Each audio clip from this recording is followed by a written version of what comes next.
The Mysterious Island. By Jules Verne. Part 1, Dropped from the Clouds. Chapter 1. Are we rising again?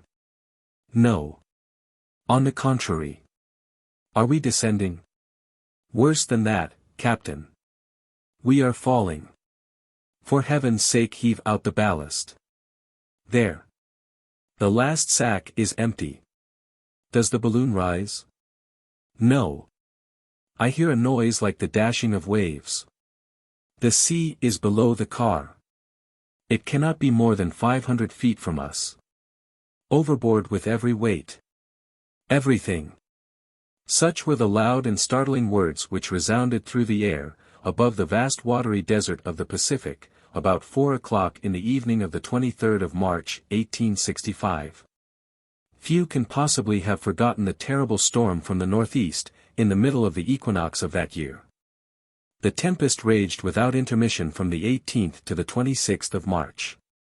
Its ravages were terrible in America, Europe, and Asia, covering a distance of 1,800 miles, and extending obliquely to the equator from the 35th north parallel to the 40th south parallel. Towns were overthrown, forests uprooted, coasts devastated by the mountains of water which were precipitated on them, vessels cast on the shore, which the published accounts numbered by hundreds. Whole districts leveled by waterspouts which destroyed everything they passed over, several thousand people crushed on land or drowned at sea. Such were the traces of its fury, left by this devastating tempest. It surpassed in disasters those which so frightfully ravaged Havana and Guadeloupe, one on the 25th of October, 1810, the other on the 26th of July, 1825. But while so many catastrophes were taking place on land and at sea, a drama not less exciting was being enacted in the agitated air. In fact, a balloon, as a ball might be carried on the summit of a waterspout, had been taken into the circling movement of a column of air and had traversed space at the rate of 90 miles an hour.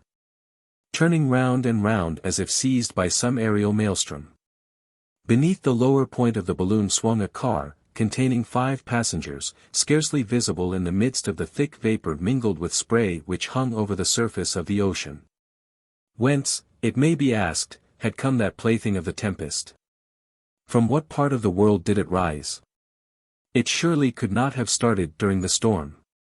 But the storm had raged 5 days already, and the first symptoms were manifested on the 18th. It cannot be doubted that the balloon came from a great distance, for it could not have traveled less than 2,000 miles in 24 hours. At any rate, the passengers, destitute of all marks for their guidance, could not have possessed the means of reckoning the route traversed since their departure. It was a remarkable fact that, although in the very midst of the furious tempest, they did not suffer from it. They were thrown about and whirled round and round without feeling the rotation in the slightest degree, or being sensible that they were removed from a horizontal position. Their eyes could not pierce through the thick mist which had gathered beneath the car. Dark vapor was all around them. Such was the density of the atmosphere that they could not be certain whether it was day or night. No reflection of light, no sound from inhabited land, no roaring of the ocean could have reached them, through the obscurity, while suspended in those elevated zones. Their rapid descent alone had informed them of the dangers which they ran from the waves. However, the balloon, lightened of heavy articles, such as ammunition, arms, and provisions, had risen into the higher layers of the atmosphere, to a height of 4,500 feet. The voyagers, after having discovered that the sea extended beneath them, and thinking the dangers above less dreadful than those below, did not hesitate to throw overboard even their most useful articles. While they endeavored to lose no more of that fluid, the life of their enterprise, which sustained them above the abyss. The night passed in the midst of alarms which would have been death to less energetic souls. Again the day appeared, and with it the tempest began to moderate. From the beginning of that day, the 24th of March, it showed symptoms of abating. At dawn, some of the lighter clouds had risen into the more lofty regions of the air. In a few hours the wind had changed from a hurricane to a fresh breeze, that is to say, the rate of the transit of the atmospheric layers was diminished by half. It was still what sailors call a close-reefed topsail breeze, but the commotion in the elements had none the less considerably diminished. Towards 11 o'clock, the lower region of the air was sensibly clearer. The atmosphere threw off that chilly dampness which is felt after the passage of a great meteor. The storm did not seem to have gone farther to the west. It appeared to have exhausted itself. Could it have passed away in electric sheets, as is sometimes the case with regard to the typhoons of the Indian Ocean? But at the same time, it was also evident that the balloon was again slowly descending with a regular movement. It appeared as if it were, little by little, collapsing, and that its case was lengthening and extending, passing from a spherical to an oval form. Towards midday the balloon was hovering above the sea at a height of only 2,000 feet. It contained 50,000 cubic feet of gas, and, thanks to its capacity, it could maintain itself a long time in the air, although it should reach a great altitude or might be thrown into a horizontal position. Perceiving their danger, the passengers cast away the last articles which still weighed down the car, the few provisions they had kept, everything, even to their pocket-knives, and one of them, having hoisted himself on to the circles which united the cords of the net, tried to secure more firmly the lower point of the balloon. It was, however, evident to the voyagers that the gas was failing, and that the balloon could no longer be sustained in the higher regions. They must infallibly perish. There was not a continent, nor even an island, visible beneath them. The watery expanse did not present a single speck of land, not a solid surface upon which their anchor could hold. It was the open sea, whose waves were still dashing with tremendous violence. It was the ocean, without any visible limits, even for those whose gaze, from their commanding position, extended over a radius of 40 miles. The vast liquid plain, lashed without mercy by the storm, appeared as if covered with herds of furious chargers, whose white and disheveled crests were streaming in the wind. No land was in sight, not a solitary ship could be seen. It was necessary at any cost to arrest their downward course, and to prevent the balloon from being engulfed in the waves. The voyagers directed all their energies to this urgent work. But, notwithstanding their efforts, the balloon still fell, and at the same time shifted with the greatest rapidity, following the direction of the wind, that is to say, from the northeast to the southwest. Frightful indeed was the situation of these unfortunate men. They were evidently no longer masters of the machine. All their attempts were useless. The case of the balloon collapsed more and more. The gas escaped without any possibility of retaining it. Their descent was visibly accelerated, and soon after midday the car hung within 600 feet of the ocean. It was impossible to prevent the escape of gas, which rushed through a large rent in the silk. By lightening the car of all the articles which it contained, the passengers had been able to prolong their suspension in the air for a few hours. But the inevitable catastrophe could only be retarded, and if land did not appear before night, voyagers, car, and balloon must to a certainty vanish beneath the waves. They now resorted to the only remaining expedient. They were truly dauntless men, who knew how to look death in the face. Not a single murmur escaped from their lips. They were determined to struggle to the last minute, to do anything to retard their fall. The car was only a sort of willow basket, unable to float, and there was not the slightest possibility of maintaining it on the surface of the sea. 2 more hours passed and the balloon was scarcely 400 feet above the water. At that moment a loud voice, the voice of a man whose heart was inaccessible to fear, was heard. To this voice responded others not less determined. "Is everything thrown out?" "No, here are still $2,000 in gold." A heavy bag immediately plunged into the sea. "Does the balloon rise?" "A little, but it will not be long before it falls again." "What still remains to be thrown out?" "Nothing." "Yes. The car. Let us catch hold of the net, and into the sea with the car." This was, in fact, the last and only mode of lightening the balloon. The ropes which held the car were cut, and the balloon, after its fall, mounted 2,000 feet. The 5 voyagers had hoisted themselves into the net, and clung to the meshes, gazing at the abyss. The delicate sensibility of balloons is well known. It is sufficient to throw out the lightest article to produce a difference in its vertical position. The apparatus in the air is like a balance of mathematical precision. It can be thus easily understood that when it is lightened of any considerable weight its movement will be impetuous and sudden. So it happened on this occasion. But after being suspended for an instant aloft, the balloon began to redescend, the gas escaping by the rent which it was impossible to repair. The men had done all that men could do. No human efforts could save them now. They must trust to the mercy of Him who rules the elements. At 4 o'clock the balloon was only 500 feet above the surface of the water. A loud barking was heard. A dog accompanied the voyagers, and was held pressed close to his master in the meshes of the net. "Top has seen something," cried one of the men. Then immediately a loud voice shouted, "Land! Land!" The balloon, which the wind still drove towards the southwest, had since daybreak gone a considerable distance, which might be reckoned by hundreds of miles, and a tolerably high land had, in fact, appeared in that direction. But this land was still 30 miles off. It would not take less than an hour to get to it, and then there was the chance of falling to leeward. An hour! Might not the balloon before that be emptied of all the fluid it yet retained? Such was the terrible question. The voyagers could distinctly see that solid spot which they must reach at any cost. They were ignorant of what it was, whether an island or a continent, for they did not know to what part of the world the hurricane had driven them.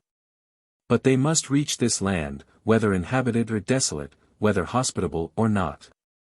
It was evident that the balloon could no longer support itself.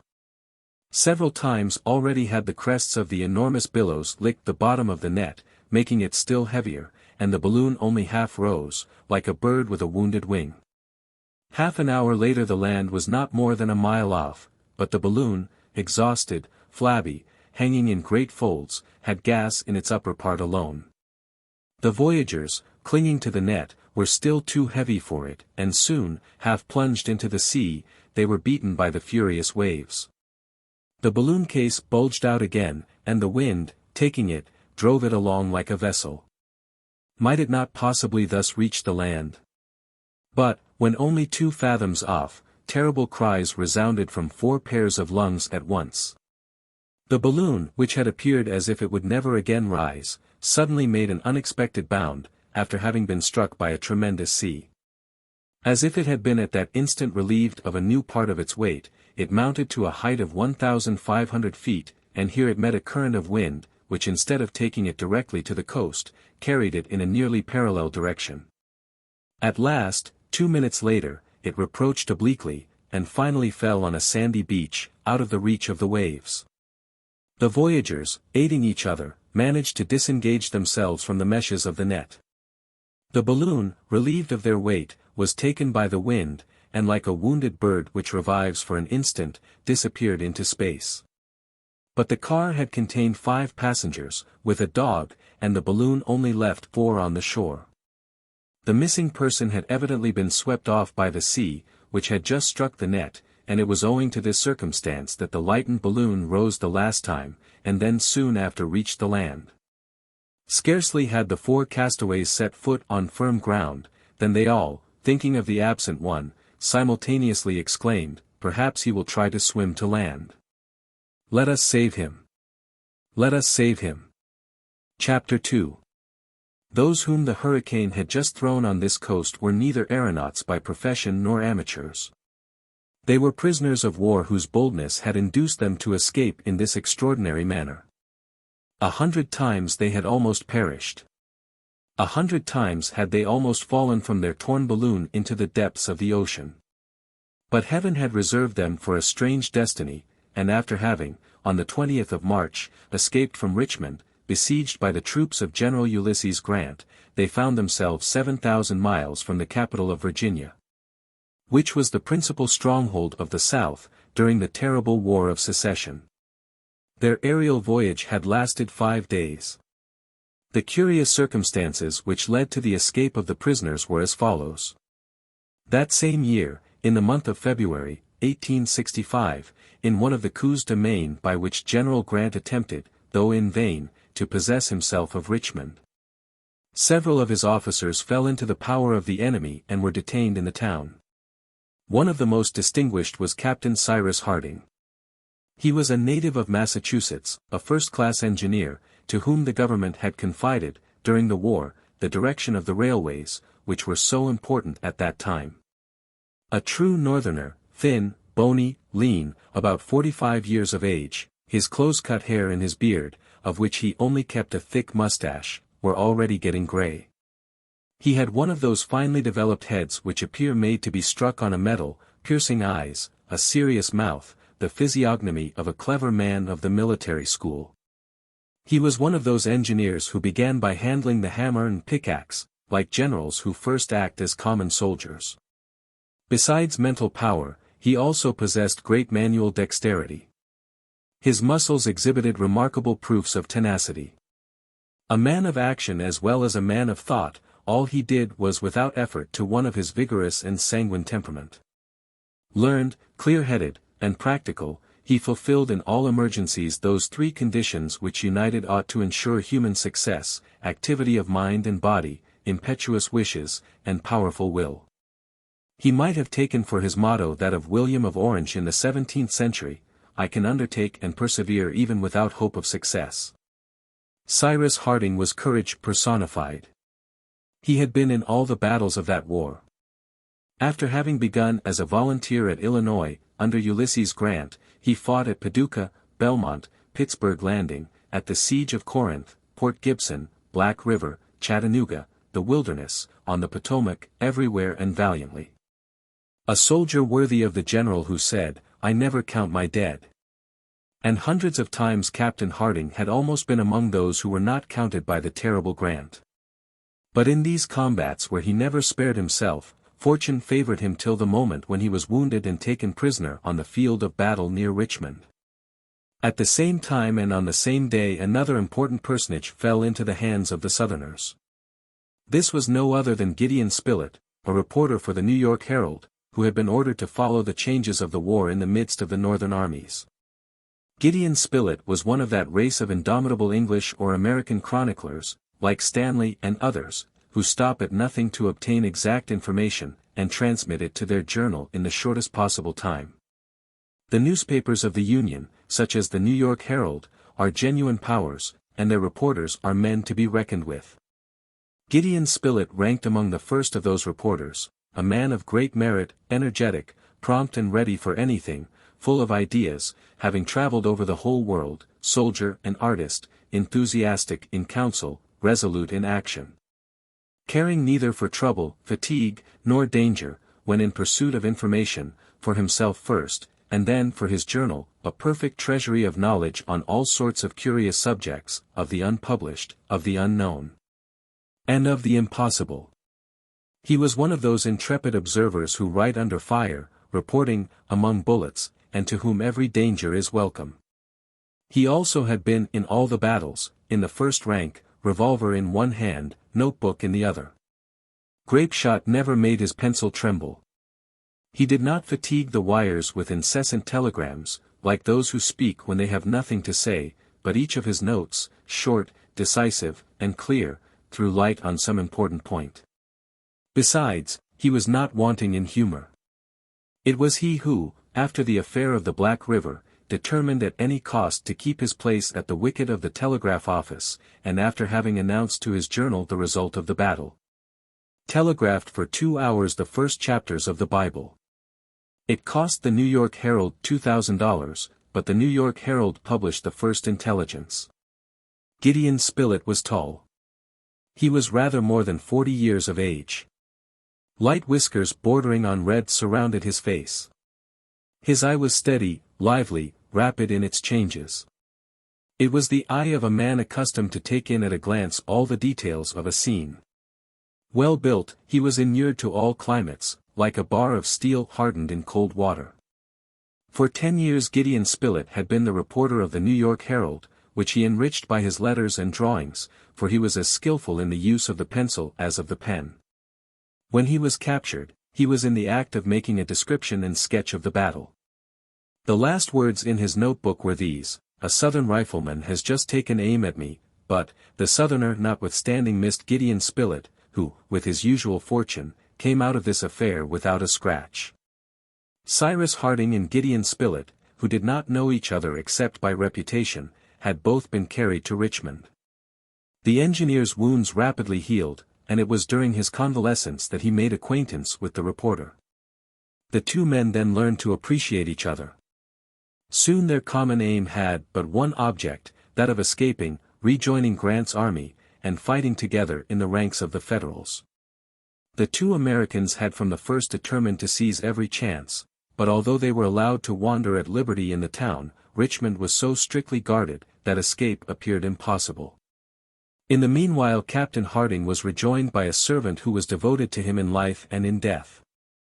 This intrepid fellow was a Negro born on the engineer's estate, of a slave father and mother, but to whom Cyrus, who was an abolitionist from conviction and heart, had long since given his freedom. The once slave, though free, would not leave his master. He would have died for him. He was a man of about 30, vigorous, active, clever, intelligent, gentle, and calm, sometimes naive, always merry, obliging, and honest. His name was Nebuchadnezzar, but he only answered to the familiar abbreviation of Neb. When Neb heard that his master had been made prisoner, he left Massachusetts without hesitating an instant, arrived before Richmond, and by dint of stratagem and shrewdness, after having risked his life 20 times over, managed to penetrate into the besieged town. The pleasure of Harding on seeing his servant, and the joy of Neb at finding his master, can scarcely be described. But though Neb had been able to make his way into Richmond, it was quite another thing to get out again, for the Northern prisoners were very strictly watched. Some extraordinary opportunity was needed to make the attempt with any chance of success, and this opportunity not only did not present itself, but was very difficult to find. Meanwhile Grant continued his energetic operations. The victory of Petersburg had been very dearly bought. His forces, united to those of Butler, had as yet been unsuccessful before Richmond, and nothing gave the prisoners any hope of a speedy deliverance. The reporter, to whom his tedious captivity did not offer a single incident worthy of note, could stand it no longer. His usually active mind was occupied with one sole thought, how he might get out of Richmond at any cost. Several times had he even made the attempt, but was stopped by some insurmountable obstacle. However, the siege continued. And if the prisoners were anxious to escape and join Grant's army, certain of the besieged were no less anxious to join the Southern forces. Among them was one Jonathan Forster, a determined Southerner. The truth was, that if the prisoners of the secessionists could not leave the town, neither could the secessionists themselves while the Northern army invested it. The governor of Richmond for a long time had been unable to communicate with General Lee, and he very much wished to make known to him the situation of the town, so as to hasten the march of the army to their relief. Thus Jonathan Forster accordingly conceived the idea of rising in a balloon, so as to pass over the besieging lines, and in that way reach the secessionist camp. The governor authorized the attempt. A balloon was manufactured and placed at the disposal of Forster, who was to be accompanied by 5 other persons. They were furnished with arms in case they might have to defend themselves when they alighted, and provisions in the event of their aerial voyage being prolonged. The departure of the balloon was fixed for the 18th of March. It should be effected during the night, with a northwest wind of moderate force, and the aeronauts calculated that they would reach General Lee's camp in a few hours. But this northwest wind was not a simple breeze. From the 18th it was evident that it was changing to a hurricane. The tempest soon became such that Forster's departure was deferred, for it was impossible to risk the balloon and those whom it carried in the midst of the furious elements. The balloon, inflated on the great square of Richmond, was ready to depart on the first abatement of the wind, and, as may be supposed, the impatience among the besieged to see the storm moderate was very great. The 18th, the 19th of March passed without any alteration in the weather. There was even great difficulty in keeping the balloon fastened to the ground, as the squalls dashed it furiously about. The night of the 19th passed, but the next morning the storm blew with redoubled force. The departure of the balloon was impossible.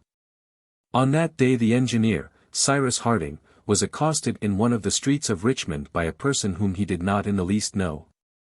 This was a sailor named Pencroff, a man of about 35 or 40 years of age, strongly built, very sunburnt, and possessed of a pair of bright sparkling eyes and a remarkably good physiognomy. Pencroff was an American from the north, who had sailed all the ocean over, and who had gone through every possible and almost impossible adventure that a being with 2 feet and no wings would encounter. It is needless to say that he was a bold, dashing fellow, ready to dare anything and was astonished at nothing. Pencroff at the beginning of the year had gone to Richmond on business, with a young boy of 15 from New Jersey, son of a former captain, an orphan, whom he loved as if he had been his own child. Not having been able to leave the town before the first operations of the siege, he found himself shut up, to his great disgust, but, not accustomed to succumb to difficulties, he resolved to escape by some means or other. He knew the engineer officer by reputation, he knew with what impatience that determined man chafed under his restraint. On this day he did not, therefore, hesitate to accost him, saying, without circumlocution, "Have you had enough of Richmond, Captain?" The engineer looked fixedly at the man who spoke, and who added, in a low voice, "Captain Harding, will you try to escape?" "When?" asked the engineer quickly, and it was evident that this question was uttered without consideration, for he had not yet examined the stranger who addressed him. But after having with a penetrating eye observed the open face of the sailor, he was convinced that he had before him an honest man. "Who are you?" he asked briefly. Pencroff made himself known. "Well," replied Harding, "and in what way do you propose to escape?" "By that lazy balloon which is left there doing nothing, and which looks to me as if it was waiting on purpose for us." There was no necessity for the sailor to finish his sentence. The engineer understood him at once. He seized Pencroff by the arm, and dragged him to his house. There the sailor developed his project, which was indeed extremely simple. They risked nothing but their lives in its execution.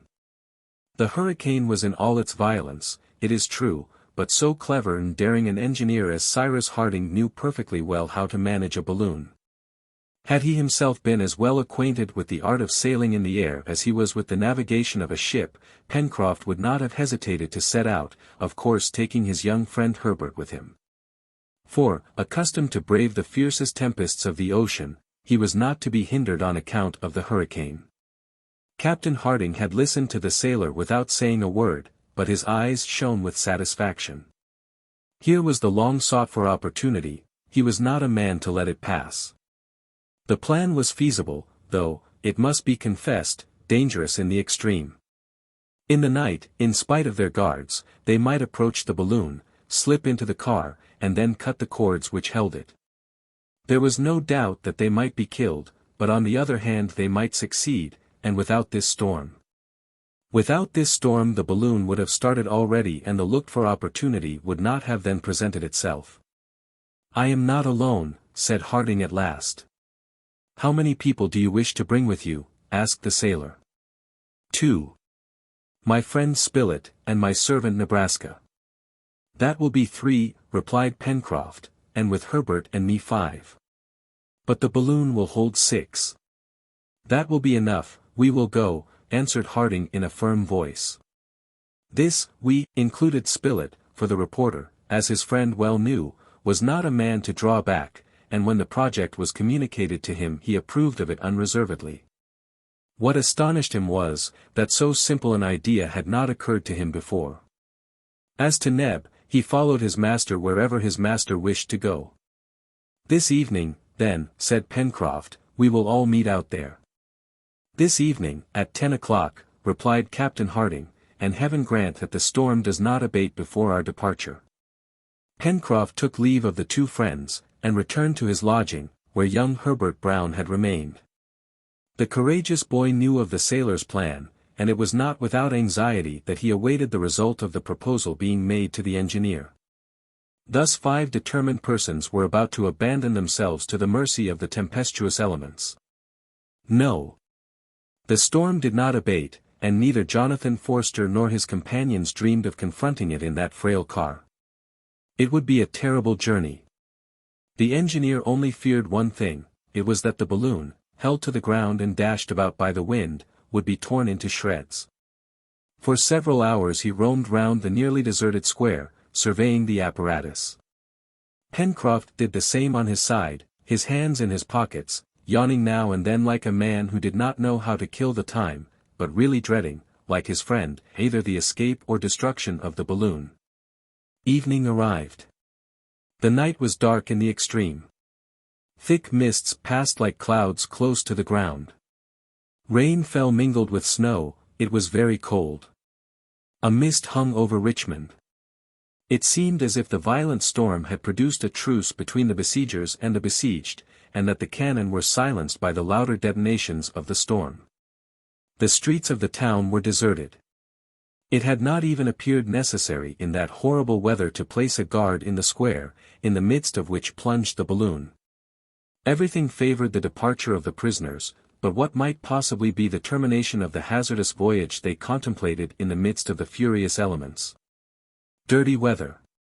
exclaimed Pencroff, fixing his hat firmly on his head with a blow of his fist, "but pshaw, we shall succeed all the same." At 9:30, Harding and his companions glided from different directions into the square, which the gas lamps, extinguished by the wind, had left in total obscurity. Even the enormous balloon, almost beaten to the ground, could not be seen.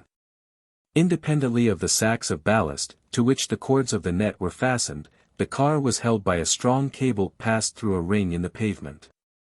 The 5 prisoners met by the car. They had not been perceived, and such was the darkness that they could not even see each other. Without speaking a word, Harding, Spilett, Neb, and Herbert took their places in the car, while Pencroff by the engineer's order detached successively the bags of ballast. It was the work of a few minutes only, and the sailor rejoined his companions. The balloon was then only held by the cable, and the engineer had nothing to do but to give the word. At that moment a dog sprang with a bound into the car. It was Top, a favorite of the engineer. The faithful creature, having broken his chain, had followed his master. He, however, fearing that its additional weight might impede their ascent, wished to send away the animal. "One more will make but little difference, poor beast," exclaimed Pencroff, heaving out 2 bags of sand, and as he spoke letting go the cable. The balloon ascending in an oblique direction, disappeared, after having dashed the car against 2 chimneys, which it threw down as it swept by them. Then, indeed, the full rage of the hurricane was exhibited to the voyagers. During the night the engineer could not dream of descending, and when day broke, even a glimpse of the earth below was intercepted by fog. 5 days had passed when a partial clearing allowed them to see the wide extending ocean beneath their feet, now lashed into the maddest fury by the gale. Our readers will recollect what befell these 5 daring individuals who set out on their hazardous expedition in the balloon on the 20th of March. 5 days afterwards 4 of them were thrown on a desert coast, 7,000 miles from their country. But one of their number was missing, the man who was to be their guide, their leading spirit, the engineer, Captain Harding. The instant they had recovered their feet, they all hurried to the beach in the hopes of rendering him assistance. Chapter 3. The engineer, the meshes of the net having given way, had been carried off by a wave. His dog also had disappeared. The faithful animal had voluntarily leaped out to help his master. "Forward!" cried the reporter, and all 4, Spilett, Herbert, Pencroff, and Neb, forgetting their fatigue, began their search. Poor Neb shed bitter tears, giving way to despair at the thought of having lost the only being he loved on earth. Only 2 minutes had passed from the time when Cyrus Harding disappeared to the moment when his companions set foot on the ground. They had hopes therefore of arriving in time to save him. "Let us look for him. Let us look for him," cried Neb. "Yes, Neb," replied Gideon Spilett, "and we will find him too. Living, I trust." "Still living." "Can he swim?" asked Pencroff. "Yes," replied Neb, "and besides, Top is there." The sailor, observing the heavy surf on the shore, shook his head. The engineer had disappeared to the north of the shore, and nearly half a mile from the place where the castaways had landed. The nearest point of the beach he could reach was thus fully that distance off. It was then nearly 6 o'clock. A thick fog made the night very dark. The castaways proceeded toward the north of the land on which chance had thrown them, an unknown region, the geographical situation of which they could not even guess. They were walking upon a sandy soil, mingled with stones, which appeared destitute of any sort of vegetation. The ground, very unequal and rough, was in some places perfectly riddled with holes, making walking extremely painful.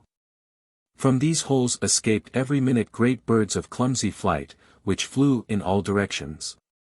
Others, more active, rose in flocks and passed in clouds over their heads. The sailor thought he recognized gulls and cormorants, whose shrill cries rose above the roaring of the sea. From time to time the castaways stopped and shouted, then listened for some response from the ocean, for they thought that if the engineer had landed, and they had been near to the place, they would have heard the barking of the dog-top. Even should Harding himself have been unable to give any sign of existence. They stopped to listen, but no sound arose above the roaring of the waves and the dashing of the surf. The little band then continued their march forward, searching into every hollow of the shore. After walking for 20 minutes, the 4 castaways were suddenly brought to a standstill by the sight of foaming billows close to their feet. The solid ground ended here. They found themselves at the extremity of a sharp point on which the sea broke furiously. "It is a promontory," said the sailor, "we must retrace our steps, holding towards the right, and we shall thus gain the mainland." "But if he is there," said Neb, pointing to the ocean, whose waves shone of a snowy white in the darkness. "Well, let us call again," and all uniting their voices, they gave a vigorous shout, but there came no reply. They waited for a lull, then began again, still no reply. The castaways accordingly returned, following the opposite side of the promontory, over a soil equally sandy and rugged. However, Pencroff observed that the shore was more equal, that the ground rose, and he declared that it was joined by a long slope to a hill, whose massive front he thought that he could see looming indistinctly through the mist. The birds were less numerous on this part of the shore, the sea was also less tumultuous, and they observed that the agitation of the waves was diminished. The noise of the surf was scarcely heard. This side of the promontory evidently formed a semicircular bay, which the sharp point sheltered from the breakers of the open sea. But to follow this direction was to go south, exactly opposite to that part of the coast where Harding might have landed. After a walk of 1.5 miles, the shore presented no curve which would permit them to return to the north. This promontory, of which they had turned the point, must be attached to the mainland. The castaways, although their strength was nearly exhausted, still marched courageously forward, hoping every moment to meet with a sudden angle which would set them in the first direction. What was their disappointment, when, after trudging nearly 2 miles, having reached an elevated point composed of slippery rocks, they found themselves again stopped by the sea. "We are on an islet," said Pencroff, "and we have surveyed it from one extremity to the other." The sailor was right. They had been thrown, not on a continent, not even on an island, but on an islet which was not more than 2 miles in length, with even a less breadth. Was this barren spot the desolate refuge of sea-birds, strewn with stones and destitute of vegetation, attached to a more important archipelago? It was impossible to say. When the voyagers from their car saw the land through the mist, they had not been able to reconnoiter it sufficiently. However, Pencroff, accustomed with his sailor eyes to piece through the gloom, was almost certain that he could clearly distinguish in the west confused masses which indicated an elevated coast. But they could not in the dark determine whether it was a single island, or connected with others. They could not leave it either, as the sea surrounded them. They must therefore put off till the next day their search for the engineer, from whom, alas, not a single cry had reached them to show that he was still in existence. "The silence of our friend proves nothing," said the reporter. "Perhaps he has fainted or is wounded, and unable to reply directly, so we will not despair. The reporter then proposed to light a fire on a point of the islet, which would serve as a signal to the engineer. But they searched in vain for wood or dry brambles, nothing but sand and stones were to be found. The grief of Neb and his companions, who were all strongly attached to the intrepid Harding, can be better pictured than described. It was too evident that they were powerless to help him. They must wait with what patience they could for daylight. Either the engineer had been able to save himself, and had already found a refuge on some point of the coast, or he was lost forever. The long and painful hours passed by. The cold was intense. The castaways suffered cruelly, but they scarcely perceived it. They did not even think of taking a minute's rest. Forgetting everything but their chief, hoping or wishing to hope on, they continued to walk up and down on this sterile spot, always returning to its northern point, where they could approach nearest to the scene of the catastrophe. They listened, they called, and then uniting their voices, they endeavored to raise even a louder shout than before, which would be transmitted to a great distance. The wind had now fallen almost to a calm, and the noise of the sea began also to subside. One of Neb's shouts even appeared to produce an echo. Herbert directed Pencroff's attention to it, adding, "That proves that there is a coast to the west, at no great distance." The sailor nodded. Besides, his eyes could not deceive him. If he had discovered land, however indistinct it might appear, land was sure to be there.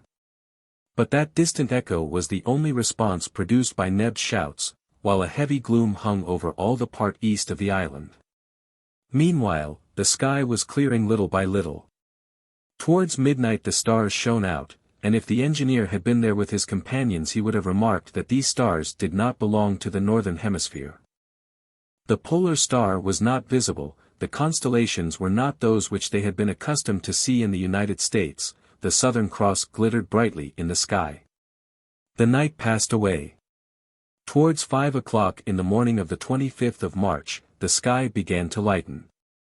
The horizon still remained dark, but with daybreak a thick mist rose from the sea, so that the eye could scarcely penetrate beyond 20 feet or so from where they stood.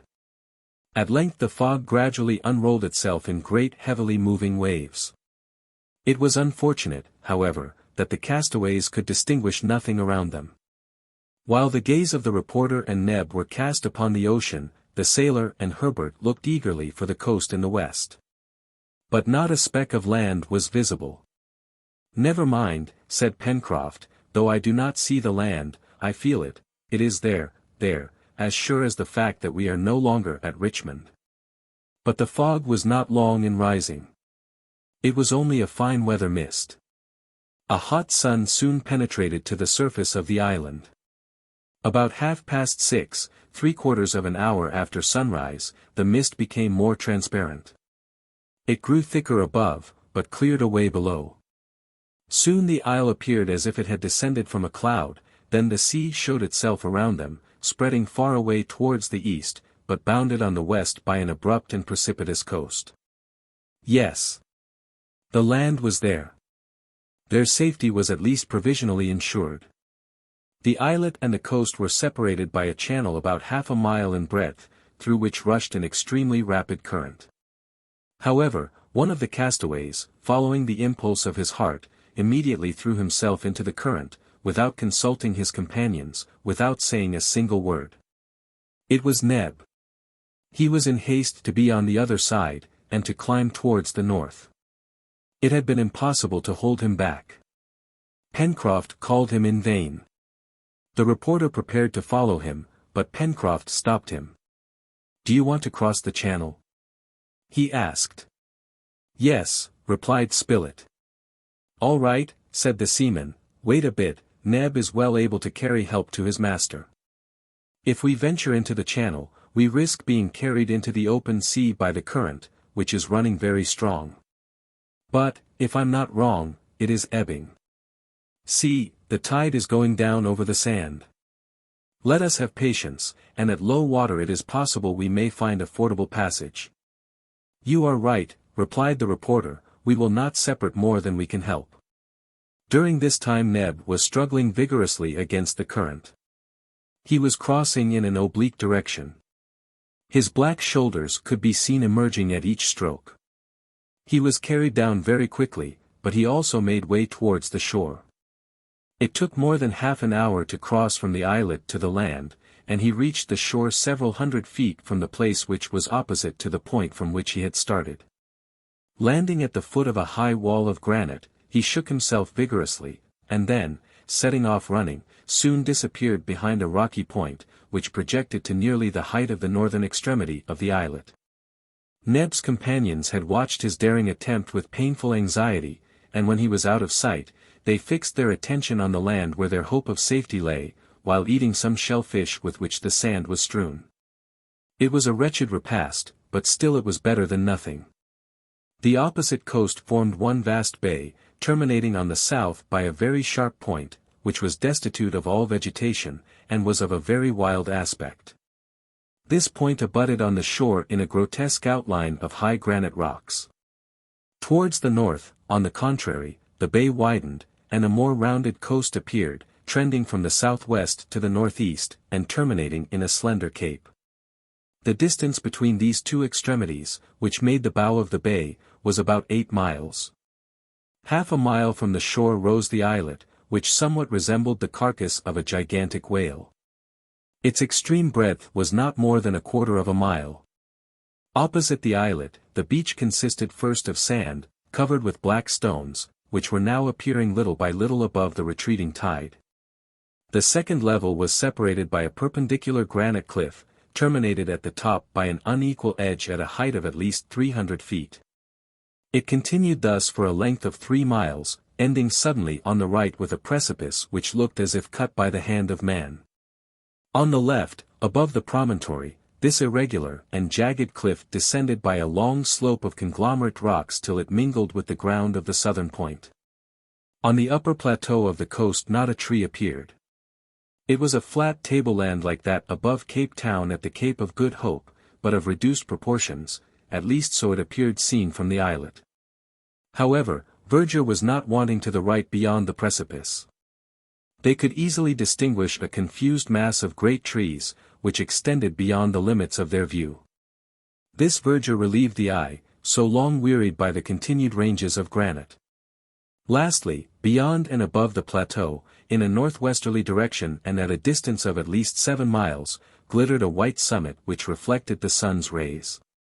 It was that of a lofty mountain, capped with snow. The question could not at present be decided whether this land formed an island, or whether it belonged to a continent. But on beholding the convulsed masses heaped up on the left, no geologist would have hesitated to give them a volcanic origin, for they were unquestionably the work of subterranean convulsions. Gideon Spilett, Pencroff, and Harbert attentively examined this land, on which they might perhaps have to live many long years, on which indeed they might even die, should it be out of the usual track of vessels, as was likely to be the case. "Well," asked Harbert, "what do you say, Pencroff?" "There is some good and some bad, as in everything," replied the sailor. "We shall see. But now the ebb is evidently making. In 3 hours we will attempt the passage, and once on the other side, we will try to get out of this scrape, and I hope may find the captain." Pencroff was not wrong in his anticipations. 3 hours later at low tide, the greater part of the sand forming the bed of the channel was uncovered. Between the islet and the coast there only remained a narrow channel which would no doubt be easy to cross. About 10 o'clock, Gideon Spilett and his companions stripped themselves of their clothes, which they placed in bundles on their heads, and then ventured into the water, which was not more than 5 feet deep. Harbert, for whom it was too deep, swam like a fish, and got through capitally. All three arrived without difficulty on the opposite shore. Quickly drying themselves in the sun, they put on their clothes, which they had preserved from contact with the water, and sat down to take counsel together what to do next. Chapter 4. All at once the reporter sprang up, and telling the sailor that he would rejoin them at that same place, he climbed the cliff in the direction which the negro Neb had taken a few hours before. Anxiety hastened his steps, for he longed to obtain news of his friend, and he soon disappeared round an angle of the cliff. Harbert wished to accompany him. "Stop here, my boy," said the sailor. We have to prepare an encampment, and to try and find rather better grub than these shellfish. Our friends will want something when they come back. There is work for everybody. I am ready, replied Herbert. All right, said the sailor. That will do. We must set about it regularly. We are tired, cold, and hungry, therefore we must have shelter, fire, and food.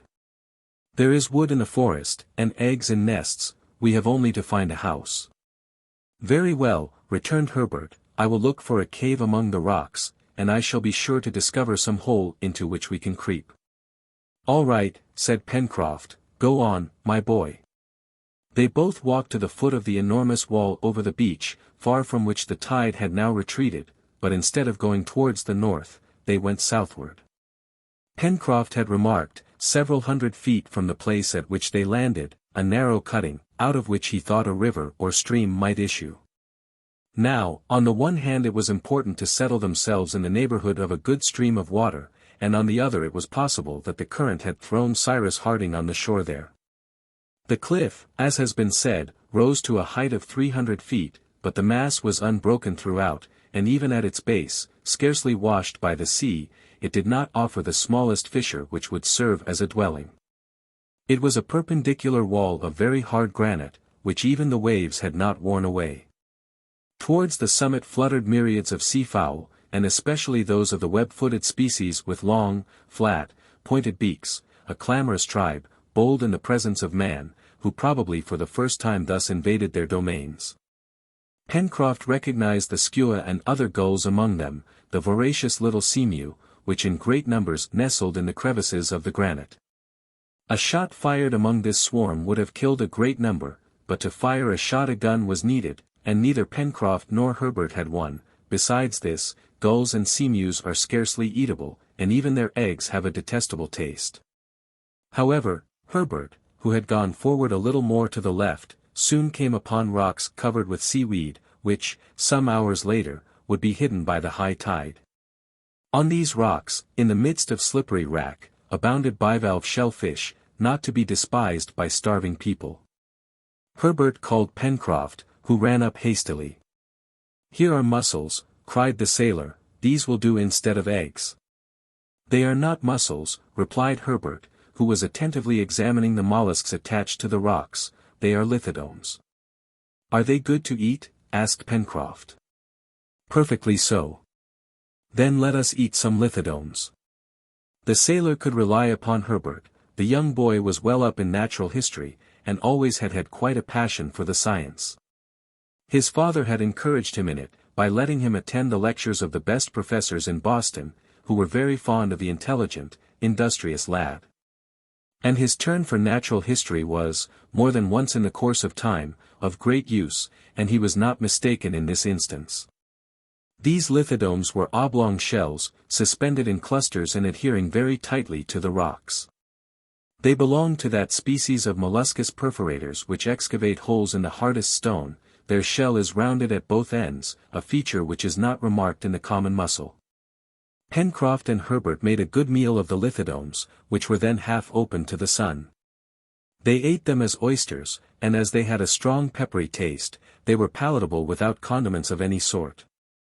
Their hunger was thus appeased for the time, but not their thirst, which increased after eating these naturally spiced mollusks. They had then to find fresh water, and it was not likely that it would be wanting in such a capriciously uneven region. Pencroff and Herbert, after having taken the precaution of collecting an ample supply of lithodomes, with which they filled their pockets and handkerchiefs, regained the foot of the cliff. 200 paces farther they arrived at the cutting, through which, as Pencroff had guessed, ran a stream of water, whether fresh or not was to be ascertained. At this place the wall appeared to have been separated by some violent subterranean force. At its base was hollowed out a little creek, the farthest part of which formed a tolerably sharp angle. The watercourse at that part measured 100 feet in breadth, and its two banks on each side were scarcely 20 feet high. The river became strong almost directly between the two walls of granite, which began to sink above the mouth. It then suddenly turned and disappeared beneath a wood of stunted trees half a mile off. Here is the water, and yonder is the wood we require, said Pencroff. "Well, Herbert, now we only want the house." The water of the river was limpid. The sailor ascertained that at this time, that is to say, at low tide, when the rising floods did not reach it, it was sweet. This important point established, Herbert looked for some cavity which would serve them as a retreat, but in vain. Everywhere the wall appeared smooth, plain, and perpendicular. However, at the mouth of the watercourse and above the reach of the high tide, the convulsions of nature had formed, not a grotto, but a pile of enormous rocks, such as are often met with in granite countries and which bear the name of chimneys. Pencroff and Herbert penetrated quite far in among the rocks, by sandy passages in which light was not wanting, for it entered through the openings which were left between the blocks, of which some were only sustained by a miracle of equilibrium. But with the light came also air, a regular corridor gale, and with the wind the sharp cold from the exterior. However, the sailor thought that by stopping up some of the openings with a mixture of stones and sand, the chimneys could be rendered habitable. Their geometrical plan represented the typographical sign and, which signifies, etc., abridged, but by isolating the upper mouth of the sign, through which the south and west winds blew so strongly, they could succeed in making the lower part of use. "Here's our work," said Pencroff, "and if we ever see Captain Harding again, he will know how to make something of this labyrinth."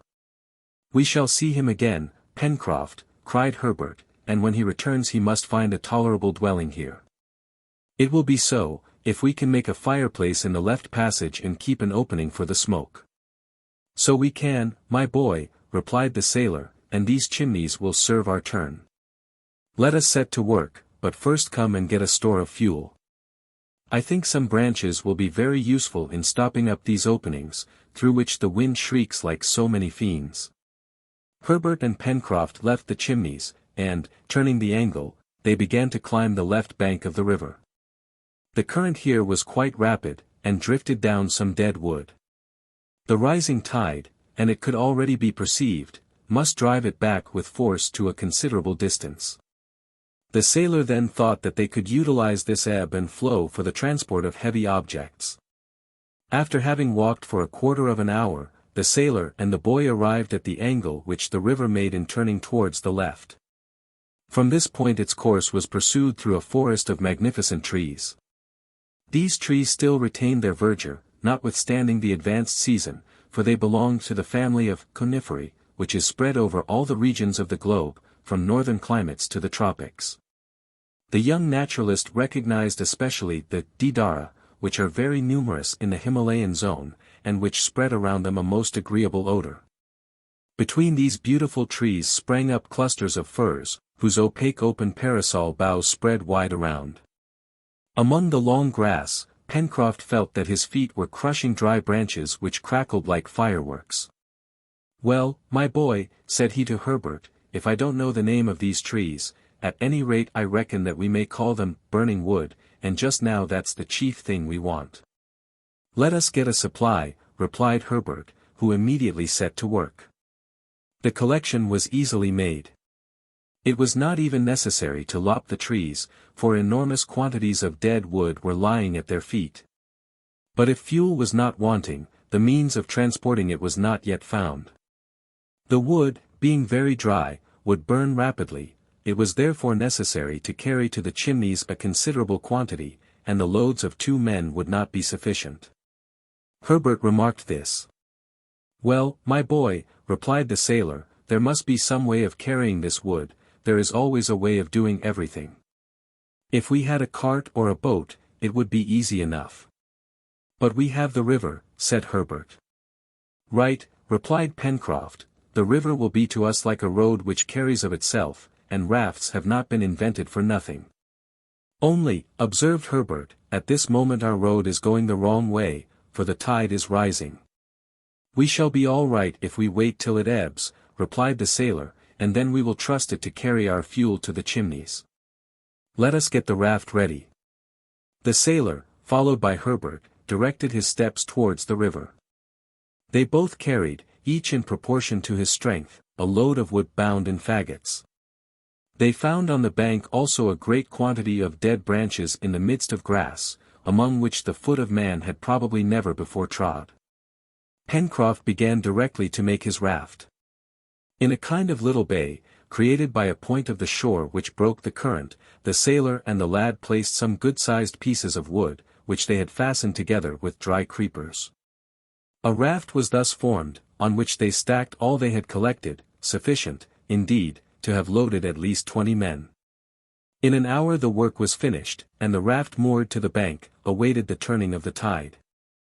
There were still several hours to be occupied, and with one consent Pencroff and Herbert resolved to gain the upper plateau, so as to have a more extended view of the surrounding country. Exactly 200 feet behind the angle formed by the river, the wall, terminated by a fall of rocks, died away in a gentle slope to the edge of the forest. It was a natural staircase. Herbert and the sailor began their ascent. Thanks to the vigor of their muscles they reached the summit in a few minutes, and proceeded to the point above the mouth of the river. On attaining it, their first look was cast upon the ocean which not long before they had traversed in such a terrible condition. They observed, with emotion, all that part to the north of the coast on which the catastrophe had taken place. It was there that Cyrus Harding had disappeared. They looked to see if some portion of their balloon, to which a man might possibly cling, yet existed. Nothing. The sea was but one vast watery desert. As to the coast, it was solitary also. Neither the reporter nor Neb could be anywhere seen. But it was possible that at this time they were both too far away to be perceived. "Something tells me," cried Herbert, "that a man as energetic as Captain Harding would not let himself be drowned like other people. He must have reached some point of the shore, don't you think so, Pencroff?" The sailor shook his head sadly. He little expected ever to see Cyrus Harding again, but wishing to leave some hope to Herbert, doubtless, said he, "our engineer is a man who would get out of a scrape to which any one else would yield." In the meantime he examined the coast with great attention. Stretched out below them was the sandy shore, bounded on the right of the river's mouth by lines of breakers. The rocks which were visible appeared like amphibious monsters reposing in the surf. Beyond the reef, the sea sparkled beneath the sun's rays. To the south a sharp point closed the horizon, and it could not be seen if the land was prolonged in that direction, or if it ran southeast and southwest, which would have made this coast a very long peninsula. At the northern extremity of the bay the outline of the shore was continued to a great distance in a wider curve. There the shore was low, flat, without cliffs, and with great banks of sand, which the tide left uncovered. Pencroff and Herbert then returned towards the west. Their attention was first arrested by the snow-topped mountain which rose at a distance of 6 or 7 miles. From its first declivities to within 2 miles of the coast were spread vast masses of wood, relieved by large green patches, caused by the presence of evergreen trees. Then, from the edge of this forest to the shore extended a plain, scattered irregularly with groups of trees. Here and there on the left sparkled through glades the waters of the little river. They could trace its winding course back towards the spurs of the mountain, among which it seemed to spring. At the point where the sailor had left his raft of wood, it began to run between the two high granite walls. But if on the left bank the wall remained clear and abrupt, on the right bank, on the contrary, it sank gradually, the massive sides changed to isolated rocks, the rocks to stones, the stones to shingle running to the extremity of the point. "Are we on an island?" murmured the sailor. "At any rate, it seems to be big enough," replied the lad. "An island, ever so big, is an island all the same," said Pencroff. But this important question could not yet be answered. A more perfect survey had to be made to settle the point. As to the land itself, island or continent, it appeared fertile, agreeable in its aspect, and varied in its productions. "This is satisfactory," observed Pencroff. "And in our misfortune, we must thank Providence for it." "God be praised," responded Herbert, whose pious heart was full of gratitude to the author of all things. Pencroff and Herbert examined for some time the country on which they had been cast. But it was difficult to guess after so hasty an inspection what the future had in store for them. They then returned, following the southern crest of the granite platform, bordered by a long fringe of jagged rocks, of the most whimsical shapes. Some hundreds of birds lived there nestled in the holes of the stone. Herbert, jumping over the rocks, startled a whole flock of these winged creatures. "Oh," cried he, "those are not gulls nor sea-mews." "What are they then?" asked Pencroff. "Upon my word, one would say they were pigeons." "Just so, but these are wild or rock pigeons. I recognize them by the double band of black on the wing, by the white tail, and by their slate-colored plumage. But if the rock pigeon is good to eat, its eggs must be excellent, and we will soon see how many they may have left in their nests. We will not give them time to hatch, unless it is in the shape of an omelette," replied Pencroff merrily. "But what will you make your omelette in?" asked Herbert. "In your hat?" "Well," replied the sailor, "I am not quite conjurer enough for that. We must come down to eggs in the shell, my boy, and I will undertake to dispatch the hardest." Pencroff and Herbert attentively examined the cavities in the granite, and they really found eggs in some of the hollows. A few dozen being collected, were packed in the sailor's handkerchief, and as the time when the tide would be full was approaching, Pencroff and Herbert began to redescend towards the watercourse. When they arrived there, it was an hour after midday. The tide had already turned. They must now avail themselves of the ebb to take the wood to the mouth. Pencroff did not intend to let the raft go away in the current without guidance, neither did he mean to embark on it himself to steer it. But a sailor is never at a loss when there is a question of cables or ropes, and Pencroff rapidly twisted a cord, a few fathoms long, made of dry creepers. This vegetable cable was fastened to the after part of the raft, and the sailor held it in his hand while Herbert, pushing off the raft with a long pole, kept it in the current. This succeeded capitally. The enormous load of wood drifted down the current. The bank was very equal, there was no fear that the raft would run aground, and before 2 o'clock they arrived at the river's mouth, a few paces from the Chimneys. Chapter 5. Pencroff's first care, after unloading the raft, was to render the cave habitable by stopping up all the holes which made it draughty. Sand, stones, twisted branches, wet clay, closed up the galleries open to the south winds. One narrow and winding opening at the side was kept, to lead out the smoke and to make the fire draw. The cave was thus divided into 3 or 4 rooms, if such dark dens with which a donkey would scarcely have been contented deserved the name. But they were dry, and there was space to stand upright, at least in the principal room, which occupied the center.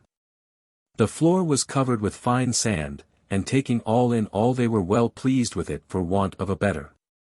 "Perhaps," said Herbert, while he and Pencroff were working, "our companions have found a superior place to ours." "Very likely," replied the seaman, "but, as we don't know, we must work all the same. Better to have 2 strings to one's bow than no string at all." "Oh," exclaimed Herbert, "how jolly it will be if they were to find Captain Harding and were to bring him back with them." "Yes, indeed," said Pencroff, "that was a man of the right sort." "Was," exclaimed Herbert, "do you despair of ever seeing him again?" "God forbid," replied the sailor. Their work was soon done, and Pencroff declared himself very well satisfied. "Now," said he, "our friends can come back when they like. They will find a good enough shelter." They now had only to make a fireplace and to prepare the supper, an easy task. Large flat stones were placed on the ground at the opening of the narrow passage which had been kept. This, if the smoke did not take the heat out with it, would be enough to maintain an equal temperature inside. Their wood was stowed away in one of the rooms, and the sailor laid in the fireplace some logs and brushwood. The seaman was busy with this, when Herbert asked him if he had any matches. "Certainly," replied Pencroff, "and I may say happily, for without matches or tinder we should be in a fix." "Still we might get fire as the savages do," replied Herbert, "by rubbing 2 bits of dry stick one against the other." "All right. Try, my boy, and let's see if you can do anything besides exercising your arms." "Well, it's a very simple proceeding, and much used in the islands of the Pacific." "I don't deny it," replied Pencroff, but the savages must know how to do it or employ a peculiar wood, for more than once I have tried to get fire in that way, but I could never manage it. I must say I prefer matches. By the by, where are my matches?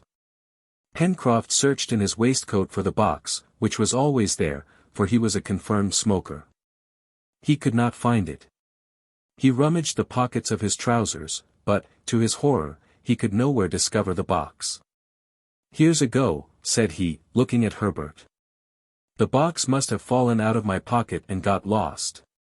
Surely, Herbert, you must have something, a tinderbox, anything that can possibly make fire."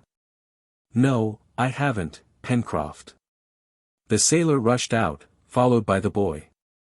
On the sand, among the rocks, near the river's bank, they both searched carefully, but in vain. The box was of copper, and therefore would have been easily seen. "Pencroff," asked Herbert, "didn't you throw it out of the car?" "I knew better than that," replied the sailor, "but such a small article could easily disappear in the tumbling about we have gone through. I would rather even have lost my pipe. Confound the box! Where can it be?" "Look here, the tide is going down," said Herbert, "let's run to the place where we landed." It was scarcely probable that they would find the box, which the waves had rolled about among the pebbles, at high tide, but it was as well to try. Herbert and Pencroff walked rapidly to the point where they had landed the day before, about 200 feet from the cave. They hunted there, among the shingle, in the clefts of the rocks, but found nothing. If the box had fallen at this place it must have been swept away by the waves. As the sea went down, they searched every little crevice with no result. It was a grave loss in their circumstances, and for the time irreparable. Pencroff could not hide his vexation, he looked very anxious, but said not a word. Herbert tried to console him by observing, that if they had found the matches, they would, very likely, have been wetted by the sea and useless. "No, my boy," replied the sailor, "they were in a copper box which shut very tightly, and now what are we to do?" "We shall certainly find some way of making a fire," said Herbert. "Captain Harding or Mr. Spilett will not be without them." "Yes," replied Pencroff, "but in the meantime we are without fire, and our companions will find but a sorry repast on their return." "But," said Herbert quickly, "do you think it possible that they have no tinder or matches?" "I doubt it," replied the sailor, shaking his head, "for neither Neb nor Captain Harding smoke, and I believe that Mr. Spilett would rather keep his notebook than his matchbox." Herbert did not reply. The loss of the box was certainly to be regretted, but the boy was still sure of procuring fire in some way or other. Pencroff, more experienced, did not think so, although he was not a man to trouble himself about a small or great grievance. At any rate, there was only one thing to be done, to await the return of Neb and the reporter. But they must give up the feast of hard eggs which they had meant to prepare, and a meal of raw flesh was not an agreeable prospect either for themselves or for the others. Before returning to the cave, the sailor and Herbert, in the event of fire being positively unattainable, collected some more shellfish, and then silently retraced their steps to their dwelling. Pencroff, his eyes fixed on the ground, still looked for his box. He even climbed up the left bank of the river from its mouth to the angle where the raft had been moored. He returned to the plateau, went over it in every direction, searched among the high grass on the border of the forest, all in vain. It was 5 in the evening when he and Herbert re-entered the cave. It is useless to say that the darkest corners of the passages were ransacked before they were obliged to give it up in despair. Towards 6 o'clock, when the sun was disappearing behind the high lands of the west, Herbert, who was walking up and down on the strand, signalized the return of Neb and Spilett. They were returning alone. The boy's heart sank. The sailor had not been deceived in his forebodings, the engineer, Cyrus Harding, had not been found. The reporter, on his arrival, sat down on a rock, without saying anything. Exhausted with fatigue, dying of hunger, he had not strength to utter a word. As to Neb, his red eyes showed how he had cried, and the tears which he could not restrain told too clearly that he had lost all hope. The reporter recounted all that they had done in their attempt to recover Cyrus Harding. He and Neb had surveyed the coast for a distance of 8 miles and consequently much beyond the place where the balloon had fallen the last time but one, a fall which was followed by the disappearance of the engineer and the dog Top. The shore was solitary, not a vestige of a mark.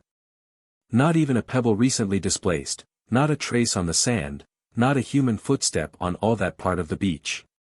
It was clear that that portion of the shore had never been visited by a human being. The sea was as deserted as the land, and it was there, a few hundred feet from the coast, that the engineer must have found a tomb. As Spilett ended his account, Neb jumped up, exclaiming in a voice which showed how hope struggled within him, "No. He is not dead. He can't be dead. It might happen to anyone else, but never to him. He could get out of anything." Then his strength forsaking him, "Oh, I can do no more," he murmured. "Neb," said Herbert, running to him, "we will find him. God will give him back to us. But in the meantime you are hungry, and you must eat something." So saying, he offered the poor negro a few handfuls of shellfish, which was indeed wretched and insufficient food. Neb had not eaten anything for several hours, but he refused them. He would not live without his master. As to Gideon Spilett, he devoured the shellfish, then he laid himself down on the sand, at the foot of a rock. He was very weak, but calm. Herbert went up to him, and taking his hand, "Sir," said he, "we have found a shelter which will be better than lying here. Night is advancing. Come and rest. Tomorrow we will search farther." The reporter got up, and guided by the boy went towards the cave. On the way, Pencroff asked him in the most natural tone, if by chance he happened to have a match or two. The reporter stopped, felt in his pockets, but finding nothing said, "I had some, but I must have thrown them away." The seaman then put the same question to Neb and received the same answer. "Confound it," exclaimed the sailor. The reporter heard him and seizing his arm, "Have you no matches?" he asked. "Not one, and no fire in consequence." "Ah," cried Neb, "if my master was here, he would know what to do." The 4 castaways remained motionless, looking uneasily at each other. Herbert was the first to break the silence by saying, "Mr. Spilett, you are a smoker and always have matches about you. Perhaps you haven't looked well, try again, a single match will be enough." The reporter hunted again in the pockets of his trousers, waistcoat, and greatcoat, and at last to Pencroff's great joy, no less to his extreme surprise, he felt a tiny piece of wood entangled in the lining of his waistcoat. He seized it with his fingers through the stuff, but he could not get it out. If this was a match and a single one, it was of great importance not to rub off the phosphorus. "Will you let me try?" said the boy, and very cleverly, without breaking it, he managed to draw out the wretched yet precious little bit of wood which was of such great importance to these poor men. It was unused. "Hurrah!" cried Pencroff. "It is as good as having a whole cargo." He took the match, and, followed by his companions, entered the cave. This small piece of wood, of which so many in an inhabited country are wasted with indifference and are of no value, must here be used with the greatest caution. The sailor first made sure that it was quite dry. "That done, we must have some paper," said he. "Here," replied Spilett, after some hesitation tearing a leaf out of his notebook. Pencroff took the piece of paper which the reporter held out to him, and knelt down before the fireplace. Some handfuls of grass, leaves, and dry moss were placed under the faggots and disposed in such a way that the air could easily circulate, and the dry wood would rapidly catch fire. Pencroff then twisted the piece of paper into the shape of a cone, as smokers do in a high wind, and poked it in among the moss. Taking a small, rough stone, he wiped it carefully, and with a beating heart, holding his breath, he gently rubbed the match. The first attempt did not produce any effect. Pencroff had not struck hard enough, fearing to rub off the phosphorus. "No, I can't do it," said he, "my hand trembles, the match has missed fire, I will not," and rising, he told Herbert to take his place. Certainly the boy had never in all his life been so nervous. Prometheus going to steal the fire from heaven could not have been more anxious. He did not hesitate, however, but struck the match directly.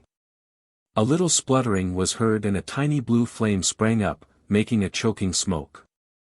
Herbert quickly turned the match so as to augment the flame, and then slipped it into the paper cone, which in a few seconds too caught fire, and then the moss. A minute later the dry wood crackled and a cheerful flame, assisted by the vigorous blowing of the sailor, sprang up in the midst of the darkness. "At last," cried Pencroff, getting up, "I was never so nervous before in all my life." The flat stones made a capital fireplace. The smoke went quite easily out at the narrow passage, the chimney drew, and an agreeable warmth was not long in being felt. They must now take great care not to let the fire go out, and always to keep some embers alight. It only needed care and attention, as they had plenty of wood and could renew their store at any time. Pencroff's first thought was to use the fire by preparing a more nourishing supper than a dish of shellfish.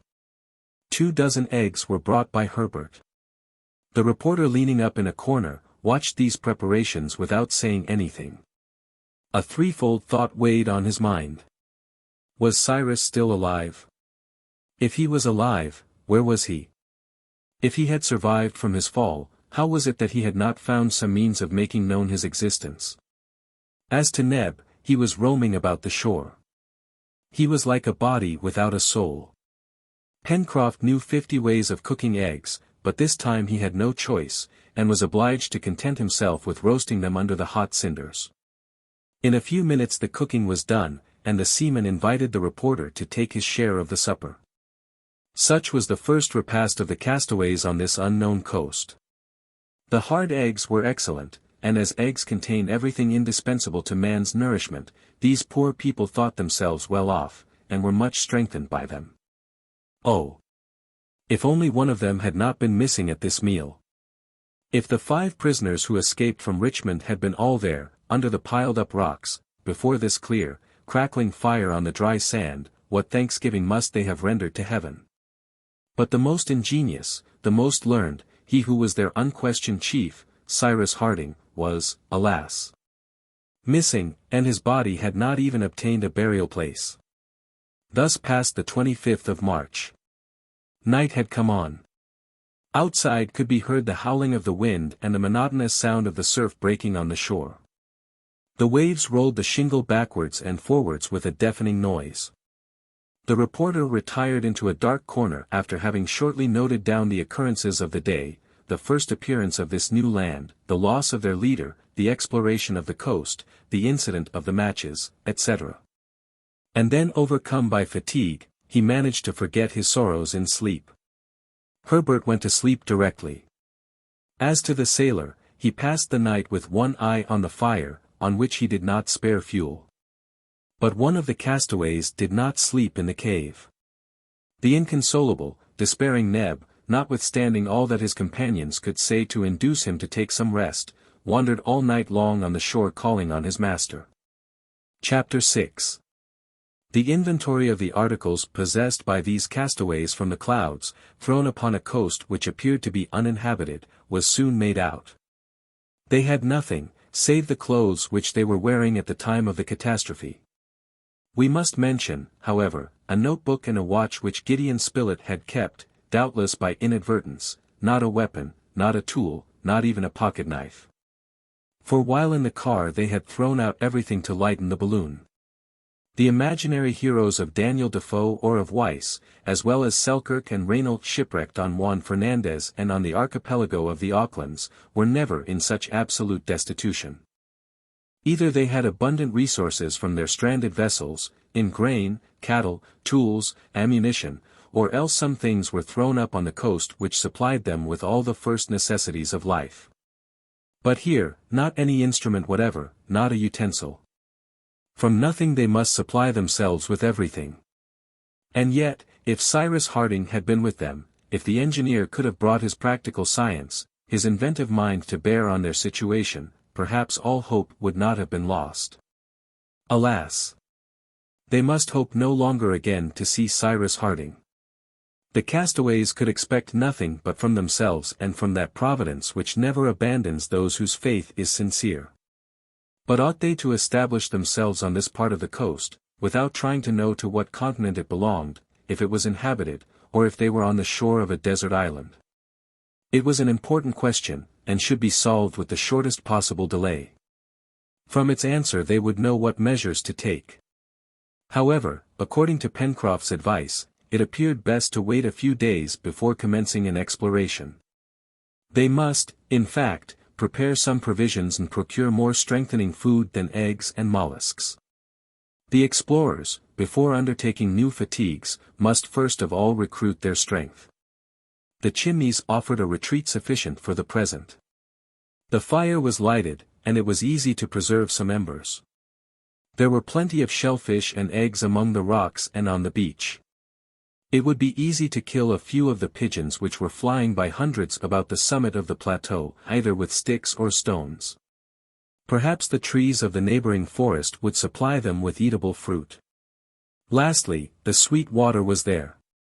It was accordingly settled that for a few days they would remain at the Chimneys so as to prepare themselves for an expedition, either along the shore or into the interior of the country.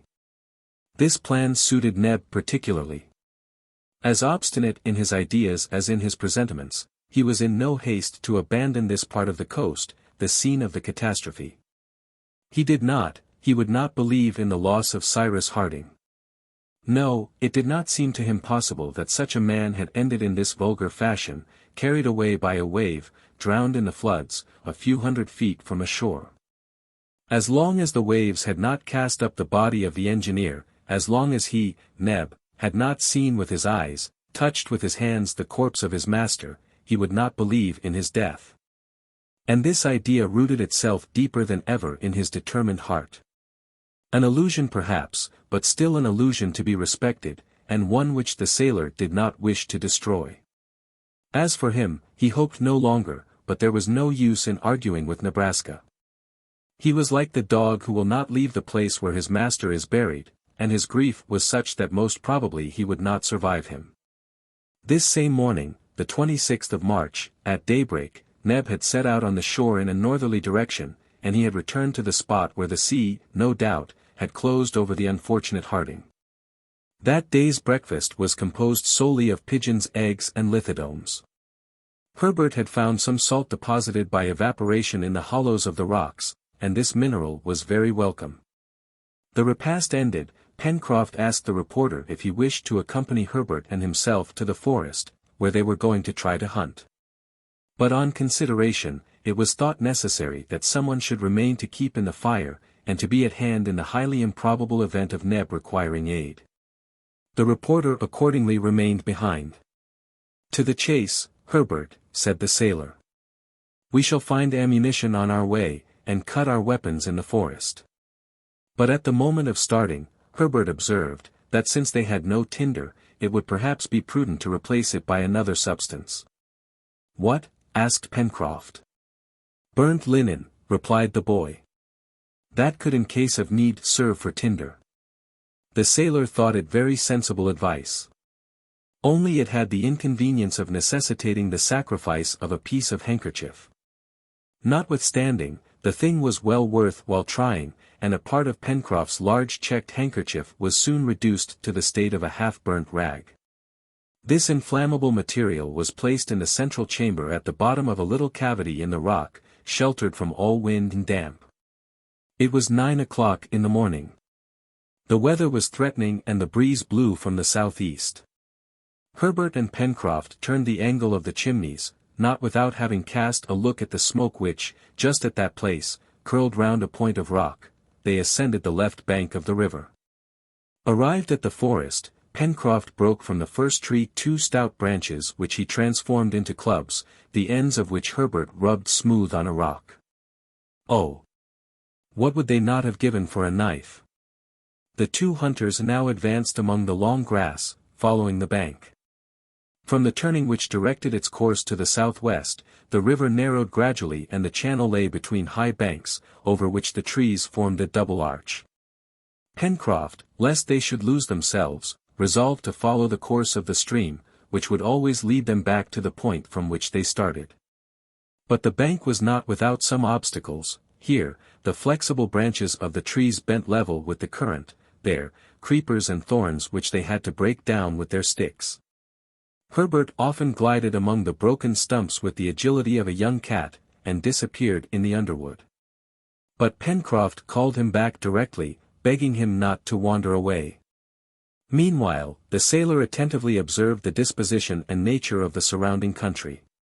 On the left bank, the ground, which was flat and marshy, rose imperceptibly towards the interior. It looked there like a network of liquid threads which doubtless reached the river by some underground drain. Sometimes a stream ran through the underwood, which they crossed without difficulty. The opposite shore appeared to be more uneven, and the valley of which the river occupied the bottom was more clearly visible. The hill, covered with trees disposed in terraces, intercepted the view. On the right bank walking would have been difficult, for the declivities fell suddenly, and the trees bending over the water were only sustained by the strength of their roots. It is needless to add that this forest, as well as the coast already surveyed, was destitute of any sign of human life. Pencroff only saw traces of quadrupeds, fresh footprints of animals, of which he could not recognize the species. In all probability, and such was also Herbert's opinion, some had been left by formidable wild beasts which doubtless would give them some trouble. But nowhere did they observe the mark of an axe on the trees, nor the ashes of a fire, nor the impression of a human foot.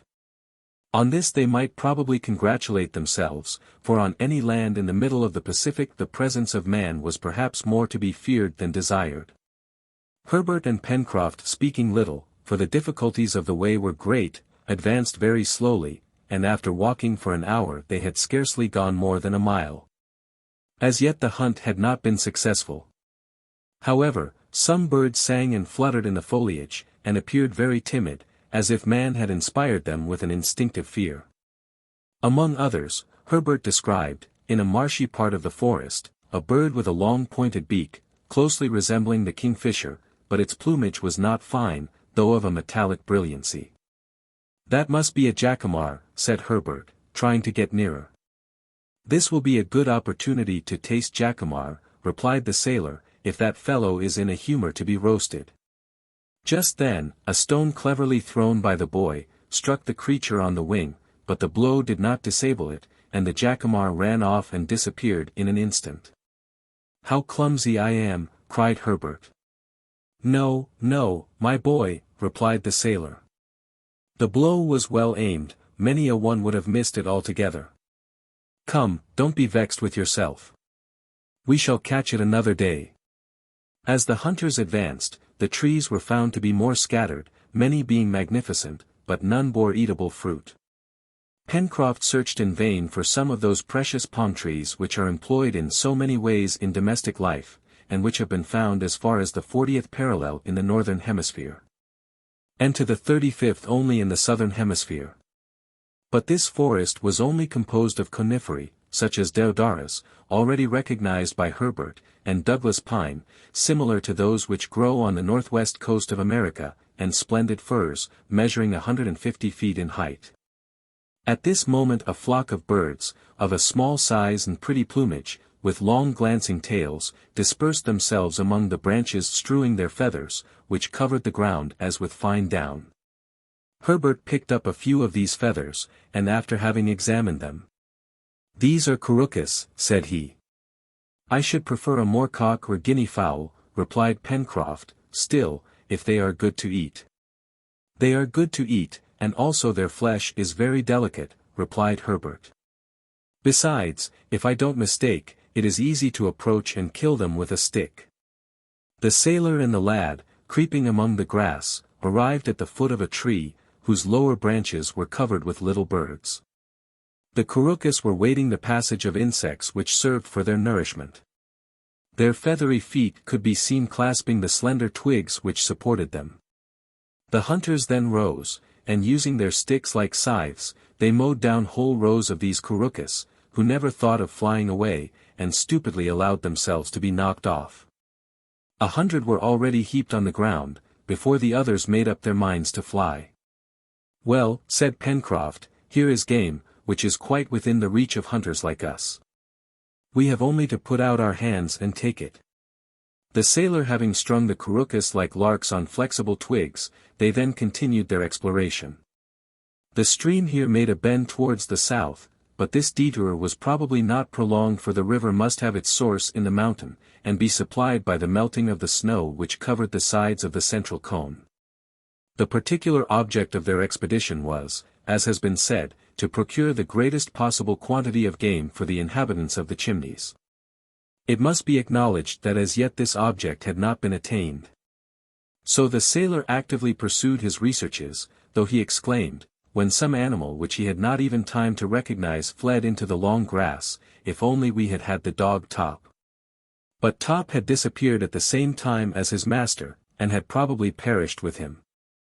Towards 3 o'clock new flocks of birds were seen through certain trees, at whose aromatic berries they were pecking, those of the juniper tree among others. Suddenly a loud trumpet call resounded through the forest. This strange and sonorous cry was produced by a game bird called grouse in the United States. They soon saw several couples, whose plumage was rich chestnut brown mottled with dark brown, and tail of the same color. Herbert recognized the males by the 2 wing-like appendages raised on the neck. Pencroff determined to get hold of at least one of these gallinaceae, which were as large as a fowl, and whose flesh is better than that of a pullet. But it was difficult, for they would not allow themselves to be approached. After several fruitless attempts, which resulted in nothing but scaring the grouse, the sailor said to the lad, "Decidedly, since we can't kill them on the wing, we must try to take them with a line." "Like a fish?"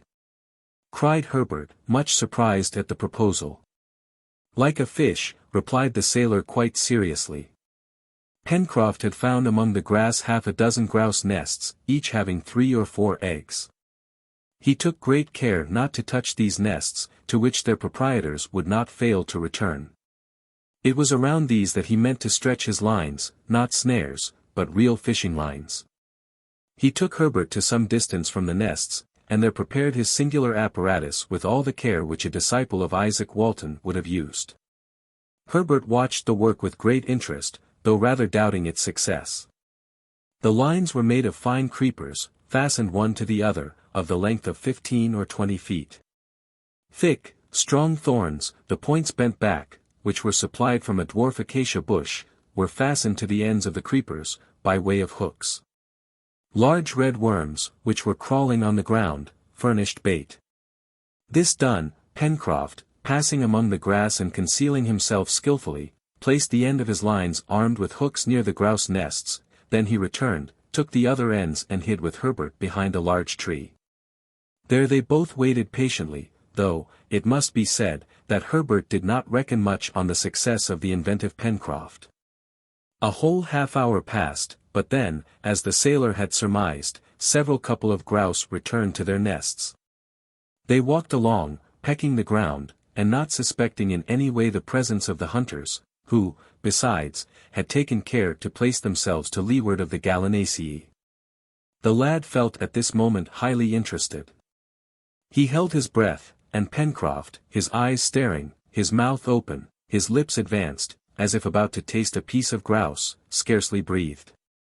Meanwhile, the birds walked about the hooks, without taking any notice of them. Pencroff then gave little tugs which moved the bait as if the worms had been still alive. The sailor undoubtedly felt much greater anxiety than does the fisherman, for he does not see his prey coming through the water. The jerks attracted the attention of the gallinaceae, and they attacked the hooks with their beaks. 3 voracious grouse swallowed at the same moment bait and hook. Suddenly with a smart jerk, Pencroff struck his line, and a flapping of wings showed that the birds were taken. "Hurrah!" he cried, rushing towards the game, of which he made himself master in an instant. Herbert clapped his hands. It was the first time that he had ever seen birds taken with a line, but the sailor modestly confessed that it was not his first attempt, and that besides he could not claim the merit of invention. "And at any rate," added he, "situated as we are, we must hope to hit upon many other contrivances." The grouse were fastened by their claws, and Pencroff, delighted at not having to appear before their companions with empty hands, and observing that the day had begun to decline, judged it best to return to their dwelling. The direction was indicated by the river, whose course they had only to follow, and, towards 6 o'clock, tired enough with their excursion, Herbert and Pencroff arrived at the Chimneys. Chapter 7. Gideon Spilett was standing motionless on the shore, his arms crossed, gazing over the sea, the horizon of which was lost towards the east in a thick black cloud which was spreading rapidly towards the zenith. The wind was already strong, and increased with the decline of day. The whole sky was of a threatening aspect, and the first symptoms of a violent storm were clearly visible. Herbert entered the Chimneys, and Pencroff went towards the reporter. The latter, deeply absorbed, did not see him approach. "We are going to have a dirty night, Mr. Spilett," said the sailor, petrels delight in wind and rain. The reporter, turning at the moment, saw Pencroff, and his first words were, "At what distance from the coast would you say the car was, when the waves carried off our companion?"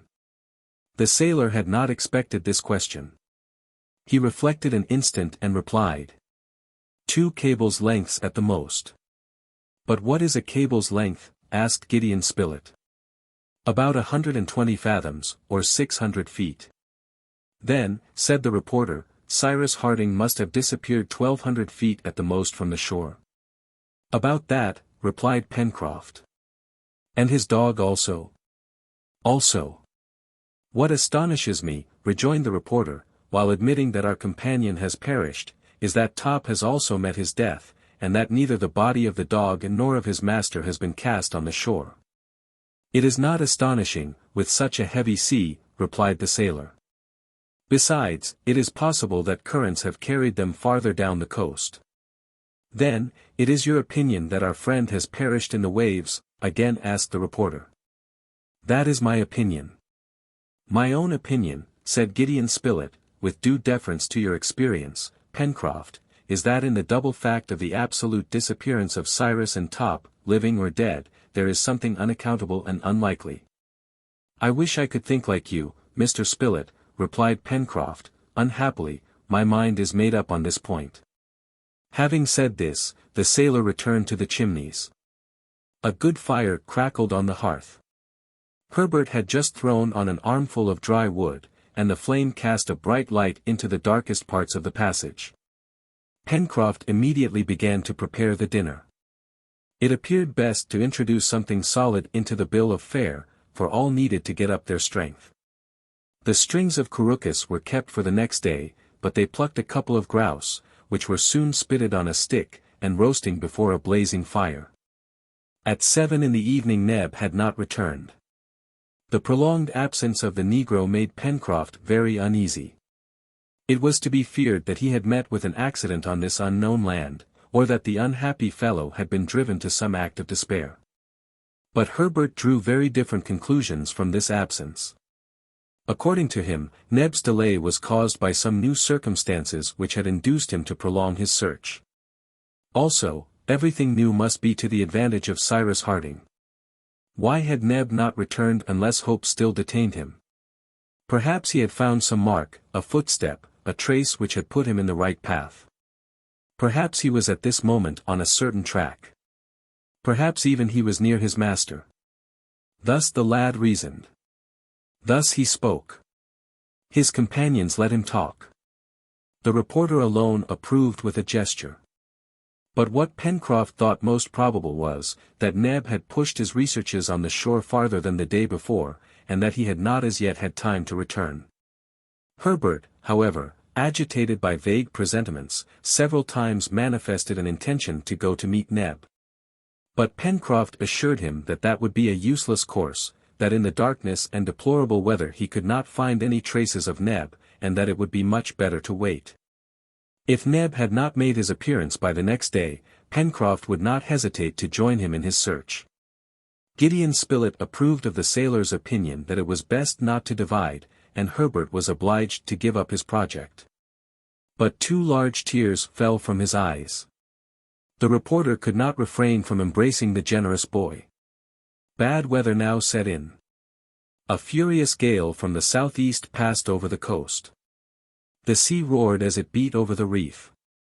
Heavy rain was dashed by the storm into particles like dust. Ragged masses of vapor drove along the beach, on which the tormented shingles sounded as if poured out in cartloads, while the sand raised by the wind added as it were mineral dust to that which was liquid, and rendered the united attack insupportable. Between the river's mouth and the end of the cliff, eddies of wind whirled and gusts from this maelstrom lashed the water which ran through the narrow valley. The smoke from the fireplace was also driven back through the opening, filling the passages and rendering them uninhabitable. Therefore, as the grouse were cooked, Pencroff let the fire die away, and only preserved a few embers buried under the ashes. At 8 o'clock Neb had not appeared, but there was no doubt that the frightful weather alone hindered his return, and that he must have taken refuge in some cave, to await the end of the storm or at least the return of day. As to going to meet him, or attempting to find him, it was impossible. The game constituted the only dish at supper. The meat was excellent, and Pencroff and Herbert, whose long excursion had rendered them very hungry, devoured it with infinite satisfaction. Their meal concluded, each retired to the corner in which he had rested the preceding night, and Herbert was not long in going to sleep near the sailor, who had stretched himself beside the fireplace. Outside, as the night advanced, the tempest also increased in strength, until it was equal to that which had carried the prisoners from Richmond to this land in the Pacific. The tempests which are frequent during the seasons of the equinox, and which are so prolific in catastrophes, are above all terrible over this immense ocean, which opposes no obstacle to their fury. No description can give an idea of the terrific violence of the gale as it beat upon the unprotected coast. Happily the pile of rocks which formed the chimneys was solid. It was composed of enormous blocks of granite, a few of which, insecurely balanced, seemed to tremble on their foundations, and Pencroff could feel rapid quiverings under his head as it rested on the rock. But he repeated to himself, and rightly, that there was nothing to fear, and that their retreat would not give way. However, he heard the noise of stones torn from the summit of the plateau by the wind, falling down on to the beach. A few even rolled on to the upper part of the chimneys, or flew off in fragments when they were projected perpendicularly. Twice the sailor rose and entrenched himself at the opening of the passage, so as to take a look in safety at the outside. But there was nothing to be feared from these showers, which were not considerable, and he returned to his couch before the fireplace, where the embers glowed beneath the ashes. Notwithstanding the fury of the hurricane, the uproar of the tempest, the thunder, and the tumult, Herbert slept profoundly. Sleep at last took possession of Pencroff, whom a seafaring life had habituated to anything. Gideon Spilett alone was kept awake by anxiety.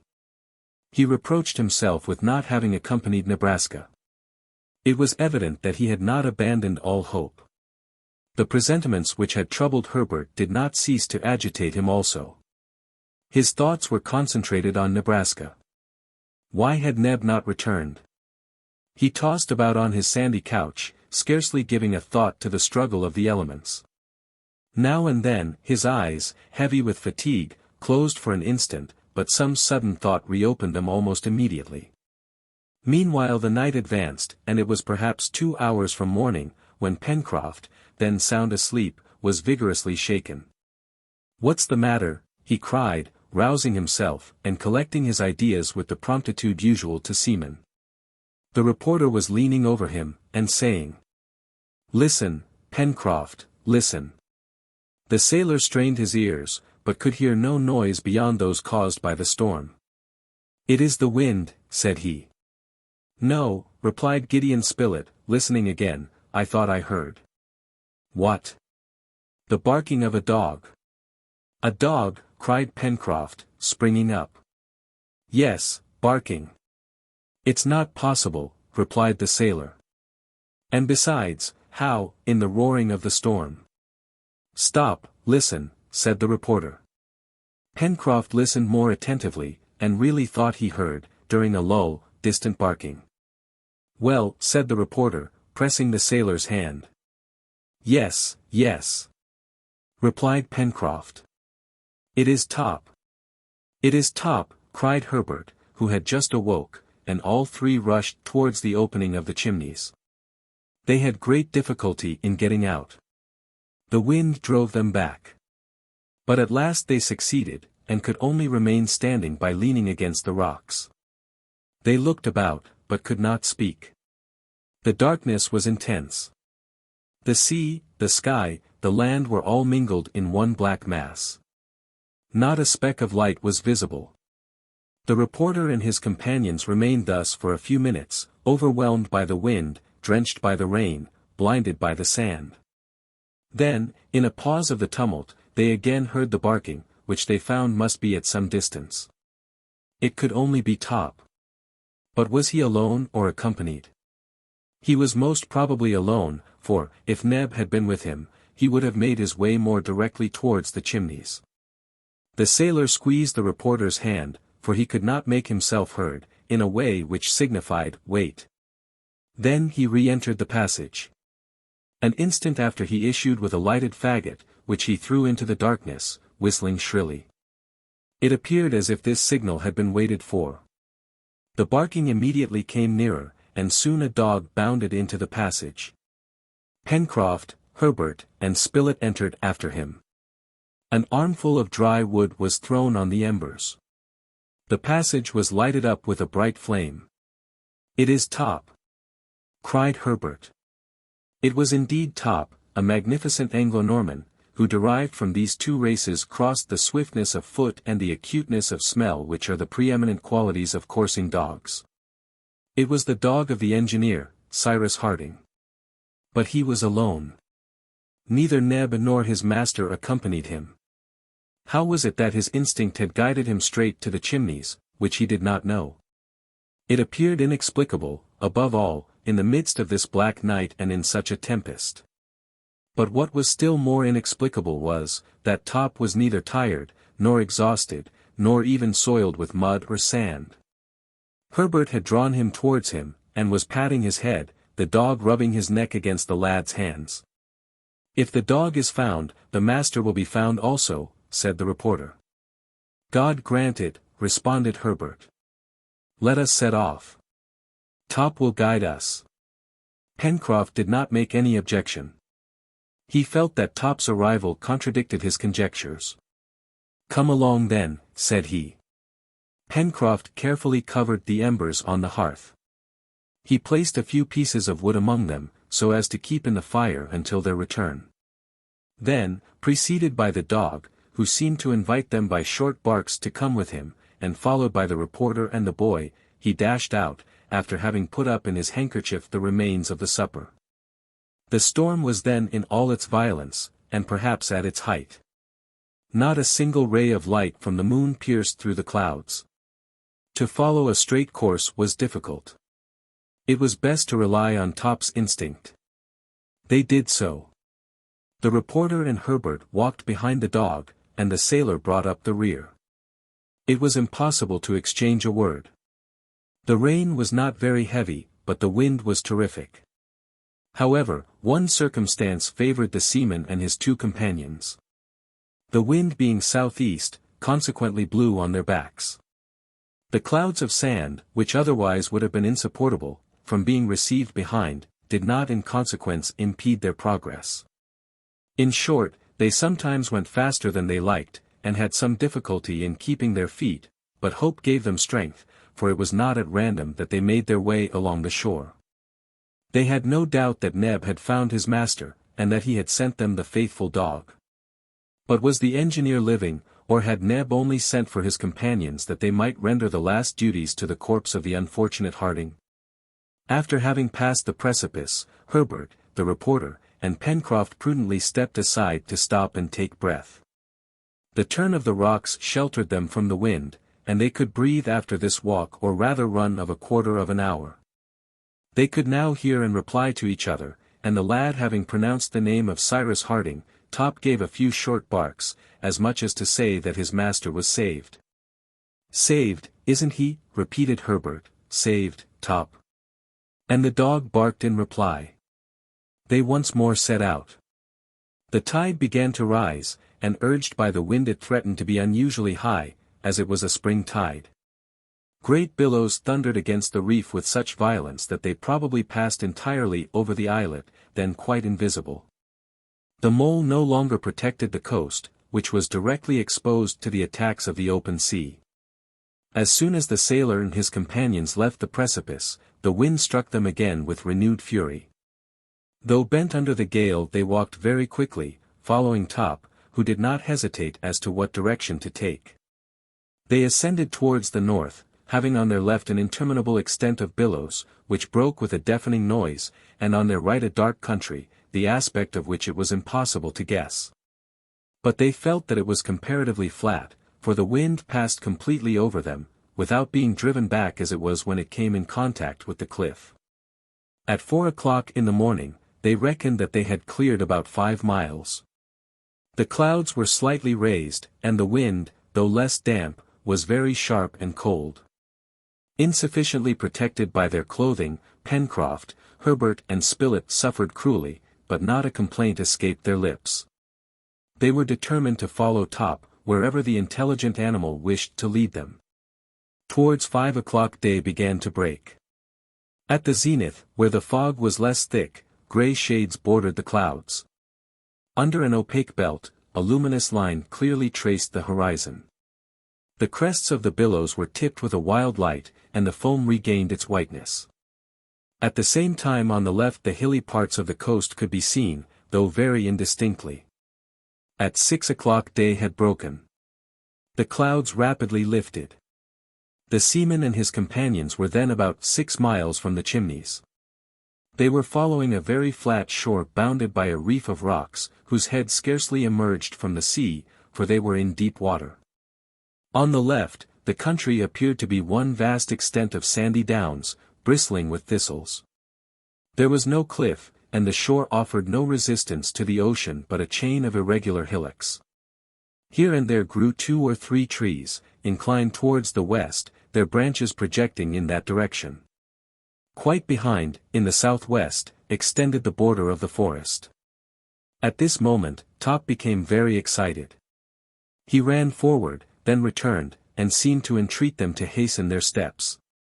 The dog then left the beach, and guided by his wonderful instinct, without showing the least hesitation, went straight in among the downs. They followed him. The country appeared an absolute desert. Not a living creature was to be seen. The downs, the extent of which was large, were composed of hillocks and even of hills, very irregularly distributed. They resembled a Switzerland modelled in sand, and only an amazing instinct could have possibly recognized the way. 5 minutes after having left the beach, the reporter and his 2 companions arrived at a sort of excavation, hollowed out at the back of a high mound. Their Top stopped, and gave a loud, clear bark. Spilett, Harbert, and Pencroff dashed into the cave. Neb was there, kneeling beside a body extended on a bed of grass. The body was that of the engineer, Cyrus Harding. Chapter 8. Neb did not move. Pencroff only uttered one word. "Living?" he cried. Neb did not reply. Spilett and the sailor turned pale. Harbert clasped his hands, and remained motionless. The poor negro, absorbed in his grief, evidently had neither seen his companions nor heard the sailor speak. The reporter knelt down beside the motionless body, and placed his ear to the engineer's chest, having first torn open his clothes. A minute, an age, passed, during which he endeavored to catch the faintest throb of the heart.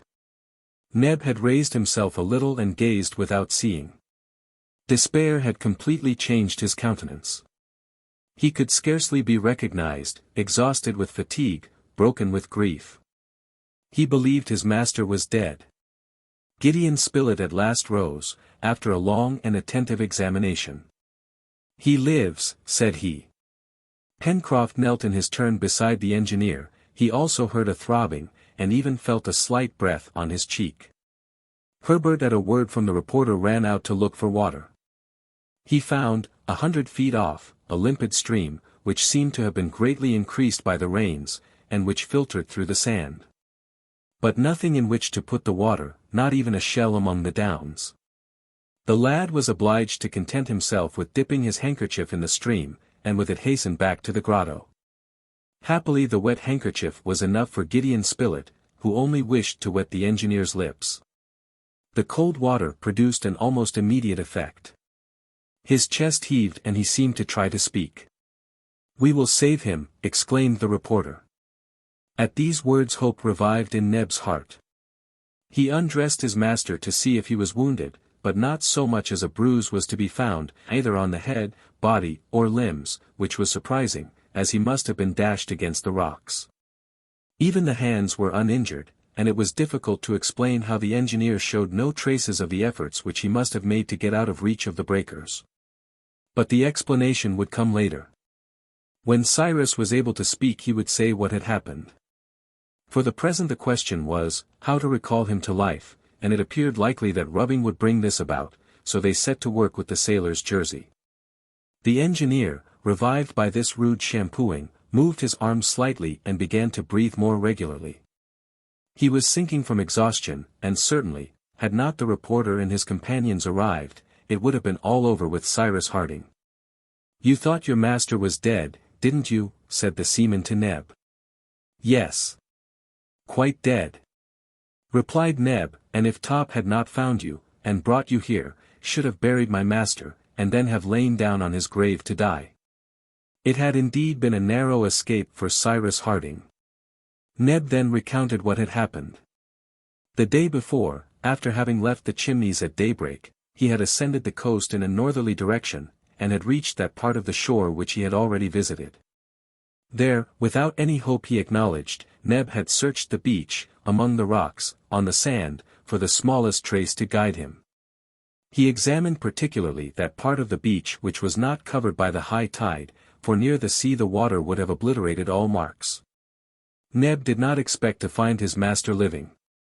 It was for a corpse that he searched, a corpse which he wished to bury with his own hands. He sought long in vain. This desert coast appeared never to have been visited by a human creature. The shells, those which the sea had not reached, and which might be met with by millions above high water mark, were untouched. Not a shell was broken. Neb then resolved to walk along the beach for some miles. It was possible that the waves had carried the body to quite a distant point. When a corpse floats a little distance from a low shore, it rarely happens that the tide does not throw it up, sooner or later. This Neb knew, and he wished to see his master again for the last time. I went along the coast for another 2 miles, carefully examining the beach, both at high and low water, and I had despaired of finding anything, when yesterday, above 5 in the evening, I saw footprints on the sand. "Footprints?" exclaimed Pencroff. "Yes," replied Neb. "Did these footprints begin at the water's edge?" asked the reporter. "No," replied Neb, "only above high water mark, for the others must have been washed out by the tide." "Go on, Neb," said Spilett. "I went half crazy when I saw these footprints. They were very clear and went towards the downs. I followed them for a quarter of a mile, running, but taking care not to destroy them. 5 minutes after, as it was getting dark, I heard the barking of a dog. It was Top, and Top brought me here, to my master." Neb ended his account by saying what had been his grief at finding the inanimate body, in which he vainly sought for the least sign of life. Now that he had found him dead he longed for him to be alive. All his efforts were useless. Nothing remained to be done but to render the last duties to the one whom he had loved so much. Neb then thought of his companions. They, no doubt, would wish to see the unfortunate man again. Top was there. Could he not rely on the sagacity of the faithful animal? Neb several times pronounced the name of the reporter, the one among his companions whom Top knew best. Then he pointed to the south, and the dog bounded off in the direction indicated to him. We have heard how, guided by an instinct which might be looked upon almost as supernatural, Top had found them. Neb's companions had listened with great attention to this account.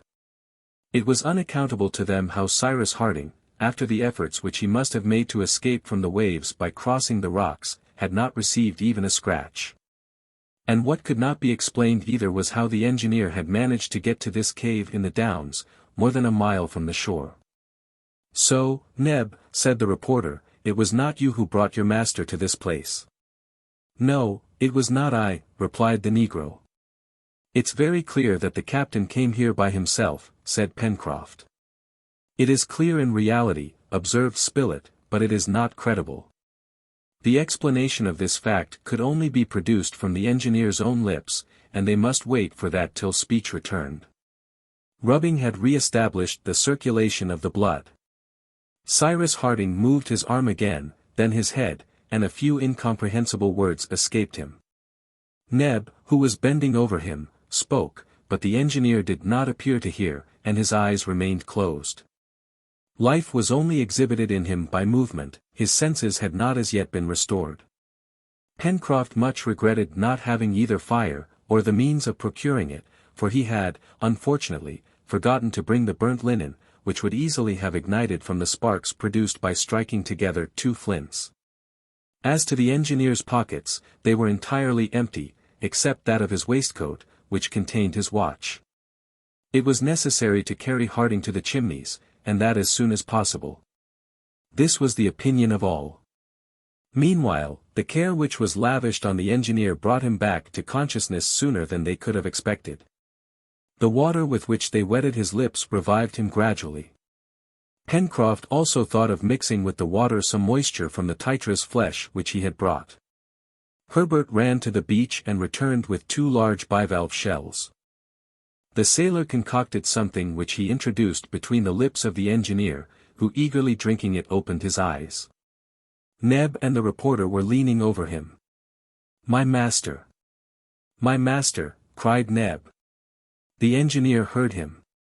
He recognized Neb and Spilett, then his other 2 companions, and his hand slightly pressed theirs.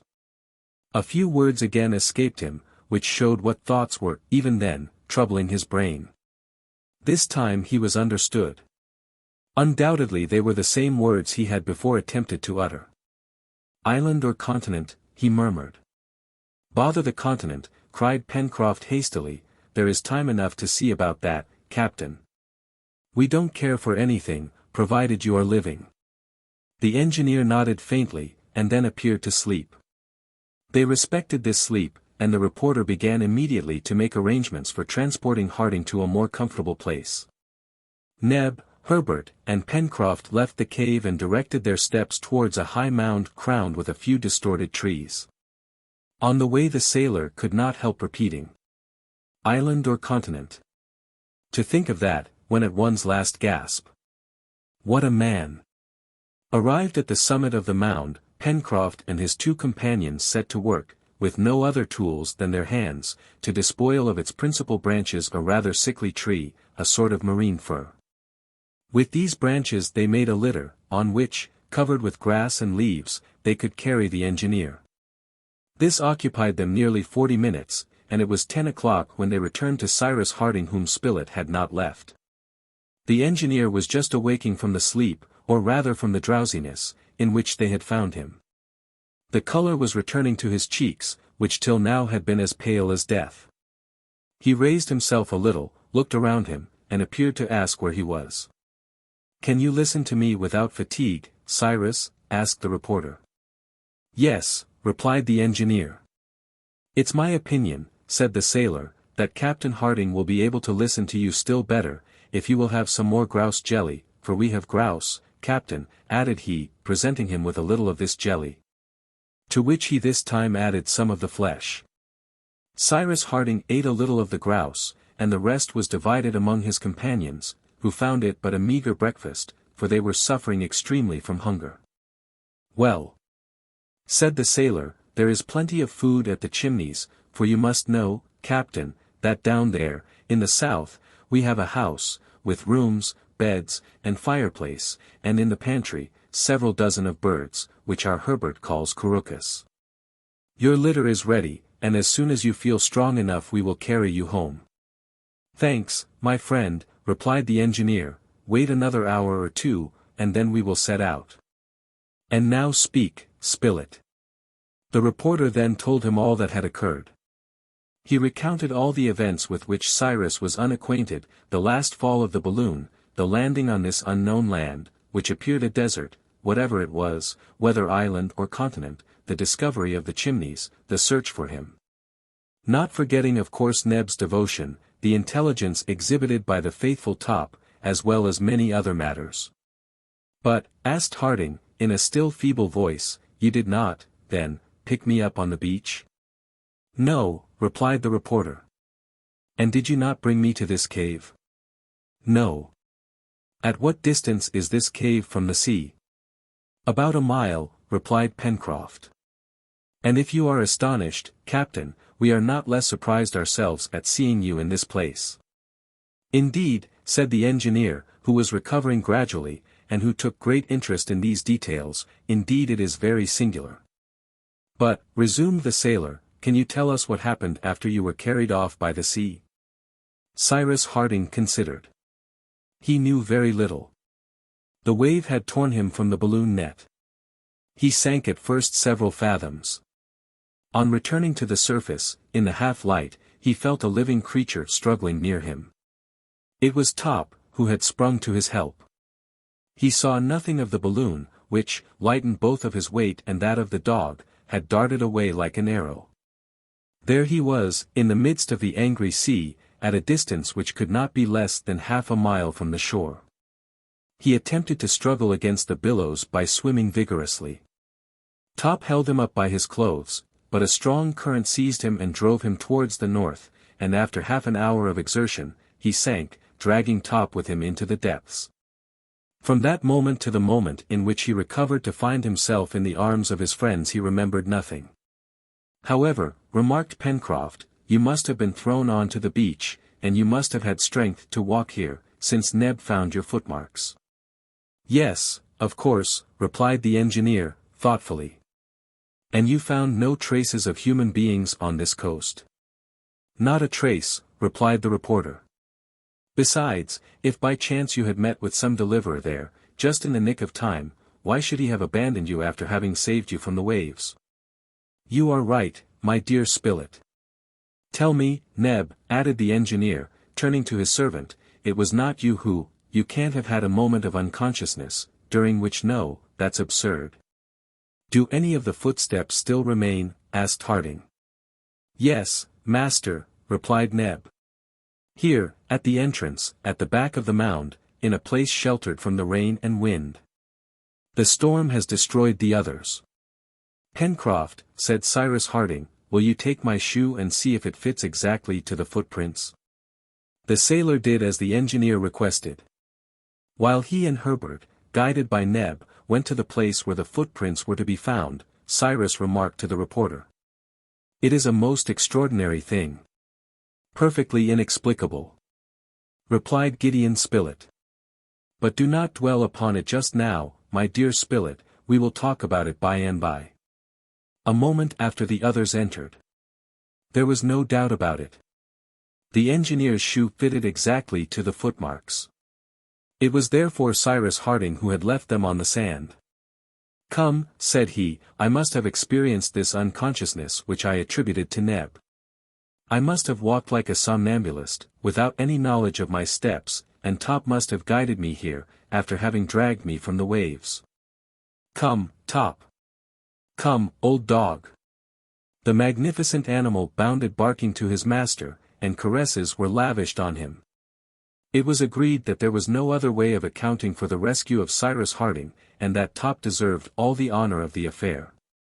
Towards 12 o'clock, Pencroff having asked the engineer if they could now remove him, Harding, instead of replying, and by an effort which exhibited the most energetic will, got up. But he was obliged to lean on the sailor, or he would have fallen. "Well done," cried Pencroff, "bring the captain's litter." The litter was brought. The transverse branches had been covered with leaves and long grass. Harding was laid on it, and Pencroff, having taken his place at one end and Neb at the other, they started towards the coast. There was a distance of 8 miles to be accomplished.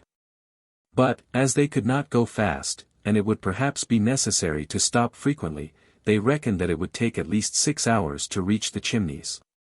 The wind was still strong, but fortunately it did not rain. Although lying down, the engineer, leaning on his elbow, observed the coast, particularly inland. He did not speak, but he gazed. And, no doubt, the appearance of the country, with its inequalities of ground, its forests, its various productions, were impressed on his mind. However, after traveling for 2 hours, fatigue overcame him, and he slept. At 5:30 the little band arrived at the precipice, and a short time after at the Chimneys. They stopped, and the litter was placed on the sand. Cyrus Harding was sleeping profoundly, and did not awake. Pencroff, to his extreme surprise, found that the terrible storm had quite altered the aspect of the place. Important changes had occurred. Great blocks of stone lay on the beach, which was also covered with a thick carpet of seaweed, algae, and wrack. Evidently the sea, passing over the islet, had been carried right up to the foot of the enormous curtain of granite. The soil in front of the cave had been torn away by the violence of the waves. A horrid presentiment flashed across Pencroff's mind. He rushed into the passage, but returned almost immediately, and stood motionless, staring at his companions. The fire was out, the drowned cinders were nothing but mud, the burnt linen, which was to have served as tinder, had disappeared. The sea had penetrated to the end of the passages, and everything was overthrown and destroyed in the interior of the Chimneys. Chapter 9. In a few words, Gideon Spilett, Harbert, and Neb were made acquainted with what had happened. This accident, which appeared so very serious to Pencroff, produced different effects on the companions of the honest sailor. Neb, in his delight at having found his master, did not listen, or rather, did not care to trouble himself with what Pencroff was saying. Harbert shared in some degree the sailor's feelings. As to the reporter, he simply replied, "Upon my word, Pencroff, it's perfectly indifferent to me. But, I repeat, that we haven't any fire." "Pooh! Nor any means of relighting it." "Nonsense!" "But I say, Mr. Spilett, isn't Cyrus here?" replied the reporter. "Is not our engineer alive? He will soon find some way of making fire for us." "With what?" "With nothing." What had Pencroff to say? He could say nothing, for, in the bottom of his heart he shared the confidence which his companions had in Cyrus Harding. The engineer was to them a microcosm, a compound of every science, a possessor of all human knowledge. It was better to be with Cyrus in a desert island, than without him in the most flourishing town in the United States. With him they could want nothing, with him they would never despair. If these brave men had been told that a volcanic eruption would destroy the land, that this land would be engulfed in the depths of the Pacific, they would have imperturbably replied, "Cyrus is here." While in the palanquin, however, the engineer had again relapsed into unconsciousness, which the jolting to which he had been subjected during his journey had brought on, so that they could not now appeal to his ingenuity. The supper must necessarily be very meagre. In fact, all the grouse flesh had been consumed, and there no longer existed any means of cooking more game. Besides, the couroucous which had been reserved had disappeared. They must consider what was to be done. First of all, Cyrus Harding was carried into the central passage. There they managed to arrange for him a couch of seaweed which still remained almost dry. The deep sleep which had overpowered him would no doubt be more beneficial to him than any nourishment. Night had closed in, and the temperature, which had modified when the wind shifted to the northwest, again became extremely cold. Also, the sea having destroyed the partitions which Pencroff had put up in certain places in the passages, the Chimneys, on account of the draughts, had become scarcely habitable. The engineer's condition would, therefore, have been bad enough, if his companions had not carefully covered him with their coats and waistcoats. Supper, this evening, was of course composed of the inevitable lithodomes, of which Harbert and Neb picked up a plentiful supply on the beach. However, to these mollusks, the lad added some edible seaweed, which he gathered on high rocks, whose sides were only washed by the sea at the time of high tides. This seaweed, which belongs to the order of Fucaceae, of the genus Sargassum, produces, when dry, a gelatinous matter, rich and nutritious. The reporter and his companions, after having eaten a quantity of lithodomes, sucked the sargassum, of which the taste was very tolerable. It is used in parts of the East very considerably by the natives. "Never mind," said the sailor, "the captain will help us soon."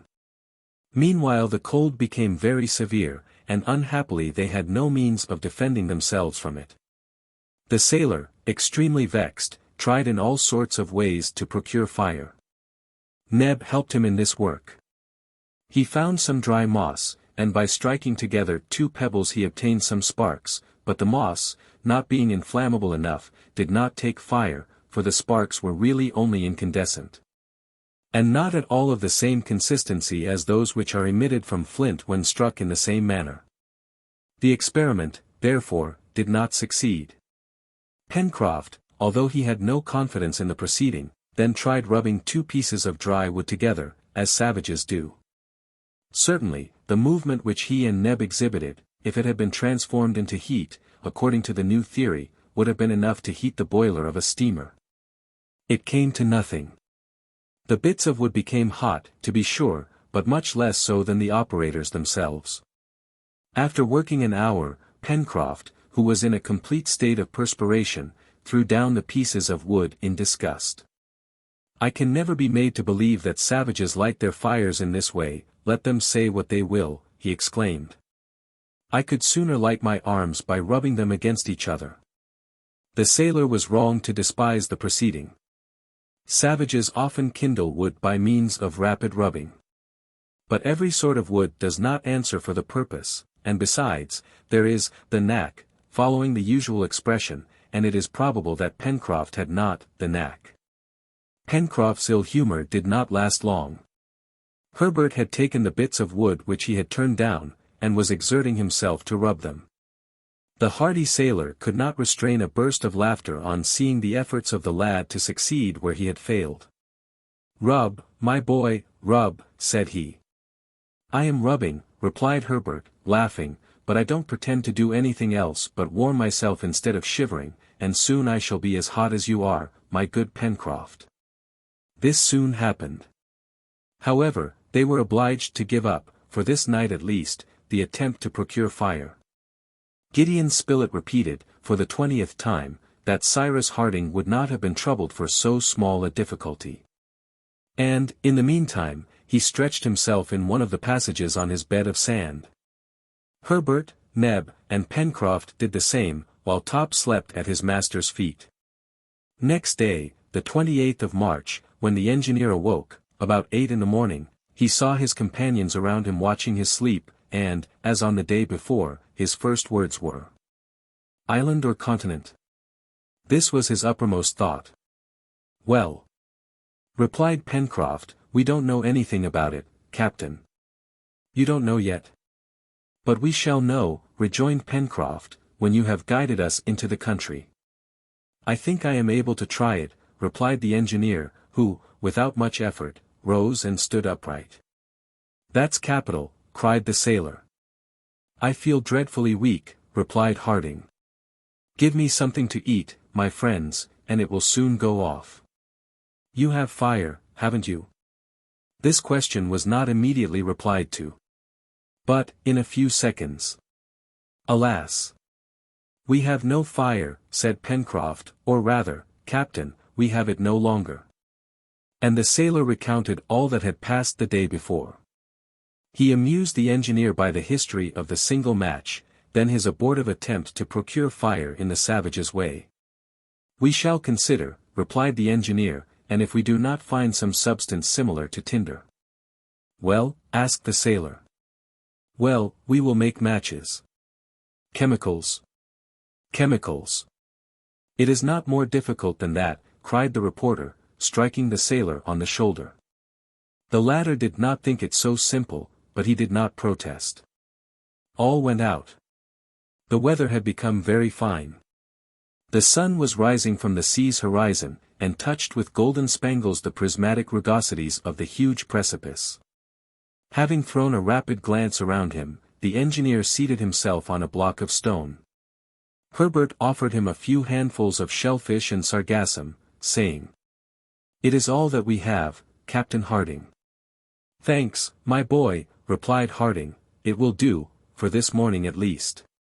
He ate the wretched food with appetite and washed it down with a little fresh water, drawn from the river in an immense shell. His companions looked at him without speaking. Then, feeling somewhat refreshed, Cyrus Harding crossed his arms, and said, "So, my friends, you do not know yet whether fate has thrown us on an island, or on a continent." "No, Captain," replied the boy. "We shall know tomorrow," said the engineer. "Till then, there is nothing to be done." "Yes," replied Pencroff. "What?" "Fire," said the sailor, who, also, had a fixed idea. "We will make it, Pencroff," replied Harding. "While you were carrying me yesterday, did I not see in the west a mountain which commands the country?" "Yes," replied Spilett, "a mountain which must be rather high." "Well," replied the engineer, "we will climb to the summit tomorrow, and then we shall see if this land is an island or a continent. Till then, I repeat, there is nothing to be done." "Yes, fire," said the obstinate sailor again. "But he will make us a fire," replied Gideon Spilett, "only have a little patience, Pencroff."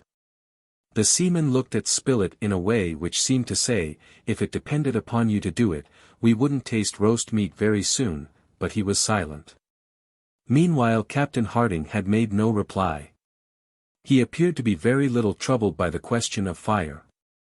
For a few minutes he remained absorbed in thought, then again speaking.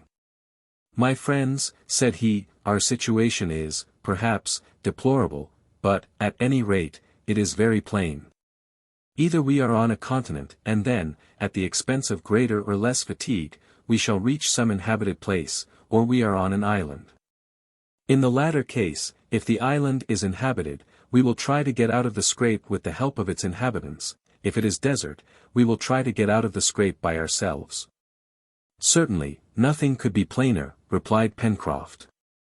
"But, whether it is an island or a continent," asked Gideon Spilett, "whereabouts do you think, Cyrus, this storm has thrown us?" "I cannot say exactly," replied the engineer, "but I presume it is some land in the Pacific. In fact, when we left Richmond, the wind was blowing from the northeast, and its very violence greatly proves that it could not have varied. If the direction has been maintained from the northeast to the southwest, we have traversed the states of North Carolina, of South Carolina, of Georgia, the Gulf of Mexico, Mexico itself, in its narrow part, then a part of the Pacific Ocean. I cannot estimate the distance traversed by the balloon at less than 6,000 to 7,000 miles, and, even supposing that the wind had varied half a quarter, it must have brought us either to the archipelago of Mendava, either on the Paumotus, or even, if it had a greater strength than I suppose, to the land of New Zealand. If the last hypothesis is correct, it will be easy enough to get home again. English or Maoris, we shall always find someone to whom we can speak. If, on the contrary, this is the coast of a desert island in some tiny archipelago, perhaps we shall be able to reconnoiter it from the summit of that peak which overlooks the country. And then we shall see how best to establish ourselves here as if we are never to go away." "Never," cried the reporter. "You say, never, my dear Cyrus. Better to put things at the worst at first," replied the engineer, "and reserve the best for a surprise." "Well said," remarked Pencroff. "It is to be hoped, too, that this island, if it be one, is not situated just out of the course of ships. That would be really unlucky. We shall not know what we have to rely on until we have first made the ascent of the mountain," replied the engineer. "But tomorrow, Captain," asked Herbert, "shall you be in a state to bear the fatigue of the ascent?" "I hope so," replied the engineer, "provided you and Pencroff, my boy, show yourselves quick and clever hunters." "Captain," said the sailor, "since you are speaking of game, if on my return, I was as certain of roasting it as I am of bringing it back." "Bring it back all the same, Pencroff," replied Harding. It was then agreed that the engineer and the reporter were to pass the day at the Chimneys, so as to examine the shore and the upper plateau. Neb, Herbert, and the sailor were to return to the forest, renew their store of wood, and lay violent hands on every creature, feathered or hairy, which might come within their reach. They set out accordingly about 10 o'clock in the morning, Herbert confident, Neb joyous, Pencroff murmuring aside. "If, on my return, I find a fire at the house, I shall believe that the thunder itself came to light it." All three climbed the bank, and arrived at the angle made by the river. The sailor, stopping, said to his two companions, "Shall we begin by being hunters or woodmen?" "Hunters," replied Herbert. "There is Top already in quest."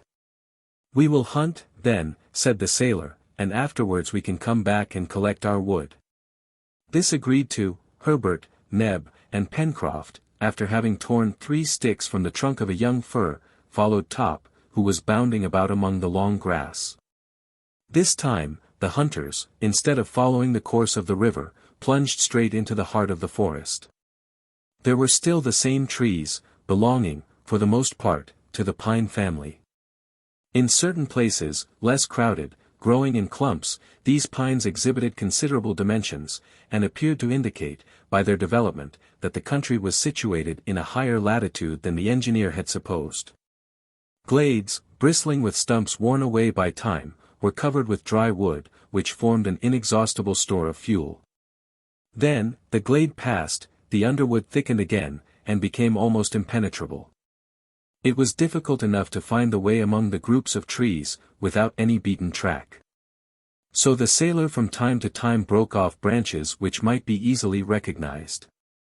But, perhaps, he was wrong not to follow the watercourse, as he and Herbert had done on their first excursion, for after walking an hour not a creature had shown itself.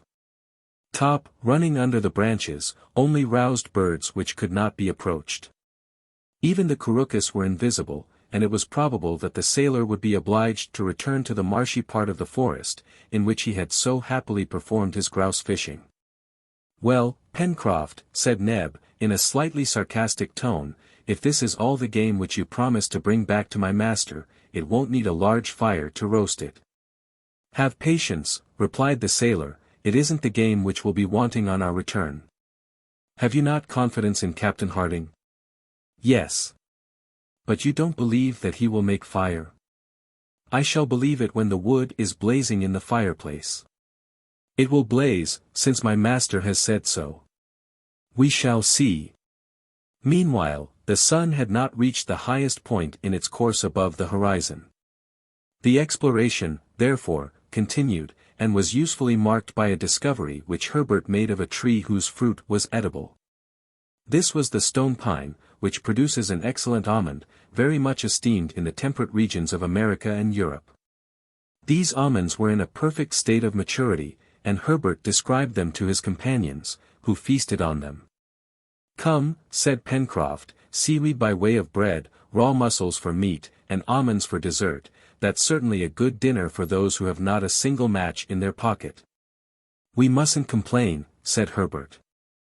"I am not complaining, my boy," replied Pencroff, "only I repeat, that meat is a little too much economized in this sort of meal." "Top has found something," cried Neb, who ran towards a thicket, in the midst of which the dog had disappeared, barking. With Top's barking were mingled curious gruntings. The sailor and Herbert had followed Neb. If there was game there, this was not the time to discuss how it was to be cooked, but rather, how they were to get hold of it. The hunters had scarcely entered the bushes when they saw Top engaged in a struggle with an animal which he was holding by the ear. This quadruped was a sort of pig nearly 2.5 feet long, of a blackish-brown color, lighter below, having hard scanty hair. Its toes, then strongly fixed in the ground, seemed to be united by a membrane. Herbert recognized in this animal the capybara, that is to say, one of the largest members of the rodent order. Meanwhile, the capybara did not struggle against the dog. It stupidly rolled its eyes, deeply buried in a thick bed of fat. Perhaps it saw men for the first time. However, Neb, having tightened his grasp on his stick, was just going to fell the pig, when the latter, tearing itself from Top's teeth, by which it was only held by the tip of its ear, uttered a vigorous grunt, rushed upon Herbert, almost overthrew him, and disappeared in the wood. "The rascal!" cried Pencroff. All three directly darted after Top, but at the moment when they joined him the animal had disappeared under the waters of a large pond shaded by venerable pines. Neb, Herbert, and Pencroff stopped, motionless. Top plunged into the water, but the capybara, hidden at the bottom of the pond, did not appear. "Let us wait," said the boy, "for he will soon come to the surface to breathe." "Won't he drown?" asked Neb. "No," replied Herbert, "since he has webbed feet, and is almost an amphibious animal. But watch him." Top remained in the water. Pencroff and his two companions went to different parts of the bank, so as to cut off the retreat of the capybara, which the dog was looking for beneath the water. Herbert was not mistaken. In a few minutes the animal appeared on the surface of the water. Top was upon it in a bound, and kept it from plunging again. An instant later the capybara, dragged to the bank, was killed by a blow from Neb's stick. "Hurrah!" cried Pencroff, who was always ready with this cry of triumph. "Give me but a good fire, and this pig shall be gnawed to the bones." Pencroff hoisted the capybara on his shoulders, and judging by the height of the sun that it was about 2 o'clock, he gave the signal to return. Top's instinct was useful to the hunters, who, thanks to the intelligent animal, were enabled to discover the road by which they had come. Half an hour later they arrived at the river. Pencroff soon made a raft of wood, as he had done before, though if there was no fire it would be a useless task, and the raft following the current, they returned towards the Chimneys. But the sailor had not gone 50 paces when he stopped, and again uttering a tremendous hurrah, pointed towards the angle of the cliff. "Herbert! Neb! Look!" he shouted. Smoke was escaping and curling up among the rocks. Chapter 10. In a few minutes the three hunters were before a crackling fire. The captain and the reporter were there. Pencroff looked from one to the other, his capybara in his hand, without saying a word. "Well, yes, my brave fellow," cried the reporter. "Fire, real fire, which will roast this splendid pig perfectly, and we will have a feast presently." "But who lighted it?" asked Pencroff. "The sun." Gideon Spilett was quite right in his reply. It was the sun which had furnished the heat which so astonished Pencroff. The sailor could scarcely believe his eyes, and he was so amazed that he did not think of questioning the engineer. "Had you a burning glass, sir?" asked Herbert of Harding. "No, my boy," replied he, "but I made one." And he showed the apparatus which served for a burning glass. It was simply 2 glasses which he had taken from his own and the reporter's watches. Having filled them with water and rendered their edges adhesive by means of a little clay, he thus fabricated a regular burning glass, which, concentrating the solar rays on some very dry moss, soon caused it to blaze. The sailor considered the apparatus, then he gazed at the engineer without saying a word, only a look plainly expressed his opinion that if Cyrus Harding was not a magician, he was certainly no ordinary man. At last speech returned to him, and he cried, "Note that, Mr. Spilett, note that down on your paper." "It is noted," replied the reporter. Then, Neb helping him, the seaman arranged the spit, and the capybara, properly cleaned, was soon roasting like a suckling pig before a clear, crackling fire. The Chimneys had again become more habitable, not only because the passages were warmed by the fire, but because the partitions of wood and mud had been re-established. It was evident that the engineer and his companions had employed their day well. Cyrus Harding had almost entirely recovered his strength, and had proved it by climbing to the upper plateau. From this point his eye, accustomed to estimate heights and distances, was fixed for a long time on the cone, the summit of which he wished to reach the next day. The mountain, situated about 6 miles to the northwest, appeared to him to measure 3,500 feet above the level of the sea.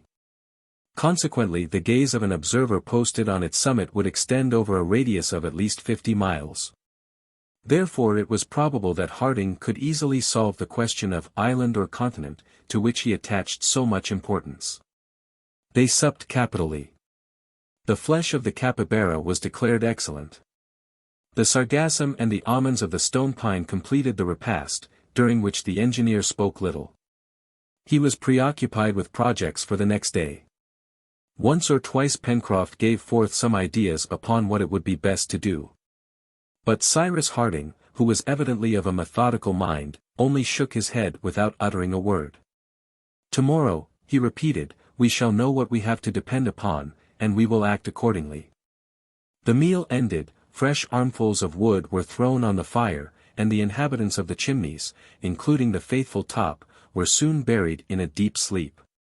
No incident disturbed this peaceful night, and the next day, the 29th of March, fresh and active they awoke, ready to undertake the excursion which must determine their fate.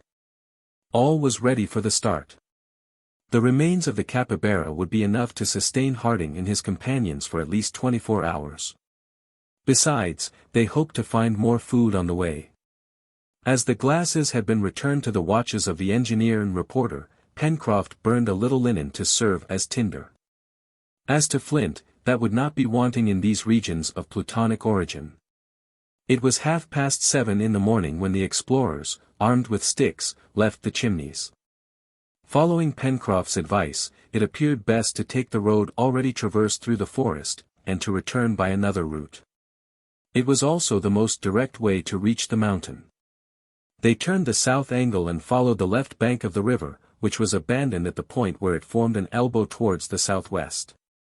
The path, already trodden under the evergreen trees, was found, and at 9 o'clock Cyrus Harding and his companions had reached the western border of the forest.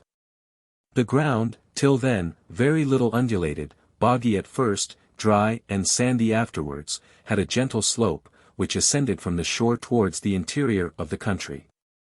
A few very timid animals were seen under the forest trees. Top quickly started them, but his master soon called him back, for the time had not come to commence hunting, that would be attended to later. The engineer was not a man who would allow himself to be diverted from his fixed idea. It might even have been said that he did not observe the country at all, either in its configuration or in its natural productions, his great aim being to climb the mountain before him, and therefore straight towards it he went. At 10 o'clock a halt of a few minutes was made. On leaving the forest, the mountain system of the country appeared before the explorers. The mountain was composed of two cones. The first, truncated at a height of about 2,500 feet, was sustained by buttresses, which appeared to branch out like the talons of an immense claw set on the ground. Between these were narrow valleys, bristling with trees, the last clumps of which rose to the top of the lowest cone. There appeared to be less vegetation on that side of the mountain which was exposed to the northeast, and deep fissures could be seen which, no doubt, were watercourses. On the first cone rested a second, slightly rounded, and placed a little on one side, like a great round hat cocked over the ear. A Scotchman would have said, his bonnet was a thoque de G. It appeared formed of bare earth, here and there pierced by reddish rocks. They wished to reach the second cone, and proceeding along the ridge of the spurs seemed to be the best way by which to gain it. "We are on volcanic ground," Cyrus Harding had said, and his companions following him began to ascend by degrees on the back of a spur, which, by a winding and consequently more accessible path, joined the first plateau. The ground had evidently been convulsed by subterranean force. Here and there stray blocks, numerous debris of basalt and pumice stone, were met with.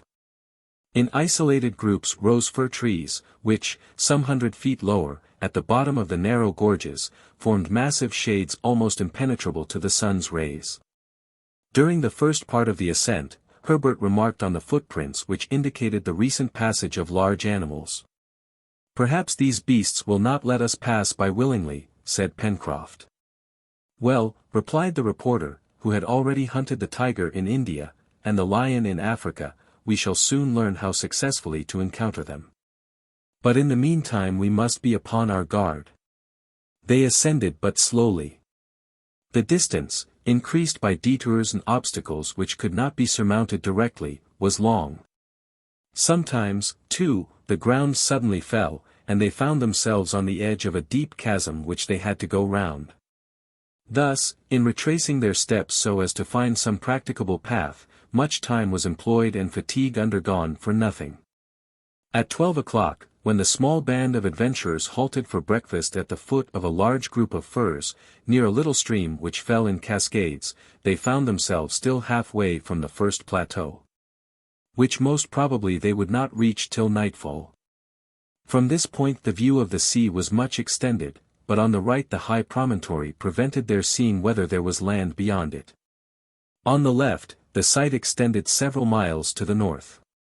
But, on the northwest, at the point occupied by the explorers, it was cut short by the ridge of a fantastically shaped spur, which formed a powerful support of the central cone. At 1 o'clock the ascent was continued. They slanted more towards the southwest and again entered among thick bushes. There under the shade of the trees fluttered several couples of gallinaceae belonging to the pheasant species. They were tragopans, ornamented by a pendant skin which hangs over their throats, and by two small, round horns, planted behind the eyes. Among these birds, which were about the size of a fowl, the female was uniformly brown, while the male was gorgeous in his red plumage, decorated with white spots. Gideon Spilett, with a stone cleverly and vigorously thrown, killed one of these tragopans, on which Pencroff, made hungry by the fresh air, had cast greedy eyes. After leaving the region of bushes, the party, assisted by resting on each other's shoulders, climbed for about 100 feet up a steep acclivity and reached a level place, with very few trees, where the soil appeared volcanic. It was necessary to ascend by zigzags to make the slope more easy, for it was very steep, and the footing being exceedingly precarious required the greatest caution. Neb and Herbert took the lead, Pencroff the rear, the captain and the reporter between them. The animals which frequented these heights, and there were numerous traces of them, must necessarily belong to those races of sure foot and supple spine, chamois or goat. Several were seen, but this was not the name Pencroff gave them, for all of a sudden, sheep, he shouted. All stopped about 50 feet from half a dozen animals of a large size, with strong horns bent back and flattened towards the point, with a woolly fleece, hidden under long silky hair of a tawny color. They were not ordinary sheep, but a species usually found in the mountainous regions of the temperate zone, to which Herbert gave the name of the musmon. "Have they legs and chops?" asked the sailor. "Yes," replied Herbert. "Well, then, they are sheep," said Pencroff. The animals, motionless among the blocks of basalt, gazed with an astonished eye, as if they saw human bipeds for the first time. Then their fears suddenly aroused, they disappeared, bounding over the rocks. "Goodbye, till we meet again," cried Pencroff, as he watched them, in such a comical tone that Cyrus Harding, Gideon Spilett, Herbert and Neb could not help laughing. The ascent was continued. Here and there were traces of lava. Sulphur springs sometimes stopped their way, and they had to go round them. In some places the sulphur had formed crystals among other substances, such as whitish cinders made of an infinity of little feldspar crystals. In approaching the first plateau formed by the truncating of the lower cone, the difficulties of the ascent were very great. Towards 4 o'clock the extreme zone of the trees had been passed. There only remained here and there a few twisted, stunted pines, which must have had a hard life in resisting at this altitude the high winds from the open sea. Happily for the engineer and his companions the weather was beautiful, the atmosphere tranquil, for a high breeze at an elevation of 3,000 feet would have hindered their proceedings. The purity of the sky at the zenith was felt through the transparent air. A perfect calm reigned around them.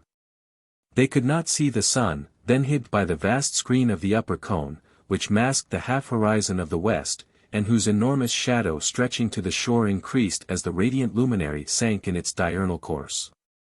Vapor, mist rather than clouds, began to appear in the east, and assume all the prismatic colors under the influence of the solar rays. 500 feet only separated the explorers from the plateau, which they wished to reach so as to establish there an encampment for the night.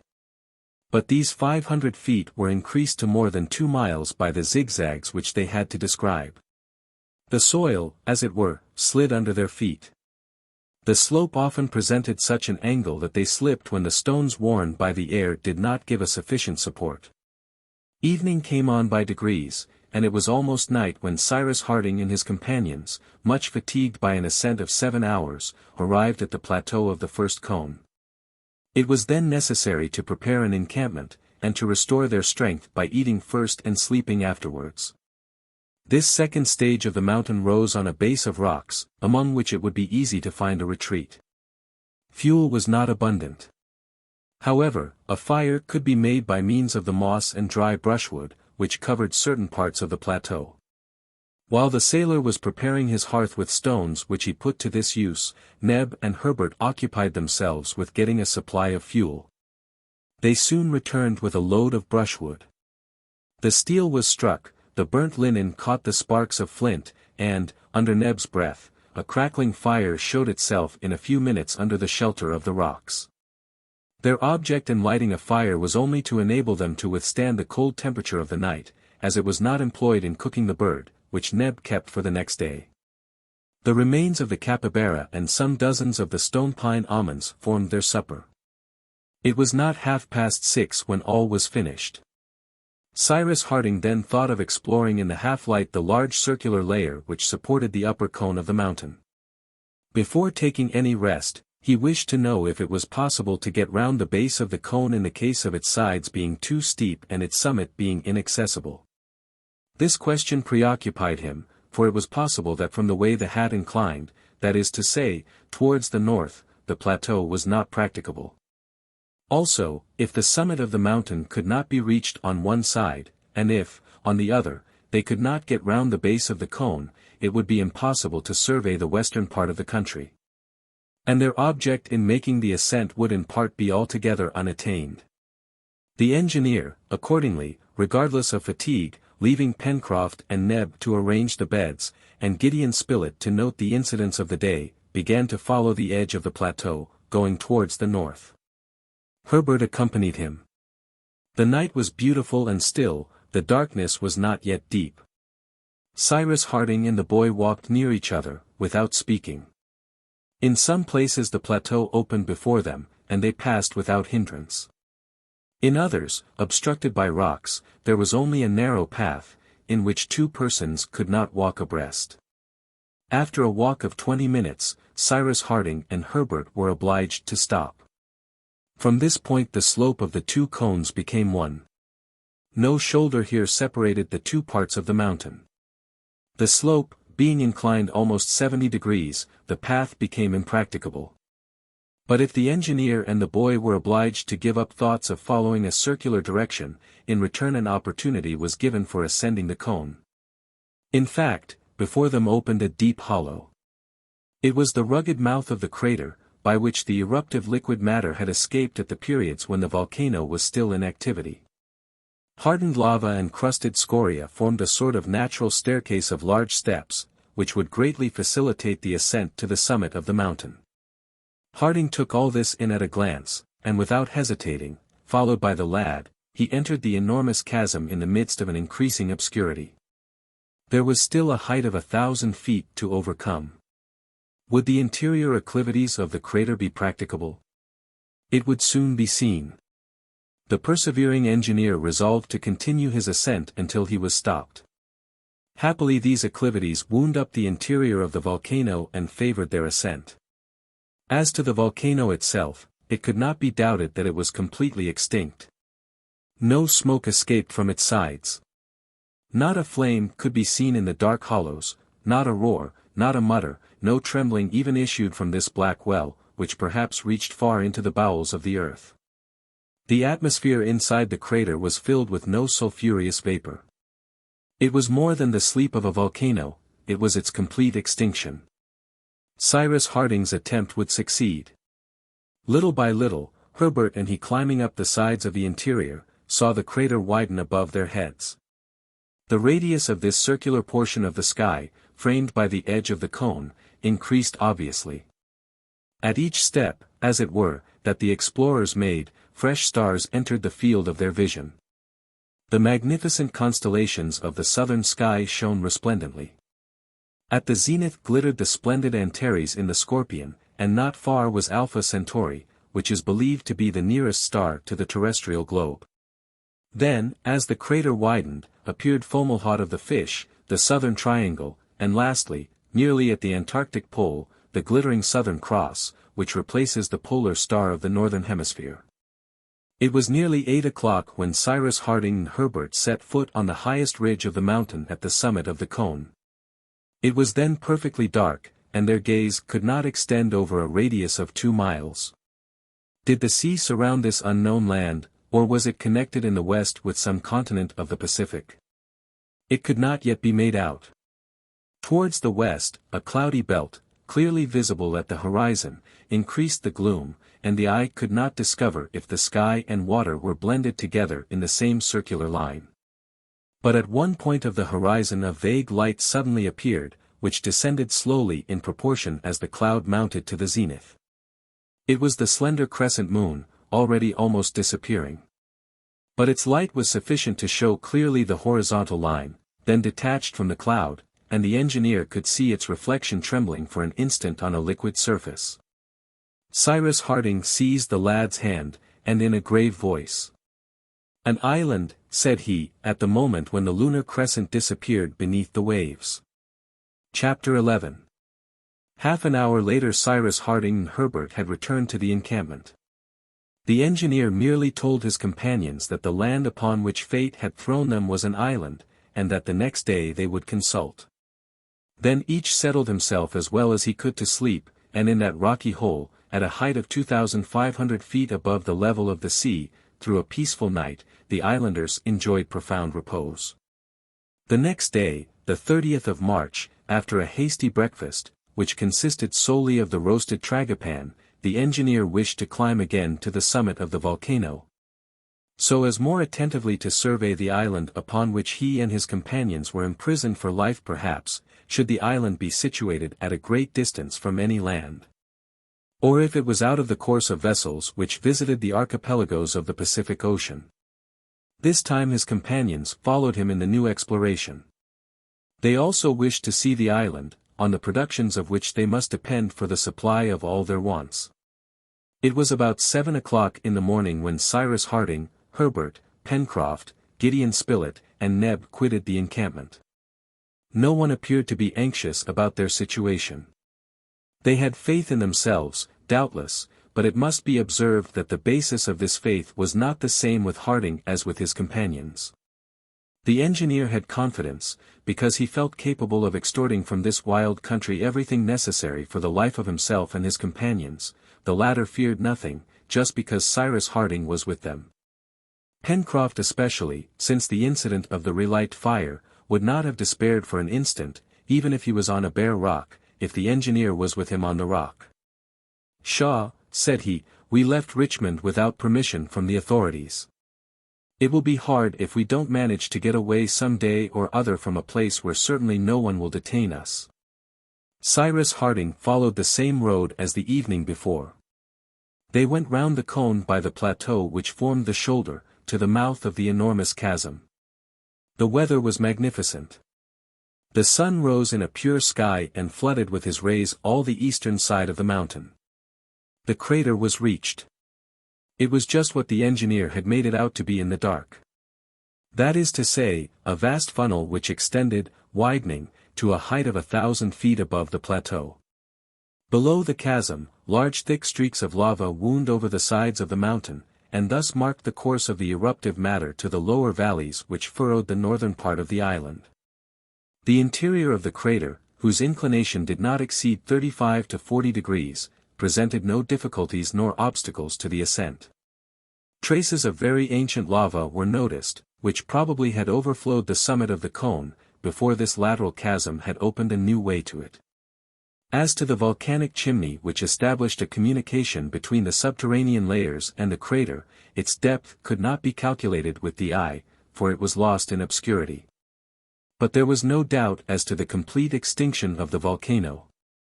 Before 8 o'clock Harding and his companions were assembled at the summit of the crater, on a conical mound which swelled the northern edge. The sea everywhere!" they cried, as if their lips could not restrain the words which made islanders of them. The sea, indeed, formed an immense circular sheet of water all around them. Perhaps, on climbing again to the summit of the cone, Cyrus Harding had had a hope of discovering some coast, some island shore, which he had not been able to perceive in the dark the evening before. But nothing appeared on the farthest verge of the horizon, that is to say over a radius of more than 50 miles. No land in sight. Not a sail. Over all this immense space the ocean alone was visible. The island occupied the center of a circumference which appeared to be infinite. The engineer and his companions, mute and motionless, surveyed for some minutes every point of the ocean, examining it to its most extreme limits. Even Pencroff, who possessed a marvelous power of sight, saw nothing. And certainly if there had been land at the horizon, if it appeared only as an indistinct vapor, the sailor would undoubtedly have found it out, for nature had placed regular telescopes under his eyebrows. From the ocean their gaze returned to the island which they commanded entirely, and the first question was put by Gideon Spilett in these terms. About what size is this island?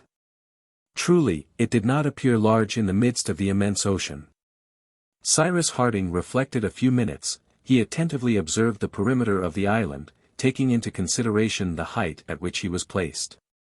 Then, "My friends," said he, "I do not think I am mistaken in giving to the shore of the island a circumference of more than 100 miles. And consequently an area?" "That is difficult to estimate," replied the engineer, "for it is so uneven." If Cyrus Harding was not mistaken in his calculation, the island had almost the extent of Malta or Zante, in the Mediterranean, but it was at the same time much more irregular and less rich in capes, promontories, points, bays, or creeks. Its strange form caught the eye, and when Gideon Spilett, on the engineer's advice, had drawn the outline, they found that it resembled some fantastic animal, a monstrous leviathan, which lay sleeping on the surface of the Pacific. This was in fact the exact shape of the island, which it is of consequence to know, and a tolerably correct map of it was immediately drawn by the reporter. The east part of the shore, where the castaways had landed, formed a wide bay, terminated by a sharp cape, which had been concealed by a high point from Pencroff on his first exploration.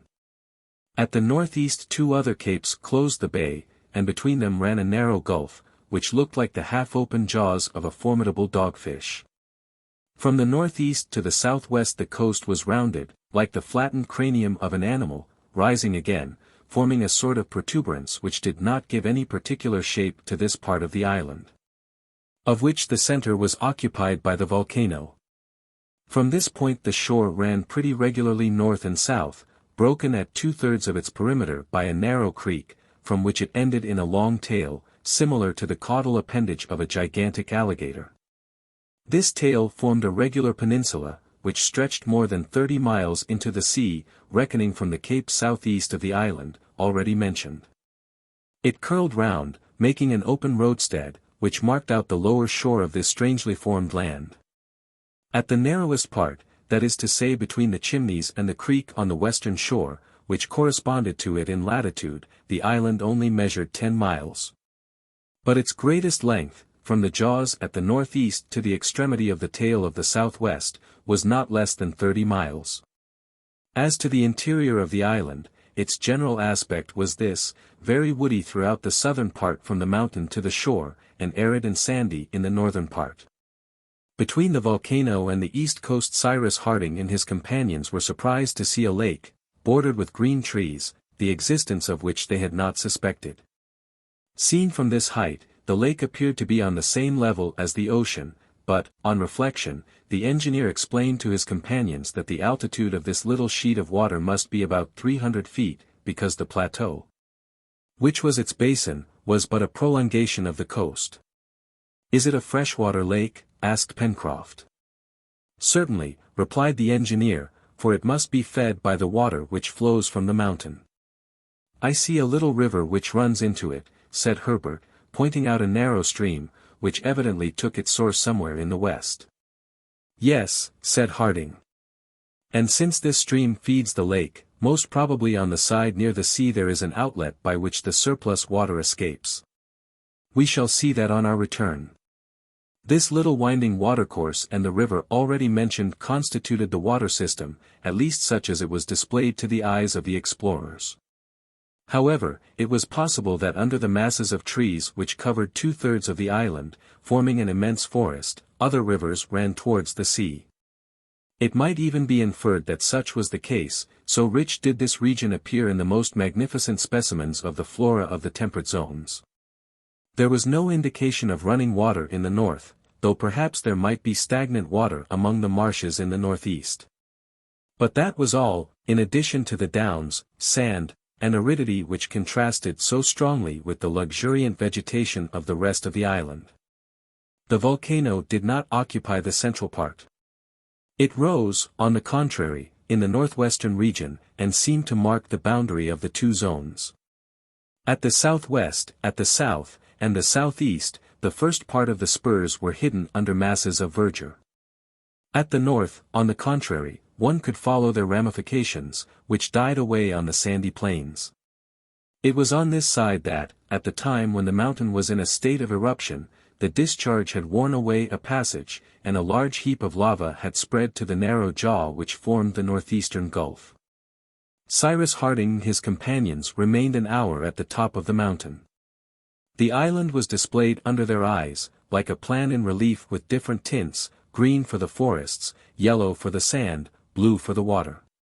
They viewed it in its tout ensemble, nothing remained concealed but the ground hidden by verdure, the hollows of the valleys, and the interior of the volcanic chasms.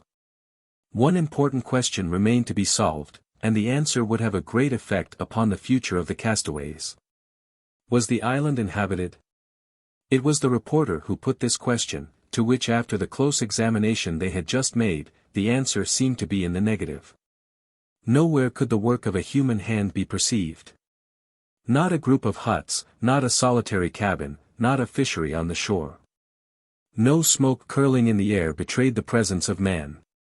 It is true, a distance of nearly 30 miles separated the observers from the extreme points, that is, of the tail which extended to the southwest, and it would have been difficult, even to Pencroff's eyes, to discover a habitation there. Neither could the curtain of verdure, which covered 3/4 of the island, be raised to see if it did not shelter some straggling village. But in general the islanders live on the shores of the narrow spaces which emerge above the waters of the Pacific, and this shore appeared to be an absolute desert. Until a more complete exploration, it might be admitted that the island was uninhabited. But was it frequented, at least occasionally, by the natives of neighboring islands? It was difficult to reply to this question. No land appeared within a radius of 50 miles. But 50 miles could be easily crossed either by Malay praus or by the large Polynesian canoes.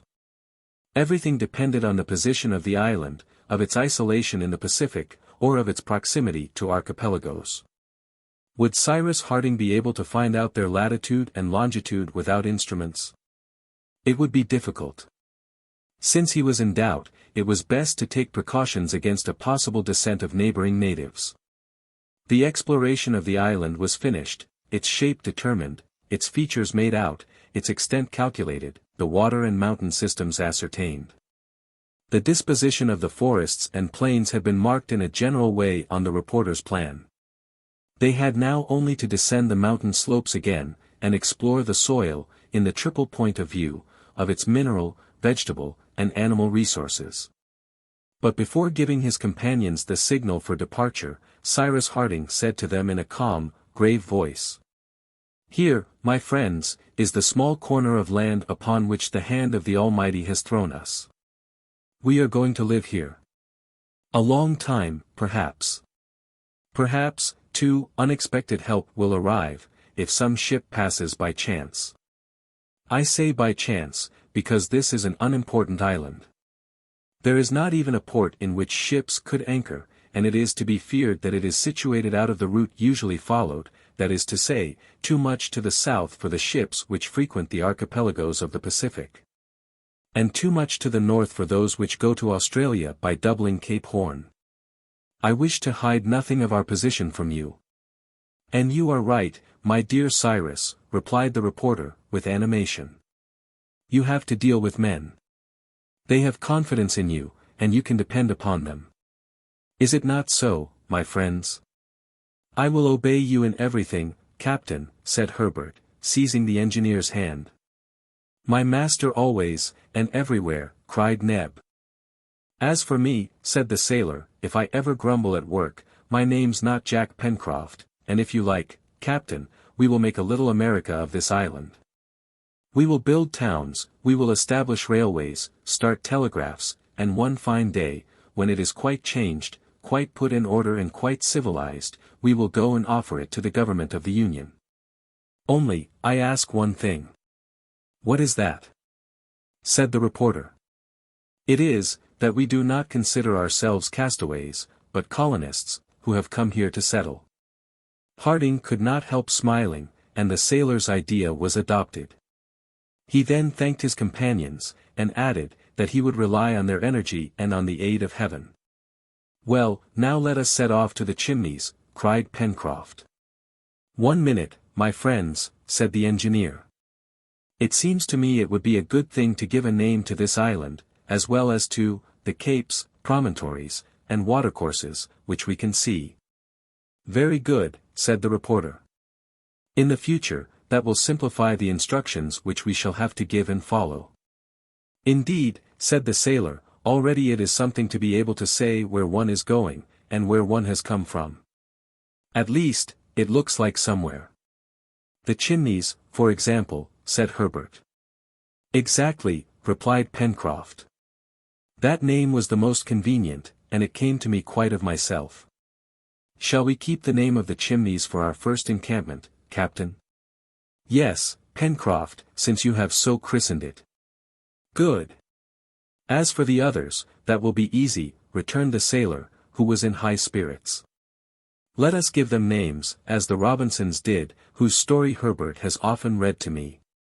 Providence Bay, Whale Point, Cape Disappointment." "Or, rather, the names of Captain Harding," said Herbert, "of Mr. Spilett, of Neb." "My name," cried Neb, showing his sparkling white teeth. "Why not?" replied Pencroff. "Port Neb, that would do very well. And Cape Gideon." "I should prefer borrowing names from our country," said the reporter, "which would remind us of America." "Yes, for the principal ones," then said Cyrus Harding. "For those of the bays and seas, I admit it willingly. We might give to that vast bay on the east the name of Union Bay, for example, to that large hollow on the south, Washington Bay. To the mountain upon which we are standing, that of Mount Franklin, to that lake which is extended under our eyes, that of Lake Grant, nothing could be better, my friends. These names will recall our country, and those of the great citizens who have honored it. But for the rivers, gulfs, capes, and promontories, which we perceive from the top of this mountain, rather let us choose names which will recall their particular shape. They will impress themselves better on our memory, and at the same time will be more practical. The shape of the island is so strange that we shall not be troubled to imagine what it resembles. As to the streams which we do not know as yet, in different parts of the forest which we shall explore later, the creeks which afterwards will be discovered, we can christen them as we find them. What do you think, my friends?" The engineer's proposal was unanimously agreed to by his companions. The island was spread out under their eyes like a map, and they had only to give names to all its angles and points. Gideon Spilett would write them down, and the geographical nomenclature of the island would be definitely adopted. First, they named the two bays and the mountain, Union Bay, Washington Bay, and Mount Franklin, as the engineer had suggested. "Now," said the reporter, "to this peninsula at the southwest of the island, I propose to give the name of Serpentine Peninsula, and that of Reptile End to the bent tail which terminates it, for it is just like a reptile's tail." "Adopted," said the engineer. "Now," said Herbert, pointing to the other extremity of the island, "let us call this gulf which is so singularly like a pair of open jaws, Shark Gulf." "Capital!" cried Pencroff, "and we can complete the resemblance by naming the two parts of the jaws Mandible Cape." "But there are two capes," observed the reporter. "Well," replied Pencroff, "we can have North Mandible Cape and South Mandible Cape." "They are inscribed," said Spilett. "There is only the point at the southeastern extremity of the island to be named," said Pencroff. "That is, the extremity of Union Bay?" asked Herbert. "Claw Cape," cried Neb directly, who also wished to be godfather to some part of his domain. In truth, Neb had found an excellent name, for this cape was very like the powerful claw of the fantastic animal which this singularly shaped island represented.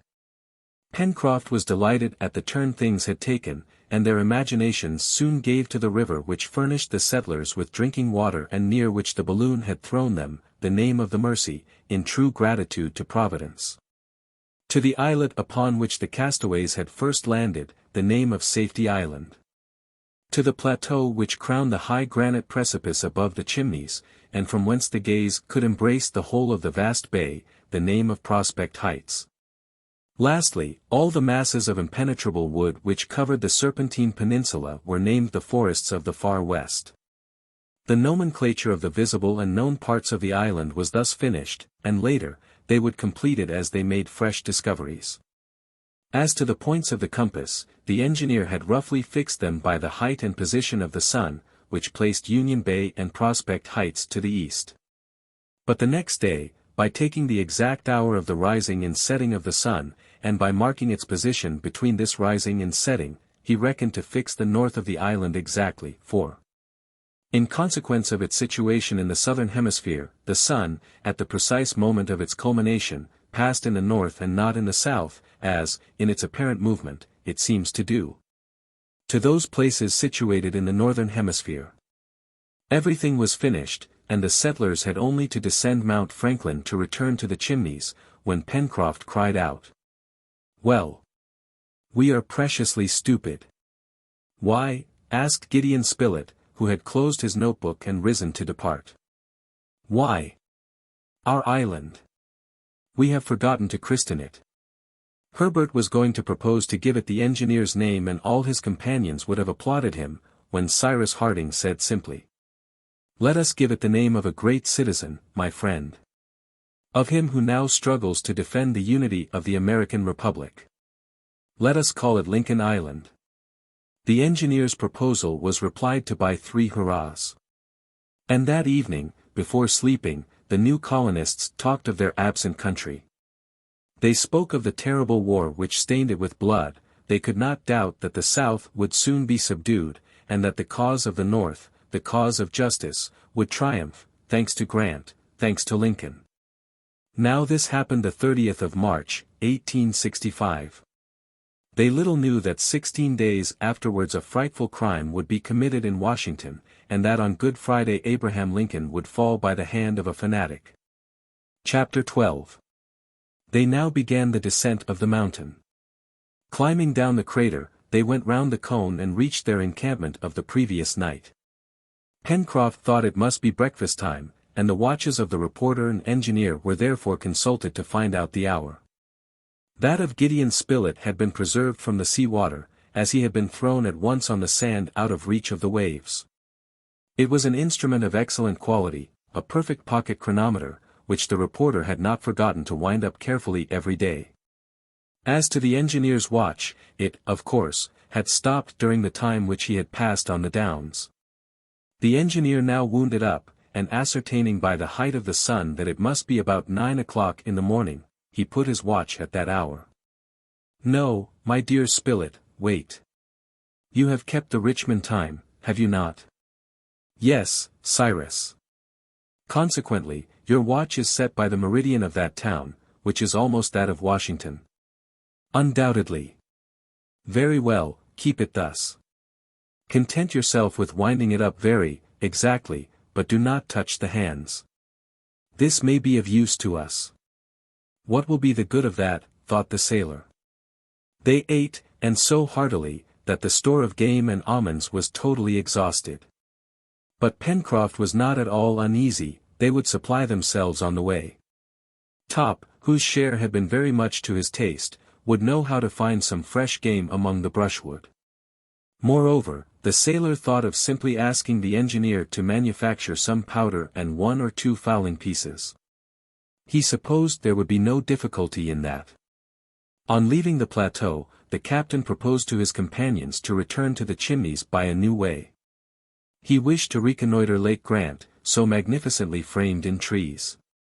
They therefore followed the crest of one of the spurs, between which the creek that supplied the lake probably had its source. In talking, the settlers already employed the names which they had just chosen, which singularly facilitated the exchange of their ideas. Herbert and Pencroff, the one young and the other very boyish, were enchanted, and while walking, the sailor said, "Hey, Herbert! How capital it sounds! It will be impossible to lose ourselves, my boy, since, whether we follow the way to Lake Grant, or whether we join the Mercy through the woods of the far west, we shall be certain to arrive at Prospect Heights, and, consequently, at Union Bay." It had been agreed, that without forming a compact band, the settlers should not stray away from each other. It was very certain that the thick forests of the island were inhabited by dangerous animals, and it was prudent to be on their guard.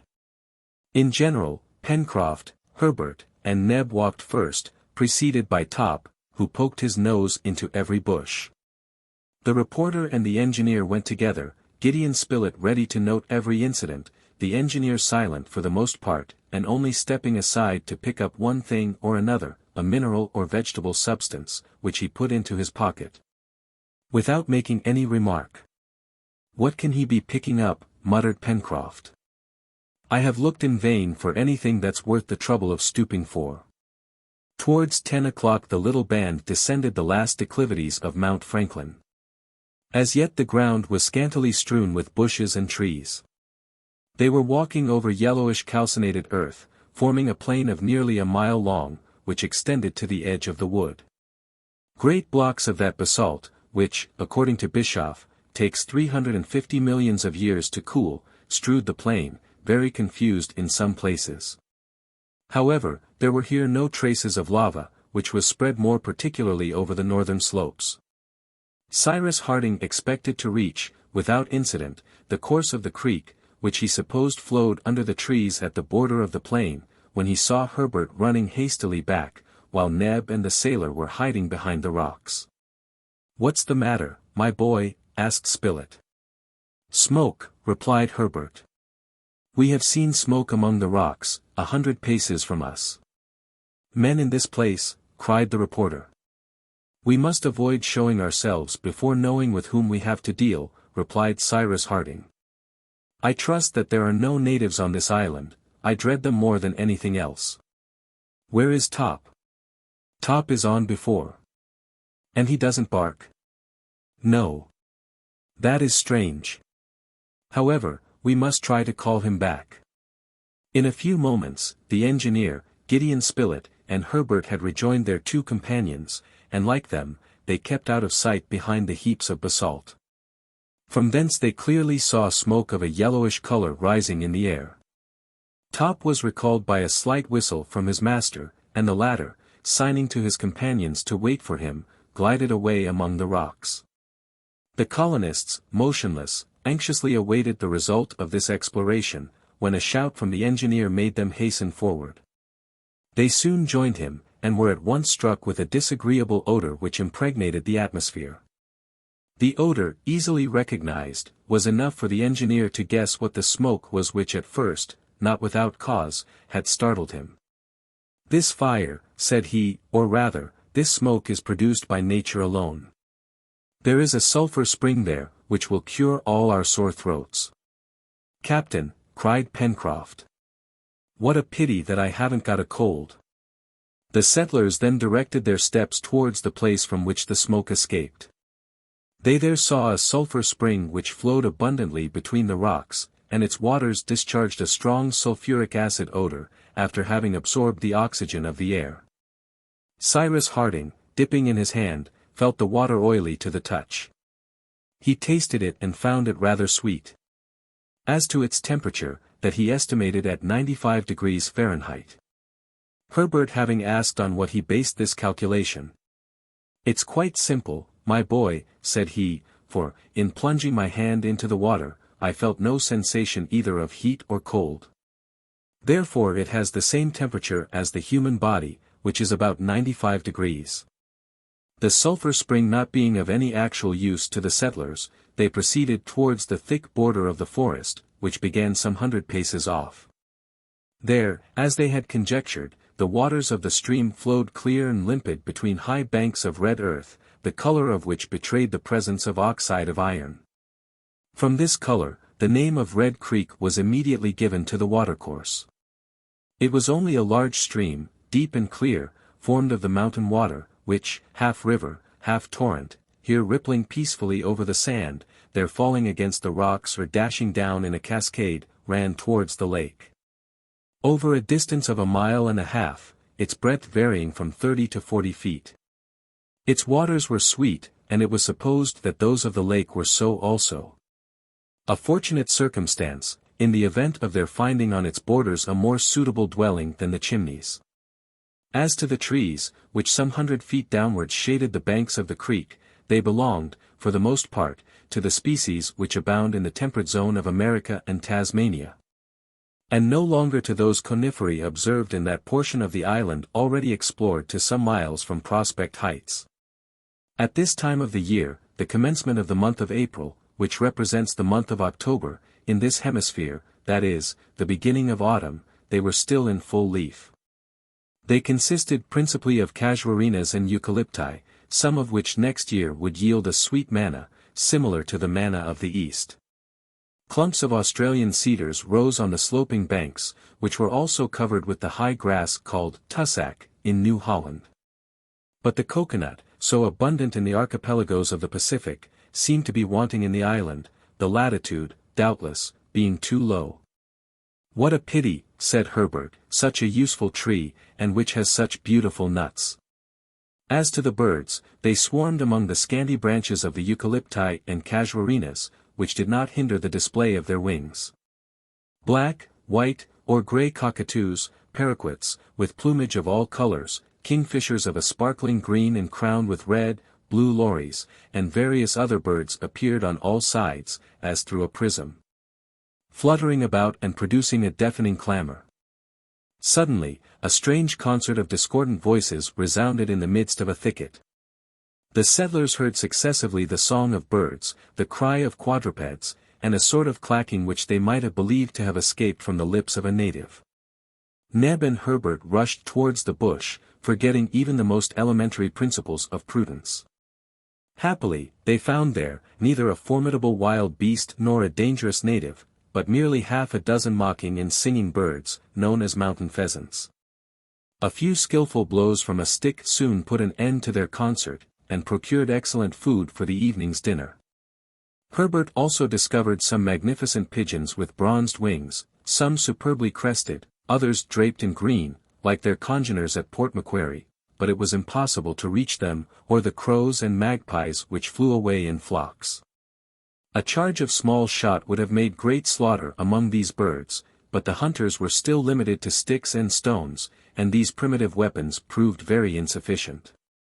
Their insufficiency was still more clearly shown when a troop of quadrupeds, jumping, bounding, making leaps of 30 feet, regular flying mammiferae, fled over the thickets, so quickly and at such a height, that one would have thought that they passed from one tree to another like squirrels. "Kangaroos," cried Herbert. "Are they good to eat?" asked Pencroff. "Stewed," replied the reporter, "their flesh is equal to the best venison." Gideon Spilett had not finished this exciting sentence when the sailor, followed by Neb and Herbert, darted on the kangaroo's tracks. Cyrus Harding called them back in vain. But it was in vain too for the hunters to pursue such agile game, which went bounding away like balls. After a chase of 5 minutes, they lost their breath, and at the same time all sight of the creatures, which disappeared in the wood. Top was not more successful than his masters. "Captain," said Pencroff, when the engineer and the reporter had rejoined them, "Captain, you see quite well we can't get on unless we make a few guns. Will that be possible?" "Perhaps," replied the engineer, "but we will begin by first manufacturing some bows and arrows, and I don't doubt that you will become as clever in the use of them as the Australian hunters." "Bows and arrows," said Pencroff scornfully. "That's all very well for children." "Don't be proud, friend Pencroff," replied the reporter. "Bows and arrows were sufficient for centuries to stain the earth with blood. Powder is but a thing of yesterday, and war is as old as the human race, unhappily. Faith, that's true, Mr. Spilett, replied the sailor, and I always speak too quickly. You must excuse me. Meanwhile, Herbert, constant to his favorite science, natural history, reverted to the kangaroos, saying, Besides, we had to deal just now with the species which is most difficult to catch. They were giants with long grey fur. But if I am not mistaken, there exist black and red kangaroos, rock kangaroos, and rat kangaroos, which are more easy to get hold of. It is reckoned that there are about a dozen species. Herbert, replied the sailor sententiously, there is only one species of kangaroos to me, that is, kangaroo on the spit, and it's just the one we haven't got this evening. They could not help laughing at Master Pencroff's new classification. The honest sailor did not hide his regret at being reduced for dinner to the singing pheasants, but fortune once more showed itself obliging to him. In fact, Top, who felt that his interest was concerned, went and ferreted everywhere with an instinct doubled by a ferocious appetite. It was even probable that if some piece of game did fall into his clutches, none would be left for the hunters, if Top was hunting on his own account, but Neb watched him and he did well. Towards 3 o'clock the dog disappeared in the brushwood, and gruntings showed that he was engaged in a struggle with some animal.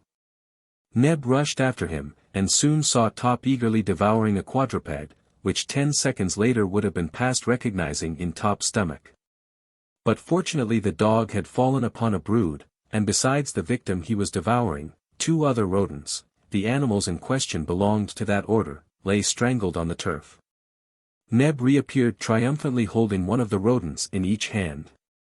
Their size exceeded that of a rabbit, their hair was yellow, mingled with green spots, and they had the merest rudiments of tails. The citizens of the Union were at no loss for the right name of these rodents. They were maras, a sort of agouti, a little larger than their congeners of tropical countries, regular American rabbits, with long ears, jaws armed on each side with 5 molars, which distinguish the agouti. "Hurrah!" cried Pencroff, "the roast has arrived. And now we can go home." The walk, interrupted for an instant, was resumed. The limpid waters of the Red Creek flowed under an arch of casuarinas, banksias, and gigantic gum trees. Superb lilacs rose to a height of 20 feet. Other arborescent species, unknown to the young naturalist, bent over the stream, which could be heard murmuring beneath the bowers of verdure. Meanwhile the stream grew much wider, and Cyrus Harding supposed that they would soon reach its mouth. In fact, on emerging from beneath a thick clump of beautiful trees, it suddenly appeared before their eyes. The explorers had arrived on the western shore of Lake Grant. The place was well worth looking at. This extent of water, of a circumference of nearly 7 miles and an area of 250 acres, reposed in a border of diversified trees. Towards the east, through a curtain of verdure, picturesquely raised in some places, sparkled an horizon of sea. The lake was curved at the north, which contrasted with the sharp outline of its lower part.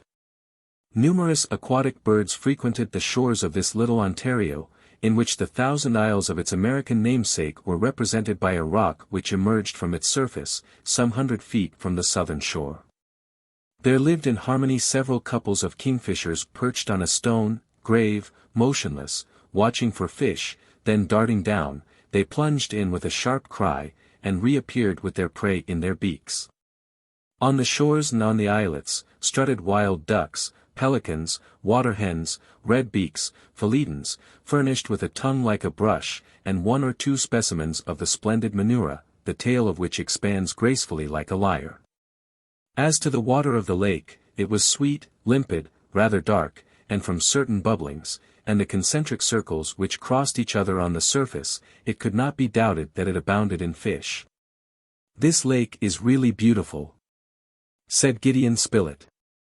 "We could live on its borders." "We will live there," replied Harding. The settlers, wishing to return to the Chimneys by the shortest way, descended towards the angle formed on the south by the junction of the lake's bank. It was not without difficulty that they broke a path through the thickets and brushwood which had never been put aside by the hand of men, and they thus went towards the shore, so as to arrive at the north of Prospect Heights. 2 miles were cleared in this direction, and then, after they had passed the last curtain of trees, appeared the plateau, carpeted with thick turf, and beyond that the infinite sea.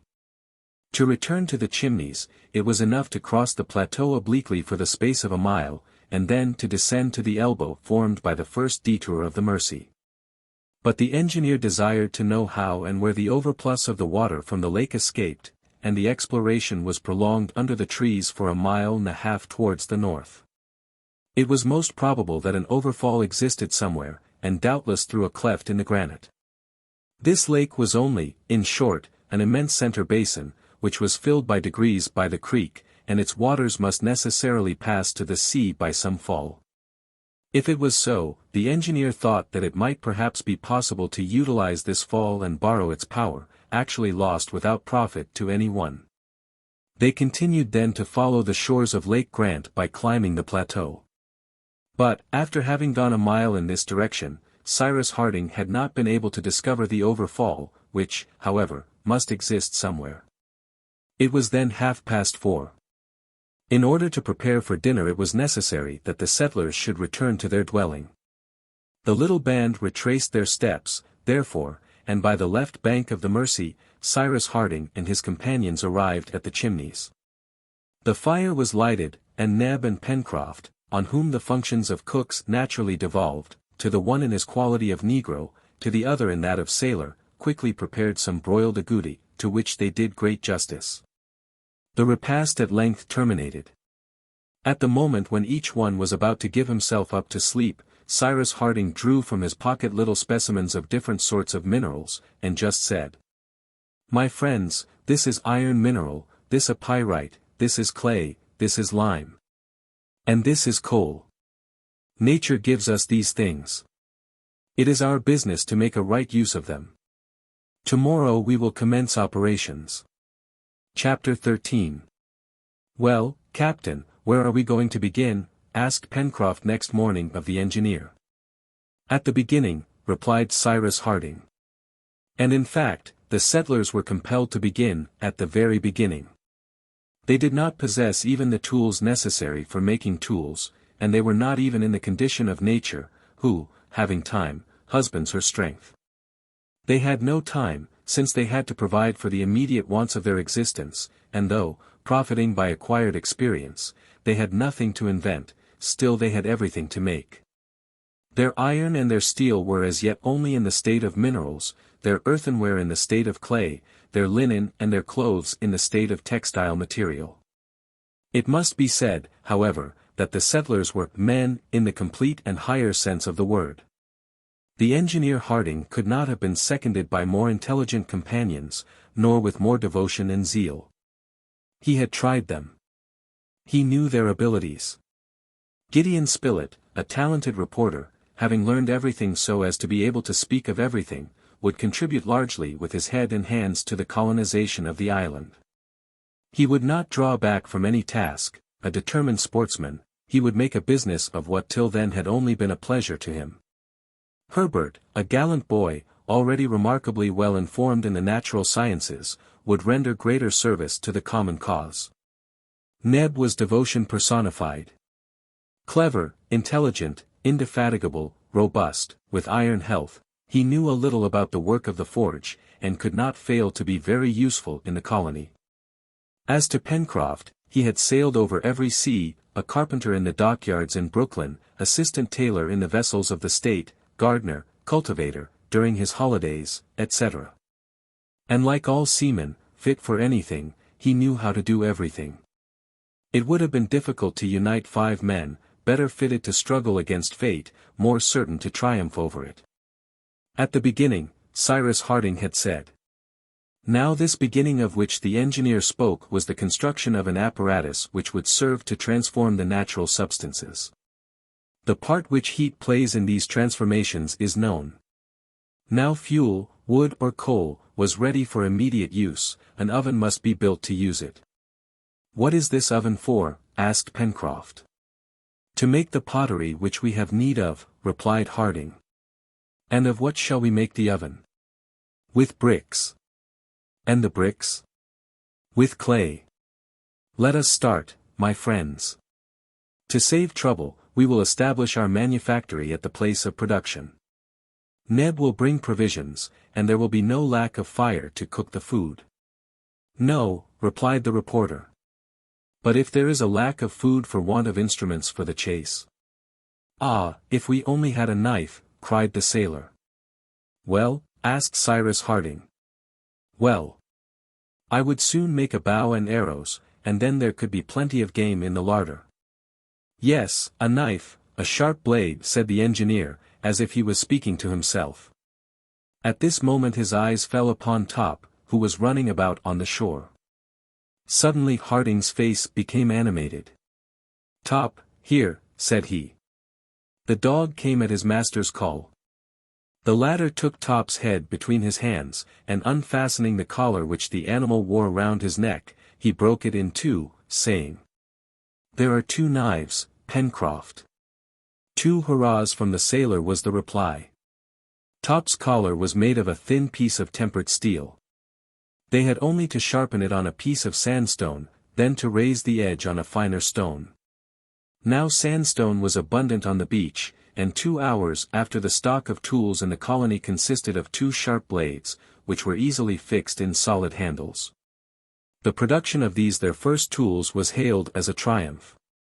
It was indeed a valuable result of their labor, and a very opportune one. They set out. Cyrus Harding proposed that they should return to the western shore of the lake, where the day before he had noticed the clayey ground of which he possessed a specimen. They therefore followed the bank of the Mersey, traversed Prospect Heights, and after a walk of 5 miles or more they reached a glade, situated 200 feet from Lake Grant. On the way Herbert had discovered a tree, the branches of which the Indians of South America employ for making their bows. It was the crejimba, of the palm family, which does not bear edible fruit. Long straight branches were cut, the leaves stripped off, it was shaped, stronger in the middle, more slender at the extremities, and nothing remained to be done but to find a plant fit to make the bowstring. This was the Hibiscus heterophyllus, which furnishes fibers of such remarkable tenacity that they have been compared to the tendons of animals. Pencroff thus obtained bows of tolerable strength, for which he only wanted arrows. These were easily made with straight stiff branches, without knots, but the points with which they must be armed, that is to say, a substance to serve in lieu of iron, could not be met with so easily. But Pencroff said, that having done his part of the work, chance would do the rest. The settlers arrived on the ground which had been discovered the day before. Being composed of the sort of clay which is used for making bricks and tiles, it was very useful for the work in question. There was no great difficulty in it. It was enough to scour the clay with sand, then to mold the bricks and bake them by the heat of a wood fire. Generally bricks are formed in molds, but the engineer contented himself with making them by hand. All that day and the day following were employed in this work.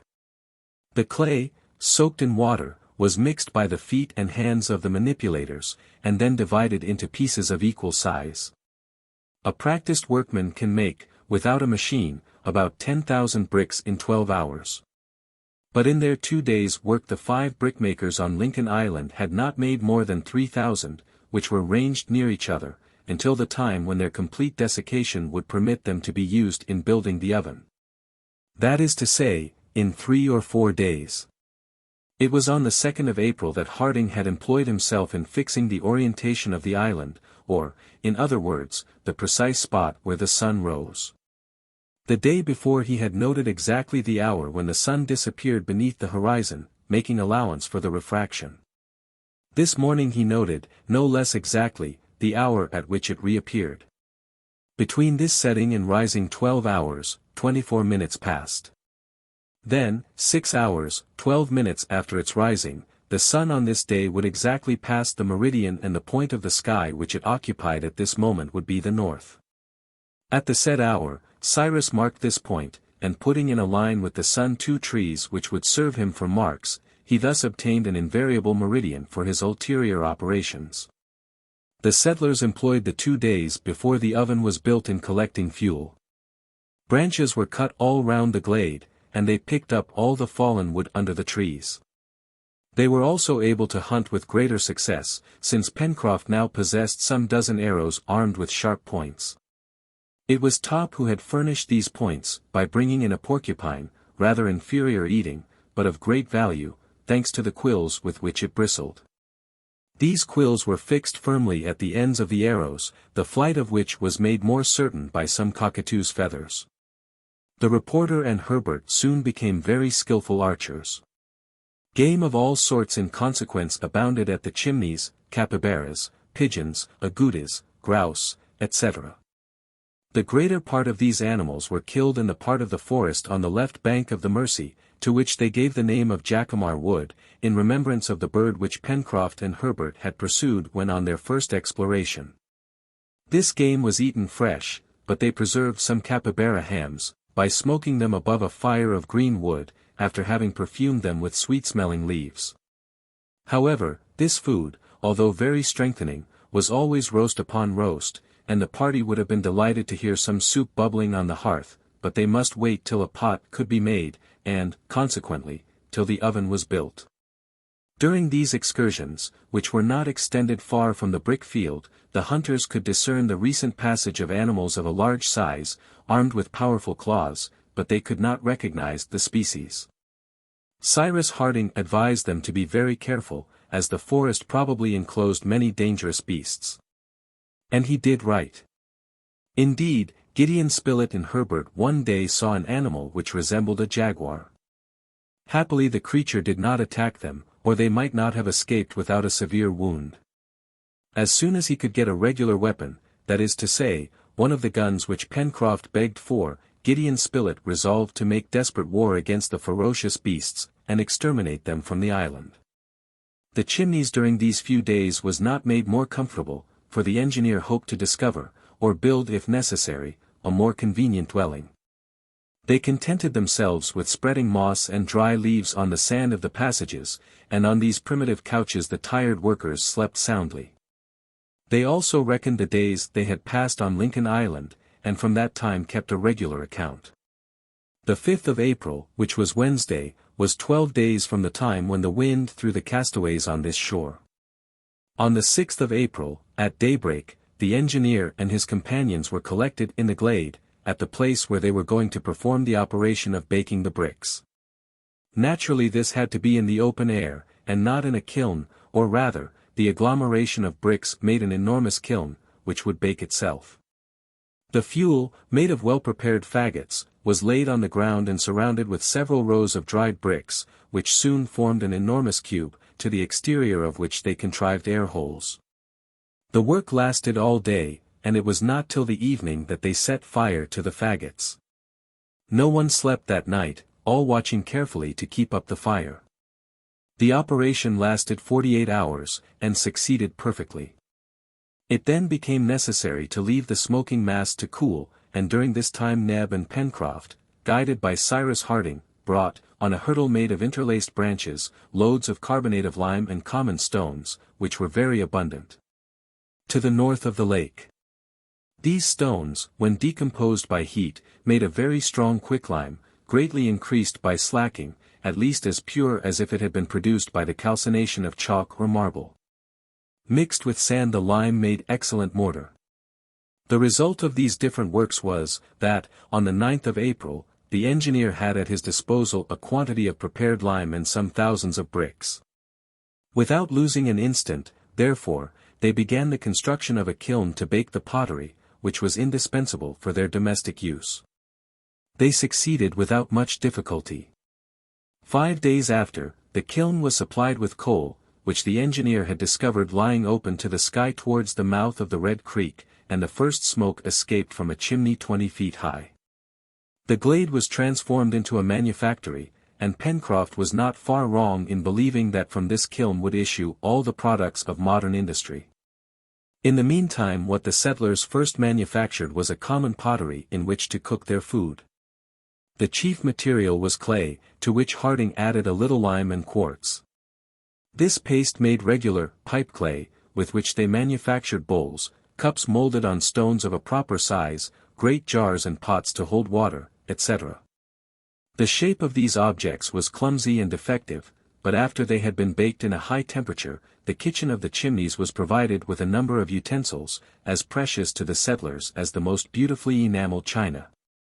We must mention here that Pencroff, desirous to know if the clay thus prepared was worthy of its name of pipe clay, made some large pipes, which he thought charming, but for which, alas, he had no tobacco, and that was a great privation to Pencroff. But tobacco will come, like everything else, he repeated, in a burst of absolute confidence. This work lasted till the 15th of April, and the time was well employed. The settlers, having become potters, made nothing but pottery. When it suited Cyrus Harding to change them into smiths, they would become smiths. But the next day being Sunday, and also Easter Sunday, all agreed to sanctify the day by rest. These Americans were religious men, scrupulous observers of the precepts of the Bible, and their situation could not but develop sentiments of confidence towards the author of all things.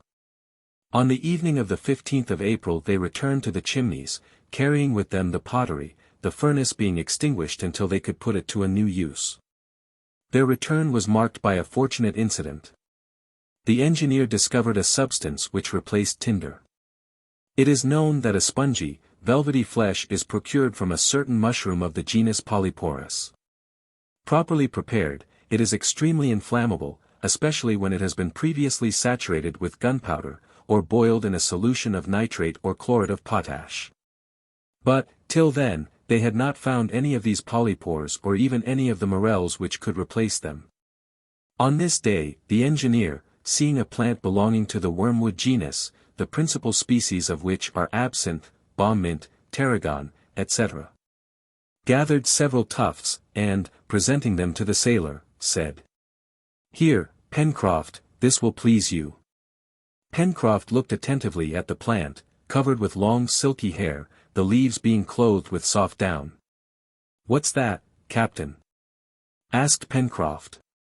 "Is it tobacco?" "No," replied Harding, "it is wormwood.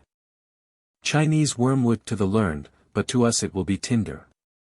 When the wormwood was properly dried it provided them with a very inflammable substance, especially afterwards when the engineer had impregnated it with nitrate of potash, of which the island possessed several beds, and which is in truth saltpeter. The colonists had a good supper that evening. Neb prepared some agouti soup, a smoked capybara ham, to which was added the boiled tubercules of the Caladium macrorhizum, an herbaceous plant of the arum family.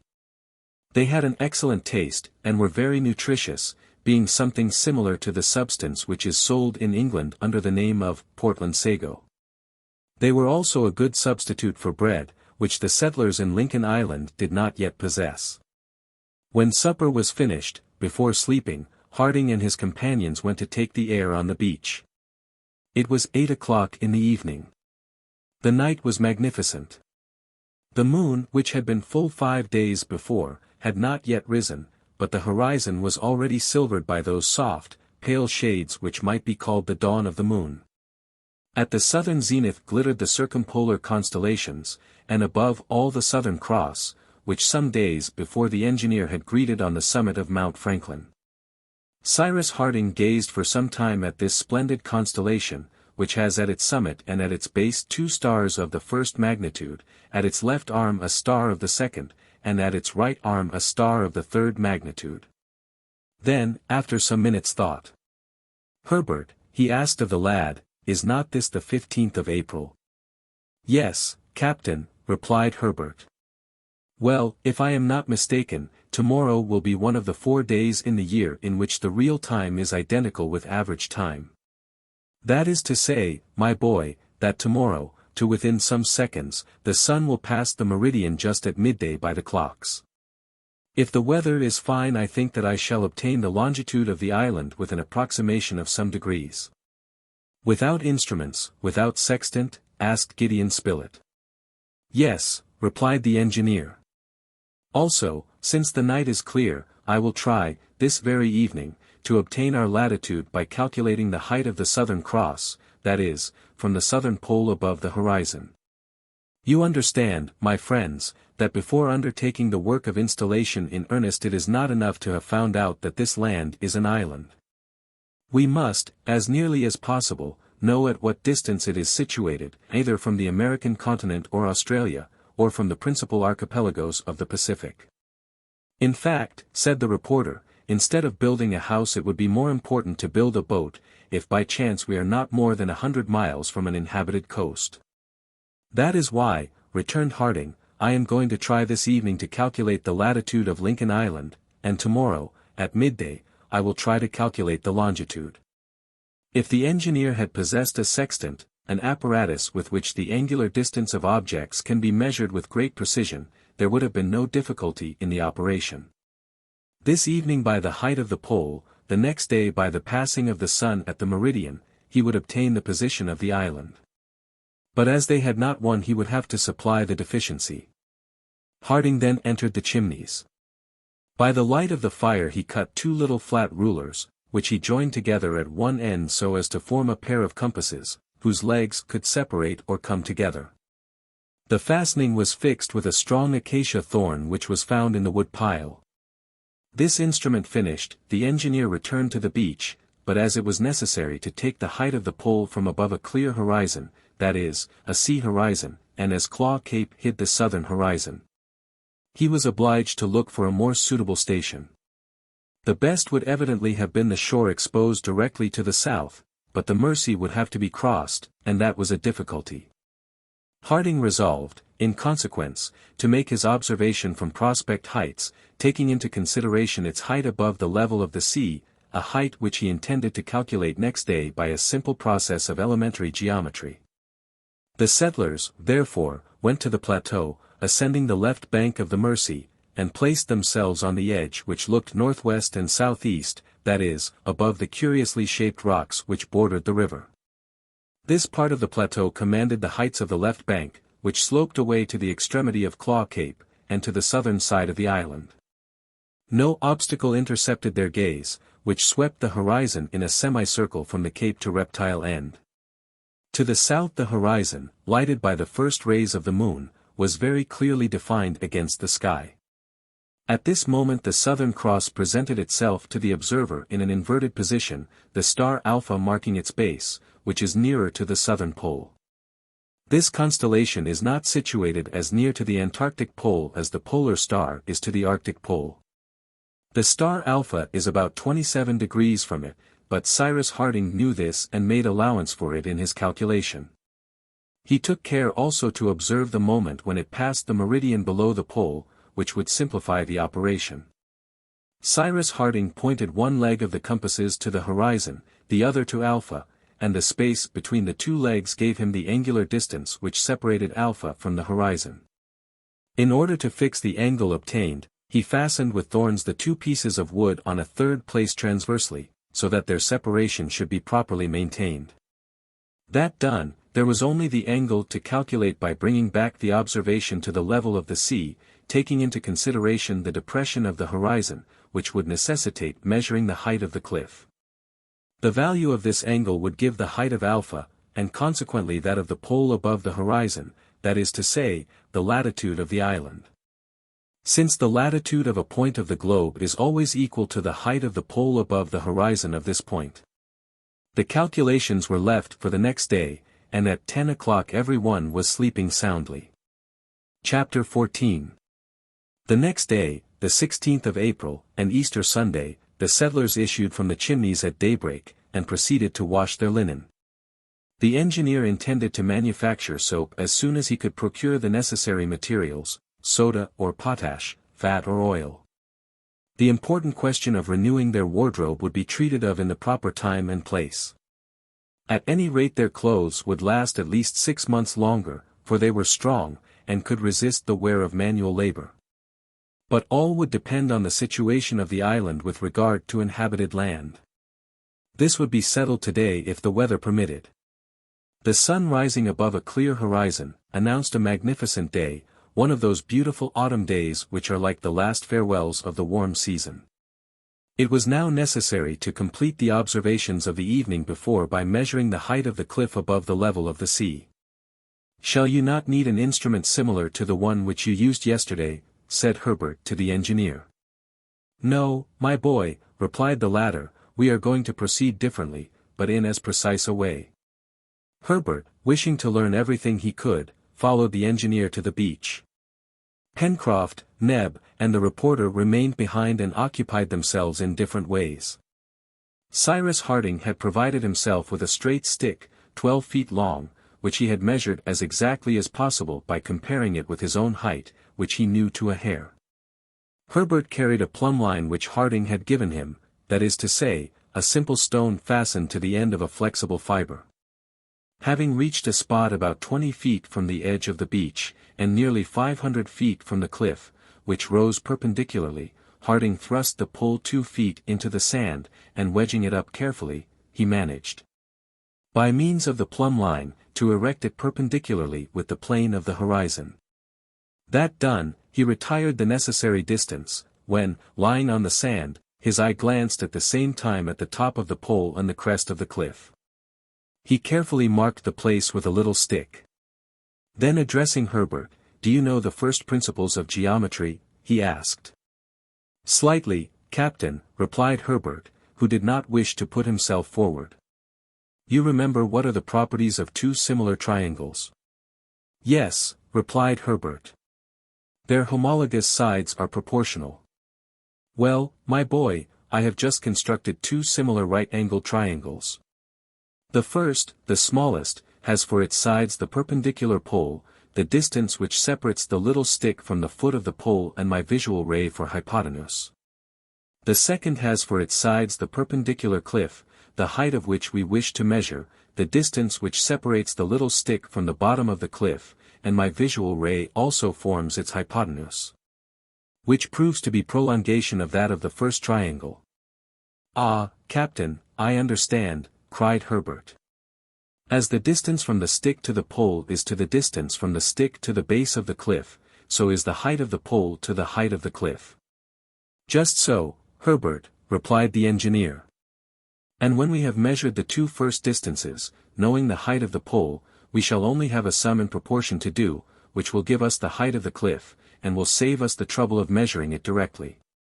The two horizontal distances were found out by means of the pole, whose length above the sand was exactly 10 feet. The first distance was 15 feet between the stick and the place where the pole was thrust into the sand. The second distance between the stick and the bottom of the cliff was 500 feet. These measurements finished, Cyrus Harding and the lad returned to the Chimneys. The engineer then took a flat stone which he had brought back from one of his previous excursions, a sort of slate, on which it was easy to trace figures with a sharp shell. He then proved the following proportions. 15:500, 10x. 500 times 10 is equal to 5,000. 5,000 divided by 15 is equal to 333.3. From which it was proved that the granite cliff measured 333 feet in height. Cyrus Harding then took the instrument which he had made the evening before, the space between its two legs giving the angular distance between the star Alpha and the horizon. He measured, very exactly, the opening of this angle on a circumference which he divided into 360 equal parts. Now, this angle by adding to it the 27 degrees which separated Alpha from the Antarctic pole, and by reducing to the level of the sea the height of the cliff on which the observation had been made, was found to be 53 degrees. These 53 degrees being subtracted from 90 degrees, the distance from the pole to the equator, there remained 37 degrees. Cyrus Harding concluded, therefore, that Lincoln Island was situated on the 37th degree of the southern latitude, or taking into consideration through the imperfection of the performance, an error of 5 degrees. That it must be situated between the 35th and the 40th parallel. There was only the longitude to be obtained, and the position of the island would be determined. The engineer hoped to attempt this the same day, at 12 o'clock, at which moment the sun would pass the meridian. It was decided that Sunday should be spent in a walk, or rather an exploring expedition, to that side of the island between the north of the lake and Shark Gulf. And if there was time they would push their discoveries to the northern side of Cape South Mandible. They would breakfast on the downs, and not return till evening. At 8:30 the little band was following the edge of the channel. On the other side, on Safety Islet, numerous birds were gravely strutting. They were divers, easily recognized by their cry, which much resembles the braying of a donkey. Pencroff only considered them in an eatable point of view, and learnt with some satisfaction that their flesh, though blackish, is not bad food. Great amphibious creatures could also be seen crawling on the sand, seals, doubtless, who appeared to have chosen the islet for a place of refuge. It was impossible to think of those animals in an alimentary point of view, for their oily flesh is detestable. However, Cyrus Harding observed them attentively, and without making known his idea, he announced to his companions that very soon they would pay a visit to the islet. The beach was strewn with innumerable shells, some of which would have rejoiced the heart of a conchologist. There were, among others, the Phasianella, the Terebratule, etc. But what would be of more use, was the discovery, by Neb, at low tide, of a large oyster bed among the rocks, nearly 5 miles from the Chimneys. "Neb will not have lost his day," cried Pencroff, looking at the spacious oyster bed. "It is really a fortunate discovery," said the reporter, "and as it is said that each oyster produces yearly from 50 to 60,000 eggs, we shall have an inexhaustible supply there."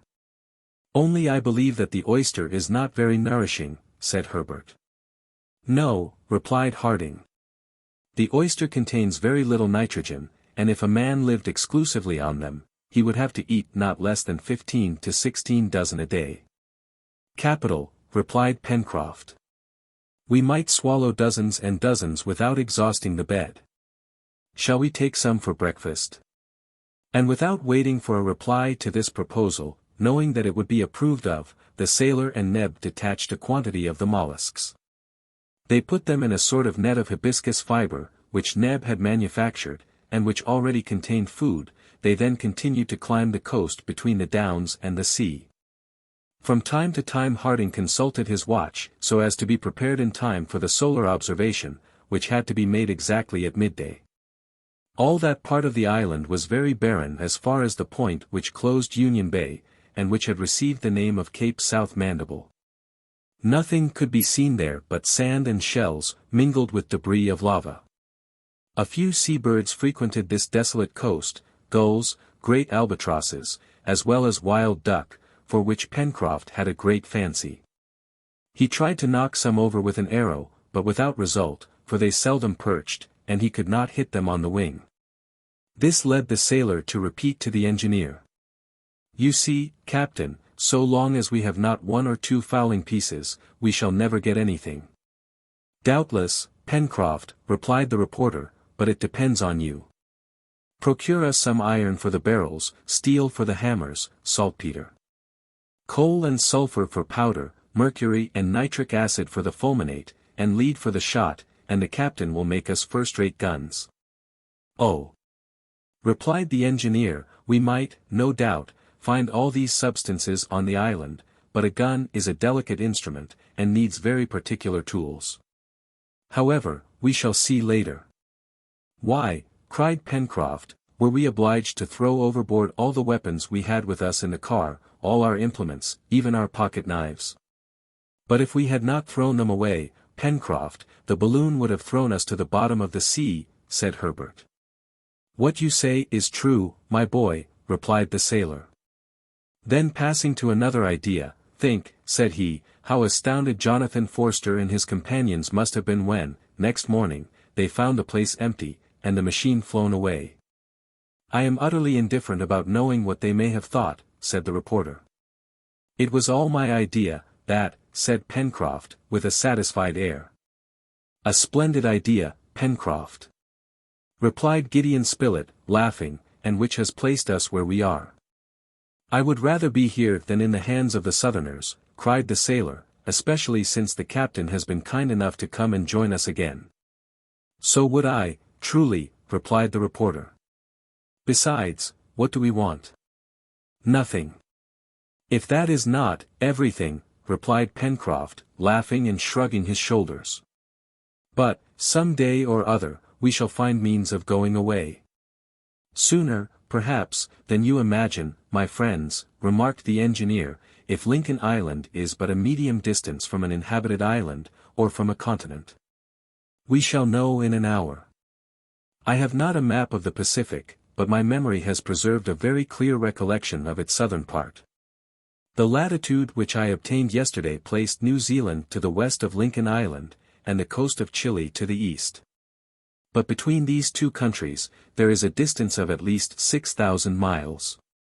It has, therefore, to be determined what point in this great space the island occupies, and this the longitude will give us presently, with a sufficient approximation, I hope.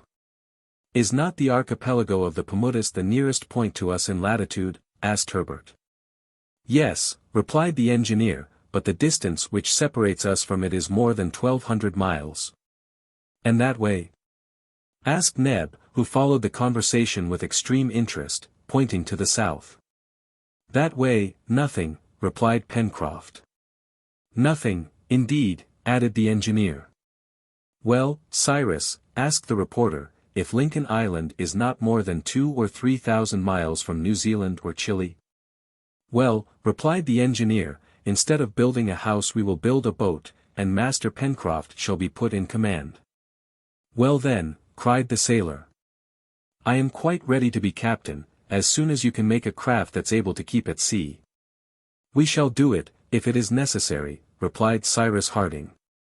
But while these men, who really hesitated at nothing, were talking, the hour approached at which the observation was to be made. What Cyrus Harding was to do to ascertain the passage of the sun at the meridian of the island, without an instrument of any sort, Herbert could not guess. The observers were then about 6 miles from the Chimneys, not far from that part of the downs in which the engineer had been found after his enigmatical preservation. They halted at this place and prepared for breakfast, for it was 11:30. Herbert went for some fresh water from a stream which ran near, and brought it back in a jug, which Neb had provided. During these preparations Harding arranged everything for his astronomical observation. He chose a clear place on the shore, which the ebbing tide had left perfectly level. This bed of fine sand was as smooth as ice, not a grain out of place. It was of little importance whether it was horizontal or not, and it did not matter much whether the stick 6 feet high, which was planted there, rose perpendicularly. On the contrary, the engineer inclined it towards the south, that is to say, in the direction of the coast opposite to the sun, for it must not be forgotten that the settlers in Lincoln Island, as the island was situated in the southern hemisphere, saw the radiant planet describe its diurnal arc above the northern, and not above the southern horizon. Herbert now understood how the engineer was going to proceed to ascertain the culmination of the sun, that is to say its passing the meridian of the island or, in other words, determine due south. It was by means of the shadow cast on the sand by the stick, a way which, for want of an instrument, would give him a suitable approach to the result which he wished to obtain. In fact, the moment when this shadow would reach its minimum of length would be exactly 12 o'clock, and it would be enough to watch the extremity of the shadow, so as to ascertain the instant when, after having successively diminished, it began to lengthen. By inclining his stick to the side opposite to the sun, Cyrus Harding made the shadow longer, and consequently its modifications would be more easily ascertained. In fact, the longer the needle of a dial is, the more easily can the movement of its point be followed. The shadow of the stick was nothing but the needle of a dial. The moment had come, and Cyrus Harding knelt on the sand, and with little wooden pegs, which he stuck into the sand, he began to mark the successive diminutions of the stick's shadow. His companions, bending over him, watched the operation with extreme interest. The reporter held his chronometer in his hand, ready to tell the hour which it marked when the shadow would be at its shortest. Moreover, as Cyrus Harding was working on the 16th of April, the day on which the true and the average time are identical, the hour given by Gideon Spilett would be the true hour then at Washington, which would simplify the calculation. Meanwhile, as the sun slowly advanced, the shadow slowly diminished, and when it appeared to Cyrus Harding that it was beginning to increase, he asked, "What o'clock is it?" 1 minute past 5, replied Gideon Spilett directly. They had now only to calculate the operation. Nothing could be easier. It could be seen that there existed, in round numbers, a difference of 5 hours between the meridian of Washington and that of Lincoln Island, that is to say. It was midday in Lincoln Island and it was already 5 o'clock in the evening in Washington. Now the sun, in its apparent movement round the earth, traverses 1 degree in 4 minutes, or 15 degrees an hour. 15 degrees multiplied by 5 hours gives 75 degrees. Then, since Washington is 77 degrees 3 minutes 11 seconds, as much as to say 77 degrees counted from the meridian of Greenwich, which the Americans take for their starting point for longitudes concurrently with the English, it followed that the island must be situated 77 and 75 degrees west of the meridian of Greenwich. That is to say, on the 152nd degree of west longitude. Cyrus Harding announced this result to his companions, and taking into consideration errors of observation, as he had done for the latitude. He believed he could positively affirm that the position of Lincoln Island was between the 35th and the 37th parallel, and between the 150th and the 155th meridian to the west of the meridian of Greenwich. The possible fault which he attributed to errors in the observation was, it may be seen, of 5 degrees on both sides, which, at 60 miles to a degree, would give an error of 300 miles in latitude and longitude for the exact position. But this error would not influence the determination which it was necessary to take. It was very evident that Lincoln Island was at such a distance from every country or island that it would be too hazardous to attempt to reach one in a frail boat. In fact, this calculation placed it at least 1,200 miles from Tahiti and the islands of the archipelago of the Paumotus, more than 1,800 miles from New Zealand, and more than 4,500 miles from the American coast. And when Cyrus Harding consulted his memory, he could not remember in any way that such an island occupied, in that part of the Pacific, the situation assigned to Lincoln Island. Chapter 15. The next day, the 17th of April, the sailor's first words were addressed to Gideon Spilett. "Well, sir," he asked, "what shall we do today?" "What the captain pleases," replied the reporter. Till then the engineer's companions had been brickmakers and potters, now they were to become metallurgists. The day before, after breakfast, they had explored as far as the point of Mandible Cape, 7 miles distant from the Chimneys. There, the long series of downs ended, and the soil had a volcanic appearance. There were no longer high cliffs as at Prospect Heights, but a strange and capricious border which surrounded the narrow gulf between the two capes, formed of mineral matter, thrown up by the volcano. Arrived at this point the settlers retraced their steps, and at nightfall entered the Chimneys, but they did not sleep before the question of knowing whether they could think of leaving Lincoln Island or not was definitely settled. The 1,200 miles which separated the island from the Paumotus Island was a considerable distance. A boat could not cross it, especially at the approach of the bad season. Pencroff had expressly declared this. Now, to construct a simple boat even with the necessary tools, was a difficult work, and the colonists not having tools they must begin by making hammers, axes, adzes, saws, augers, planes, etc., which would take some time. It was decided, therefore, that they would winter at Lincoln Island, and that they would look for a more comfortable dwelling than the Chimneys, in which to pass the winter months. Before anything else could be done it was necessary to make the iron ore, of which the engineer had observed some traces in the northwest part of the island, fit for use by converting it either into iron or into steel. Metals are not generally found in the ground in a pure state. For the most part they are combined with oxygen or sulfur. Such was the case with the 2 specimens which Cyrus Harding had brought back, one of magnetic iron, not carbonated, the other a pyrite, also called sulphuret of iron. It was, therefore the first, the oxide of iron, which they must reduce with coal, that is to say, get rid of the oxygen, to obtain it in a pure state. This reduction is made by subjecting the ore with coal to a high temperature, either by the rapid and easy Catalan method, which has the advantage of transforming the ore into iron in a single operation, or by the blast furnace, which first smelts the ore, then changes it into iron, by carrying away the 3 to 4% of coal, which is combined with it. Now Cyrus Harding wanted iron, and he wished to obtain it as soon as possible. The ore which he had picked up was in itself very pure and rich. It was the oxygellous iron, which is found in confused masses of a deep gray color. It gives a black dust, crystallized in the form of the regular octahedron. Native lodestones consist of this ore, and iron of the first quality is made in Europe from that with which Sweden and Norway are so abundantly supplied. Not far from this vein was the vein of coal already made use of by the settlers.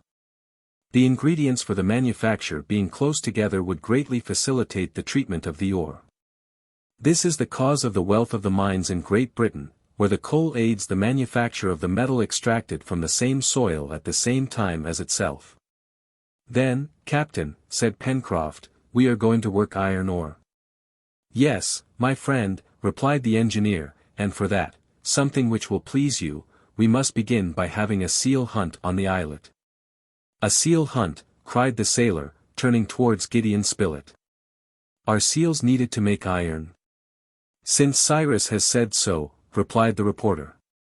But the engineer had already left the Chimneys, and Pencroff prepared for the seal hunt, without having received any other explanation.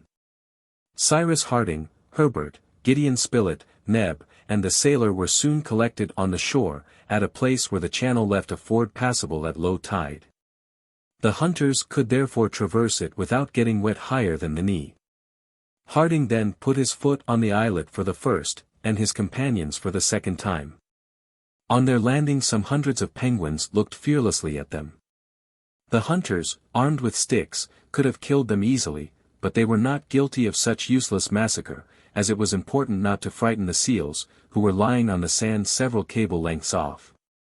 They also respected certain innocent-looking birds, whose wings were reduced to the state of stumps, spread out like fins, ornamented with feathers of a scaly appearance. The settlers, therefore, prudently advanced towards the north point, walking over ground riddled with little holes, which formed nests for the sea-birds. Towards the extremity of the islet appeared great black heads floating just above the water, having exactly the appearance of rocks in motion. These were the seals which were to be captured. It was necessary, however, first to allow them to land, for with their close, short hair, and their fusiform conformation, being excellent swimmers, it is difficult to catch them in the sea, while on land they're short. Webbed feet prevent their having more than a slow, waddling movement. Pencroff knew the habits of these creatures, and he advised waiting till they were stretched on the sand, when the sun, before long, would send them to sleep. They must then manage to cut off their retreat and knock them on the head. The hunters, having concealed themselves behind the rocks, waited silently. An hour passed before the seals came to play on the sand. They could count half a dozen. Pencroff and Herbert then went round the point of the islet, so as to take them in the rear, and cut off their retreat. During this time Cyrus Harding, Spilett, and Neb, crawling behind the rocks, glided towards the future scene of combat. All at once the tall figure of the sailor appeared. Pencroff shouted. The engineer and his two companions threw themselves between the sea and the seals. Two of the animals soon lay dead on the sand, but the rest regained the sea in safety. "Here are the seals required, Captain," said the sailor, advancing towards the engineer. "Capital," replied Harding. "We will make bellows of them." "Bellows," cried Pencroff. "Well, these are lucky seals." It was, in fact, a blowing machine, necessary for the treatment of the ore that the engineer wished to manufacture with the skins of the amphibious creatures. They were of a medium size, for their length did not exceed 6 feet. They resembled a dog about the head. As it was useless to burden themselves with the weight of both the animals, Neb and Pencroff resolved to skin them on the spot, while Cyrus Harding and the reporter continued to explore the islet. The sailor and the negro cleverly performed the operation, and 3 hours afterwards Cyrus Harding had at his disposal 2 seal skins, which he intended to use in this state, without subjecting them to any tanning process. The settlers waited till the tide was again low, and crossing the channel they entered the Chimneys. The skins had then to be stretched on a frame of wood and sewn by means of fibers so as to preserve the air without allowing too much to escape. Cyrus Harding had nothing but the 2 steel blades from Top's collar, and yet he was so clever, and his companions aided him with so much intelligence, that 3 days afterwards the little colony's stock of tools was augmented by a blowing machine, destined to inject the air into the midst of the ore when it should be subjected to heat, an indispensable condition to the success of the operation.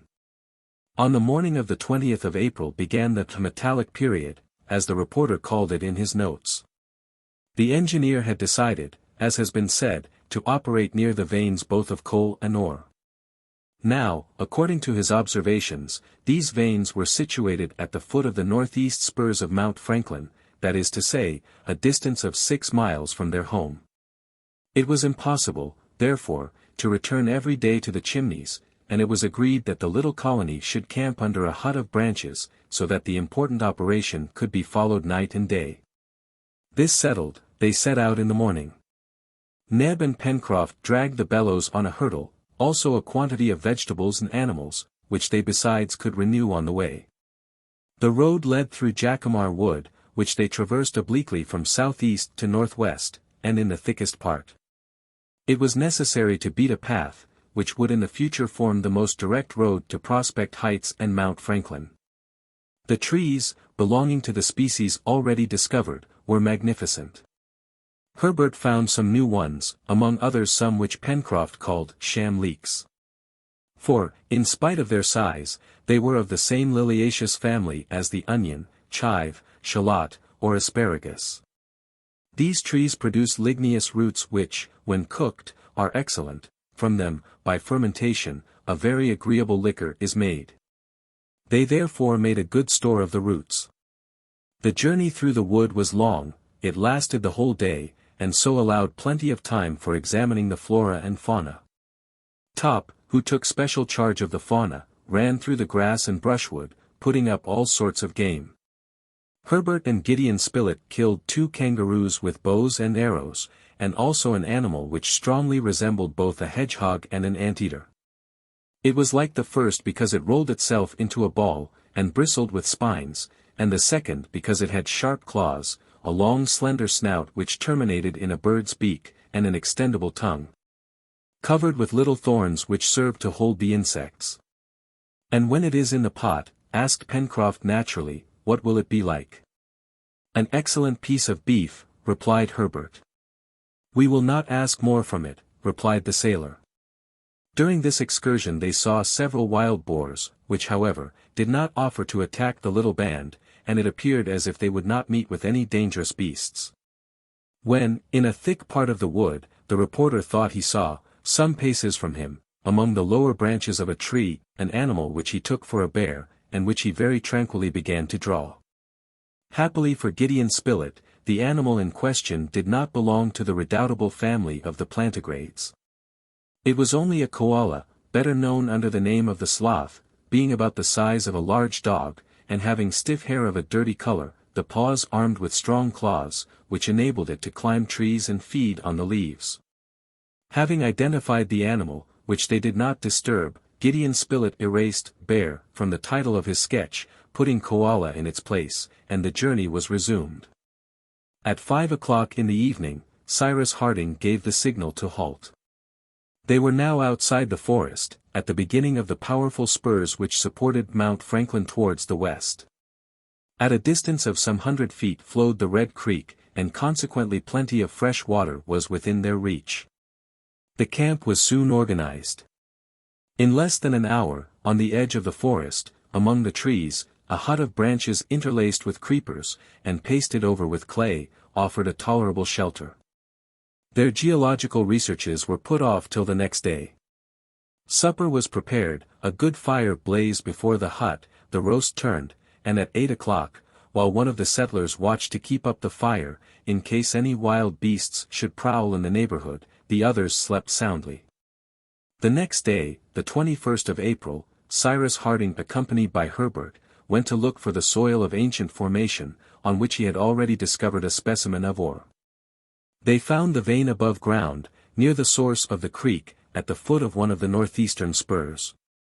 This ore, very rich in iron, enclosed in its fusible veinstone, was perfectly suited to the mode of reduction which the engineer intended to employ, that is, the Catalan method, but simplified, as it is used in Corsica. In fact, the Catalan method, properly so called, requires the construction of kilns and crucibles, in which the ore and the coal, placed in alternate layers, are transformed and reduced, but Cyrus Harding intended to economize these constructions, and wished simply to form, with the ore and the coal, a cubic mass, to the center of which he would direct the wind from his bellows. Doubtless, it was the proceeding employed by Tubal Cain, and the first metallurgists of the inhabited world. Now that which had succeeded with the grandson of Adam, and which still yielded good results in countries rich in ore and fuel, could not but succeed with the settlers in Lincoln Island. The coal, as well as the ore, was collected without trouble on the surface of the ground. They first broke the ore into little pieces, and cleansed them with the hand from the impurities which soiled their surface. Then coal and ore were arranged in heaps and in successive layers, as the charcoal burner does with the wood which he wishes to carbonize. In this way, under the influence of the air projected by the blowing machine, the coal would be transformed into carbonic acid, then into oxide of carbon, its use being to reduce the oxide of iron, that is to say, to rid it of the oxygen. Thus the engineer proceeded. The bellows of sealskin, furnished at its extremity with a nozzle of clay, which had been previously fabricated in the pottery kiln, was established near the heap of ore.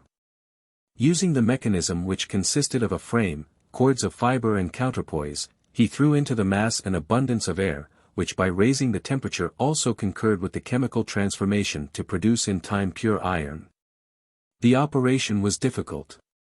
All the patience, all the ingenuity of the settlers was needed. But at last it succeeded, and the result was a lump of iron, reduced to a spongy state, which it was necessary to shingle and faggot, that is to say, to forge so as to expel from it the liquefied veinstone. These amateur smiths had, of course, no hammer, but they were in no worse a situation than the first metallurgist, and therefore did what, no doubt, he had to do. A handle was fixed to the first lump, and was used as a hammer to forge the second on a granite anvil, and thus they obtained a coarse but useful metal.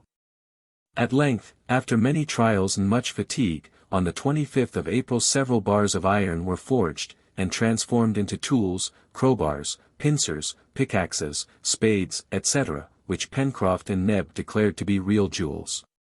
But the metal was not yet in its most serviceable state, that is, of steel.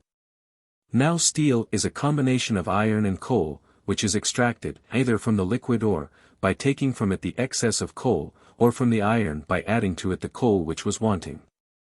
The first, obtained by the decarburation of the metal, gives natural or puddled steel, the second, produced by the carburation of the iron, gives steel of cementation. It was the last which Cyrus Harding intended to forge, as he possessed iron in a pure state. He succeeded by heating the metal with powdered coal in a crucible which had previously been manufactured from clay suitable for the purpose. He then worked this steel, which is malleable both when hot or cold, with the hammer. Neb and Pencroff, cleverly directed, made hatchets, which, heated red-hot, and plunged suddenly into cold water, acquired an excellent temper.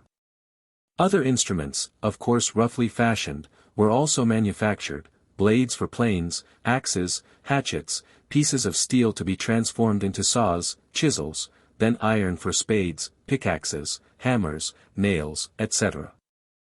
At last, on the 5th of May, the metallic period ended, the smiths returned to the chimneys, and new work would soon authorize them to take a fresh title.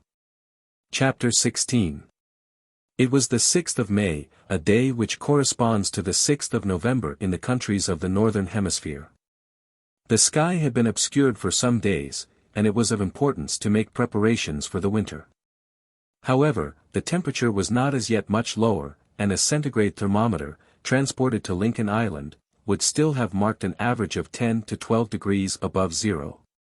This was not surprising, since Lincoln Island, probably situated between the 35th and 40th parallel, would be subject, in the southern hemisphere, to the same climate as Sicily or Greece in the northern hemisphere. But as Greece and Sicily have severe cold, producing snow and ice, so doubtless would Lincoln Island in the severest part of the winter, and it was advisable to provide against it. In any case, if cold did not yet threaten them, the rainy season would begin, and on this lonely island, exposed to all the fury of the elements, in mid-ocean, bad weather would be frequent, and probably terrible. The question of a more comfortable dwelling than the Chimneys must therefore be seriously considered and promptly resolved on. Pencroff, naturally, had some predilection for the retreat which he had discovered, but he well understood that another must be found. The Chimneys had been already visited by the sea, under circumstances which are known, and it would not do to be exposed again to a similar accident. Besides, added Cyrus Harding, who this day was talking of these things with his companions, we have some precautions to take. Why? The island is not inhabited, said the reporter. That is probable, replied the engineer, although we have not yet explored the interior, but if no human beings are found, I fear that dangerous animals may abound. It is necessary to guard against a possible attack, so that we shall not be obliged to watch every night, or to keep up a fire. And then, my friends, we must foresee everything. We are here in a part of the Pacific often frequented by Malay pirates. What, said Herbert, at such a distance from land? Yes, my boy, replied the engineer. These pirates are bold sailors as well as formidable enemies, and we must take measures accordingly. Well, replied Pencroff, we will fortify ourselves against savages with 2 legs as well as against savages with 4. But, Captain, will it not be best to explore every part of the island before undertaking anything else? That would be best, added Gideon Spilett. Who knows if we might not find on the opposite side one of the caverns which we have searched for in vain here? That is true, replied the engineer, but you forget, my friends, that it will be necessary to establish ourselves in the neighborhood of a watercourse, and that, from the summit of Mount Franklin, we could not see towards the west. Either stream or river. Here, on the contrary, we are placed between the Mercy and Lake Grant, an advantage which must not be neglected. And, besides, this side, looking towards the east, is not exposed as the other is to the trade winds, which in this hemisphere blow from the northwest. Then, Captain, replied the sailor, let us build a house on the edge of the lake. Neither bricks nor tools are wanting now. After having been brickmakers, potters, smelters, and smiths, we shall surely know how to be masons. Yes, my friend, but before coming to any decision we must consider the matter thoroughly. A natural dwelling would spare us much work, and would be a surer retreat, for it would be as well defended against enemies from the interior as those from outside. That is true, Cyrus, replied the reporter, but we have already examined all that mass of granite, and there is not a hole, not a cranny. No, not one, added Pencroff. Ah, if we were able to dig out a dwelling in that cliff, at a good height, so as to be out of the reach of harm, that would be capital. I can see that on the front which looks seaward, 5 or 6 rooms. With windows to light them, said Herbert, laughing. And a staircase to climb up to them, added Neb. You are laughing, cried the sailor, and why? What is there impossible in what I propose? Haven't we got pickaxes and spades? Won't Captain Harding be able to make powder to blow up the mine? Isn't it true, Captain, that you will make powder the very day we want it? Cyrus Harding listened to the enthusiastic Pencroff developing his fanciful projects. To attack this mass of granite, even by a mine, was Herculean work, and it was really vexing that nature could not help them at their need. But the engineer did not reply to the sailor except by proposing to examine the cliff more attentively, from the mouth of the river to the angle which terminated it on the north. They went out, therefore, and the exploration was made with extreme care, over an extent of nearly 2 miles. But in no place in the bare, straight cliff, could any cavity be found. The nests of the rock pigeons which fluttered at its summit were only, in reality, holes bored at the very top, and on the irregular edge of the granite. It was a provoking circumstance, and as to attacking this cliff, either with pickaxe or with powder, so as to effect a sufficient excavation, it was not to be thought of. It so happened that, on all this part of the shore, Pencroff had discovered the only habitable shelter, that is to say, the chimneys, which now had to be abandoned. The exploration ended, the colonists found themselves at the north angle of the cliff, where it terminated in long slopes which died away on the shore. From this place, to its extreme limit in the west, it only formed a sort of declivity, a thick mass of stones, earth, and sand, bound together by plants, bushes, and grass inclined at an angle of only 45 degrees. Clumps of trees grew on these slopes, which were also carpeted with thick grass.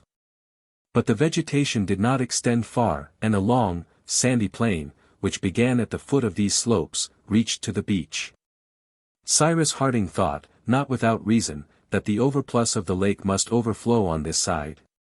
The excess of water furnished by the Red Creek must also escape by some channel or other. Now the engineer had not yet found this channel on any part of the shore already explored, that is to say, from the mouth of the stream on the west of Prospect Heights. The engineer now proposed to his companions to climb the slope, and to return to the chimneys by the heights, while exploring the northern and eastern shores of the lake. The proposal was accepted, and in a few minutes Herbert and Neb were on the upper plateau. Cyrus Harding, Gideon Spilett, and Pencroff followed with more sedate steps. The beautiful sheet of water glittered through the trees under the rays of the sun. In this direction the country was charming. The eye feasted on the groups of trees. Some old trunks, bent with age, showed black against the verdant grass which covered the ground. Crowds of brilliant cockatoos screamed among the branches, moving prisms, hopping from one bough to another. The settlers, instead of going directly to the north bank of the lake, made a circuit round the edge of the plateau, so as to join the mouth of the creek on its left bank. It was a detour of more than a mile and a half. Walking was easy, for the trees widely spread, left a considerable space between them. The fertile zone evidently stopped at this point, and vegetation would be less vigorous in the part between the course of the creek and the Mercy. Cyrus Harding and his companions walked over this new ground with great care. Bows, arrows, and sticks with sharp iron points were their only weapons. However, no wild beast showed itself, and it was probable that these animals frequented rather the thick forests in the south. But the settlers had the disagreeable surprise of seeing Top stop before a snake of great size, measuring from 14 to 15 feet in length. Neb killed it by a blow from his stick. Cyrus Harding examined the reptile, and declared it not venomous, for it belonged to that species of diamond serpents which the natives of New South Wales rear. But it was possible that others existed whose bite was mortal, such as the deaf vipers with forked tails, which rise up under the feet, or those winged snakes, furnished with 2 ears, which enable them to proceed with great rapidity. Top, the first moment of surprise over, began a reptile chase with such eagerness, that they feared for his safety. His master called him back directly. The mouth of the Red Creek, at the place where it entered into the lake, was soon reached. The explorers recognized on the opposite shore the point which they had visited on their descent from Mount Franklin. Cyrus Harding ascertained that the flow of water into it from the creek was considerable. Nature must therefore have provided some place for the escape of the overplus. This doubtless formed a fall, which, if it could be discovered, would be of great use. The colonists, walking apart, but not straying far from each other, began to skirt the edge of the lake, which was very steep. The water appeared to be full of fish, and Pencroff resolved to make some fishing rods, so as to try and catch some. The northeast point was first to be doubled. It might have been supposed that the discharge of water was at this place, for the extremity of the lake was almost on a level with the edge of the plateau. But no signs of this were discovered, and the colonists continued to explore the bank, which, after a slight bend, descended parallel to the shore. On this side the banks were less woody, but clumps of trees, here and there, added to the picturesqueness of the country. Lake Grant was viewed from thence in all its extent, and no breath disturbed the surface of its waters. Top, in beating the bushes, put up flocks of birds of different kinds, which Gideon Spilett and Herbert saluted with arrows. One was hit by the lad, and fell into some marshy grass. Top rushed forward, and brought a beautiful swimming bird, of a slate color, short beak, very developed frontal plate, and wings edged with white. It was a coot, the size of a large partridge, belonging to the group of macrodactyls which form the transition between the order of wading birds and that of palmipeds. Sorry game, in truth, and its flavor is far from pleasant. But Top was not so particular in these things as his masters, and it was agreed that the coot should be for his supper. The settlers were now following the eastern bank of the lake, and they would not be long in reaching the part which they already knew. The engineer was much surprised at not seeing any indication of the discharge of water. The reporter and the sailor talked with him, and he could not conceal his astonishment. At this moment Top, who had been very quiet till then, gave signs of agitation. The intelligent animal went backwards and forwards on the shore, stopped suddenly, and looked at the water, one paw raised, as if he was pointing at some invisible game, then he barked furiously, and was suddenly silent. Neither Cyrus Harding nor his companions had at first paid any attention to Top's behavior, but the dog's barking soon became so frequent that the engineer noticed it. "What is there, Top?" he asked. The dog bounded towards his master, seeming to be very uneasy, and then rushed again towards the bank. Then, all at once, he plunged into the lake.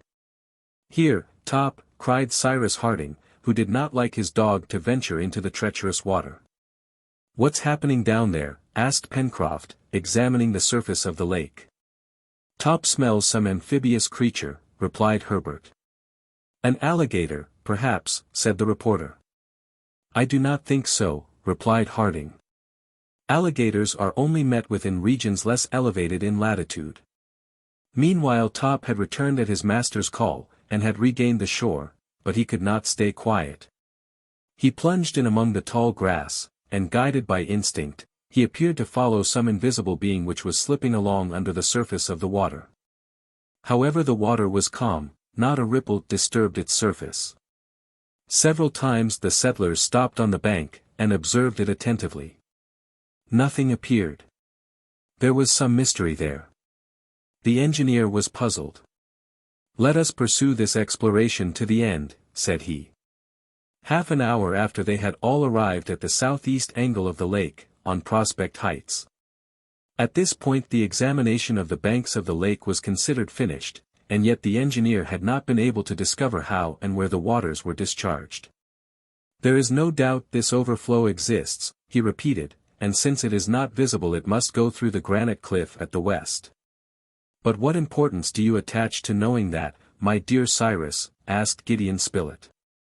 "Considerable importance," replied the engineer, "for if it flows through the cliff there is probably some cavity, which it would be easy to render habitable after turning away the water." "But is it not possible, Captain, that the water flows away at the bottom of the lake," said Herbert, "and that it reaches the sea by some subterranean passage?" "That might be," replied the engineer, "and should it be so we shall be obliged to build our house ourselves, since nature has not done it for us." The colonists were about to begin to traverse the plateau to return to the Chimneys, when Top gave new signs of agitation. He barked with fury, and before his master could restrain him, he had plunged a second time into the lake. All ran towards the bank. The dog was already more than 20 feet off, and Cyrus was calling him back, when an enormous head emerged from the water, which did not appear to be deep in that place. Herbert recognized directly the species of amphibian to which the tapering head, with large eyes, and adorned with long silky mustaches, belonged. "A lamantin," he cried. It was not a lamantin, but one of that species of the order of cetaceans, which bear the name of the dugong, for its nostrils were open at the upper part of its snout. The enormous animal rushed on the dog, who tried to escape by returning towards the shore.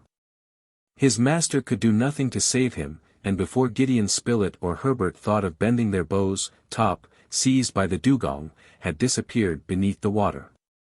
Neb, his iron-tipped spear in his hand, wished to go to Top's help, and attack the dangerous animal in its own element.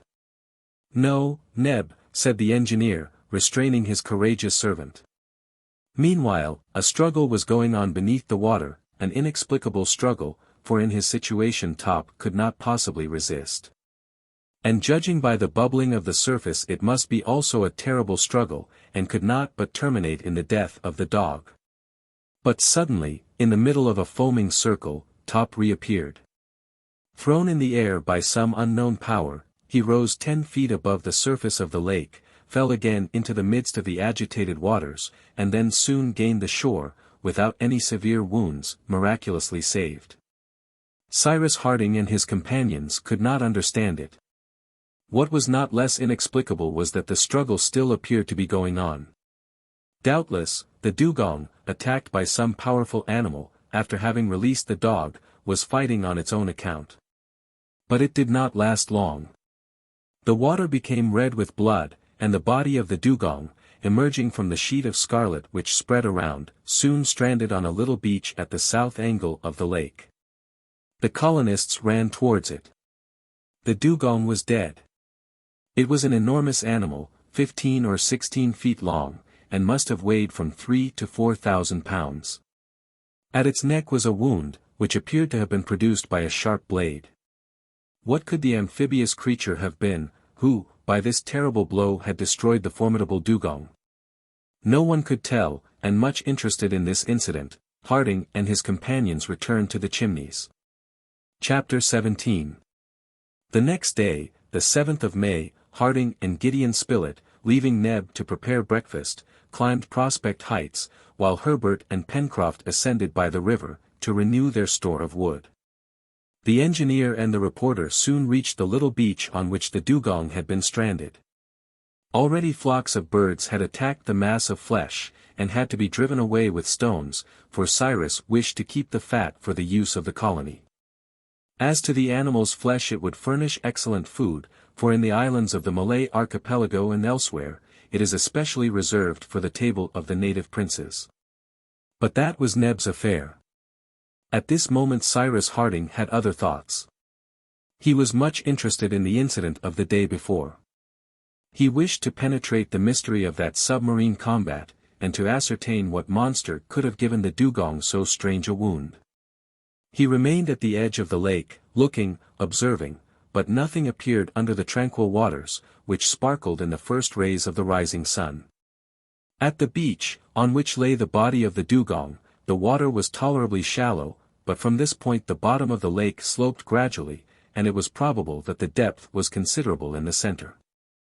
The lake might be considered as a large center basin, which was filled by the water from the Red Creek. "Well, Cyrus," said the reporter, "there seems to be nothing suspicious in this water." "No, my dear Spilett," replied the engineer, "and I really do not know how to account for the incident of yesterday." "I acknowledge," returned Spilett, "that the wound given this creature is, at least, very strange, and I cannot explain either how Top was so vigorously cast up out of the water. One could have thought that a powerful arm hurled him up, and that the same arm with a dagger killed the dugong." "Yes," replied the engineer, who had become thoughtful, "there is something there that I cannot understand." "But do you better understand either, my dear Spilett, in what way I was saved myself, how I was drawn from the waves, and carried to the downs?" "No. Is it not true? Now, I feel sure that there is some mystery there, which, doubtless, we shall discover some day. Let us observe, but do not dwell on these singular incidents before our companions. Let us keep our remarks to ourselves, and continue our work."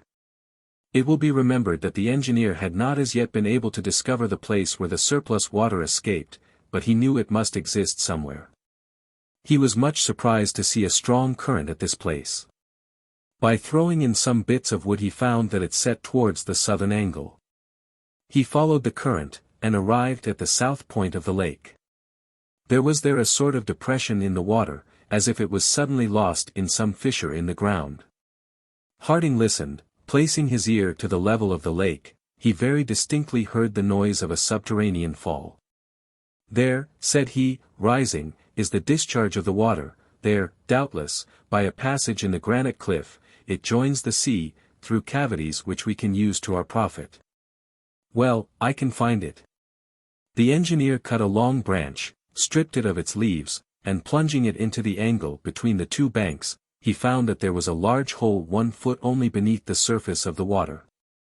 This hole was the opening so long looked for in vain, and the force of the current was such that the branch was torn from the engineer's hands and disappeared. "There is no doubt about it now," repeated Harding. "There is the outlet, and I will lay it open to view." "How?" asked Gideon Spilett. "By lowering the level of the water of the lake 3 feet. "And how will you lower the level?"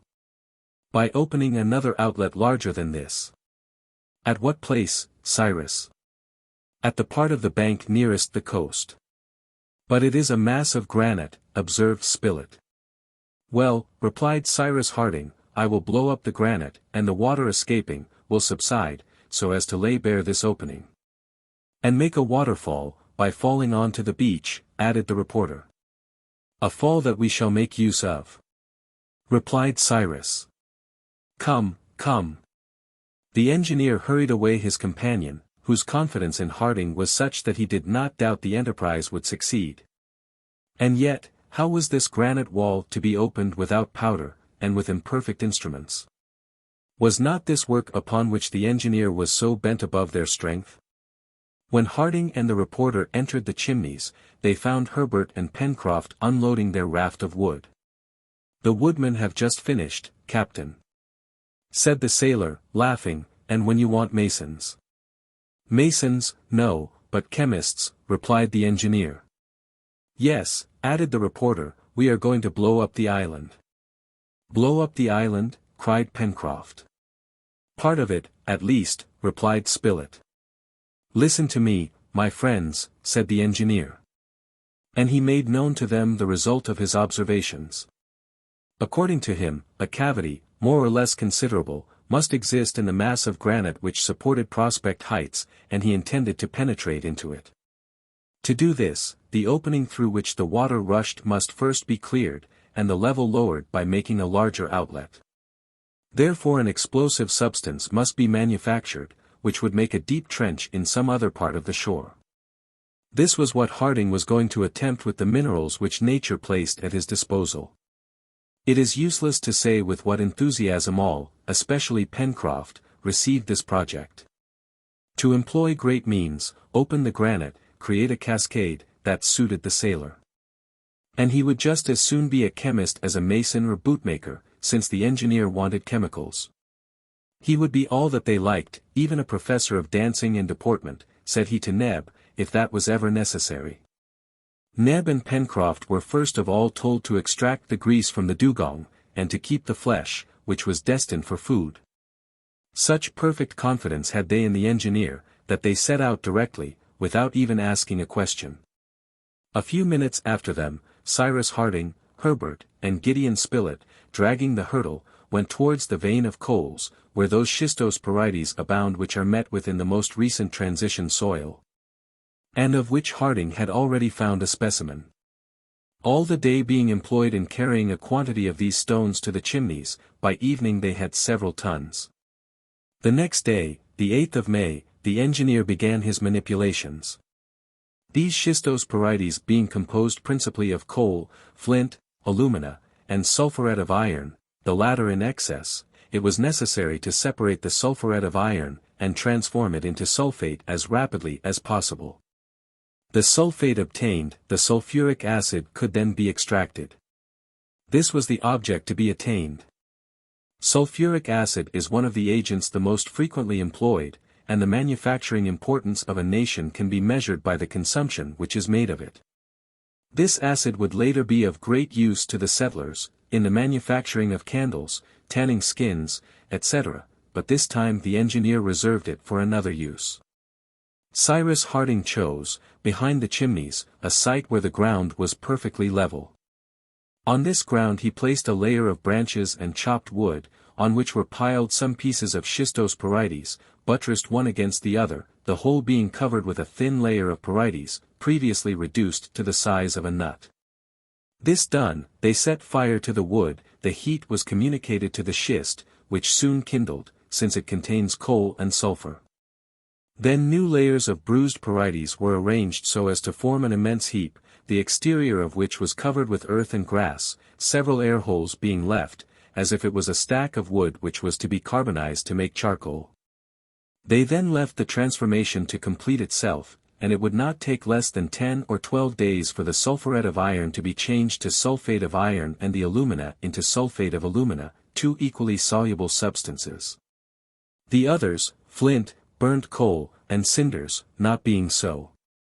While this chemical work was going on, Cyrus Harding proceeded with other operations, which were pursued with more than zeal, it was eagerness. Neb and Pencroff had taken away the fat from the dugong, and placed it in large earthen pots. It was then necessary to separate the glycerin from the fat by saponifying it. Now, to obtain this result, it had to be treated either with soda or lime. In fact, one or other of these substances, after having attacked the fat, would form a soap by separating the glycerin, and it was just this glycerin which the engineer wished to obtain. There was no want of lime, only treatment by lime would give calcareous soap, insoluble, and consequently useless, while treatment by soda would furnish, on the contrary, a soluble soap, which could be put to domestic use. Now, a practical man, like Cyrus Harding, would rather try to obtain soda. Was this difficult? No, for marine plants abounded on the shore, glasswort, ficoids, and all those fucaceae which form wrack. A large quantity of these plants was collected, first dried, then burnt in holes in the open air. The combustion of these plants was kept up for several days, and the result was a compact grey mass, which has been long known under the name of natural soda. This obtained, the engineer treated the fat with soda, which gave both a soluble soap and that neutral substance, glycerin. But this was not all. Cyrus Harding still needed, in view of his future preparation, another substance, nitrate of potash, which is better known under the name of salt niter, or of saltpeter. Cyrus Harding could have manufactured this substance by treating the carbonate of potash, which would be easily extracted from the cinders of the vegetables, by azotic acid. But this acid was wanting, and he would have been in some difficulty, if nature had not happily furnished the saltpeter, without giving them any other trouble than that of picking it up. Herbert found a vein of it at the foot of Mount Franklin, and they had nothing to do but purify this salt. These different works lasted a week. They were finished before the transformation of the sulphuret into sulfate of iron had been accomplished. During the following days the settlers had time to construct a furnace of bricks of a particular arrangement, to serve for the distillation of the sulfate or iron when it had been obtained. All this was finished about the 18th of May, nearly at the time when the chemical transformation terminated. Gideon Spilett, Herbert, Neb, and Pencroff, skillfully directed by the engineer, had become most clever workmen. Before all masters, necessity is the one most listened to, and who teaches the best. When the heap of pyrites had been entirely reduced by fire, the result of the operation, consisting of sulfate of iron, sulfate of alumina, flint, remains of coal, and cinders was placed in a basinful of water. They stirred this mixture, let it settle, then decanted it, and obtained a clear liquid containing in solution sulfate of iron and sulfate of alumina, the other matters remaining solid, since they are insoluble. Lastly, this liquid being partly evaporated, crystals of sulfate of iron were deposited, and the not evaporated liquid, which contained the sulfate of alumina, was thrown away. Cyrus Harding had now at his disposal a large quantity of these sulfate of iron crystals, from which the sulfuric acid had to be extracted. The making of sulfuric acid is a very expensive manufacture. Considerable works are necessary, a special set of tools, an apparatus of platina, leaden chambers, unassailable by the acid, and in which the transformation is performed, etc. The engineer had none of these at his disposal, but he knew that, in Bohemia especially, sulfuric acid is manufactured by very simple means, which have also the advantage of producing it to a superior degree of concentration. It is thus that the acid known under the name of Nordhausen acid is made. To obtain sulfuric acid, Cyrus Harding had only one operation to make, to calcine the sulfate of iron crystals in a closed vase, so that the sulfuric acid should distill in vapor, which vapor, by condensation, would produce the acid. The crystals were placed in pots, and the heat from the furnace would distill the sulfuric acid. The operation was successfully completed, and on the 20th of May, 12 days after commencing it, the engineer was the possessor of the agent which later he hoped to use in so many different ways. Now, why did he wish for this agent? Simply to produce azotic acid, and that was easy, since saltpeter, attacked by sulfuric acid, gives azotic, or nitric, acid by distillation. But, after all, how was he going to employ this azotic acid?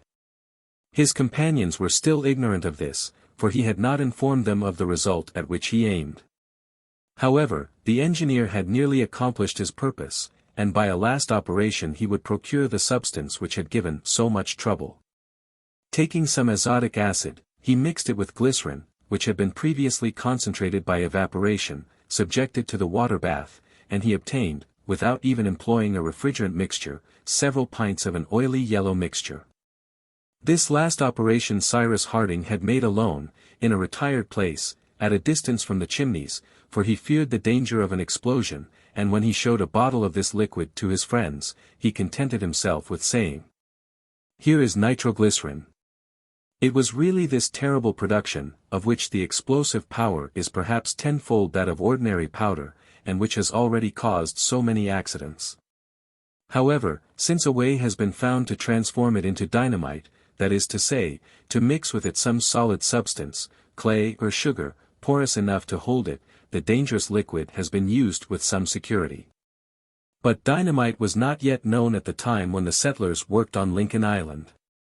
"And is it that liquid that is going to blow up our rocks?" said Pencroff incredulously. "Yes, my friend," replied the engineer, "and this nitroglycerin will produce so much the more effect, as the granite is extremely hard, and will oppose a greater resistance to the explosion." "And when shall we see this, Captain?" "Tomorrow, as soon as we have dug a hole for the mine," replied the engineer. The next day, the 21st of May, at daybreak, the miners went to the point which formed the eastern shore of Lake Grant, and was only 500 feet from the coast. At this place, the plateau inclined downwards from the waters, which were only restrained by their granite case. Therefore, if this case was broken, the water would escape by the opening and form a stream, which, flowing over the inclined surface of the plateau, would rush on to the beach. Consequently, the level of the lake would be greatly lowered, and the opening where the water escaped would be exposed, which was their final aim. Under the engineer's directions, Pencroff, armed with a pickaxe, which he handled skillfully and vigorously, attacked the granite. The hole was made on the point of the shore, slanting, so that it should meet a much lower level than that of the water of the lake. In this way the explosive force, by scattering the rock, would open a large place for the water to rush out. The work took some time, for the engineer, wishing to produce a great effect, intended to devote not less than 7 quarts of nitroglycerin to the operation. But Pencroff, relieved by Neb, did so well, that towards 4 o'clock in the evening, the mine was finished. Now the question of setting fire to the explosive substance was raised. Generally, nitroglycerin is ignited by caps of fulminate, which in bursting cause the explosion. A shock is therefore needed to produce the explosion, for, simply lighted, this substance would burn without exploding. Cyrus Harding could certainly have fabricated a percussion cap. In default of fulminate, he could easily obtain a substance similar to guncotton, since he had azotic acid at his disposal. This substance, pressed in a cartridge, and introduced among the nitroglycerin, would burst by means of a fuse, and cause the explosion. But Cyrus Harding knew that nitroglycerin would explode by a shock. He resolved to employ this means, and try another way, if this did not succeed. In fact, the blow of a hammer on a few drops of nitroglycerin, spread out on a hard surface, was enough to create an explosion. But the operator could not be there to give the blow, without becoming a victim to the operation. Harding, therefore, thought of suspending a mass of iron, weighing several pounds, by means of a fibre, to an upright just above the mine. Another long fibre, previously impregnated with sulfur, was attached to the middle of the first, by one end, while the other lay on the ground several feet distant from the mine. The second fiber being set on fire, it would burn till it reached the first. This catching fire in its turn, would break, and the mass of iron would fall on the nitroglycerin. This apparatus being then arranged, the engineer, after having sent his companions to a distance, filled the hole, so that the nitroglycerin was on a level with the opening. Then he threw a few drops of it on the surface of the rock, above which the mass of iron was already suspended. This done, Harding lit the end of the sulfured fiber, and leaving the place, he returned with his companions to the chimneys. The fiber was intended to burn 25 minutes, and, in fact, 25 minutes afterwards a most tremendous explosion was heard. The island appeared to tremble to its very foundation. Stones were projected in the air as if by the eruption of a volcano. The shock produced by the displacing of the air was such, that the rocks of the chimneys shook. The settlers, although they were more than 2 miles from the mine, were thrown on the ground. They rose, climbed the plateau, and ran towards the place where the bank of the lake must have been shattered by the explosion. A cheer escaped them. A large rent was seen in the granite. A rapid stream of water rushed foaming across the plateau and dashed down a height of 300 feet onto the beach. Chapter 18. Cyrus Harding's project had succeeded, but, according to his usual habit, he showed no satisfaction. With closed lips and a fixed look, he remained motionless. Herbert was in ecstasies, Neb bounded with joy, Pencroff nodded his great head, murmuring these words: "Come, our engineer gets on capitally." The nitroglycerin had indeed acted powerfully. The opening which it had made was so large that the volume of water which escaped through this new outlet was at least treble that which before passed through the old one. The result was, that a short time after the operation the level of the lake would be lowered 2 feet, or more. The settlers went to the chimneys to take some pickaxes, iron-tipped spears, string made of fibers, flint and steel. They then returned to the plateau, Top accompanying them. On the way the sailor could not help saying to the engineer: "Don't you think, Captain, that by means of that charming liquid you have made, one could blow up the whole of our island?" "Without any doubt, the island, continents, and the world itself," replied the engineer. "It is only a question of quantity." "Then could you not use this nitroglycerin for loading firearms?" asked the sailor. "No, Pencroff. For it is too explosive a substance. But it would be easy to make some gun-cotton, or even ordinary powder, as we have azotic acid, saltpeter, sulfur, and coal. Unhappily, it is the guns which we have not got." "Oh, Captain," replied the sailor, with a little determination. Pencroff had erased the word "impossible" from the dictionary of Lincoln Island. The settlers, having arrived at Prospect Heights, went immediately towards that point of the lake near which was the old opening now uncovered. This outlet had now become practicable, since the water no longer rushed through it, and it would doubtless be easy to explore the interior. In a few minutes the settlers had reached the lower point of the lake, and a glance showed them that the object had been attained. In fact, in the side of the lake, and now above the surface of the water, appeared the long-looked-for opening. A narrow ridge, left bare by the retreat of the water, allowed them to approach it. This orifice was nearly 20 feet in width, but scarcely 2 in height. It was like the mouth of a drain at the edge of the pavement, and therefore did not offer an easy passage to the settlers, but Neb and Pencroff, taking their pickaxes, soon made it of a suitable height. The engineer then approached, and found that the sides of the opening, in its upper part at least, had not a slope of more than from 30 to 35 degrees. It was therefore practicable, and, provided that the declivity did not increase, it would be easy to descend even to the level of the sea. If then, as was probable, some vast cavity existed in the interior of the granite, it might, perhaps, be of great use. "Well, Captain, what are we stopping for?" asked the sailor, impatient to enter the narrow passage. "You see Top has got before us." "Very well," replied the engineer. "But we must see our way. Neb, go and cut some resinous branches." Neb and Herbert ran to the edge of the lake, shaded with pines and other green trees, and soon returned with some branches, which they made into torches. The torches were lighted with flint and steel, and Cyrus Harding leading, the settlers ventured into the dark passage, which the overplus of the lake had formerly filled. Contrary to what might have been supposed, the diameter of the passage increased as the explorers proceeded, so that they very soon were able to stand upright. The granite, worn by the water for an infinite time, was very slippery, and falls were to be dreaded. But the settlers were all attached to each other by a cord, as is frequently done in ascending mountains. Happily some projections of the granite, forming regular steps, made the descent less perilous.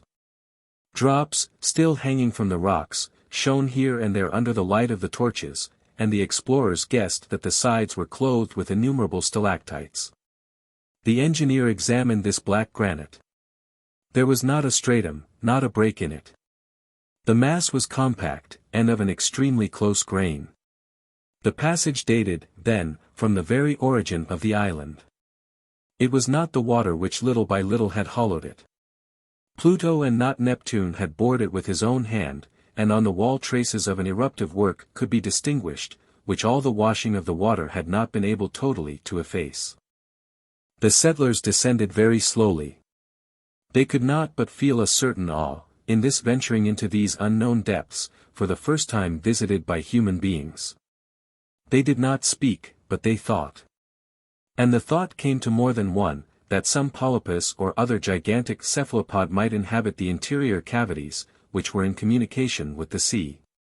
However, Top kept at the head of the little band, and they could rely on the sagacity of the dog, who would not fail to give the alarm if there was any need for it. After having descended about 100 feet, following a winding road, Harding, who was walking on before, stopped, and his companions came up with him. The place where they had halted was wider, so as to form a cavern of moderate dimensions. Drops of water fell from the vault, but that did not prove that they oozed through the rock.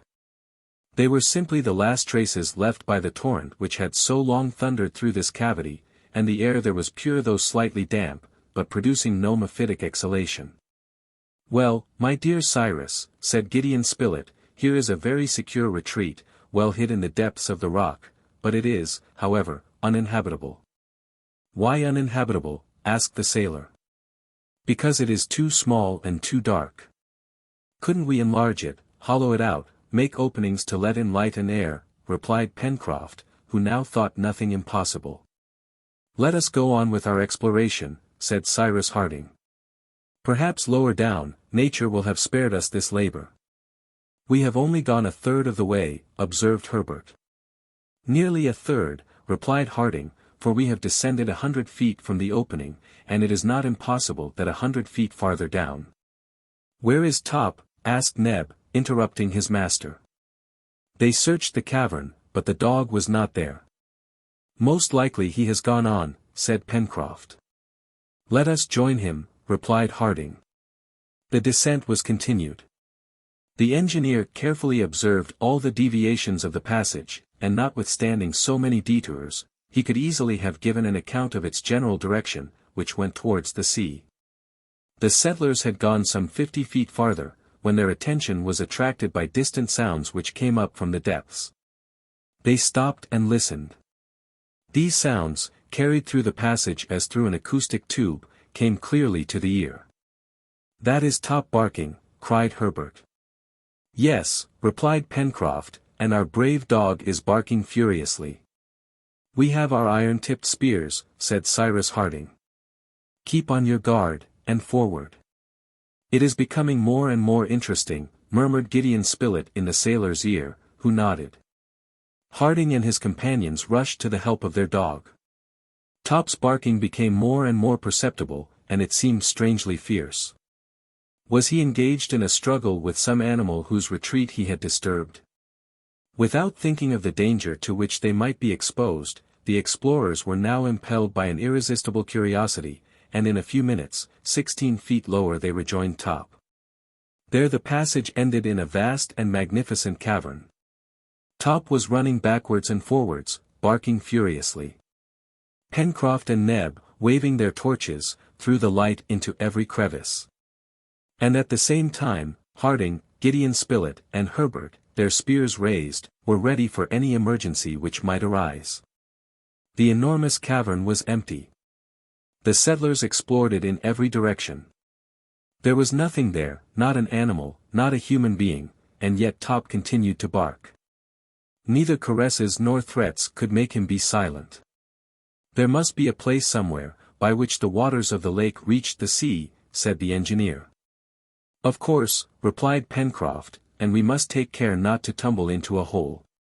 Go, Top, go, cried Harding. The dog, excited by his master's words, ran towards the extremity of the cavern, and there redoubled his barking. They followed him, and by the light of the torches, perceived the mouth of a regular well in the granite. It was by this that the water escaped. And this time it was not an oblique and practicable passage, but a perpendicular well, into which it was impossible to venture. The torches were held over the opening, nothing could be seen. Harding took a lighted branch, and threw it into the abyss. The blazing resin, whose illuminating power increased still more by the rapidity of its fall, lighted up the interior of the well, but yet nothing appeared. The flame then went out with a slight hiss, which showed that it had reached the water, that is to say, the level of the sea. The engineer, calculating the time employed in its fall, was able to calculate the depth of the well, which was found to be about 90 feet. The floor of the cavern must thus be situated 90 feet above the level of the sea. Here is our dwelling, said Cyrus Harding. But it was occupied by some creature, replied Gideon Spilett, whose curiosity was not yet satisfied. Well, the creature, amphibious or otherwise, has made off through this opening, replied the engineer, and has left the place for us. Never mind, added the sailor, I should like very much to be Top just for a quarter of an hour, for he doesn't bark for nothing. Cyrus Harding looked at his dog, and those of his companions who were near him might have heard him murmur these words. Yes, I believe that Top knows more than we do about a great many things.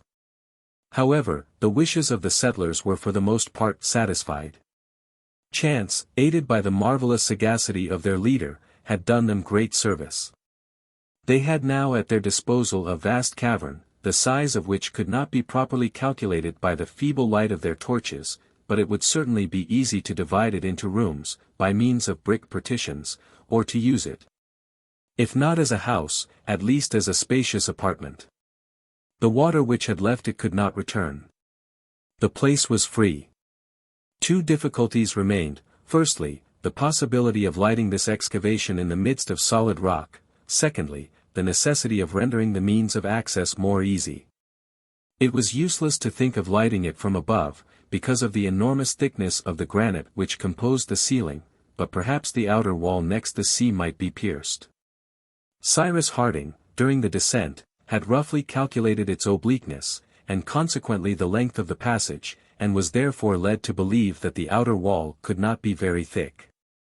If light was thus obtained, so would a means of access, for it would be as easy to pierce a door as windows, and to establish an exterior ladder. Harding made known his ideas to his companions. Then, Captain, let us set to work, replied Pencroff. I have my pickaxe, and I shall soon make my way through this wall. Where shall I strike? Here, replied the engineer, showing the sturdy sailor a considerable recess in the side, which would much diminish the thickness. Pencroff attacked the granite, and for half an hour, by the light of the torches, he made the splinters fly around him. Neb relieved him, then Spilett took Neb's place. This work had lasted 2 hours, and they began to fear that at this spot the wall would not yield to the pickaxe, when at a last blow given by Gideon Spilett, the instrument, passing through the rock, fell outside. Hurrah! Hurrah! Cried Pencroff. The wall only measured there 3 feet in thickness. Harding applied his eye to the aperture, which overlooked the ground from a height of 80 feet. Before him was extended the sea coast, the islet, and beyond the open sea. Floods of light entered by this hole, inundating the splendid cavern and producing a magic effect. On its left side it did not measure more than 30 feet in height and breadth, but on the right it was enormous, and its vaulted roof rose to a height of more than 80 feet. In some places granite pillars, irregularly disposed, supported the vaulted roof, as those in the nave of a cathedral, here forming lateral piers, their elliptical arches, adorned with pointed moldings, losing themselves in dark bays. Amid the fantastic arches of which glimpses could be caught in the shade, covered with a profusion of projections formed like so many pendants. This cavern was a picturesque mixture of all the styles of Byzantine, Roman, or Gothic architecture ever produced by the hand of man. And yet this was only the work of nature. She alone had hollowed this fairy Alhambra in a mass of granite. The settlers were overwhelmed with admiration. Where they had only expected to find a narrow cavity, they had found a sort of marvelous palace, and Neb had taken off his hat, as if he had been transported into a temple. Cries of admiration issued from every mouth. Hurrahs resounded, and the echo was repeated again and again till it died away in the dark naves. "Ah, my friends!" exclaimed Cyrus Harding, "when we have lighted the interior of this place, and have arranged our rooms and storehouses in the left part, we shall still have this splendid cavern, which we will make our study in our museum." "And we will call it?" asked Herbert. "Granite House," replied Harding, a name which his companions again saluted with a cheer. The torches were now almost consumed, and as they were obliged to return by the passage to reach the summit of the plateau, it was decided to put off the work necessary for the arrangement of their new dwelling till the next day. Before departing, Cyrus Harding leaned once more over the dark well, which descended perpendicularly to the level of the sea. He listened attentively. No noise was heard, not even that of the water, which the undulations of the surge must sometimes agitate in its depths. A flaming branch was again thrown in. The sides of the well were lighted up for an instant, but as at the first time, nothing suspicious was seen. If some marine monster had been surprised unawares by the retreat of the water, he would by this time have regained the sea by the subterranean passage, before the new opening had been offered to him. Meanwhile, the engineer was standing motionless, his eyes fixed on the gulf, without uttering a word. The sailor approached him, and touching his arm, "Captain," said he. "What do you want, my friend?" asked the engineer, as if he had returned from the land of dreams. "The torches will soon go out." "Forward," replied Cyrus Harding. The little band left the cavern and began to ascend through the dark passage. Top closed the rear, still growling every now and then. The ascent was painful enough. The settlers rested a few minutes in the upper grotto, which made a sort of landing place halfway up the long granite staircase. Then they began to climb again. Soon fresher air was felt. The drops of water, dried by evaporation, no longer sparkled on the walls. The flaring torches began to grow dim. The one which Neb carried went out, and if they did not wish to find their way in the dark, they must hasten. This was done, and a little before 4 o'clock, at the moment when the sailor's torch went out in its turn, Cyrus Harding and his companions passed out of the passage. Chapter 19. The next day, the 22nd of May, the arrangement of their new dwelling was commenced. In fact, the settlers longed to exchange the insufficient shelter of the chimneys for this large and healthy retreat, in the midst of solid rock, and sheltered from the water both of the sea and sky. Their former dwelling was not, however, to be entirely abandoned, for the engineer intended to make a manufactory of it for important works. Cyrus Harding's first care was to find out the position of the front of Granite House from the outside. He went to the beach, and as the pickaxe when it escaped from the hands of the reporter must have fallen perpendicularly to the foot of the cliff, the finding it would be sufficient to show the place where the hole had been pierced in the granite. The pickaxe was easily found, and the hole could be seen in a perpendicular line above the spot where it was stuck in the sand. Some rock pigeons were already flying in and out of the narrow opening. They evidently thought that Granite House had been discovered on purpose for them. It was the engineer's intention to divide the right portion of the cavern into several rooms, preceded by an entrance passage, and to light it by means of 5 windows and a door, pierced in the front. Pencroff was much pleased with the 5 windows, but he could not understand the use of the door, since the passage offered a natural staircase, through which it would always be easy to enter Granite House. "My friend," replied Harding, "if it is easy for us to reach our dwelling by this passage, it will be equally easy for others besides us. I mean, on the contrary, to block up that opening, to seal it hermetically, and, if it is necessary, to completely hide the entrance by making a dam, and thus causing the water of the lake to rise. And how shall we get in? Asked the sailor. By an outside ladder, replied Cyrus Harding, a rope ladder, which, once drawn up, will render access to our dwelling impossible. But why so many precautions? Asked Pencroff. As yet we have seen no dangerous animals. As to our island being inhabited by natives, I don't believe it. Are you quite sure of that, Pencroff? Asked the engineer, looking at the sailor. Of course we shall not be quite sure, till we have explored it in every direction, replied Pencroff. Yes, said Harding, for we know only a small portion of it as yet. But at any rate, if we have no enemies in the interior, they may come from the exterior, for parts of the Pacific are very dangerous. We must be provided against every contingency. Cyrus Harding spoke wisely. And without making any further objection, Pencroff prepared to execute his orders. The front of Granite House was then to be lighted by 5 windows and a door, besides a large bay window and some smaller oval ones, which would admit plenty of light to enter into the marvelous nave which was to be their chief room. This façade, situated at a height of 80 feet above the ground, was exposed to the east, and the rising sun saluted it with its first rays. It was found to be just at that part of the cliff which was between the projection at the mouth of the Mersey and a perpendicular line traced above the heap of rocks which formed the chimneys. Thus the winds from the northeast would only strike it obliquely, for it was protected by the projection.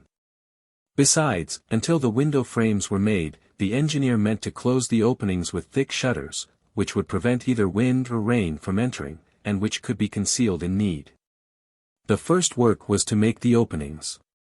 This would have taken too long with the pickaxe alone, and it is known that Harding was an ingenious man. He had still a quantity of nitroglycerin at his disposal, and he employed it usefully. By means of this explosive substance the rock was broken open at the very places chosen by the engineer. Then, with the pickaxe and spade, the windows and doors were properly shaped, the jagged edges were smoothed off, and a few days after the beginning of the work, Granite House was abundantly lighted by the rising sun, whose rays penetrated into its most secret recesses. Following the plan proposed by Cyrus Harding, the space was to be divided into 5 compartments looking out on the sea, to the right, an entry with a door, which would meet the ladder, then a kitchen, 30 feet long. A dining room, measuring 40 feet, a sleeping room, of equal size, and lastly, a visitor's room, petitioned for by Pencroff, and which was next to the great hall. These rooms, or rather this suite of rooms, would not occupy all the depth of the cave. There would be also a corridor and a storehouse, in which their tools, provisions, and stores would be kept. All the productions of the island, the flora as well as the fauna, were to be there in the best possible state of preservation, and completely sheltered from the damp. There was no want of space, so that each object could be methodically arranged. Besides, the colonists had still at their disposal the little grotto above the great cavern, which was like the garret of the new dwelling. This plan settled, it had only to be put into execution. The miners became brickmakers again, then the bricks were brought to the foot of Granite House. Till then, Harding and his companions had only entered the cavern by the long passage. This mode of communication obliged them first to climb Prospect Heights, making a detour by the river's bank, and then to descend 200 feet through the passage, having to climb as far when they wished to return to the plateau. This was a great loss of time, and was also very fatiguing. Cyrus Harding, therefore, resolved to proceed without any further delay to the fabrication of a strong rope ladder, which, once raised, would render Granite House completely inaccessible. This ladder was manufactured with extreme care, and its uprights, formed of the twisted fibers of a species of cane, had the strength of a thick cable. As to the rounds, they were made of a sort of red cedar, with light, strong branches. And this apparatus was wrought by the masterly hand of Pencroff. Other ropes were made with vegetable fibers, and a sort of crane with a tackle was fixed at the door. In this way bricks could easily be raised into Granite House. The transport of the materials being thus simplified, the arrangement of the interior could begin immediately. There was no want of lime, and some thousands of bricks were there ready to be used. The framework of the partitions was soon raised, very roughly at first, and in a short time, the cave was divided into rooms and storehouses, according to the plan agreed upon. These different works progressed rapidly under the direction of the engineer, who himself handled the hammer and the trowel. No labor came amiss to Cyrus Harding, who thus set an example to his intelligent and zealous companions. They worked with confidence, even gaily, Pencroff always having some joke to crack, sometimes carpenter, sometimes rope-maker, sometimes mason, while he communicated his good humor to all the members of their little world. His faith in the engineer was complete, nothing could disturb it. He believed him capable of undertaking anything and succeeding in everything. The question of boots and clothes, assuredly a serious question, that of light during the winter months, utilizing the fertile parts of the island, transforming the wild flora into cultivated flora, it all appeared easy to him. Cyrus Harding helping, everything would be done in time. He dreamed of canals facilitating the transport of the riches of the ground, workings of quarries and mines, machines for every industrial manufacture, railroads, yes, railroads, of which a network would certainly one day cover Lincoln Island. The engineer let Pencroff talk. He did not put down the aspirations of this brave heart. He knew how communicable confidence is. He even smiled to hear him speak, and said nothing of the uneasiness for the future which he felt. In fact, in that part of the Pacific, out of the course of vessels, it was to be feared that no help would ever come to them. It was on themselves alone, that the settlers must depend, for the distance of Lincoln Island from all other land was such, that to hazard themselves in a boat, of a necessarily inferior construction, would be a serious and perilous thing. But, as the sailor said, they quite took the wind out of the sails of the Robinsons, for whom everything was done by a miracle. In fact, they were energetic. An energetic man will succeed where an indolent one would vegetate and inevitably perish. Herbert distinguished himself in these works. He was intelligent and active, understanding quickly, he performed well. And Cyrus Harding became more and more attached to the boy. Herbert had a lively and reverent love for the engineer.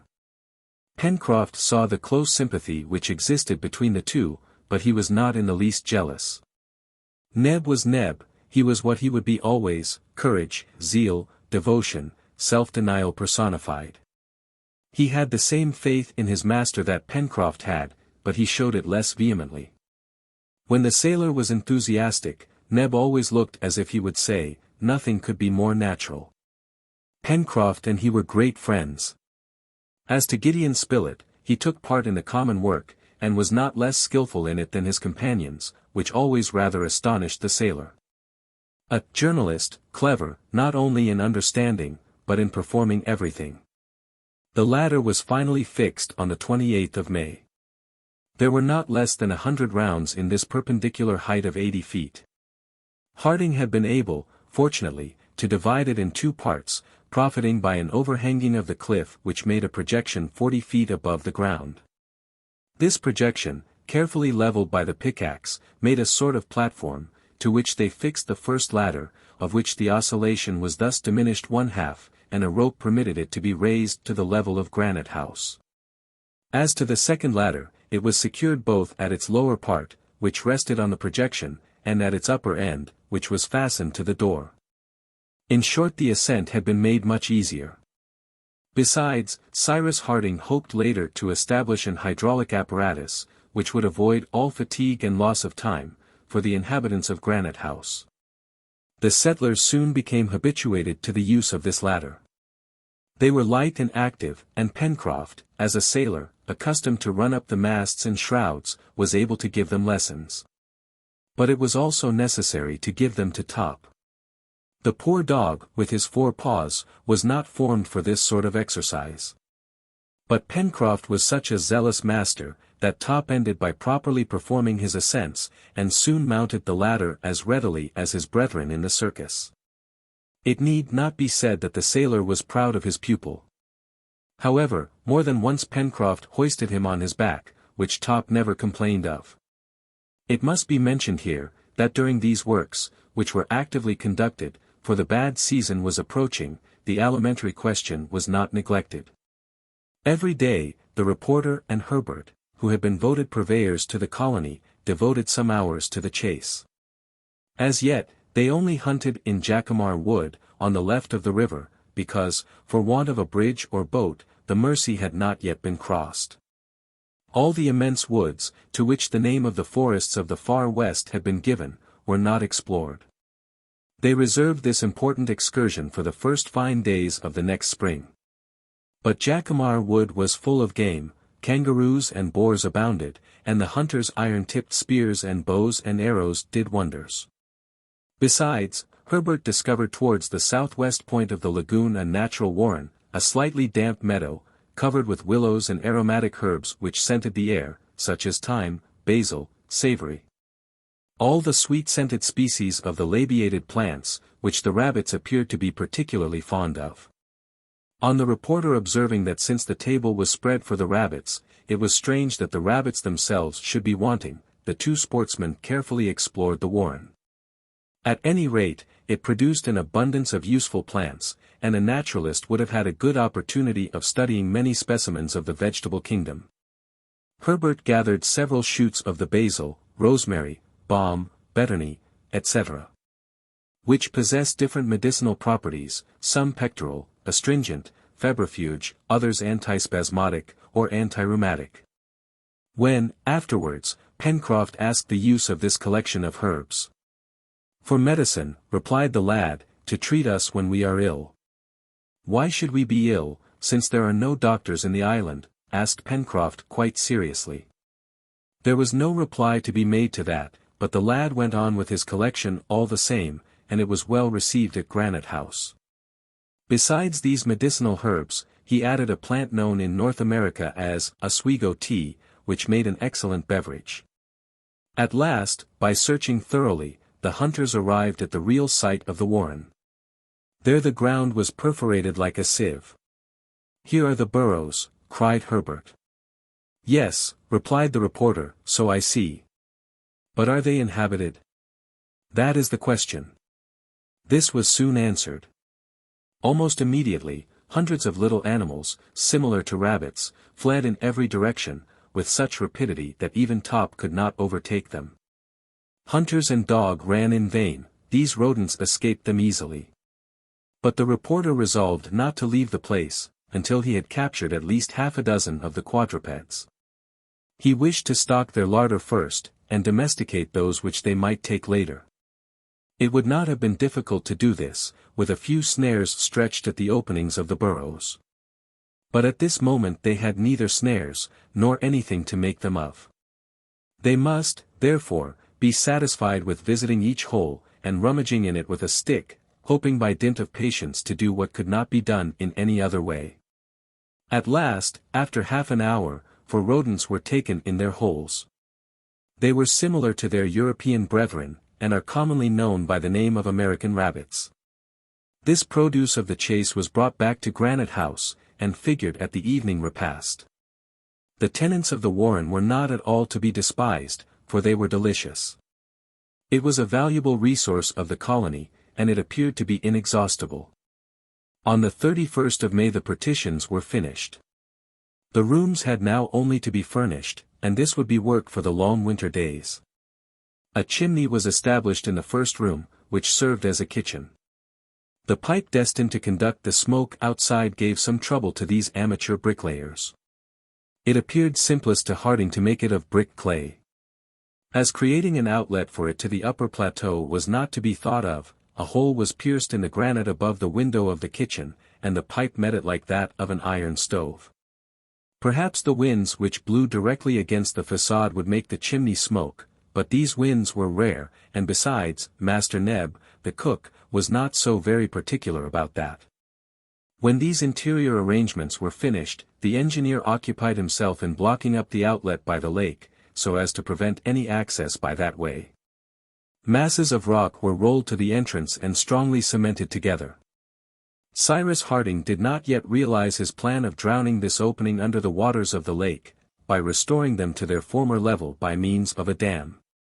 He contented himself with hiding the obstruction with grass and shrubs, which were planted in the interstices of the rocks, and which next spring would sprout thickly. However, he used the waterfall so as to lead a small stream of fresh water to the new dwelling. A little trench, made below their level, produced this result. And this derivation from a pure and inexhaustible source yielded 25 or 30 gallons a day. There would never be any want of water at Granite House. At last all was finished, and it was time, for the bad season was near. Thick shutters closed the windows of the facade, until the engineer had time to make glass.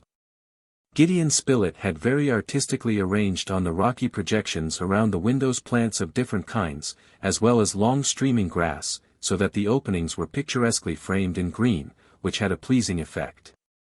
The inhabitants of this solid, healthy, and secure dwelling, could not but be charmed with their work. The view from the windows extended over a boundless horizon, which was closed by the two Mandible Capes on the north, and Claw Cape on the south. All Union Bay was spread before them. Yes, our brave settlers had reason to be satisfied, and Pencroff was lavish in his praise of what he humorously called his apartments on the 5th floor above the ground. Chapter 20. The winter season set in with the month of June, which corresponds with the month of December in the northern hemisphere. It began with showers and squalls, which succeeded each other without intermission. The tenants of Granite House could appreciate the advantages of a dwelling which sheltered them from the inclement weather. The chimneys would have been quite insufficient to protect them against the rigor of winter, and it was to be feared that the high tides would make another eruption. Cyrus Harding had taken precautions against this contingency, so as to preserve as much as possible the forge and furnace which were established there. During the whole of the month of June the time was employed in different occupations, which excluded neither hunting nor fishing, the larder being, therefore, abundantly supplied.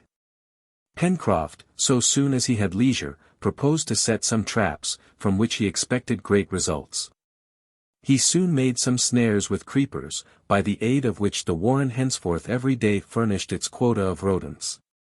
Neb employed nearly all his time in salting or smoking meat, which ensured their always having plenty of provisions. The question of clothes was now seriously discussed, the settlers having no other garments than those they wore when the balloon threw them on the island. These clothes were warm and good. They had taken great care of them as well as of their linen, and they were perfectly whole, but they would soon need to be replaced. Moreover, if the winter was severe, the settlers would suffer greatly from cold. On this subject the ingenuity of Harding was at fault. They must provide for their most pressing wants, settle their dwelling, and lay in a store of food, thus the cold might come upon them before the question of clothes had been settled. They must therefore make up their minds to pass this first winter without additional clothing. When the fine season came round again, they would regularly hunt those musmons which had been seen on the expedition to Mount Franklin, and the wool once collected, the engineer would know how to make it into strong warm stuff. How? He would consider. Well, we are free to roast ourselves at Granite House, said Pencroff. There are heaps of fuel, and no reason for sparing it. Besides, added Gideon Spilett, Lincoln Island is not situated under a very high latitude, and probably the winters here are not severe. Did you not say, Cyrus, that this 35th parallel corresponded to that of Spain in the other hemisphere? Doubtless, replied the engineer, but some winters in Spain are very cold. No want of snow and ice. And perhaps Lincoln Island is just as rigorously tried. However, it is an island, and as such, I hope that the temperature will be more moderate. Why, Captain? Asked Herbert.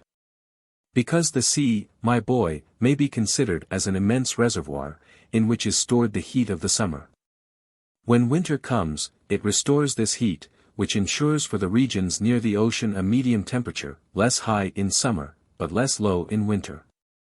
We shall prove that, replied Pencroff. But I don't want to bother myself about whether it will be cold or not. One thing is certain, that is that the days are already short, and the evenings long. Suppose we talk about the question of light. Nothing is easier, replied Harding. To talk about, asked the sailor. To settle. And when shall we begin? Tomorrow, by having a seal hunt. To make candles? Yes. Such was the engineer's project. And it was quite feasible, since he had lime and sulfuric acid, while the amphibians of the islet would furnish the fat necessary for the manufacture. They were now at the 4th of June. It was Whit Sunday and they agreed to observe this feast. All work was suspended, and prayers were offered to heaven. But these prayers were now thanksgivings. The settlers in Lincoln Island were no longer the miserable castaways thrown on the islet. They asked for nothing more, they gave thanks. The next day, the 5th of June, in rather uncertain weather, they set out for the islet. They had to profit by the low tide to cross the channel, and it was agreed that they would construct, for this purpose, as well as they could, a boat which would render communication so much easier, and would also permit them to ascend the Mersey. At the time of their grand exploration of the southwest of the island, which was put off till the first fine days, the seals were numerous, and the hunters, armed with their iron-tipped spears, easily killed half a dozen. Neb and Pencroff skinned them, and only brought back to Granite House their fat and skin, this skin being intended for the manufacture of boots. The result of the hunt was this, nearly 300 pounds of fat, all to be employed in the fabrication of candles. The operation was extremely simple, and if it did not yield absolutely perfect results, they were at least very useful. Cyrus Harding would only have had at his disposal sulfuric acid, but by heating this acid with the neutral fatty bodies he could separate the glycerin. Then from this new combination, he easily separated the olein, the margarine, and the stearin, by employing boiling water. But to simplify the operation, he preferred to saponify the fat by means of lime. By this he obtained a calcareous soap, easy to decompose by sulfuric acid, which precipitated the lime into the state of sulfate and liberated the fatty acids. From these three acids oleic, margaric, and stearic the first, being liquid, was driven out by a sufficient pressure. As to the two others, they formed the very substance of which the candles were to be molded. This operation did not last more than 24 hours. The wicks, after several trials, were made of vegetable fibers, and dipped in the liquefied substance, they formed regular stearic candles, molded by the hand, which only wanted whiteness and polish. They would not doubtless have the advantages of the wicks which are impregnated with boracic acid, and which vitrify as they burn and are entirely consumed, but Cyrus Harding having manufactured a beautiful pair of snuffers. These candles would be greatly appreciated during the long evenings in Granite House. During this month there was no want of work in the interior of their new dwelling. The joiners had plenty to do. They improved their tools, which were very rough, and added others also. Scissors were made among other things, and the settlers were at last able to cut their hair, and also to shave, or at least trim their beards. Herbert had none, Neb but little, but their companions were bristling in a way which justified the making of the said scissors. The manufacture of a hand-saw cost infinite trouble, but at last an instrument was obtained which, when vigorously handled, could divide the ligneous fibers of the wood. They then made tables, seats, cupboards, to furnish the principal rooms, and bedsteads, of which all the bedding consisted of grass mattresses. The kitchen, with its shelves, on which rested the cooking utensils, its brick stove, looked very well, and Neb worked away there as earnestly as if he was in a chemist's laboratory. But the joiners had soon to be replaced by carpenters. In fact, the waterfall created by the explosion rendered the construction of two bridges necessary, one on Prospect Heights, the other on the shore. Now the plateau and the shore were transversely divided by a watercourse, which had to be crossed to reach the northern part of the island. To avoid it the colonists had been obliged to make a considerable detour, by climbing up to the source of the Red Creek. The simplest thing was to establish on the plateau, and on the shore, two bridges from 20 to 25 feet in length. All the carpenter's work that was needed was to clear some trees of their branches, this was a business of some days. Directly the bridges were established, Neb and Pencroff profited by them to go to the oyster bed which had been discovered near the downs. They dragged with them a sort of rough cart, which replaced the former inconvenient hurdle, and brought back some thousands of oysters, which soon increased among the rocks and formed a bed at the mouth of the Mersey. These mollusks were of excellent quality, and the colonists consumed some daily. It has been seen that Lincoln Island, although its inhabitants had as yet only explored a small portion of it, already contributed to almost all their wants. It was probable that if they hunted into its most secret recesses, in all the wooded part between the Mersey and Reptile Point, they would find new treasures. The settlers in Lincoln Island had still one privation. There was no want of meat, nor of vegetable products. Those ligneous roots which they had found, when subjected to fermentation, gave them an acid drink, which was preferable to cold water. They also made sugar, without canes or beetroots, by collecting the liquor which distills from the Acer saccharinum, a sort of maple tree, which flourishes in all the temperate zones, and of which the island possessed a great number. They made a very agreeable tea by employing the herbs brought from the warren. Lastly, they had an abundance of salt, the only mineral which is used in food, but bread was wanting. Perhaps in time the settlers could replace this want by some equivalent. It was possible that they might find the sago or the breadfruit tree among the forests of the south, but they had not as yet met with these precious trees. However, Providence came directly to their aid, in an infinitesimal proportion it is true, but Cyrus Harding, with all his intelligence, all his ingenuity, would never have been able to produce that which, by the greatest chance, Herbert one day found in the lining of his waistcoat, which he was occupied in setting to rights. On this day, as it was raining in torrents, the settlers were assembled in the great hall in Granite House, when the lad cried out all at once, "Look here, Captain, a grain of corn." And he showed his companions a grain, a single grain, which from a hole in his pocket had got into the lining of his waistcoat. The presence of this grain was explained by the fact that Herbert, when at Richmond, used to feed some pigeons, of which Pencroff had made him a present. "A grain of corn," said the engineer quickly. "Yes, Captain, but one, only one." "Well, my boy," said Pencroff, laughing, "we're getting on capitally, upon my word. What shall we make with 1 grain of corn?" "We will make bread of it," replied Cyrus Harding. "Bread, cakes, tarts," replied the sailor. "Come, the bread that this grain of corn will make won't choke us very soon." Herbert, not attaching much importance to his discovery, was going to throw away the grain in question. But Harding took it, examined it, found that it was in good condition, and looking the sailor full in the face, "Pencroff," he asked quietly, "do you know how many ears 1 grain of corn can produce?" "1, I suppose," replied the sailor, surprised at the question. "10, Pencroff." "And do you know how many grains 1 ear bears?" "No, upon my word." "About 80, said Cyrus Harding. "Then, if we plant this grain, at the first crop we shall reap 800 grains which at the second will produce 640,000, at the third, 512 millions. At the fourth, more than 400,000 of millions. There is the proportion." Harding's companions listened without answering. These numbers astonished them. They were exact, however.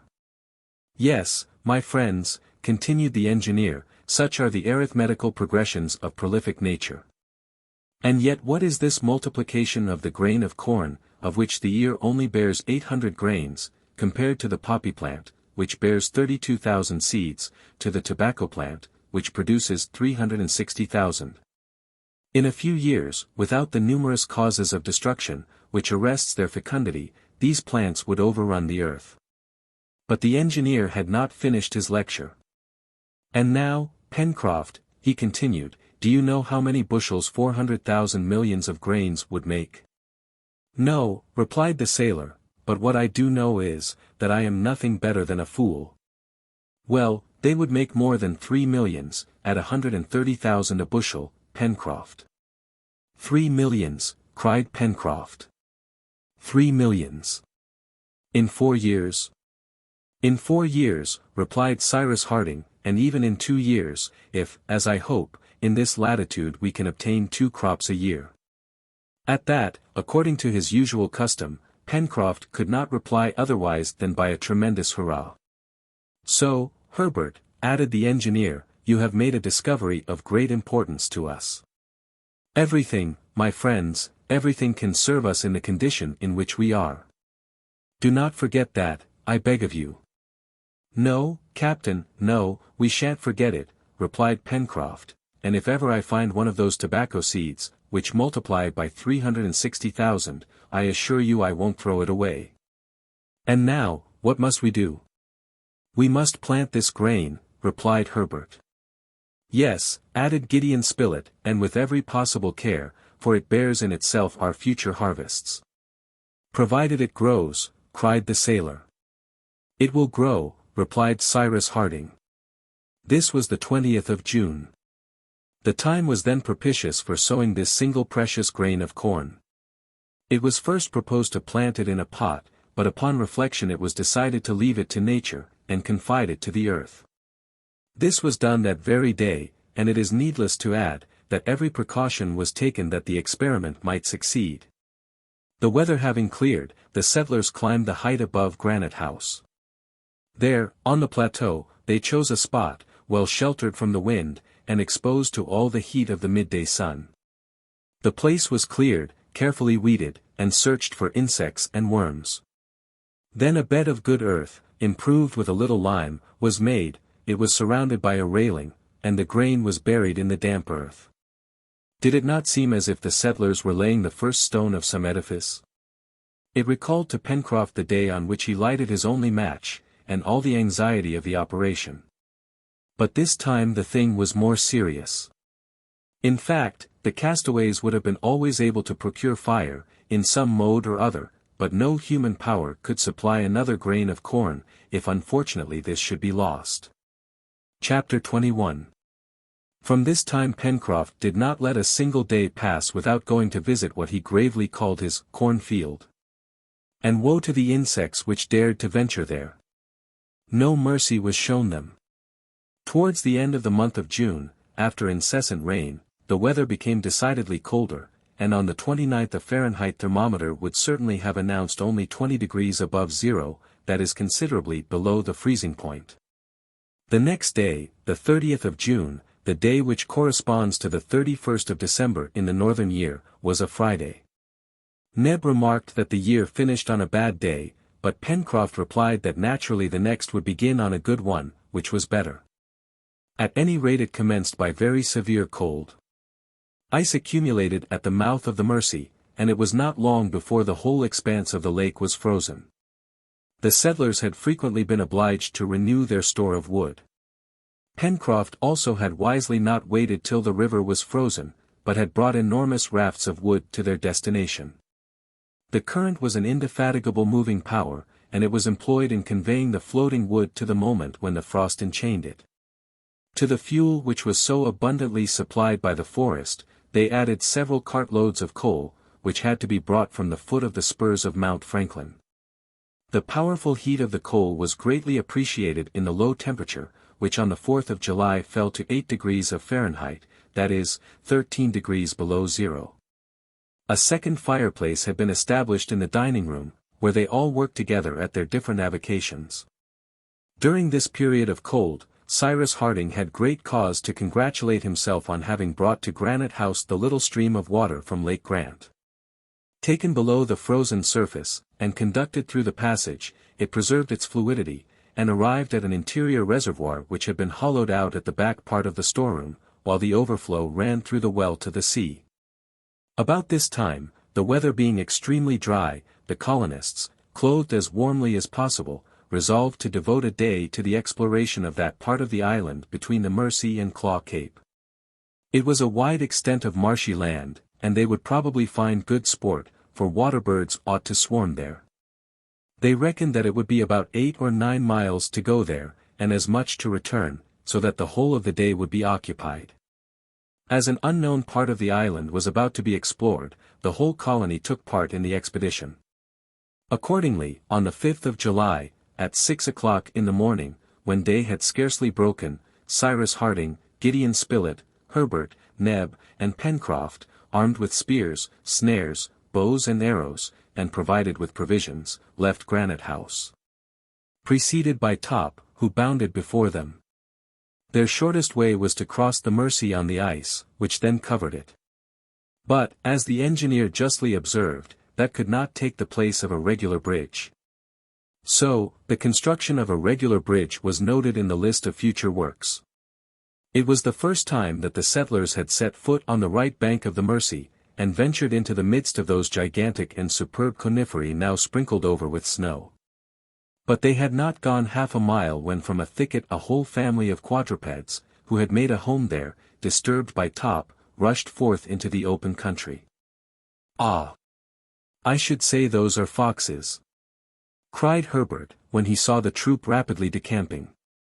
They were foxes, but of a very large size, who uttered a sort of barking, at which Top seemed to be very much astonished, for he stopped short in the chase, and gave the swift animals time to disappear. The dog had reason to be surprised, as he did not know natural history. But, by their barking, these foxes, with reddish-gray hair, black tails terminating in a white tuft, had betrayed their origin. So Herbert was able, without hesitating, to give them their real name of Arctic foxes. They are frequently met with in Chile, in the Falkland Islands, and in all parts of America traversed by the 30th and 40th parallels. Herbert much regretted that Top had not been able to catch one of these carnivora. "Are they good to eat?" asked Pencroff, who only regarded the representatives of the fauna in the island from one special point of view. "No," replied Herbert. "But zoologists have not yet found out if the eye of these foxes is diurnal or nocturnal, or whether it is correct to class them in the genus dog, properly so called." Harding could not help smiling on hearing the lad's reflection, which showed a thoughtful mind. As to the sailor, from the moment when he found that the foxes were not classed in the genus eatable, they were nothing to him. However, when a poultry yard was established at Granite House, he observed that it would be best to take some precautions against a probable visit from these four-legged plunderers, and no one disputed this. After having turned the point, the settlers saw a long beach washed by the open sea. It was then 8 o'clock in the morning. The sky was very clear, as it often is after prolonged cold. But warmed by their walk, neither Harding nor his companions felt the sharpness of the atmosphere too severely. Besides, there was no wind, which made it much more bearable. A brilliant sun, but without any calorific action, was just issuing from the ocean. The sea was as tranquil and blue as that of a Mediterranean gulf, when the sky is clear. Claw Cape, bent in the form of a yataghan, tapered away nearly 4 miles to the southeast. To the left the edge of the marsh was abruptly ended by a little point. Certainly, in this part of Union Bay, which nothing sheltered from the open sea, not even a sandbank, ships beaten by the east winds would have found no shelter. They perceived by the tranquility of the sea, in which no shallows troubled the waters, by its uniform color, which was stained by no yellow shades, by the absence of even a reef, that the coast was steep and that the ocean there covered a deep abyss. Behind in the west, but at a distance of 4 miles, rose the first trees of the forests of the far west. They might have believed themselves to be on the desolate coast of some island in the Antarctic regions which the ice had invaded. The colonists halted at this place for breakfast. A fire of brushwood and dried seaweed was lighted, and Neb prepared the breakfast of cold meat, to which he added some cups of Oswego tea. While eating they looked around them. This part of Lincoln Island was very sterile, and contrasted with all the western part. The reporter was thus led to observe that if chance had thrown them at first on the shore, they would have had but a deplorable idea of their future domain. "I believe that we should not have been able to reach it," replied the engineer, "for the sea is deep, and there is not a rock on which we could have taken refuge. Before Granite House, at least, there were sandbanks, an islet, which multiplied our chances of safety. Here, nothing but the depths." "It is singular enough," remarked Spilett, "that this comparatively small island should present such varied ground. This diversity of aspect, logically only belongs to continents of a certain extent. One would really say, that the western part of Lincoln Island, so rich and so fertile, is washed by the warm waters of the Gulf of Mexico, and that its shores to the north and the southeast extend over a sort of Arctic Sea. You are right, my dear Spilett, replied Cyrus Harding, I have also observed this. I think the form and also the nature of this island strange. It is a summary of all the aspects which a continent presents, and I should not be surprised if it was a continent formerly. What? A continent in the middle of the Pacific, cried Pencroff. Why not, replied Cyrus Harding. Why should not Australia, New Ireland, Australasia, united to the archipelagos of the Pacific, have once formed a sixth part of the world, as important as Europe or Asia, as Africa or the two Americas? To my mind, it is quite possible that all these islands, emerging from this vast ocean, are but the summits of a continent, now submerged, but which was above the waters at a prehistoric period. As the Atlantis was formerly, replied Herbert. Yes, my boy, if, however, it existed. And would Lincoln Island have been a part of that continent? Asked Pencroff. It is probable, replied Cyrus Harding, and that would sufficiently explain the variety of productions which are seen on its surface. And the great number of animals which still inhabit it, added Herbert. Yes, my boy, replied the engineer, and you furnish me with an argument to support my theory. It is certain, after what we have seen, that animals are numerous in this island, and what is more strange, that the species are extremely varied. There is a reason for that, and to me it is that Lincoln Island may have formerly been a part of some vast continent which had gradually sunk below the Pacific. Then, some fine day, said Pencroff, who did not appear to be entirely convinced, the rest of this ancient continent may disappear in its turn, and there will be nothing between America and Asia. Yes, replied Harding, there will be new continents which millions and millions of animalculae are building at this moment. And what are these masons? Asked Pencroff. Coral insects, replied Cyrus Harding. By constant work they made the island of Clermont-Tonnerre, and numerous other coral islands in the Pacific Ocean. 47 millions of these insects are needed to weigh a grain, and yet, with the sea salt they absorb, the solid elements of water which they assimilate, these animalculae produce limestone, and this limestone forms enormous submarine erections, of which the hardness and solidity equal granite. Formerly, at the first periods of creation, nature employing fire, heaved up the land, but now she entrusts to these microscopic creatures the task of replacing this agent, of which the dynamic power in the interior of the globe has evidently diminished, which is proved by the number of volcanoes on the surface of the earth, now actually extinct. And I believe that centuries succeeding to centuries, and insects to insects, this Pacific may one day be changed into a vast continent, which new generations will inhabit and civilize in their turn. That will take a long time, said Pencroff. Nature has time for it, replied the engineer. But what would be the use of new continents? Asked Herbert. It appears to me that the present extent of habitable countries is sufficient for humanity. Yet nature does nothing uselessly. Nothing uselessly, certainly, replied the engineer, but this is how the necessity of new continents for the future, and exactly on the tropical zone occupied by the coral islands, may be explained. At least to me this explanation appears plausible. We are listening, Captain, said Herbert. This is my idea. Philosophers generally admit that some day our globe will end, or rather that animal and vegetable life will no longer be possible, because of the intense cold to which it will be subjected. What they are not agreed upon, is the cause of this cold. Some think that it will arise from the falling of the temperature, which the sun will experience after millions of years. Others, from the gradual extinction of the fires in the interior of our globe, which have a greater influence on it than is generally supposed. I hold to this last hypothesis, grounding it on the fact that the moon is really a cold star, which is no longer habitable, although the sun continues to throw on its surface the same amount of heat. If, then, the moon has become cold, it is because the interior fires to which, as do all the stars of the stellar world, it owes its origin, are completely extinct. Lastly, whatever may be the cause, our globe will become cold someday, but this cold will only operate gradually. What will happen, then? The temperate zones, at a more or less distant period, will not be more habitable than the polar regions now are. Then the population of men, as well as the animals, will flow towards the latitudes which are more directly under the solar influence. An immense emigration will take place. Europe, Central Asia, North America, will gradually be abandoned, as well as Australasia and the lower parts of South America. The vegetation will follow the human emigration.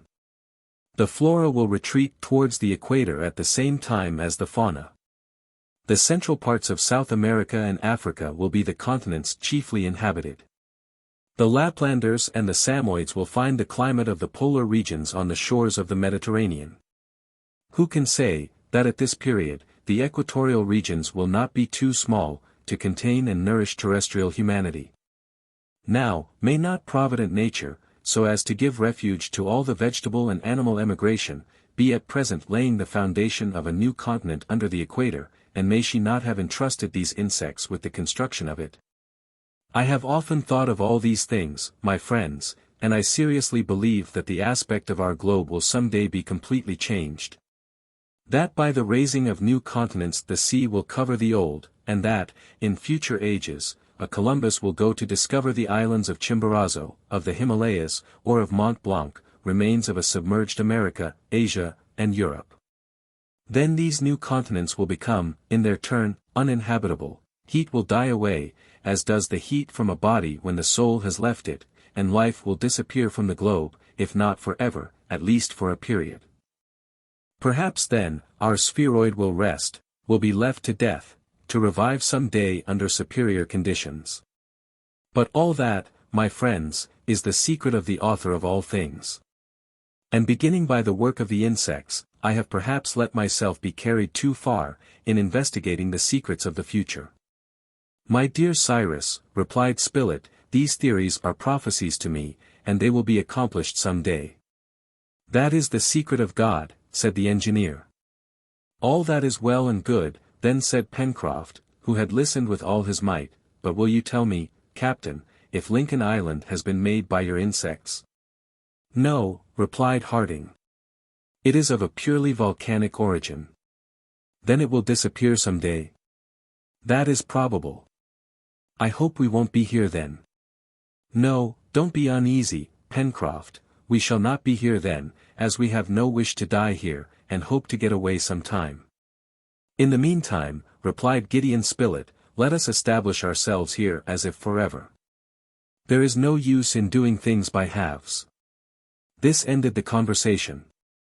Breakfast was finished, the exploration was continued, and the settlers arrived at the border of the marshy region. It was a marsh of which the extent, to the rounded coast which terminated the island at the southeast, was about 20 square miles. The soil was formed of clayey flint earth, mingled with vegetable matter, such as the remains of rushes, reeds, grass, etc. Here and there beds of grass, thick as a carpet, covered it. In many places icy pools sparkled in the sun. Neither rain nor any river, increased by a sudden swelling, could supply these ponds. They therefore naturally concluded that the marsh was fed by the infiltrations of the soil, and it was really so. It was also to be feared that during the heat miasmas would arise, which might produce fevers. Above the aquatic plants, on the surface of the stagnant water, fluttered numbers of birds. Wild duck, teal, snipe lived there in flocks, and those fearless birds allowed themselves to be easily approached. One shot from a gun would certainly have brought down some dozen of the birds, they were so close together. The explorers were, however, obliged to content themselves with bows and arrows.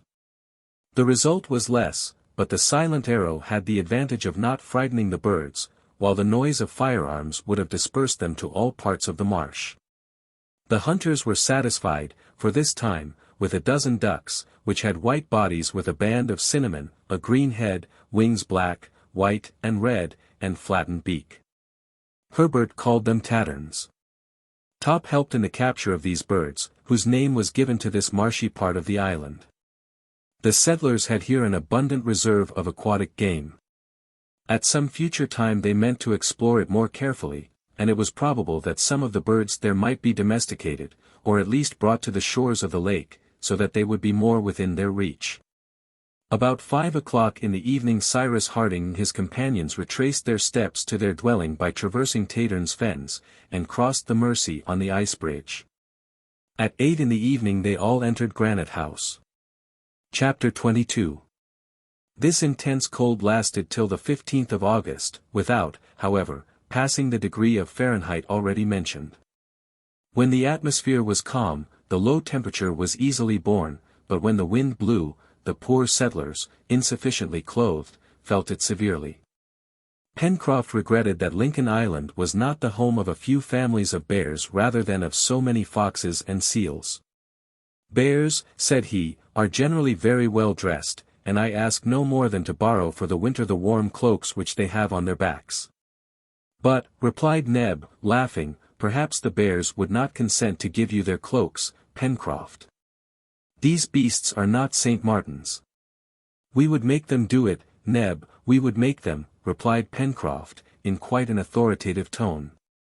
But these formidable carnivora did not exist in the island, or at any rate they had not yet shown themselves. In the meanwhile, Herbert, Pencroff, and the reporter occupied themselves with making traps on Prospect Heights and at the border of the forest. According to the sailor, any animal, whatever it was, would be a lawful prize, and the rodents or carnivora which might get into the new snares would be well received at Granite House.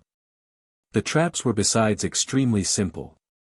Being pits dug in the ground, a platform of branches and grass above, which concealed the opening, and at the bottom some bait, the scent of which would attract animals.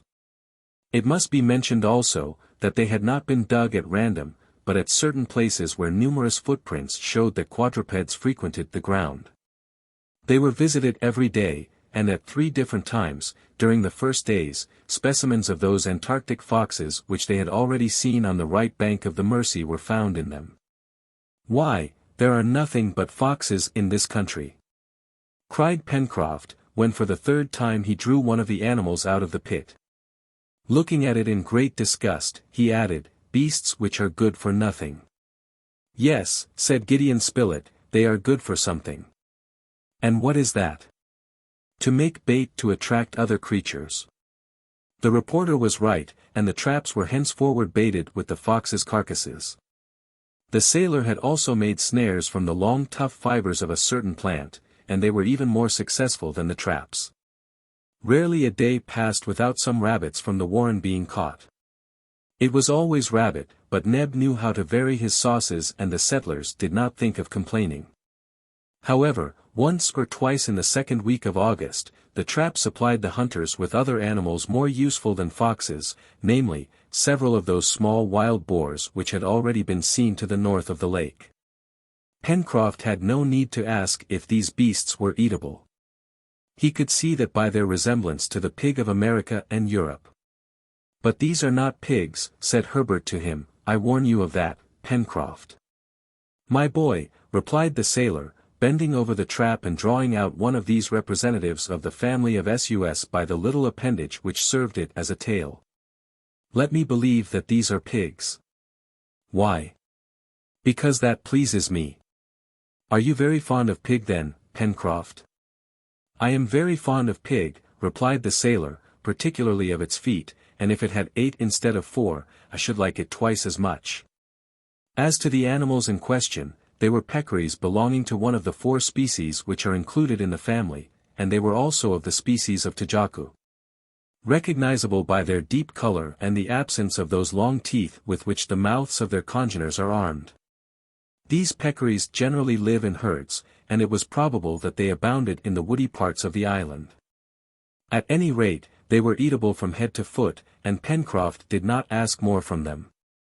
Towards the 15th of August, the state of the atmosphere was suddenly moderated by the wind shifting to the northwest. The temperature rose some degrees, and the accumulated vapor in the air was not long in resolving into snow. All the island was covered with a sheet of white, and showed itself to its inhabitants under a new aspect. The snow fell abundantly for several days, and it soon reached a thickness of 2 feet. The wind also blew with great violence, and at the height of Granite House the sea could be heard thundering against the reefs. In some places, the wind, eddying round the corners, formed the snow into tall whirling columns, resembling those waterspouts which turn round on their base, and which vessels attack with a shot from a gun. However, the storm, coming from the northwest, blew across the island, and the position of Granite House preserved it from a direct attack. But in the midst of this snowstorm, as terrible as if it had been produced in some polar country, neither Cyrus Harding nor his companions could, notwithstanding their wish for it, venture forth, and they remained shut up for 5 days. From the 20th to the 25th of August. They could hear the tempest raging in Jacamar Wood, which would surely suffer from it. Many of the trees would no doubt be torn up by the roots, but Pencroff consoled himself by thinking that he would not have the trouble of cutting them down. "The wind is turning woodman, let it alone," he repeated. Besides, there was no way of stopping it, if they had wished to do so. How grateful the inhabitants of Granite House then were to heaven for having prepared for them this solid and immovable retreat. Cyrus Harding had also his legitimate share of thanks, but after all, it was nature who had hollowed out this vast cavern, and he had only discovered it. There all were in safety, and the tempest could not reach them. If they had constructed a house of bricks and wood on Prospect Heights, it certainly would not have resisted the fury of this storm. As to the chimneys, it must have been absolutely uninhabitable, for the sea, passing over the islet, would beat furiously against it. But here, in Granite House, in the middle of a solid mass, over which neither the sea nor air had any influence, there was nothing to fear. During these days of seclusion the settlers did not remain inactive. There was no want of wood, cut up into planks, in the storeroom, and little by little they completed their furnishing, constructing the most solid of tables and chairs, for material was not spared. Neb and Pencroff were very proud of this rather heavy furniture, which they would not have changed on any account. Then the carpenters became basket makers, and they did not succeed badly in this new manufacture. At the point of the lake which projected to the north, they had discovered an osier bed in which grew a large number of purple osiers. Before the rainy season, Pencroff and Herbert had cut down these useful shrubs, and their branches, well prepared, could now be effectively employed. The first attempts were somewhat crude, but in consequence of the cleverness and intelligence of the workmen, by consulting, and recalling the models which they had seen, and by emulating each other, the possessions of the colony were soon increased by several baskets of different sizes. The storeroom was provided with them, and in special baskets Neb placed his collection of rhizomes, stone pine almonds, etc. During the last week of the month of August the weather moderated again. The temperature fell a little, and the tempest abated. The colonists sallied out directly. There was certainly 2 feet of snow on the shore, but they were able to walk without much difficulty on the hardened surface. Cyrus Harding and his companions climbed Prospect Heights. What a change! The woods, which they had left green, especially in the part at which the firs predominated, had disappeared under a uniform color. All was white, from the summit of Mount Franklin to the shore, the forests, the plains, the lake, the river. The waters of the Mersey flowed under a roof of ice, which, at each rising and ebbing of the tide, broke up with loud crashes. Numerous birds fluttered over the frozen surface of the lake. Ducks and snipe, teal and guillemots were assembled in thousands. The rocks among which the cascade flowed were bristling with icicles. One might have said that the water escaped by a monstrous gargoyle, shaped with all the imagination of an artist of the Renaissance. As to the damage caused by the storm in the forest, that could not as yet be ascertained.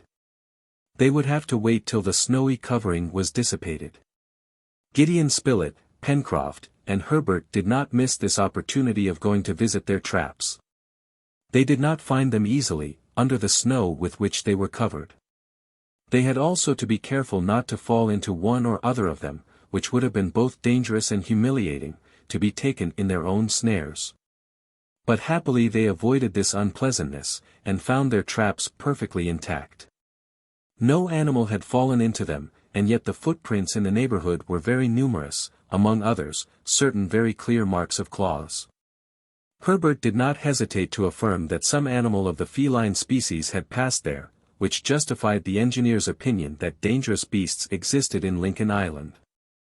These animals doubtless generally lived in the forests of the far west, but pressed by hunger, they had ventured as far as Prospect Heights. Perhaps they had smelled out the inhabitants of Granite House. "Now, what are these feline creatures?" asked Pencroff. "They are tigers," replied Herbert. "I thought those beasts were only found in hot countries." "On the new continent," replied the lad, "they are found from Mexico to the pampas of Buenos Aires. Now, as Lincoln Island is nearly under the same latitude as the provinces of La Plata, it is not surprising that tigers are to be met with in it." "Well, we must look out for them," replied Pencroff. However, the snow soon disappeared, quickly dissolving under the influence of the rising temperature. Rain fell, and the sheet of white soon vanished. Notwithstanding the bad weather, the settlers renewed their stores of different things: stone pine almonds, rhizomes, syrup from the maple tree, for the vegetable part, rabbits from the warren, agoutis, and kangaroos for the animal part. This necessitated several excursions into the forest, and they found that a great number of trees had been blown down by the last hurricane. Pencroff and Neb also pushed with the cart as far as the vein of coal, and brought back several tons of fuel. They saw in passing that the pottery kiln had been severely damaged by the wind, at least 6 feet of it having been blown off. At the same time as the coal, the store of wood was renewed at Granite House, and they profited by the current of the Mercy having again become free, to float down several rafts. They could see that the cold period was not ended. A visit was also paid to the Chimneys, and the settlers could not but congratulate themselves on not having been living there during the hurricane. The sea had left unquestionable traces of its ravages. Sweeping over the islet, it had furiously assailed the passages, half filling them with sand, while thick beds of seaweed covered the rocks. While Neb, Herbert, and Pencroff hunted or collected wood, Cyrus Harding and Gideon Spilett busied themselves in putting the Chimneys to rights, and they found the forge and the bellows almost unhurt, protected as they had been from the first by the heaps of sand. The store of fuel had not been made uselessly. The settlers had not done with the rigorous cold. It is known that, in the northern hemisphere, the month of February is principally distinguished by rapid fallings of the temperature. It is the same in the southern hemisphere, and the end of the month of August, which is the February of North America, does not escape this climatic law. About the 25th, after another change from snow to rain, the wind shifted to the southeast, and the cold became, suddenly, very severe. According to the engineer's calculation, the mercurial column of a Fahrenheit thermometer would not have marked less than 8 degrees below zero, and this intense cold, rendered still more painful by a sharp gale, lasted for several days. The colonists were again shut up in Granite House, and as it was necessary to hermetically seal all the openings of the façade, only leaving a narrow passage for renewing the air, the consumption of candles was considerable. To economize them, the cavern was often only lighted by the blazing hearths, on which fuel was not spared. Several times, one or other of the settlers descended to the beach in the midst of ice which the waves heaped up at each tide, but they soon climbed up again to Granite House. And it was not without pain and difficulty that their hands could hold to the rounds of the ladder. In consequence of the intense cold, their fingers felt as if burned when they touched the rounds. To occupy the leisure hours, which the tenants of Granite House now had at their disposal, Cyrus Harding undertook an operation which could be performed indoors. We know that the settlers had no other sugar at their disposal than the liquid substance which they drew from the maple, by making deep incisions in the tree. They contented themselves with collecting this liquor in jars and employing it in this state for different culinary purposes, and the more so, as on growing old, this liquid began to become white and to be of a syrupy consistence. But there was something better to be made of it, and one day Cyrus Harding announced that they were going to turn into refiners. "Refiners," replied Pencroff. "That is rather a warm trade, I think." "Very warm," answered the engineer. Then it will be seasonable, said the sailor. This word refining need not awake in the mind thoughts of an elaborate manufactory with apparatus and numerous workmen. No. To crystallize this liquor, only an extremely easy operation is required. Placed on the fire in large earthen pots, it was simply subjected to evaporation, and soon a scum arose to its surface. As soon as this began to thicken, Neb carefully removed it with a wooden spatula. This accelerated the evaporation, and at the same time prevented it from contracting an enigmatic flavor. After boiling for several hours on a hot fire, which did as much good to the operators as the substance operated upon, the latter was transformed into a thick syrup. This syrup was poured into clay molds, previously fabricated in the kitchen stove, and to which they had given various shapes. The next day this syrup had become cold, and formed cakes and tablets. This was sugar of rather a reddish color, but nearly transparent and of a delicious taste. The cold continued to the middle of September, and the prisoners in Granite House began to find their captivity rather tedious. Nearly every day they attempted sorties which they could not prolong. They constantly worked at the improvement of their dwelling. They talked while working.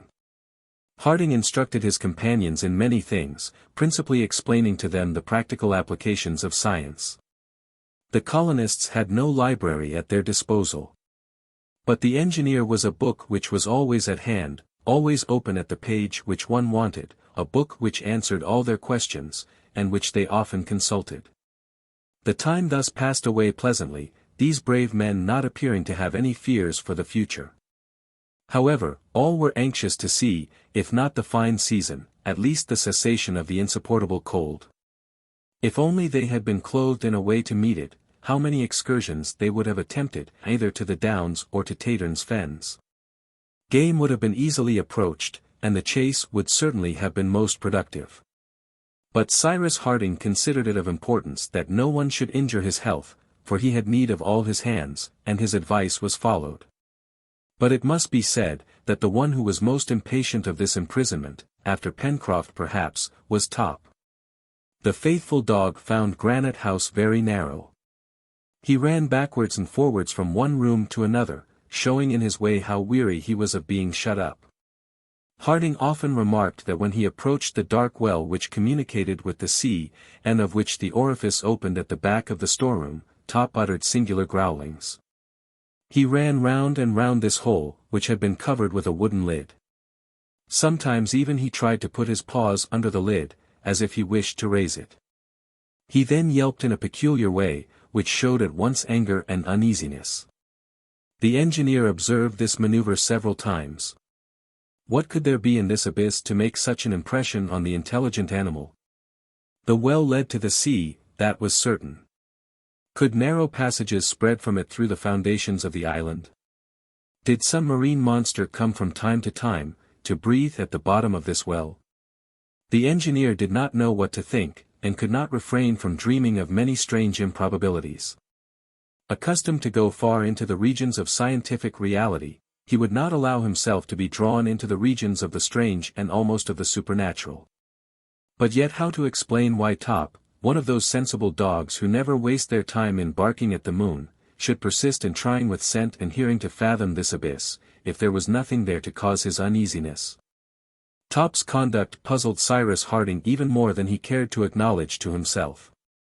At all events, the engineer only communicated his impressions to Gideon Spilett, for he thought it useless to explain to his companions the suspicions which arose from what perhaps was only Top's fancy. At last the cold ceased. There had been rain, squalls mingled with snow, hailstorms, gusts of wind, but these inclemencies did not last. The ice melted, the snow disappeared, the shore, the plateau, the banks of the Mersey, the forest, again became practicable. This return of spring delighted the tenants of Granite House, and they soon only passed in it the hours necessary for eating and sleeping. They hunted much in the second part of September, which led Pencroff to again entreat for the firearms, which he asserted had been promised by Cyrus Harding. The latter, knowing well that without special tools it would be nearly impossible for him to manufacture a gun which would be of any use, still drew back and put off the operation to some future time, observing in his usual dry way that Harbert and Spilett had become very skillful archers, so that many sorts of excellent animals, agoutis, kangaroos, capybaras, pigeons, bustards, wild ducks, snipes, in short, game both with fur and feathers, fell victims to their arrows. And that, consequently, they could wait. But the obstinate sailor would listen to nothing of this, and he would give the engineer no peace till he promised to satisfy his desire. Gideon Spilett, however, supported Pencroff. If, which may be doubted, said he, the island is inhabited by wild beasts, we must think how to fight with and exterminate them. A time may come when this will be our first duty. But at this period, it was not the question of firearms which occupied Harding, but that of clothes. Those which the settlers wore had passed this winter, but they would not last until next winter. Skins of carnivora or the wool of ruminants must be procured at any price, and since there were plenty of musmons, it was agreed to consult on the means of forming a flock which might be brought up for the use of the colony. An enclosure for the domestic animals, a poultry yard for the birds, in a word to establish a sort of farm in the island, such were the two important projects for the fine season. In consequence and in view of these future establishments, it became of much importance that they should penetrate into all the yet unknown parts of Lincoln Island, that is to say, through that thick forest which extended on the right bank of the Mersey, from its mouth to the extremity of the Serpentine Peninsula, as well as on the whole of its western side. But this needed settled weather, and a month must pass before this exploration could be profitably undertaken. They therefore waited with some impatience, when an incident occurred which increased the desire the settlers had to visit the whole of their domain. It was the 24th of October. On this day, Pencroff had gone to visit his traps, which he always kept properly baited.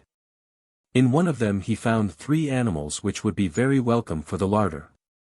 They were a female peccary and her 2 young ones. Pencroff then returned to Granite House, enchanted with his capture, and, as usual, he made a great show of his game. "Come, we shall have a grand feast, Captain," he exclaimed. "And you too, Mr. Spilett, you will eat some." "I shall be very happy," replied the reporter, "but what is it that I am going to eat?" "Suckling pig." "Oh, indeed, suckling pig, Pencroff. To hear you, I thought that you were bringing back a young partridge stuffed with truffles." "What?" cried Pencroff. "Do you mean to say that you turn up your nose at suckling pig?" "No," replied Gideon Spilett, without showing any enthusiasm, "provided one doesn't eat too much." That's right," returned the sailor, who was not pleased whenever he heard his chase made light of. "You like to make objections.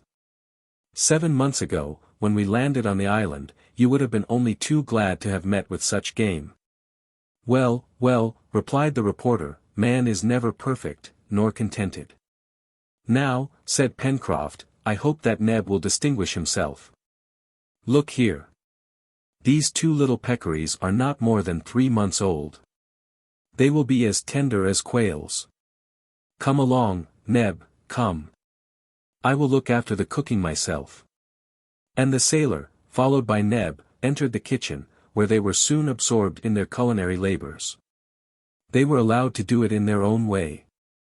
Neb, therefore, prepared a magnificent repast, the 2 little peccaries, kangaroo soup, a smoked ham, stone pine almonds, Oswego tea, in fact, all the best that they had, but among all the dishes figured in the first rank the savory peccaries. At 5 o'clock dinner was served in the dining room of Granite House. The kangaroo soup was smoking on the table. They found it excellent. To the soup succeeded the peccaries, which Pencroff insisted on carving himself, and of which he served out monstrous portions to each of the guests. These suckling pigs were really delicious, and Pencroff was devouring his share with great gusto, when all at once a cry and an oath escaped him. "What's the matter?" asked Cyrus Harding. "The matter? The matter is that I have just broken a tooth," replied the sailor. "What, "Are there pebbles in your peccaries?" said Gideon Spilett. "I suppose so," replied Pencroff, drawing from his lips the object which had cost him a grinder. It was not a pebble, it was a leaden bullet. Part 2. Abandoned. Chapter 1. It was now exactly 7 months since the balloon voyagers had been thrown on Lincoln Island. During that time, notwithstanding the researches they had made, no human being had been discovered. No smoke even had betrayed the presence of man on the surface of the island.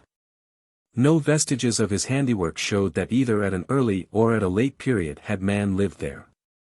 Not only did it now appear to be uninhabited by any but themselves, but the colonists were compelled to believe that it never had been inhabited. And now, all this scaffolding of reasonings fell before a simple ball of metal, found in the body of an inoffensive rodent. In fact, this bullet must have issued from a firearm, and who but a human being could have used such a weapon? When Pencroff had placed the bullet on the table, his companions looked at it with intense astonishment. All the consequences likely to result from this incident, notwithstanding its apparent insignificance, immediately took possession of their minds. The sudden apparition of a supernatural being could not have startled them more completely. Cyrus Harding did not hesitate to give utterance to the suggestions which this fact, at once surprising and unexpected, could not fail to raise in his mind. He took the bullet, turned it over and over, rolled it between his finger and thumb. Then, turning to Pencroff, he asked, "Are you sure that the peccary wounded by this bullet was not more than 3 months old?" "Not more, Captain," replied Pencroff. "It was still sucking its mother when I found it in the trap." "Well," said the engineer, "that proves that within 3 months a gunshot was fired in Lincoln Island." "And that a bullet," added Gideon Spilett, "wounded, though not mortally, this little animal." "That is unquestionable," said Cyrus Harding, "and these are the deductions which must be drawn from this incident, that the island was inhabited before our arrival, or that men have landed here within 3 months. Did these men arrive here voluntarily or involuntarily, by disembarking on the shore or by being wrecked? This point can only be cleared up later. As to what they were, Europeans or Malays, enemies or friends of our race, we cannot possibly guess. And if they still inhabit the island, or if they have left it, we know not. But these questions are of too much importance to be allowed to remain long unsettled. No. 100 times no. 1,000 times no," cried the sailor, springing up from the table. "There are no other men than ourselves on Lincoln Island. By my faith! The island isn't large, and if it had been inhabited, we should have seen some of the inhabitants long before this." "In fact, the contrary would be very astonishing," said Herbert. "But it would be much more astonishing, I should think," observed the reporter, "if this peccary had been born with a bullet in its inside. At least," said Neb seriously, "if Pencroff has not had." "Look here, Neb," burst out Pencroff. "Do you think I could have a bullet in my jaw for 5 or 6 months without finding it out? Where could it be hidden?" he asked, opening his mouth to show the 230 teeth with which it was furnished. "Look well, Neb, and if you find one hollow tooth in this set, I will let you pull out half a dozen." "Neb's supposition is certainly inadmissible," replied Harding, who, notwithstanding the gravity of his thoughts, could not restrain a smile. "It is certain that a gun has been fired in the island, within 3 months at most. But I am inclined to think that the people who landed on this coast were only here a very short time ago, or that they just touched here. For if, when we surveyed the island from the summit of Mount Franklin, it had been inhabited, we should have seen them or we should have been seen ourselves. It is therefore probable that within only a few weeks castaways have been thrown by a storm on some part of the coast. However that may be, it is of consequence to us to have this point settled." "I think that we should act with caution," said the reporter. "Such is my advice," replied Cyrus Harding, "for it is to be feared that Malay pirates have landed on the island." "Captain," asked the sailor, "would it not be a good plan, before setting out, to build a canoe in which we could either ascend the river, or, if we liked, coast round the inland? It will not do to be unprovided." "Your idea is good, Pencroff," replied the engineer, "but we cannot wait for that. It would take at least a month to build a boat." "Yes, a real boat," replied the sailor. "But we do not want one for a sea voyage, and in 5 days at the most, I will undertake to construct a canoe fit to navigate the Mersey." "5 days," cried Neb, "to build a boat?" "Yes, Neb, a boat in the Indian fashion." "Of wood?" asked the negro, looking still unconvinced. "Of wood," replied Pencroff, "or rather of bark. I repeat, Captain, that in 5 days the work will be finished."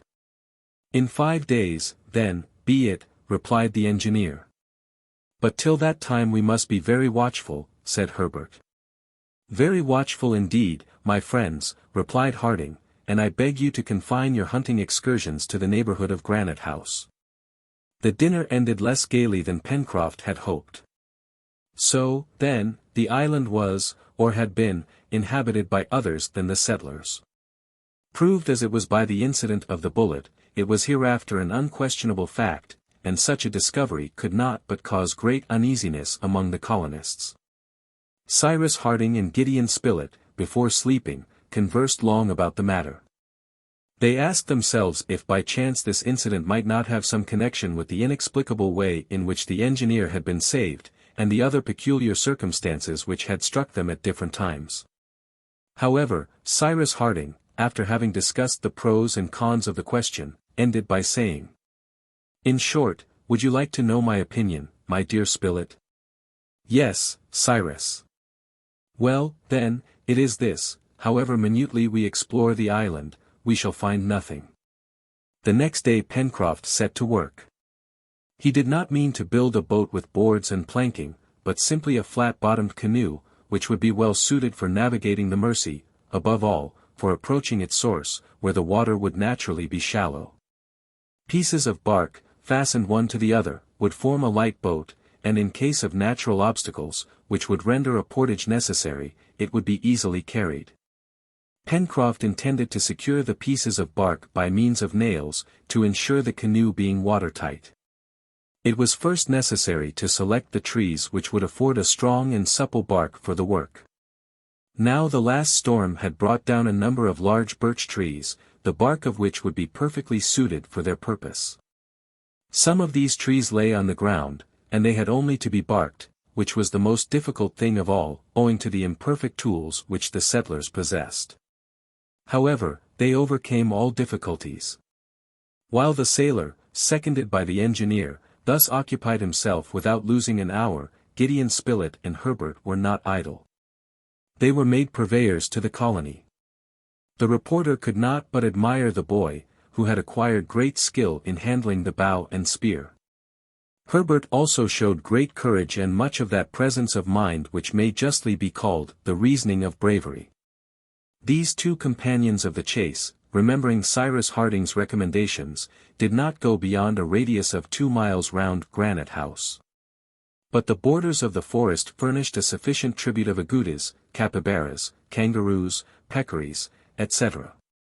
And if the result from the traps was less than during the cold, still the warren yielded its accustomed quota, which might have fed all the colony in Lincoln Island. Often during these excursions, Herbert talked with Gideon Spilett on the incident of the bullet, and the deductions which the engineer drew from it, and one day, it was the 26th of October, he said, "But, Mr. Spilett, do you not think it very extraordinary that, if any castaways have landed on the island, they have not yet shown themselves near Granite House?" "Very astonishing if they are still here," replied the reporter, "but not astonishing at all if they are here no longer." "So you think that these people have already quitted the island?" returned Herbert. "It is more than probable, my boy. For if their stay was prolonged, and above all, if they were still here, some accident would have at last betrayed their presence. But if they were able to go away," observed the lad, "they could not have been castaways." "No, Herbert. Or, at least, they were what might be called provisional castaways. It is very possible that a storm may have driven them to the island without destroying their vessel, and that, the storm over, they went away again." "I must acknowledge one thing," said Herbert, it is that Captain Harding appears rather to fear than desire the presence of human beings on our island. In short, responded the reporter, there are only Malays who frequent these seas, and those fellows are ruffians which it is best to avoid. It is not impossible, Mr. Spilett, said Herbert, that some day or other we may find traces of their landing. I do not say no, my boy. A deserted camp, the ashes of a fire, would put us on the track, and this is what we will look for in our next expedition.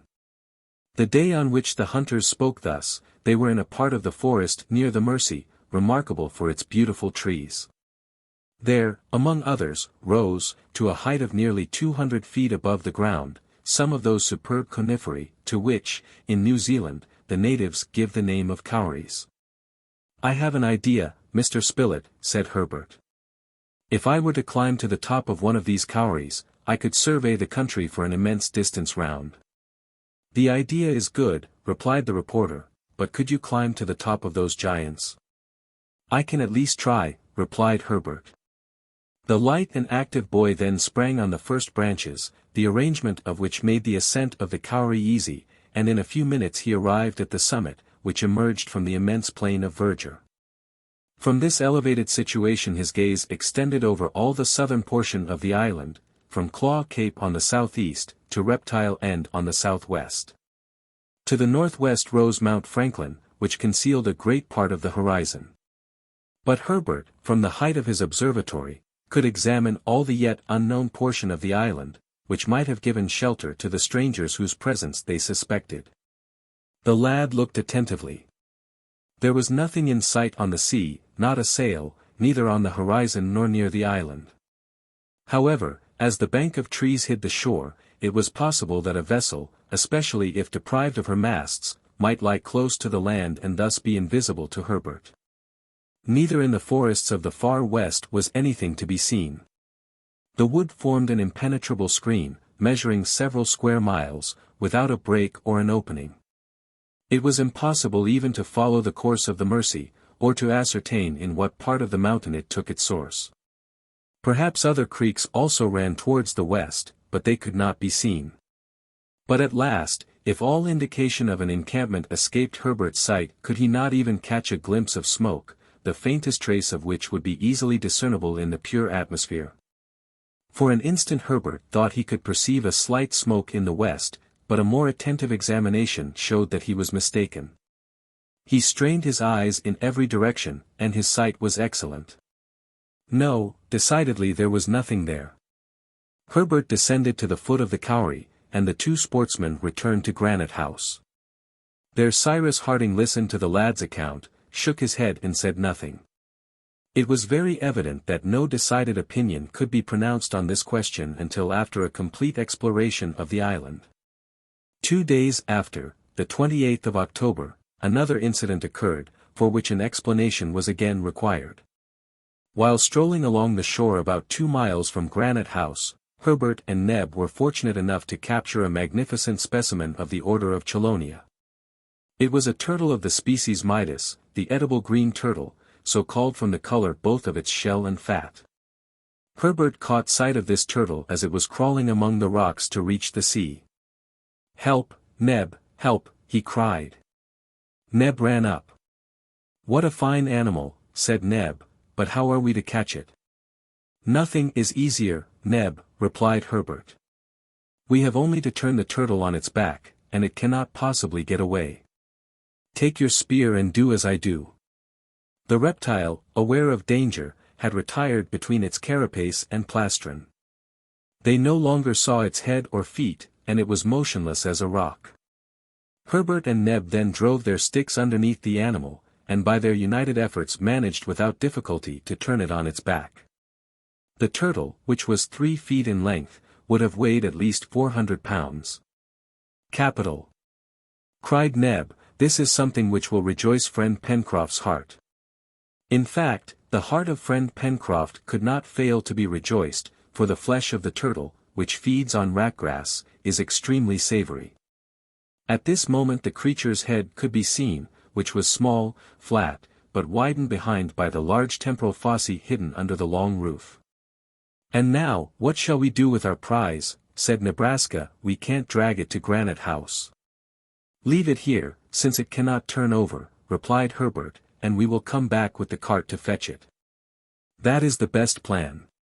However, for greater precaution, Herbert took the trouble, which Neb deemed superfluous, to wedge up the animal with great stones, after which the two hunters returned to Granite House, following the beach, which the tide had left uncovered. Herbert, wishing to surprise Pencroff, said nothing about the superb specimen of a chelonian, which they had turned over on the sand, but, 2 hours later, he and Neb returned with the cart to the place where they had left it. The superb specimen of a chelonian was no longer there. Neb and Herbert stared at each other first, then they stared about them. It was just at this spot that the turtle had been left. The lad even found the stones which he had used, and therefore he was certain of not being mistaken. "Well," said Neb, "these beasts can turn themselves over, then?" "It appears so," replied Herbert, who could not understand it at all, and was gazing at the stones scattered on the sand. "Well, Pencroff will be disgusted. And Captain Harding will perhaps be very perplexed how to explain this disappearance," thought Herbert. "Look here," said Neb, who wished to hide his ill luck, "we won't speak about it." "On the contrary, Neb, we must speak about it," replied Herbert. And the two, taking the cart, which there was now no use for, returned to Granite House. Arrived at the dockyard, where the engineer and the sailor were working together, Herbert recounted what had happened. "Oh! The stupids," cried the sailor, "to have let at least 50 meals escape." "But, Pencroff," replied Neb, "it wasn't our fault that the beast got away, as I tell you, we had turned it over on its back." "Then you didn't turn it over enough," returned the obstinate sailor. "Not enough," cried Herbert. And he told how he had taken care to wedge up the turtle with stones.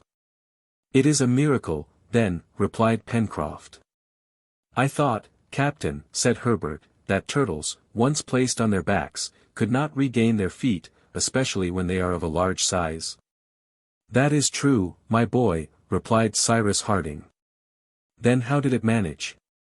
"At what distance from the sea did you leave this turtle?" asked the engineer, who, having suspended his work, was reflecting on this incident. 15 feet at the most," replied Herbert.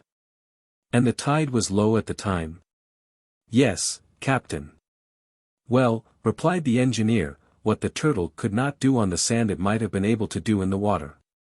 It turned over when the tide overtook it, and then quietly returned to the deep sea." "Oh! What stupids we were," cried Neb. "That is precisely what I had the honor of telling you before," returned the sailor. Cyrus Harding had given this explanation, which, no doubt, was admissible. But was he himself convinced of the accuracy of this explanation? It cannot be said that he was. Chapter 2. On the 9th of October the bark canoe was entirely finished. Pencroff had kept his promise, and a light boat, the shell of which was joined together by the flexible twigs of the crejimba, had been constructed in 5 days. A seat in the stern, a second seat in the middle to preserve the equilibrium, a third seat in the bows, rowlocks for the 2 oars, a scull to steer with, completed the little craft, which was 12 feet long, and did not weigh more than 200 pounds. The operation of launching it was extremely simple. The canoe was carried to the beach and laid on the sand before Granite House, and the rising tide floated it. Pencroff, who leaped in directly, maneuvered it with the scull and declared it to be just the thing for the purpose to which they wished to put it. "Hurrah!" cried the sailor, who did not disdain to celebrate thus his own triumph. "With this we could go round the world?" asked Gideon Spilett. "No, the island. Some stones for ballast, a mast and a sail, which the captain will make for us some day, and we shall go splendidly." "Well, Captain, and you, Mr. Spilett? And you, Herbert, and you, Neb, aren't you coming to try our new vessel? Come along. We must see if it will carry all 5 of us." This was certainly a trial which ought to be made. Pencroff soon brought the canoe to the shore by a narrow passage among the rocks, and it was agreed that they should make a trial of the boat that day by following the shore as far as the first point at which the rocks of the south ended. As they embarked, Neb cried, "But your boat leaks rather, Pencroff." "That's nothing, Neb," replied the sailor, "the wood will get seasoned. In 2 days there won't be a single leak, and our boat will have no more water in her than there is in the stomach of a drunkard. Jump in." They were soon all seated, and Pencroff shoved off. The weather was magnificent, the sea as calm as if its waters were contained within the narrow limits of a lake. Thus the boat could proceed with as much security as if it was ascending the tranquil current of the Mersey. Neb took one of the oars, Herbert the other, and Pencroff remained in the stern in order to use the scull. The sailor first crossed the channel, and steered close to the southern point of the islet. A light breeze blew from the south. No roughness was found either in the channel or the green sea. A long swell, which the canoe scarcely felt, as it was heavily laden, rolled regularly over the surface of the water. They pulled out about half a mile distant from the shore, that they might have a good view of Mount Franklin. Pencroff afterwards returned towards the mouth of the river. The boat then skirted the shore, which, extending to the extreme point, hit all Taterns Fens.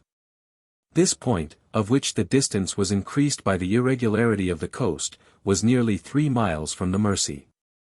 The settlers resolved to go to its extremity, and only go beyond it as much as was necessary to take a rapid survey of the coast as far as Claw Cape. The canoe followed the windings of the shore, avoiding the rocks which fringed it, and which the rising tide began to cover. The cliff gradually sloped away from the mouth of the river to the point. This was formed of granite rocks, capriciously distributed, very different from the cliff at Prospect Heights, and of an extremely wild aspect. It might have been said that an immense cartload of rocks had been emptied out there. There was no vegetation on this sharp promontory, which projected 2 miles from the forest, and it thus represented a giant's arm stretched out from a leafy sleeve. The canoe, impelled by the 2 oars, advanced without difficulty. Gideon Spilett, pencil in one hand and notebook in the other, sketched the coast in bold strokes. Neb, Herbert, and Pencroff chatted, while examining this part of their domain, which was new to them, and, in proportion as the canoe proceeded towards the south, the 2 Mandible Capes appeared to move, and surround Union Bay more closely.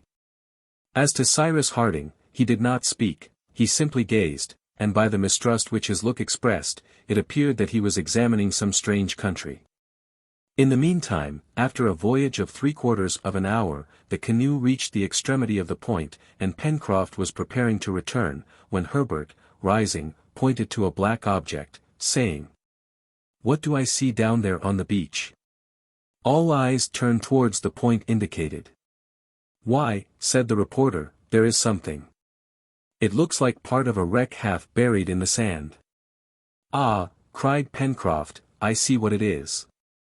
"What?" asked Neb.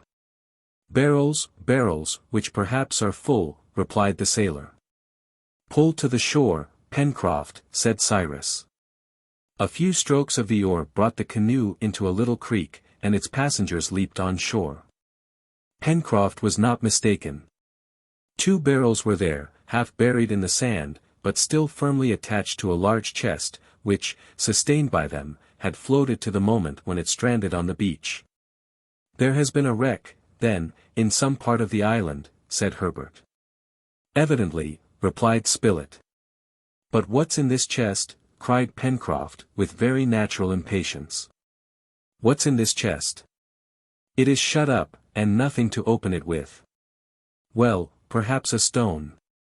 And the sailor, raising a heavy block, was about to break in one of the sides of the chest, when the engineer arrested his hand. "Pencroff," said he, "can you restrain your impatience for 1 hour only?" "But, Captain, just think. Perhaps there is everything we want in there." "We shall find that out, Pencroff," replied the engineer, "but trust to me, and do not break the chest, which may be useful to us. We must convey it to Granite House, where we can open it easily, and without breaking it. It is quite prepared for a voyage, and since it has floated here, it may just as well float to the mouth of the river." "You are right, Captain, and I was wrong, as usual," replied the sailor. The engineer's advice was good. In fact, the canoe probably would not have been able to contain the articles possibly enclosed in the chest, which doubtless was heavy, since 2 empty barrels were required to buoy it up. It was, therefore, much better to tow it to the beach at Granite House. And now, whence had this chest come? That was the important question. Cyrus Harding and his companions looked attentively around them, and examined the shore for several hundred steps. No other articles or pieces of wreck could be found. Herbert and Neb climbed a high rock to survey the sea, but there was nothing in sight, neither a dismasted vessel nor a ship under sail. However, there was no doubt that there had been a wreck.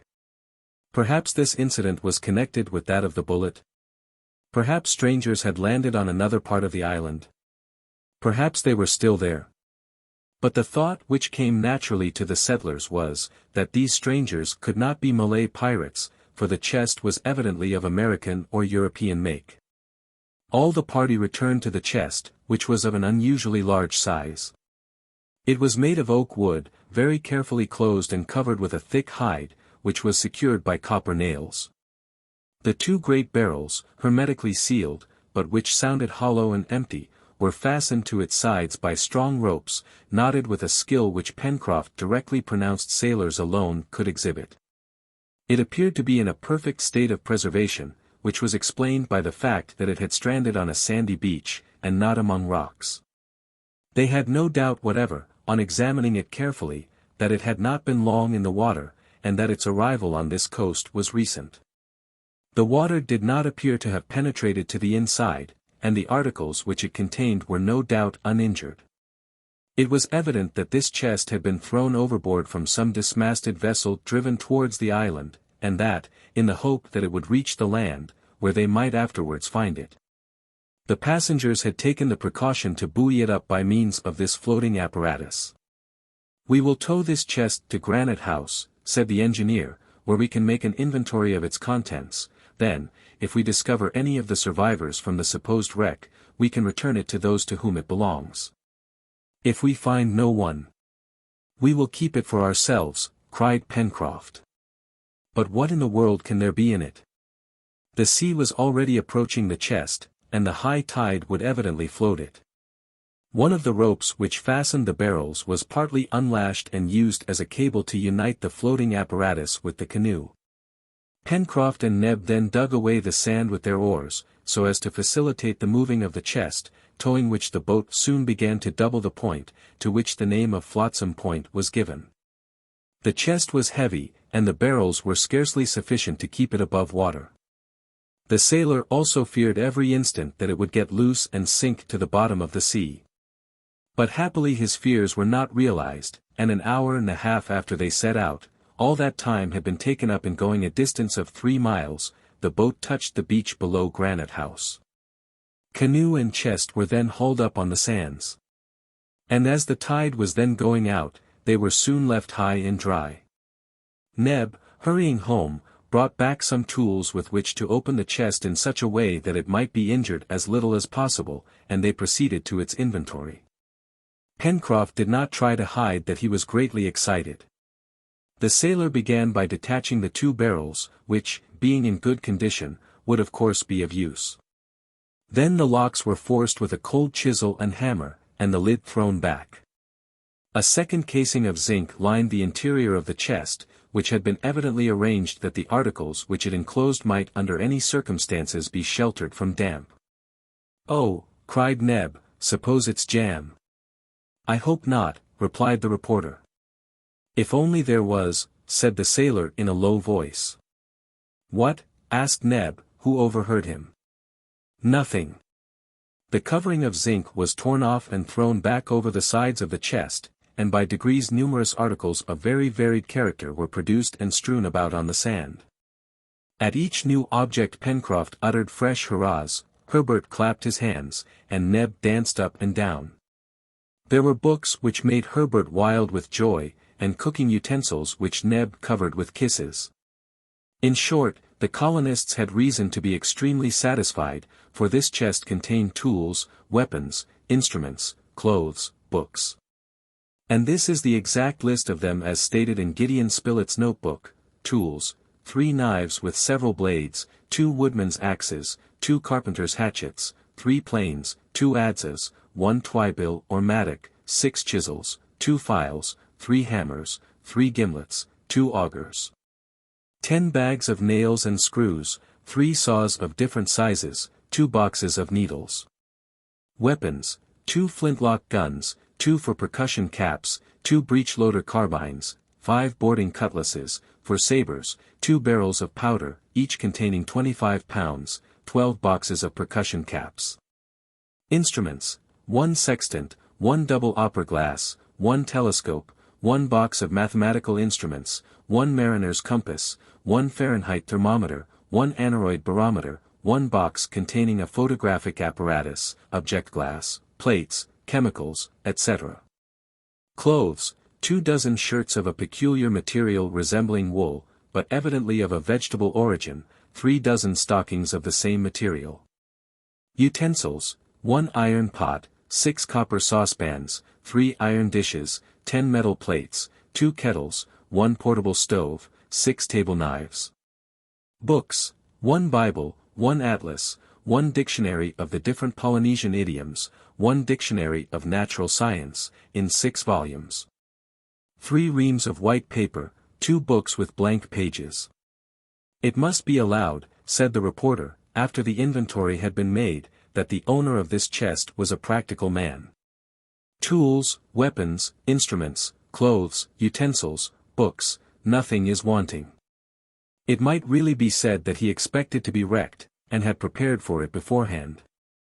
Nothing is wanting, indeed, murmured Cyrus Harding thoughtfully. And for a certainty, added Herbert, the vessel which carried this chest and its owner was not a Malay pirate. Unless, said Pencroff, the owner had been taken prisoner by pirates. That is not admissible, replied the reporter. It is more probable that an American or European vessel has been driven into this quarter, and that her passengers, wishing to save necessaries at least, prepared this chest and threw it overboard. Is that your opinion, Captain? Asked Herbert. Yes, my boy, replied the engineer, that may have been the case. It is possible that at the moment, or in expectation of a wreck, they collected into this chest different articles of the greatest use in hopes of finding it again on the coast. Even the photographic box, exclaimed the sailor incredulously. As to that apparatus, replied Harding, I do not quite see the use of it, and a more complete supply of clothes or more abundant ammunition would have been more valuable to us as well as to any other castaways. But isn't there any mark or direction on these instruments, tools, or books, which would tell us something about them? Asked Gideon Spilett. That might be ascertained. Each article was carefully examined, especially the books, instruments and weapons. Neither the weapons nor the instruments, contrary to the usual custom, bore the name of the maker. They were, besides, in a perfect state, and did not appear to have been used. The same peculiarity marked the tools and utensils. All were new, which proved that the articles had not been taken by chance and thrown into the chest, but, on the contrary, that the choice of things had been well considered and arranged with care. This was also indicated by the second case of metal which had preserved them from damp, and which could not have been soldered in a moment of haste. As to the dictionaries of natural science and Polynesian idioms, both were English. But they neither bore the name of the publisher nor the date of publication. The same with the Bible printed in English, in quarto, remarkable from a typographic point of view, and which appeared to have been often used.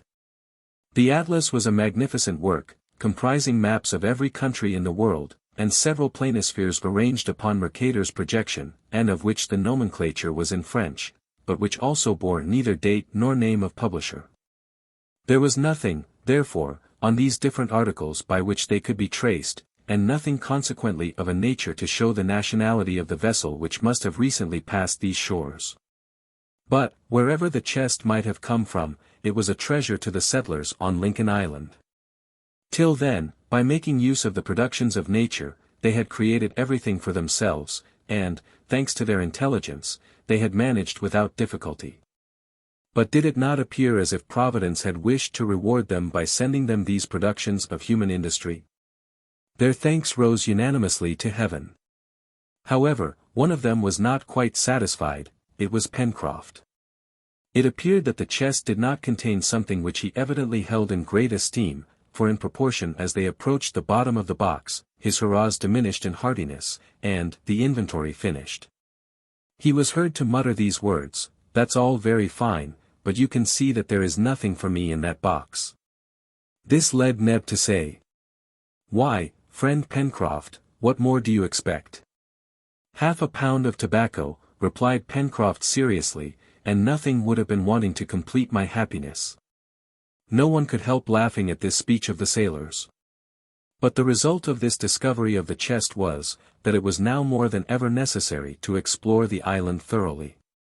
It was therefore agreed that the next morning at break of day, they should set out, by ascending the Mersey so as to reach the western shore. If any castaways had landed on the coast, it was to be feared they were without resources, and it was therefore the more necessary to carry help to them without delay. During the day the different articles were carried to Granite House, where they were methodically arranged in the great hall. This day, the 29th of October, happened to be a Sunday, and, before going to bed, Herbert asked the engineer if he would not read them something from the Gospel. "Willingly," replied Cyrus Harding. He took the sacred volume, and was about to open it, when Pencroff stopped him, saying, "Captain, I am superstitious. Open at random and read the first verse which your eye falls upon. We will see if it applies to our situation." Cyrus Harding smiled at the sailor's idea, and, yielding to his wish, he opened exactly at a place where the leaves were separated by a marker. Immediately his eyes were attracted by a cross which, made with a pencil, was placed against the 8th verse of the 7th chapter of the Gospel of St. Matthew. He read the verse, which was this: "For every one that asketh receiveth, and he that seeketh findeth." Chapter 3. The next day, the 30th of October, all was ready for the proposed exploring expedition, which recent events had rendered so necessary. In fact, things had so come about that the settlers in Lincoln Island no longer needed help for themselves, but were even able to carry it to others. It was therefore agreed that they should ascend the Mersey as far as the river was navigable. A great part of the distance would thus be traversed without fatigue, and the explorers could transport their provisions and arms to an advanced point in the west of the island. It was necessary to think not only of the things which they should take with them, but also of those which they might have by chance to bring back to Granite House. If there had been a wreck on the coast, as was supposed, there would be many things cast up, which would be lawfully their prizes. In the event of this, the cart would have been of more use than the light canoe, but it was heavy and clumsy to drag, and therefore more difficult to use. This led Pencroff to express his regret that the chest had not contained, besides his half-pound of tobacco, a pair of strong New Jersey horses, which would have been very useful to the colony. The provisions, which Neb had already packed up, consisted of a store of meat and of several gallons of beer, that is to say enough to sustain them for 3 days, the time which Harding assigned for the expedition. They hoped besides to supply themselves on the road, and Neb took care not to forget the portable stove. The only tools the settlers took were the 2 woodmen's axes, which they could use to cut a path through the thick forests, as also the instruments, the telescope and pocket compass. For weapons they selected the 2 flintlock guns, which were likely to be more useful to them than the percussion fowling pieces, the first only requiring flints which could be easily replaced, and the latter needing fulminating caps, a frequent use of which would soon exhaust their limited stock. However, they took also one of the carbines and some cartridges. As to the powder, of which there was about 50 pounds in the barrel, a small supply of it had to be taken, but the engineer hoped to manufacture an explosive substance which would allow them to husband it. To the firearms were added the 5 cutlasses well sheathed in leather, and, thus supplied, the settlers could venture into the vast forest with some chance of success. It is useless to add that Pencroff, Herbert, and Neb, thus armed, were at the summit of their happiness, although Cyrus Harding made them promise not to fire a shot unless it was necessary. At 6 in the morning the canoe put off from the shore. All had embarked, including Top, and they proceeded to the mouth of the Mersey. The tide had begun to come up half an hour before. For several hours, therefore, there would be a current, which it was well to profit by, for later the ebb would make it difficult to ascend the river. The tide was already strong, for in 3 days the moon would be full, and it was enough to keep the boat in the center of the current, where it floated swiftly along between the high banks without its being necessary to increase its speed by the aid of the oars. In a few minutes the explorers arrived at the angle formed by the Mersey exactly at the place where, 7 months before, Pencroff had made his first raft of wood. After this sudden angle the river widened and flowed under the shade of great evergreen firs. The aspect of the banks was magnificent. Cyrus Harding and his companions could not but admire the lovely effects so easily produced by nature with water and trees. As they advanced the forest element diminished. On the right bank of the river grew magnificent specimens of the Ulmaceae tribe, the precious elm, so valuable to builders, and which withstands well the action of water. Then there were numerous groups belonging to the same family, among others one in particular, the fruit of which produces a very useful oil. Further on, Herbert remarked the lardizabala, a twining shrub which, when bruised in water, furnishes excellent cordage, and 2 or 3 ebony trees of a beautiful black, crossed with capricious veins. From time to time, in certain places where the landing was easy, the canoe was stopped, when Gideon Spilett, Herbert, and Pencroff, their guns in their hands, and preceded by Top, jumped on shore. Without expecting game, some useful plant might be met with, and the young naturalist was delighted with discovering a sort of wild spinach, belonging to the order of Chenopodiaceae, and numerous specimens of cruciferæ, belonging to the cabbage tribe, which it would certainly be possible to cultivate by transplanting. There were cresses, horseradish, turnips, and lastly, little branching hairy stalks, scarcely more than 3 feet high, which produced brownish grains. "Do you know what this plant is?" asked Herbert of the sailor. "Tobacco," cried Pencroff, who evidently had never seen his favorite plant except in the bowl of his pipe. "No, Pencroff," replied Herbert, "this is not tobacco, it is mustard." "Mustard be hanged," returned the sailor. "But if by chance you happen to come across a tobacco plant, my boy, pray don't scorn that." "We shall find it some day," said Gideon Spilett. "Well," exclaimed Pencroff, "when that day comes, I do not know what more will be wanting in our island." These different plants, which had been carefully rooted up, were carried to the canoe, where Cyrus Harding had remained buried in thought. The reporter, Herbert, and Pencroff in this manner frequently disembarked, sometimes on the right bank, sometimes on the left bank of the Mersey. The latter was less abrupt, but the former more wooded. The engineer ascertained by consulting his pocket compass that the direction of the river from the first turn was obviously southwest and northeast, and nearly straight for a length of about 3 miles. But it was to be supposed that this direction changed beyond that point, and that the Mersey continued to the northwest, towards the spurs of Mount Franklin, among which the river rose. During one of these excursions, Gideon Spilett managed to get hold of 2 couples of living Gallinaceae. They were birds with long, thin beaks, lengthened necks, short wings, and without any appearance of a tail. Herbert rightly gave them the name of tinamous, and it was resolved that they should be the first tenants of their future poultry yard. But till then the guns had not spoken, and the first report which awoke the echoes of the forest of the far west was provoked by the appearance of a beautiful bird, resembling the kingfisher. "I recognize him," cried Pencroff, and it seemed as if his gun went off by itself. "What do you recognize?" asked the reporter. "The bird which escaped us on our first excursion, and from which we gave the name to that part of the forest." "A jacamar," cried Herbert. It was indeed a jacamar, of which the plumage shines with a metallic luster. A shot brought it to the ground, and Top carried it to the canoe. At the same time 6 lories were brought down. The lory is of the size of a pigeon, the plumage dashed with green, part of the wings crimson, and its crest bordered with white. To the young boy belonged the honor of this shot, and he was proud enough of it. Lories are better food than the jacamar, the flesh of which is rather tough, but it was difficult to persuade Pencroff that he had not killed the king of eatable birds.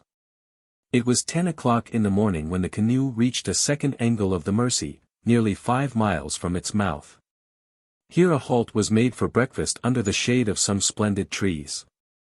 The river still measured from 60 to 70 feet in breadth, and its bed from 5 to 6 feet in depth.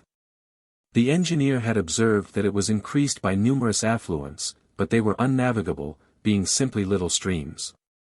As to the forest, including Jacamar Wood, as well as the forests of the far west, it extended as far as the eye could reach. In no place, either in the depths of the forests or under the trees on the banks of the Mersey, was the presence of man revealed. The explorers could not discover one suspicious trace. It was evident that the woodman's axe had never touched these trees, that the pioneer's knife had never severed the creepers hanging from one trunk to another in the midst of tangled brushwood and long grass. If castaways had landed on the island, they could not have yet quitted the shore, and it was not in the woods that the survivors of the supposed shipwreck should be sought. The engineer therefore manifested some impatience to reach the western coast of Lincoln Island, which was at least 5 miles distant according to his estimation. The voyage was continued, and as the Mersey appeared to flow not towards the shore, but rather towards Mount Franklin, it was decided that they should use the boat as long as there was enough water under its keel to float it. It was both fatigue spared and time gained, for they would have been obliged to cut a path through the thick wood with their axes. But soon the flow completely failed them, either the tide was going down, and it was about the hour, or it could no longer be felt at this distance from the mouth of the Mersey. They had therefore to make use of the oars. Herbert and Neb each took one, and Pencroff took the scull.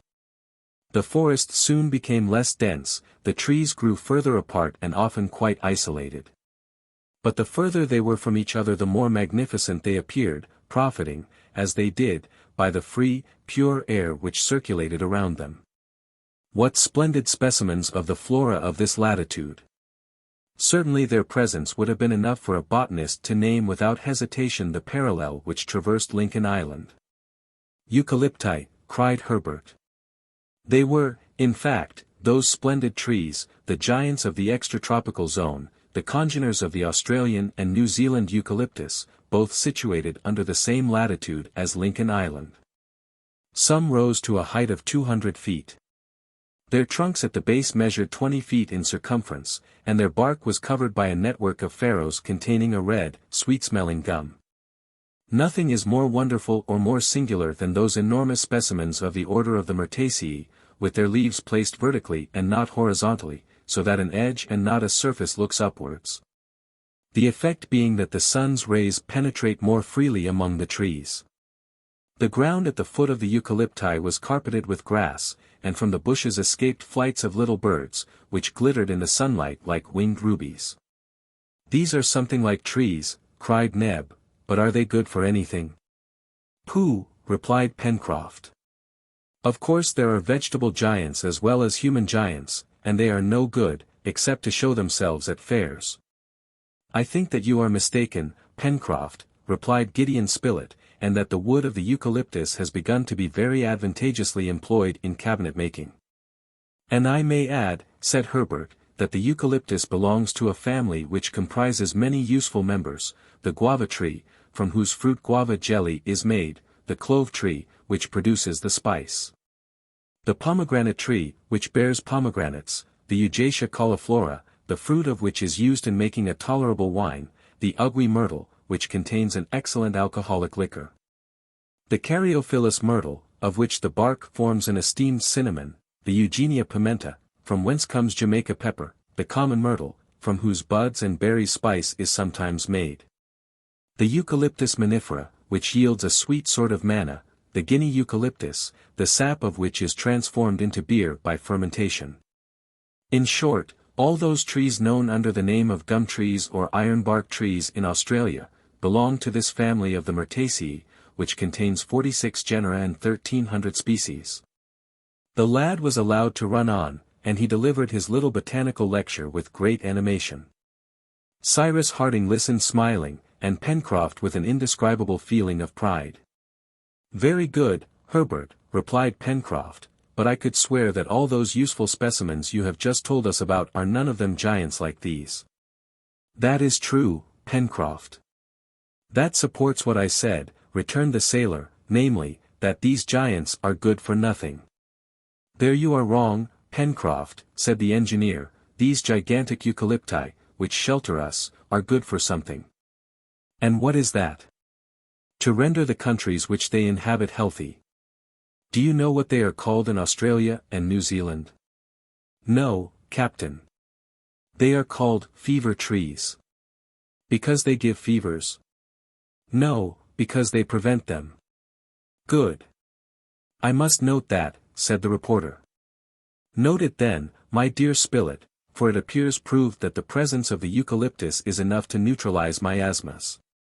This natural antidote has been tried in certain countries in the middle of Europe and the north of Africa where the soil was absolutely unhealthy, and the sanitary condition of the inhabitants has been gradually ameliorated. No more intermittent fevers prevail in the regions now covered with forests of the Myrtaceae. This fact is now beyond doubt, and it is a happy circumstance for us settlers in Lincoln Island. Ah! What an island! What a blessed island! Cried Pencroff. I tell you, it wants nothing, unless it is. That will come, Pencroff, that will be found, replied the engineer, but now we must continue our voyage and push on as far as the river will carry our boat. The exploration was therefore continued for another 2 miles in the midst of country covered with eucalypti, which predominated in the woods of this portion of the island. The space which they occupied extended as far as the eye could reach on each side of the Mersey, which wound along between high green banks. The bed was often obstructed by long weeds, and even by pointed rocks, which rendered the navigation very difficult. The action of the oars was prevented, and Pencroff was obliged to push with a pole. They found also that the water was becoming shallower and shallower, and that the canoe must soon stop. The sun was already sinking towards the horizon, and the trees threw long shadows on the ground. Cyrus Harding, seeing that he could not hope to reach the western coast of the island in one journey, resolved to camp at the place where any further navigation was prevented by want of water.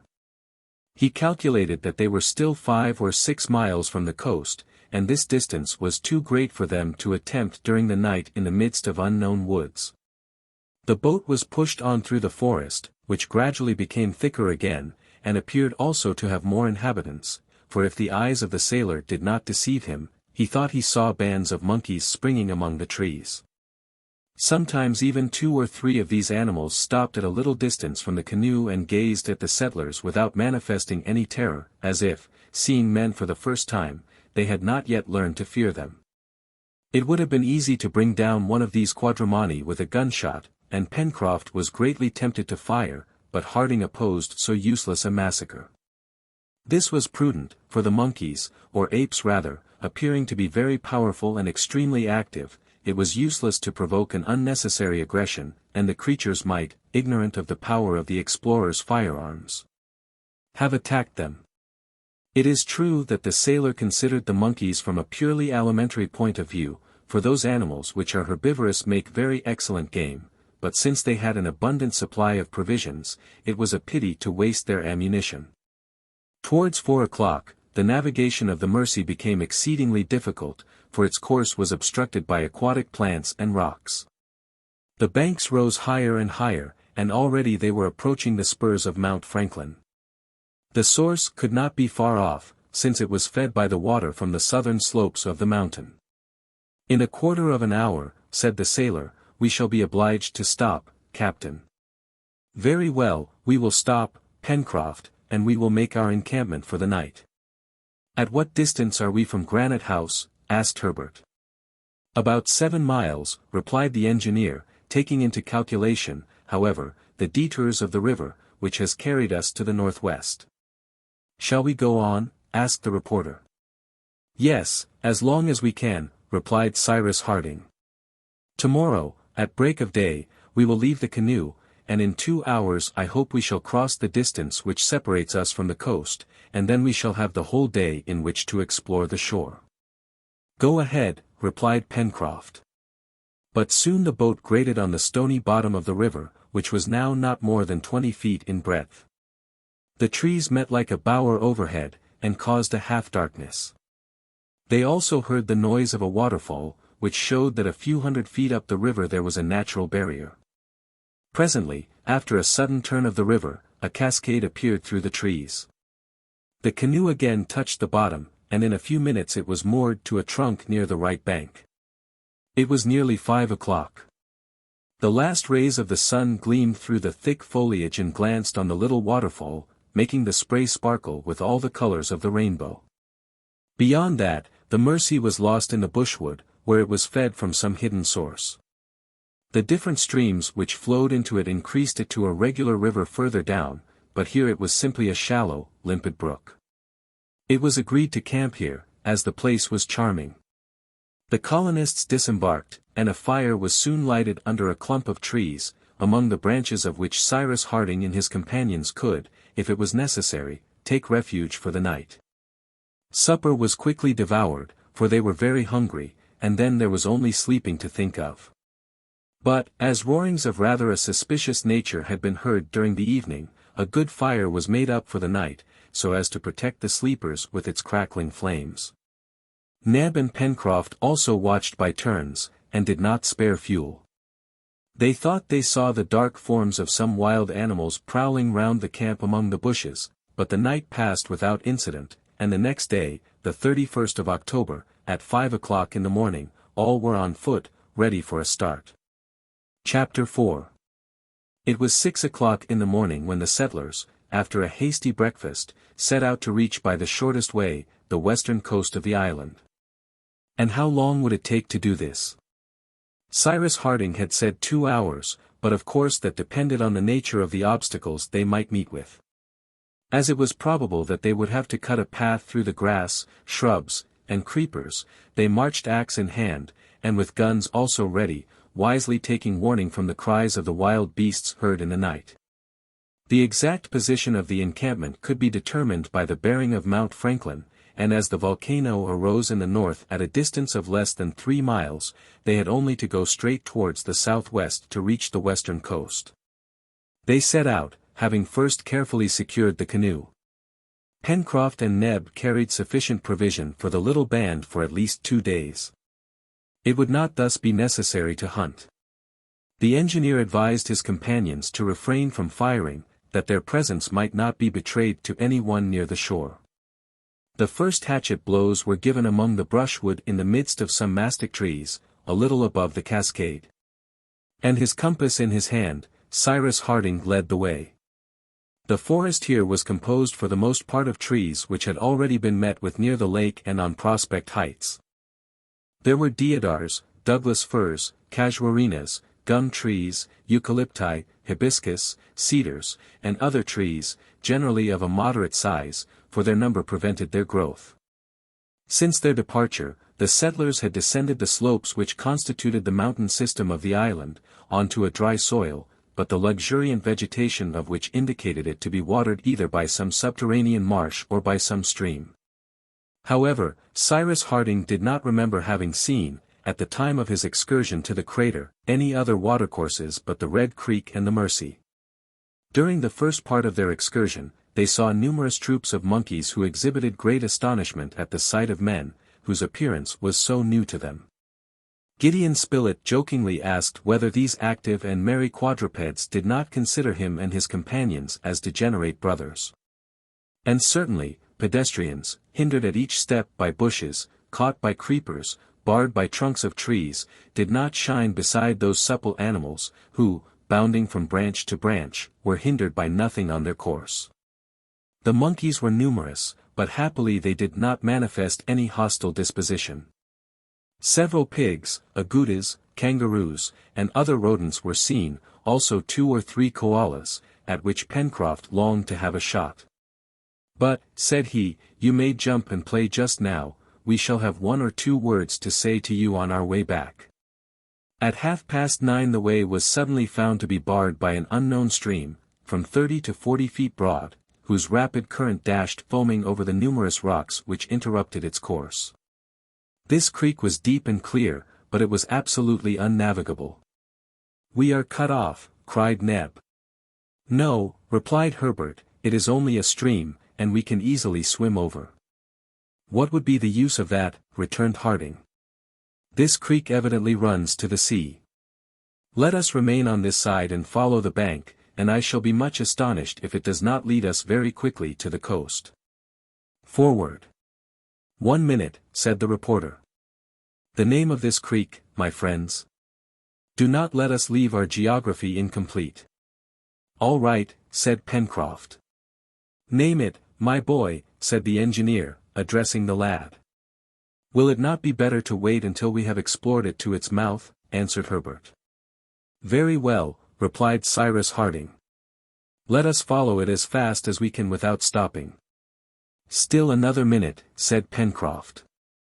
"What's the matter?" asked the reporter. "Though hunting is forbidden, fishing is allowed, I suppose," said the sailor. "We have no time to lose," replied the engineer. "Oh. 5 minutes," replied Pencroff, "I only ask for 5 minutes to use in the interest of our breakfast." And Pencroff, lying down on the bank, plunged his arm into the water, and soon pulled up several dozen of fine crayfish from among the stones. "These will be good," cried Neb, going to the sailor's aid. "As I said, there is everything in this island, except tobacco," muttered Pencroff with a sigh. The fishing did not take 5 minutes, for the crayfish were swarming in the creek. A bag was filled with the crustacea, whose shells were of a cobalt blue. The settlers then pushed on. They advanced more rapidly and easily along the bank of the river than in the forest. From time to time they came upon the traces of animals of a large size who had come to quench their thirst at the stream, but none were actually seen. And it was evidently not in this part of the forest that the peccary had received the bullet which had cost Pencroff a grinder. In the meanwhile, considering the rapid current, Harding was led to suppose that he and his companions were much farther from the western coast than they had at first supposed. In fact, at this hour, the rising tide would have turned back the current of the creek, if its mouth had only been a few miles distant. Now, this effect was not produced, and the water pursued its natural course. The engineer was much astonished at this, and frequently consulted his compass, to assure himself that some turn of the river was not leading them again into the far west. However, the creek gradually widened and its waters became less tumultuous. The trees on the right bank were as close together as on the left bank, and it was impossible to distinguish anything beyond them. But these masses of wood were evidently uninhabited, for Top did not bark, and the intelligent animal would not have failed to signal the presence of any stranger in the neighborhood. At 10:30, to the great surprise of Cyrus Harding, Herbert, who was a little in front, suddenly stopped and exclaimed, "The sea!" In a few minutes more, the whole western shore of the island lay extended before the eyes of the settlers. But what a contrast between this and the eastern coast, upon which chance had first thrown them! No granite cliff, no rocks, not even a sandy beach. The forest reached the shore, and the tall trees bending over the water were beaten by the waves. It was not such a shore as is usually formed by nature, either by extending a vast carpet of sand, or by grouping masses of rock, but a beautiful border consisting of the most splendid trees. The bank was raised a little above the level of the sea, and on this luxuriant soil, supported by a granite base, the fine forest trees seemed to be as firmly planted as in the interior of the island. The colonists were then on the shore of an unimportant little harbor, which would scarcely have contained even 2 or 3 fishing boats.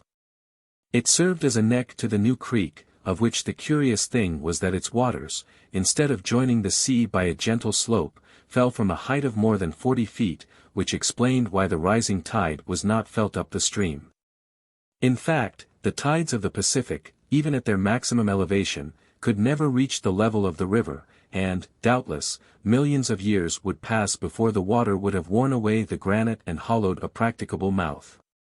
It was settled that the name of Falls River should be given to this stream. Beyond, towards the north, the forest border was prolonged for a space of nearly 2 miles.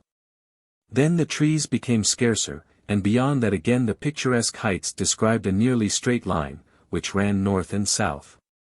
On the contrary, all the part of the shore between Falls River and Reptile End was a mass of wood, magnificent trees, some straight, others bent, so that the long sea swell bathed their roots.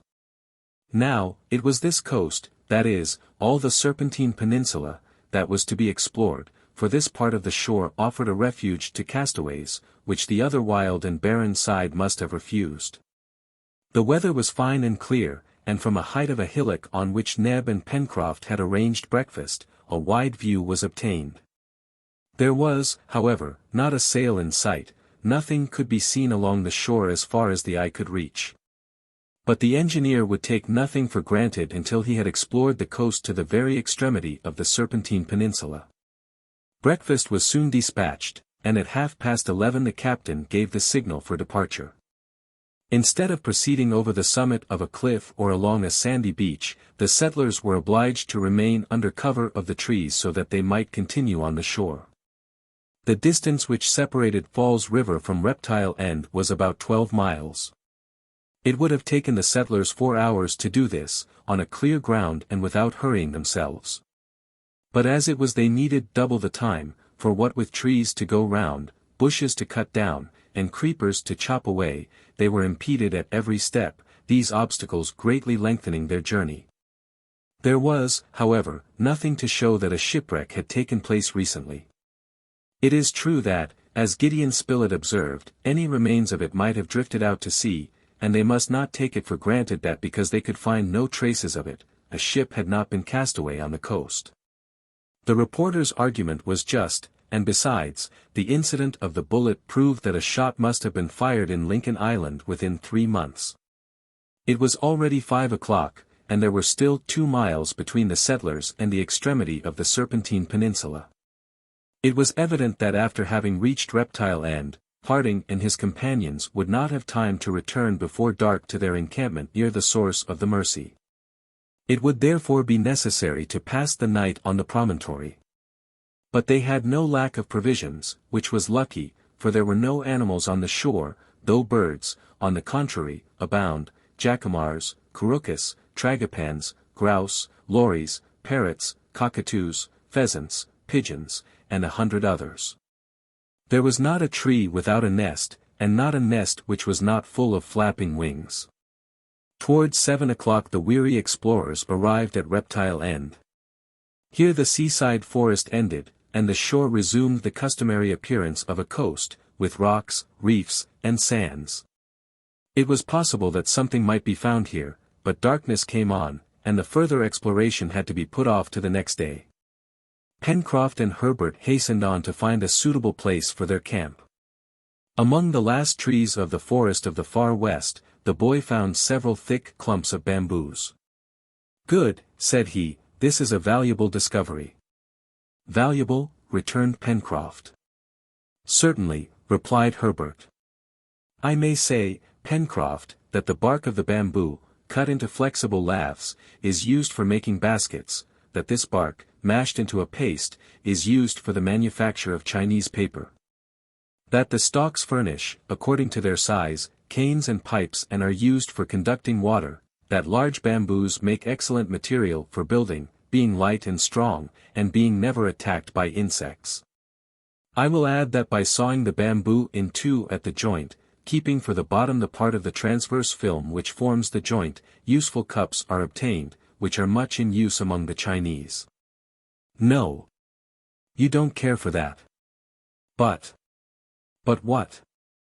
"But I can tell you, if you are ignorant of it, that in India these bamboos are eaten like asparagus." "Asparagus 30 feet high," exclaimed the sailor. "And are they good?" "Excellent," replied Herbert. "Only it is not the stems of 30 feet high which are eaten, but the young shoots." "Perfect, my boy, perfect," replied Pencroff. "I will also add that the pith of the young stalks, preserved in vinegar, makes a good pickle." "Better and better, Herbert." "And lastly, that the bamboos exude a sweet liquor which can be made into a very agreeable drink." "Is that all?" asked the sailor. "That is all." "And they don't happen to do for smoking?" "No, my poor Pencroff." Herbert and the sailor had not to look long for a place in which to pass the night. The rocks, which must have been violently beaten by the sea under the influence of the winds of the southwest, presented many cavities in which shelter could be found against the night air. But just as they were about to enter one of these caves, a loud roaring arrested them. "Back!" cried Pencroff. "Our guns are only loaded with small shot, and beasts which can roar as loud as that would care no more for it than for grains of salt." And the sailor, seizing Herbert by the arm, dragged him behind a rock, just as a magnificent animal showed itself at the entrance of the cavern. It was a jaguar of a size at least equal to its Asiatic congeners, that is to say, it measured 5 feet from the extremity of its head to the beginning of its tail. The yellow color of its hair was relieved by streaks and regular oblong spots of black, which contrasted with the white of its chest. Herbert recognized it as the ferocious rival of the tiger, as formidable as the puma, which is the rival of the largest wolf. The jaguar advanced and gazed around him with blazing eyes, his hair bristling as if this was not the first time he had scented men. At this moment the reporter appeared round a rock, and Herbert, thinking that he had not seen the jaguar, was about to rush towards him, when Gideon Spilett signed to him to remain where he was. This was not his first tiger, and advancing to within 10 feet of the animal he remained motionless, his gun to his shoulder, without moving a muscle. The jaguar collected itself for a spring, but at that moment a shot struck it in the eyes, and it fell dead. Herbert and Pencroff rushed towards the jaguar. Neb and Harding also ran up, and they remained for some instants contemplating the animal as it lay stretched on the ground, thinking that its magnificent skin would be a great ornament to the hall at Granite House. "Oh, Mr. Spilett, how I admire and envy you," cried Herbert, in a fit of very natural enthusiasm. "Well, my boy," replied the reporter, "you could have done the same." "I. With such coolness. Imagine to yourself, Herbert, that the jaguar is only a hare, and you would fire as quietly as possible." "That is," rejoined Pencroff, "that it is not more dangerous than a hare." "And now," said Gideon Spilett, "since the jaguar has left its abode, I do not see, my friends, why we should not take possession of it for the night." "But others may come," said Pencroff. "It will be enough to light a fire at the entrance of the cavern," said the reporter, "and no wild beasts will dare to cross the threshold." "Into the jaguar's house, then," replied the sailor, dragging after him the body of the animal. While Neb skinned the jaguar, his companions collected an abundant supply of dry wood from the forest, which they heaped up at the cave. Cyrus Harding, seeing the clump of bamboos, cut a quantity, which he mingled with the other fuel. This done, they entered the grotto, of which the floor was strewn with bones. The guns were carefully loaded, in case of a sudden attack. They had supper, and then just before they lay down to rest, the heap of wood piled at the entrance was set fire to. Immediately, a regular explosion, or rather a series of reports, broke the silence. The noise was caused by the bamboos, which, as the flames reached them, exploded like fireworks. The noise was enough to terrify even the boldest of wild beasts. It was not the engineer who had invented this way of causing loud explosions, for, according to Marco Polo, the Tartars have employed it for many centuries to drive away from their encampments the formidable wild beasts of Central Asia. Chapter 5. Cyrus Harding and his companions slept like innocent marmots in the cave which the jaguar had so politely left at their disposal. At sunrise all were on the shore at the extremity of the promontory, and their gaze was directed towards the horizon, of which 2/3 of the circumference were visible. For the last time the engineer could ascertain that not a sail or the wreck of a ship was on the sea, and even with the telescope nothing suspicious could be discovered. There was nothing either on the shore, at least, in the straight line of 3 miles which formed the south side of the promontory, for beyond that, rising ground had the rest of the coast. And even from the extremity of the Serpentine Peninsula Claw Cape could not be seen. The southern coast of the island still remained to be explored. Now should they undertake it immediately, and devote this day to it? This was not included in their first plan. In fact, when the boat was abandoned at the sources of the Mersey, it had been agreed that after having surveyed the west coast, they should go back to it, and return to Granite House by the Mersey. Harding then thought that the western coast would have offered refuge either to a ship in distress, or to a vessel in her regular course. But now, as he saw that this coast presented no good anchorage, he wished to seek on the south what they had not been able to find on the west. Gideon Spilett proposed to continue the exploration, that the question of the supposed wreck might be completely settled, and he asked at what distance Claw Cape might be from the extremity of the peninsula. "About 30 miles, replied the engineer, if we take into consideration the curvings of the coast. 30 miles, returned Spilett. That would be a long day's march. Nevertheless, I think that we should return to Granite House by the south coast. But, observed Herbert, from Claw Cape to Granite House there must be at least another 10 miles. Make it 40 miles in all, replied the engineer, and do not hesitate to do it. At least we should survey the unknown shore, and then we shall not have to begin the exploration again." "Very good," said Pencroff. "But the boat?" "The boat has remained by itself for 1 day at the sources of the Mersey," replied Gideon Spilett. "It may just as well stay there 2 days. As yet, we have had no reason to think that the island is infested by thieves." "Yet," said the sailor, "when I remember the history of the turtle, I am far from confident of that."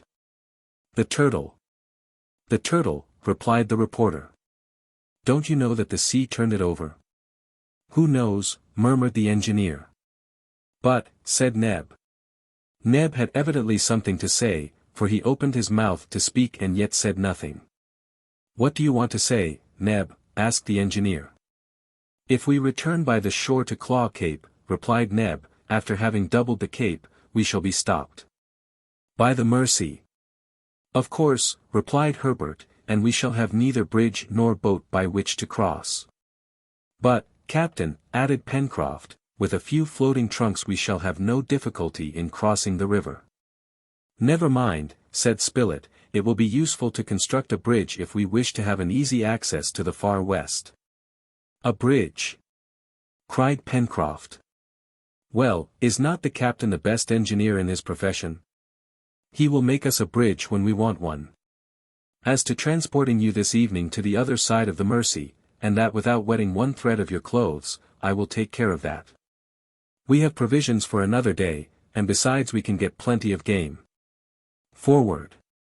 The reporter's proposal, so strongly seconded by the sailor, received general approbation, for each wished to have their doubts set at rest, and by returning by Claw Cape the exploration would be ended. But there was not an hour to lose, for 40 miles was a long march, and they could not hope to reach Granite House before night. At 6 o'clock in the morning the little band set out. As a precaution the guns were loaded with ball, and Top, who led the van, received orders to beat about the edge of the forest. From the extremity of the promontory which formed the tail of the peninsula the coast was rounded for a distance of 5 miles, which was rapidly passed over, without even the most minute investigations bringing to light the least trace of any old or recent landings. No debris, no mark of an encampment, no cinders of a fire, nor even a footprint. From the point of the peninsula on which the settlers now were their gaze could extend along the southwest.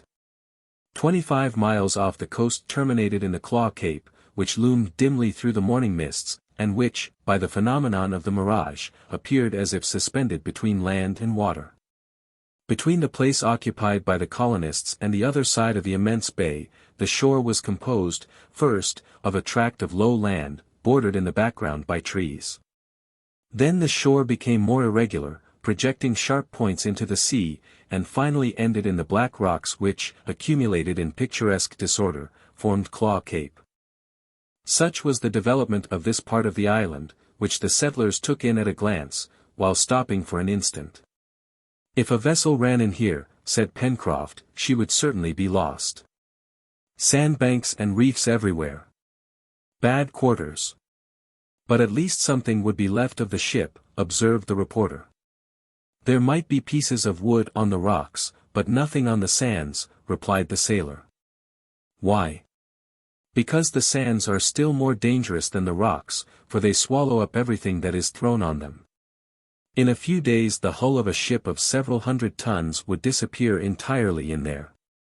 So, Pencroff, asked the engineer, if a ship has been wrecked on these banks, is it not astonishing that there is now no trace of her remaining? No, Captain, with the aid of time and tempest. However, it would be surprising, even in this case, that some of the masts or spars should not have been thrown on the beach, out of reach of the waves. Let us go on with our search, then, returned Cyrus Harding. At 1 o'clock the colonists arrived at the other side of Washington Bay, they having now gone a distance of 20 miles. They then halted for breakfast.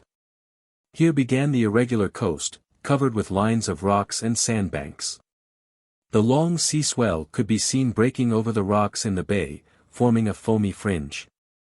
From this point to Claw Cape the beach was very narrow between the edge of the forest and the reefs. Walking was now more difficult, on account of the numerous rocks which encumbered the beach. The granite cliff also gradually increased in height, and only the green tops of the trees which crowned it could be seen. After half an hour's rest, the settlers resumed their journey, and not a spot among the rocks was left unexamined. Pencroff and Neb even rushed into the surf whenever any object attracted their attention. But they found nothing, some curious formations of the rocks having deceived them. They ascertained, however, that eatable shellfish abounded there, but these could not be of any great advantage to them until some easy means of communication had been established between the two banks of the Mercy. And until the means of transport had been perfected. Nothing therefore which threw any light on the supposed wreck could be found on this shore, yet an object of any importance, such as the hull of a ship, would have been seen directly, or any of her masts and spars would have been washed on shore. Just as the chest had been, which was found 20 miles from here. But there was nothing. Towards 3 o'clock Harding and his companions arrived at a snug little creek. It formed quite a natural harbor, invisible from the sea, and was entered by a narrow channel. At the back of this creek some violent convulsion had torn up the rocky border, and a cutting, by a gentle slope, gave access to an upper plateau, which might be situated at least 10 miles from Claw Cape. And consequently 4 miles in a straight line from Prospect Heights. Gideon Spilett proposed to his companions that they should make a halt here. They agreed readily, for their walk had sharpened their appetites. And although it was not their usual dinner hour, no one refused to strengthen himself with a piece of venison. This luncheon would sustain them until their supper, which they intended to take at Granite House. In a few minutes the settlers, seated under a clump of fine sea pines, were devouring the provisions which Neb produced from his bag. This spot was raised from 50 to 60 feet above the level of the sea. The view was very extensive, but beyond the cape it ended in Union Bay. Neither the islet nor Prospect Heights was visible, and could not be from thence, for the rising ground and a curtain of trees closed the northern horizon. It is useless to add that notwithstanding the wide extent of sea which the explorers could survey, and though the engineer swept the horizon with his glass, no vessel could be found. The shore was of course examined with the same care from the edge of the water to the cliff, and nothing could be discovered even with the aid of the instrument. "Well," said Gideon Spilett, "it seems we must make up our minds to console ourselves with thinking that no one will come to dispute with us the possession of Lincoln Island." "But the bullet," cried Herbert. "That was not imaginary, I suppose." "Hang it, no," exclaimed Pencroff, thinking of his absent tooth. "Then what conclusion may be drawn?" asked the reporter. "This," replied the engineer, "that 3 months or more ago, a vessel, either voluntarily or not, came here." "What? Then you admit, Cyrus, that she was swallowed up without leaving any trace," cried the reporter.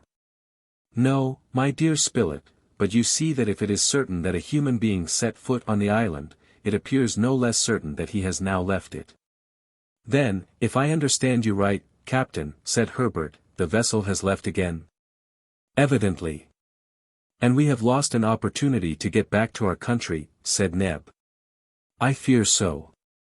"Very well, since the opportunity is lost, let us go on." "It can't be helped," said Pencroff, who felt homesickness for Granite House. But just as they were rising, Top was heard loudly barking, and the dog issued from the wood, holding in his mouth a rag soiled with mud. Neb seized it. It was a piece of strong cloth.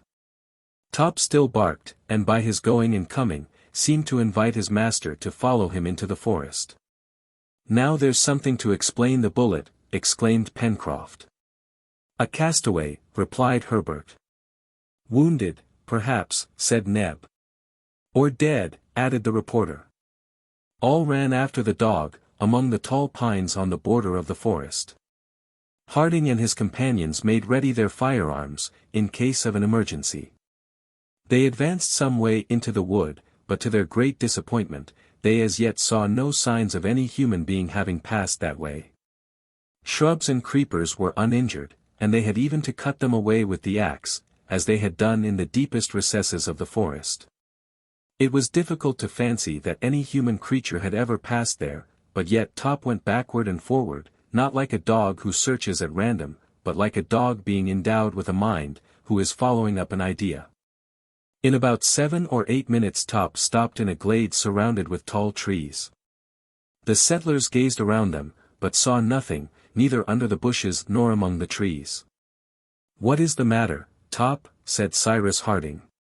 Top barked louder, bounding about at the foot of a gigantic pine. All at once Pencroff shouted, "Ho, splendid! Capital!" "What is it?" asked Spilett. "We have been looking for a wreck at sea or on land." "Well. Well. And here we found one in the air." And the sailor pointed to a great white rag, caught in the top of the pine, a fallen scrap of which the dog had brought to them. "But that is not a wreck," cried Gideon Spilett. "I beg your pardon," returned Pencroff. "Why? Is it? It is all that remains of our airy boat, of our balloon, which has been caught up aloft there, at the top of that tree." Pencroff was not mistaken, and he gave vent to his feelings in a tremendous hurrah, adding, "There is good cloth. There is what will furnish us with linen for years. There is what will make us handkerchiefs and shirts. Ha, ha, Mr.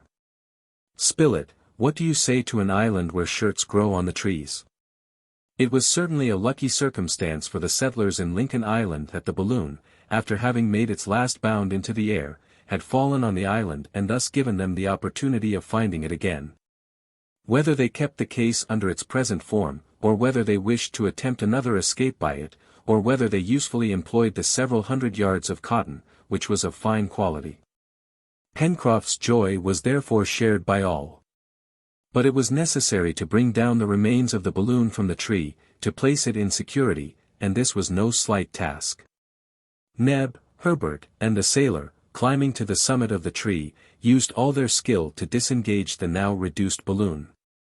The operation lasted 2 hours, and then not only the case, with its valve, its springs, its brasswork, lay on the ground, but the net, that is to say a considerable quantity of ropes and cordage, and the circle and the anchor. The case, except for the fracture, was in good condition, only the lower portion being torn. It was a fortune which had fallen from the sky. "All the same, Captain," said the sailor, "if we ever decide to leave the island, it won't be in a balloon, will it? These airboats won't go where we want them to go, and we have had some experience in that way. Look here, we will build a craft of some 20 tons, and then we can make a mainsail, a foresail, and a jib out of that cloth. As to the rest of it, that will help to dress us." "We shall see, Pencroff," replied Cyrus Harding, "we shall see."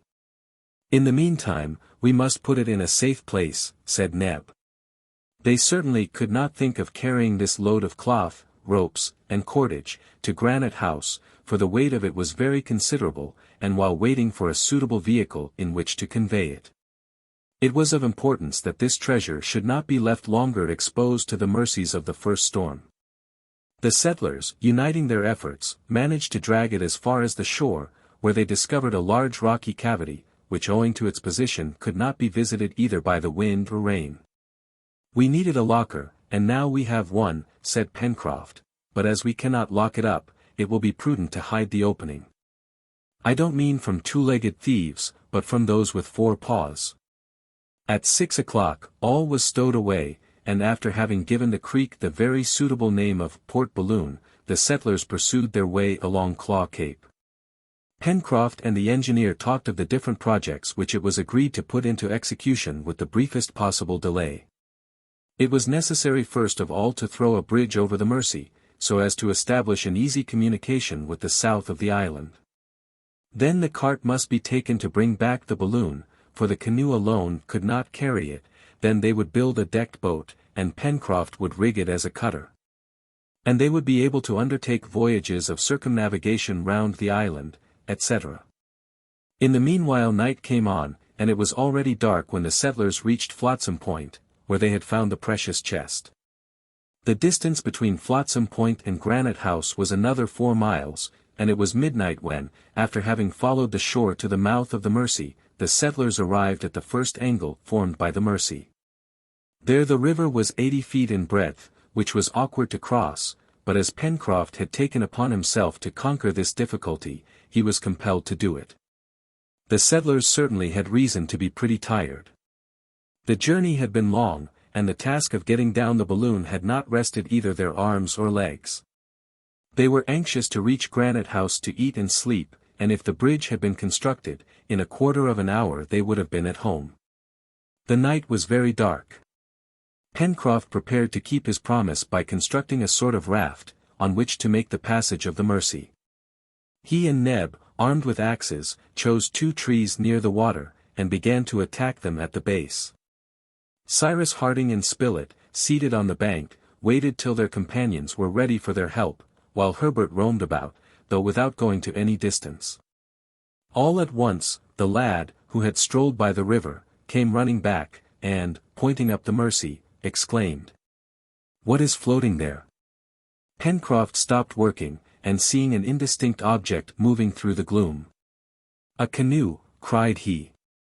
All approached, and saw to their extreme surprise, a boat floating down the current. "Boat ahoy!" shouted the sailor, without thinking that perhaps it would be best to keep silence. No reply. The boat still drifted onward, and it was not more than 12 feet off, when the sailor exclaimed, "But it is our own boat. She has broken her moorings, and floated down the current. I must say she has arrived very opportunely." "Our boat?" murmured the engineer. Pencroff was right. It was indeed the canoe, of which the rope had undoubtedly broken, and which had come alone from the sources of the Mersey. It was very important to seize it before the rapid current should have swept it away out of the mouth of the river, but Neb and Pencroff cleverly managed this by means of a long pole. The canoe touched the shore. The engineer leaped in first, and found, on examining the rope, that it had been really worn through by rubbing against the rocks. "Well," said the reporter to him, in a low voice, "this is a strange thing." "Strange indeed," returned Cyrus Harding. "Strange or not, it was very fortunate." Herbert, the reporter, Neb, and Pencroff, embarked in turn. There was no doubt about the rope having been worn through, but the astonishing part of the affair was, that the boat should arrive just at the moment when the settlers were there to seize it on its way. For a quarter of an hour earlier or later it would have been lost in the sea. If they had been living in the time of genii, this incident would have given them the right to think that the island was haunted by some supernatural being, who used his power in the service of the castaways. A few strokes of the oar brought the settlers to the mouth of the Mersey. The canoe was hauled up on the beach near the Chimneys, and all proceeded towards the ladder of Granite House. But at that moment, Top barked angrily, and Neb, who was looking for the first steps, uttered a cry. There was no longer a ladder. Chapter 6. Cyrus Harding stood still, without saying a word. His companions searched in the darkness on the wall, in case the wind should have moved the ladder, and on the ground, thinking that it might have fallen down. But the ladder had quite disappeared. As to ascertaining if a squall had blown it on the landing place, halfway up, that was impossible in the dark. "If it is a joke," cried Pencroff, "it is a very stupid one. To come home and find no staircase to go up to your room by, that's nothing for weary men to laugh at." Neb could do nothing but cry out, "Oh! Oh! Oh! "I begin to think that very curious things happen in Lincoln Island," said Pencroff. "Curious?" replied Gideon Spilett. "Not at all, Pencroff, nothing can be more natural. Some one has come during our absence, taken possession of our dwelling and drawn up the ladder." "Some one," cried the sailor. "But who?" "Who but the hunter who fired the bullet," replied the reporter. "Well, if there is any one up there," replied Pencroff, who began to lose patience, "I will give them a hail, and they must answer." And in a stentorian voice the sailor gave a prolonged halloo, which was echoed again and again from the cliff and rocks. The settlers listened and they thought they heard a sort of chuckling laugh, of which they could not guess the origin. But no voice replied to Pencroff, who in vain repeated his vigorous shouts. There was something indeed in this to astonish the most apathetic of men, and the settlers were not men of that description. In their situation every incident had its importance, and, certainly, during the 7 months which they had spent on the island, they had not before met with anything of so surprising a character. Be that as it may, forgetting their fatigue in the singularity of the event, they remained below Granite House, not knowing what to think, not knowing what to do, questioning each other without any hope of a satisfactory reply. Every one starting some supposition each more unlikely than the last. Neb bewailed himself, much disappointed at not being able to get into his kitchen, for the provisions which they had had on their expedition were exhausted, and they had no means of renewing them. "My friends," at last said Cyrus Harding, "there is only one thing to be done at present, wait for day, and then act according to circumstances. But let us go to the Chimneys. There we shall be under shelter, and if we cannot eat, we can at least sleep." "But who is it that has played us this cool trick?" again asked Pencroff, unable to make up his mind to retire from the spot. Whoever it was, the only thing practicable was to do as the engineer proposed, to go to the Chimneys and there wait for day. In the meanwhile Top was ordered to mount guard below the windows of Granite House, and when Top received an order he obeyed it without any questioning. The brave dog therefore remained at the foot of the cliff while his master with his companions sought a refuge among the rocks. To say that the settlers, notwithstanding their fatigue, slept well on the sandy floor of the Chimneys would not be true. It was not only that they were extremely anxious to find out the cause of what had happened, whether it was the result of an accident which would be discovered at the return of day, or whether on the contrary it was the work of a human being. But they also had very uncomfortable beds. That could not be helped, however, for in some way or other at that moment their dwelling was occupied, and they could not possibly enter it. Now Granite House was more than their dwelling, it was their warehouse. There were all the stores belonging to the colony, weapons, instruments, tools, ammunition, provisions, etc. To think that all that might be pillaged and that the settlers would have all their work to do over again, fresh weapons and tools to make, was a serious matter. Their uneasiness led one or other of them also to go out every few minutes to see if Top was keeping good watch. Cyrus Harding alone waited with his habitual patience, although his strong mind was exasperated at being confronted with such an inexplicable fact, and he was provoked at himself for allowing a feeling to which he could not give a name to gain an influence over him. Gideon Spilett shared his feelings in this respect, and the two conversed together in whispers of the inexplicable circumstance which baffled even their intelligence and experience.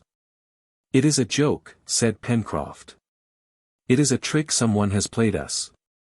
"Well, I don't like such jokes, and the joker had better look out for himself. If he falls into my hands, I can tell him." As soon as the first gleam of light appeared in the east, the colonists, suitably armed, repaired to the beach under Granite House. The rising sun now shone on the cliff and they could see the windows, the shutters of which were closed, through the curtains of foliage. All here was in order. But a cry escaped the colonists when they saw that the door, which they had closed on their departure, was now wide open. Some one had entered Granite House, there could be no more doubt about that. The upper ladder, which generally hung from the door to the landing, was in its place, but the lower ladder was drawn up and raised to the threshold. It was evident that the intruders had wished to guard themselves against a surprise. Pencroff hailed again. No reply. "The beggars," exclaimed the sailor. "There they are sleeping quietly as if they were in their own house. Hullo there, you pirates, brigands, robbers, sons of John Bull." When Pencroff, being a Yankee, treated anyone to the epithet of "son of John Bull," he considered he had reached the last limits of insult. The sun had now completely risen, and the whole facade of Granite House became illuminated by its rays. But in the interior as well as on the exterior all was quiet and calm. The settlers asked if Granite House was inhabited or not, and yet the position of the latter was sufficient to show that it was. It was also certain that the inhabitants, whoever they might be, had not been able to escape. But how were they to be got at? Herbert then thought of fastening a cord to an arrow, and shooting the arrow so that it should pass between the first rounds of the ladder which hung from the threshold. By means of the cord they would then be able to draw down the ladder to the ground, and so re-establish the communication between the beach and Granite House. There was evidently nothing else to be done, and, with a little skill, this method might succeed. Very fortunately bows and arrows had been left at the chimneys, where they also found a quantity of light hibiscus cord. Pencroff fastened this to a well-feathered arrow. Then Herbert, fixing it to his bow, took a careful aim for the lower part of the ladder. Cyrus Harding, Gideon Spilett, Pencroff, and Neb drew back, so as to see if anything appeared at the windows. The reporter lifted his gun to his shoulder and covered the door. The bow was bent, the arrow flew, taking the cord with it, and passed between the two last rounds. The operation had succeeded. Herbert immediately seized the end of the cord, but, at that moment when he gave it a pull to bring down the ladder, an arm, thrust suddenly out between the wall and the door, grasped it and dragged it inside Granite House. "The rascals!" shouted the sailor. "If a ball can do anything for you, you shall not have long to wait for it." "But who was it?" asked Neb. "Who was it? Didn't you see?" "No. It was a monkey, a sapajou, an orangutan, a baboon, a gorilla, a sagoin. Our dwelling has been invaded by monkeys, who climbed up the ladder during our absence." And, at this moment, as if to bear witness to the truth of the sailor's words, 2 or 3 quadrumana showed themselves at the windows, from which they had pushed back the shutters, and saluted the real proprietors of the place with 1,000 hideous grimaces. "I knew that it was only a joke," cried Pencroff, "but one of the jokers shall pay the penalty for the rest." So saying, the sailor, raising his piece, took a rapid aim at one of the monkeys and fired. All disappeared, except one who fell mortally wounded on the beach. This monkey, which was of a large size, evidently belonged to the first order of the quadrumana. Whether this was a chimpanzee, an orangutan, or a gorilla, he took rank among the anthropoid apes, who are so called from their resemblance to the human race. However, Herbert declared it to be an orangutan. "What a magnificent beast!" cried Neb. "Magnificent, if you like," replied Pencroff, "but still I do not see how we are to get into our house."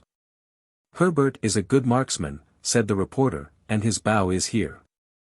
He can try again." "Why, these apes are so cunning," returned Pencroff, "they won't show themselves again at the windows, and so we can't kill them, and when I think of the mischief they may do in the rooms and storehouse." "Have patience," replied Harding. "These creatures cannot keep us long at bay." "I shall not be sure of that till I see them down here," replied the sailor. "And now, Captain, do you know how many dozens of these fellows are up there?" It was difficult to reply to Pencroff, and as for the young boy making another attempt, that was not easy. For the lower part of the ladder had been drawn again into the door, and when another pull was given, the line broke and the ladder remained firm. The case was really perplexing. Pencroff stormed. There was a comic side to the situation, but he did not think it funny at all. It was certain that the settlers would end by reinstating themselves in their domicile and driving out the intruders, but when and how? This is what they were not able to say. 2 hours passed, during which the apes took care not to show themselves, but they were still there, and 3 or 4 times a nose or a paw was poked out at the door or windows, and was immediately saluted by a gunshot. "Let us hide ourselves," at last said the engineer. "Perhaps the apes will think we have gone quite away and will show themselves again. Let Spilett and Herbert conceal themselves behind those rocks and fire on all that may appear." The engineer's orders were obeyed, and while the reporter and the lad, the best marksmen in the colony, posted themselves in a good position, but out of the monkey's sight, Neb, Pencroff, and Cyrus climbed the plateau and entered the forest in order to kill some game, for it was now time for breakfast and they had no provisions remaining. In half an hour the hunters returned with a few rock pigeons, which they roasted as well as they could. Not an ape had appeared. Gideon Spilett and Herbert went to take their share of the breakfast, leaving Top to watch under the windows. They then, having eaten, returned to their post. 2 hours later, their situation was in no degree improved. The quadrumana gave no sign of existence, and it might have been supposed that they had disappeared. But what seemed more probable was that, terrified by the death of one of their companions, and frightened by the noise of the firearms, they had retreated to the back part of the house or probably even into the storeroom. And when they thought of the valuables which this storeroom contained, the patience so much recommended by the engineer, fast changed into great irritation, and there certainly was room for it. "Decidedly it is too bad," said the reporter. "And the worst of it is, there is no way of putting an end to it." "But we must drive these vagabonds out somehow," cried the sailor. "We could soon get the better of them, even if there are 20 of the rascals. But for that, we must meet them hand to hand. Come now, is there no way of getting at them?" "Let us try to enter Granite House by the old opening at the lake," replied the engineer. "Oh," shouted the sailor, "and I never thought of that." This was in reality the only way by which to penetrate into Granite House so as to fight with and drive out the intruders. The opening was, it is true, closed up with a wall of cemented stones, which it would be necessary to sacrifice, but that could easily be rebuilt. Fortunately, Cyrus Harding had not as yet effected his project of hiding this opening by raising the waters of the lake, for the operation would then have taken some time. It was already past 12 o'clock, when the colonists, well armed and provided with picks and spades, left the chimneys, passed beneath the windows of Granite House, after telling Top to remain at his post, and began to ascend the left bank of the Mersey, so as to reach Prospect Heights.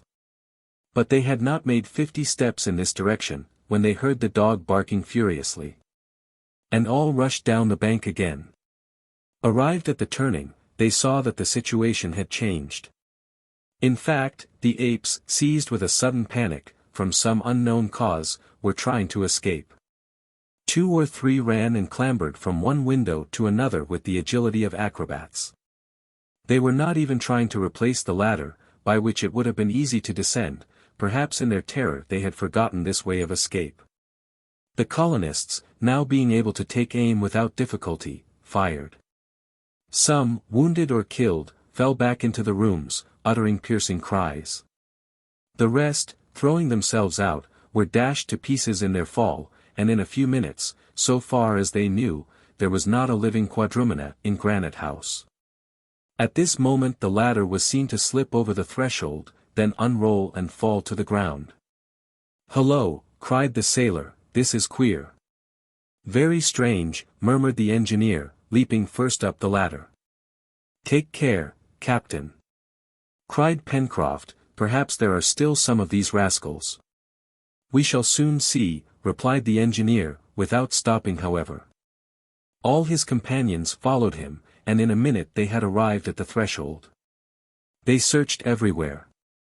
There was no one in the rooms nor in the storehouse, which had been respected by the band of quadrumana. "Well now, and the ladder," cried the sailor, "who can the gentleman have been who sent us that down?" But at that moment a cry was heard, and a great orang, who had hidden himself in the passage, rushed into the room, pursued by Neb. "Ah, the robber!" cried Pencroff.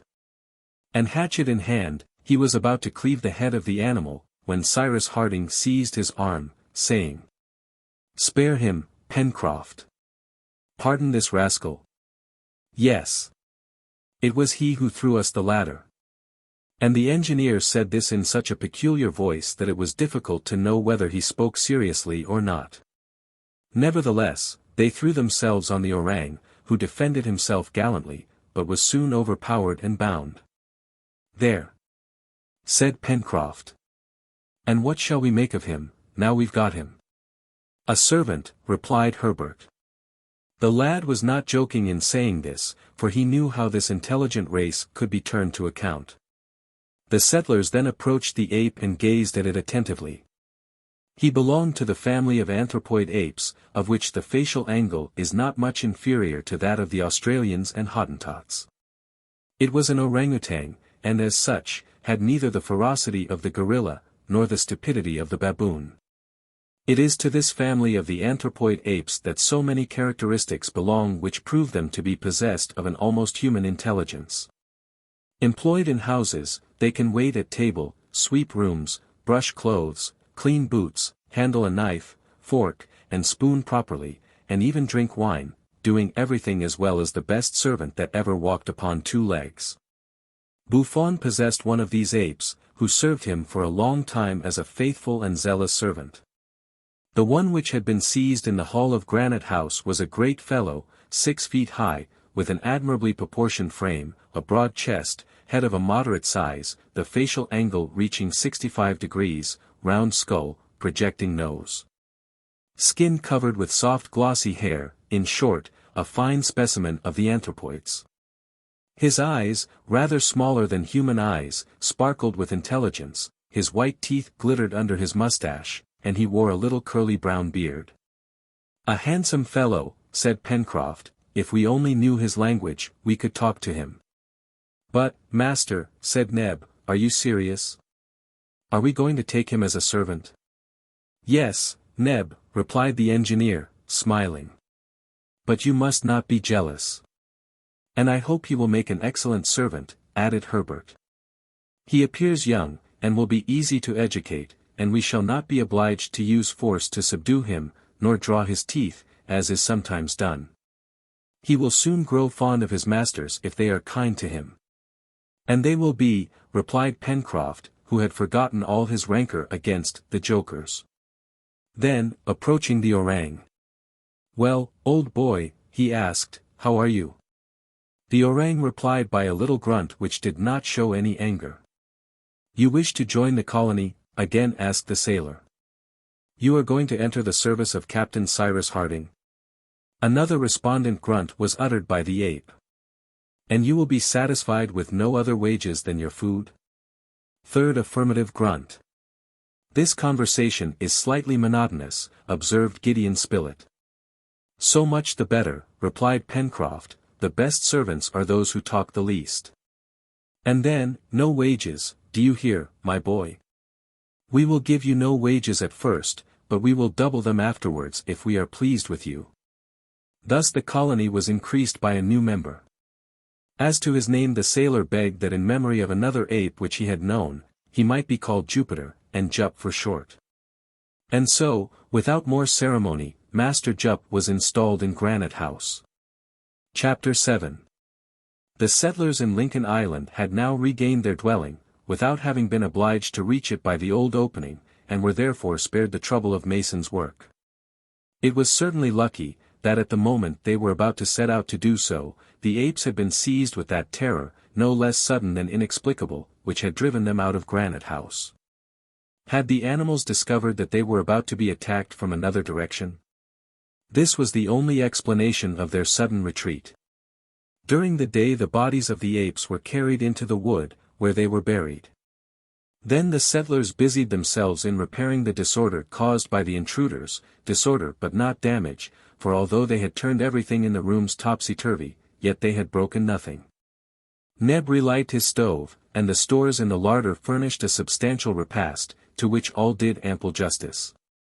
Jup was not forgotten, and he ate with relish some stonepine almonds and rhizome roots, with which he was abundantly supplied. Pencroff had unfastened his arms, but judged it best to have his legs tied until they were more sure of his submission. Then, before retiring to rest, Harding and his companions seated round their table, discussed those plans, the execution of which was most pressing. The most important and most urgent was the establishment of a bridge over the Mersey, so as to form a communication with the southern part of the island and Granite House. Then the making of an enclosure for the musmons or other woolly animals which they wished to capture. These two projects would help to solve the difficulty as to their clothing, which was now serious.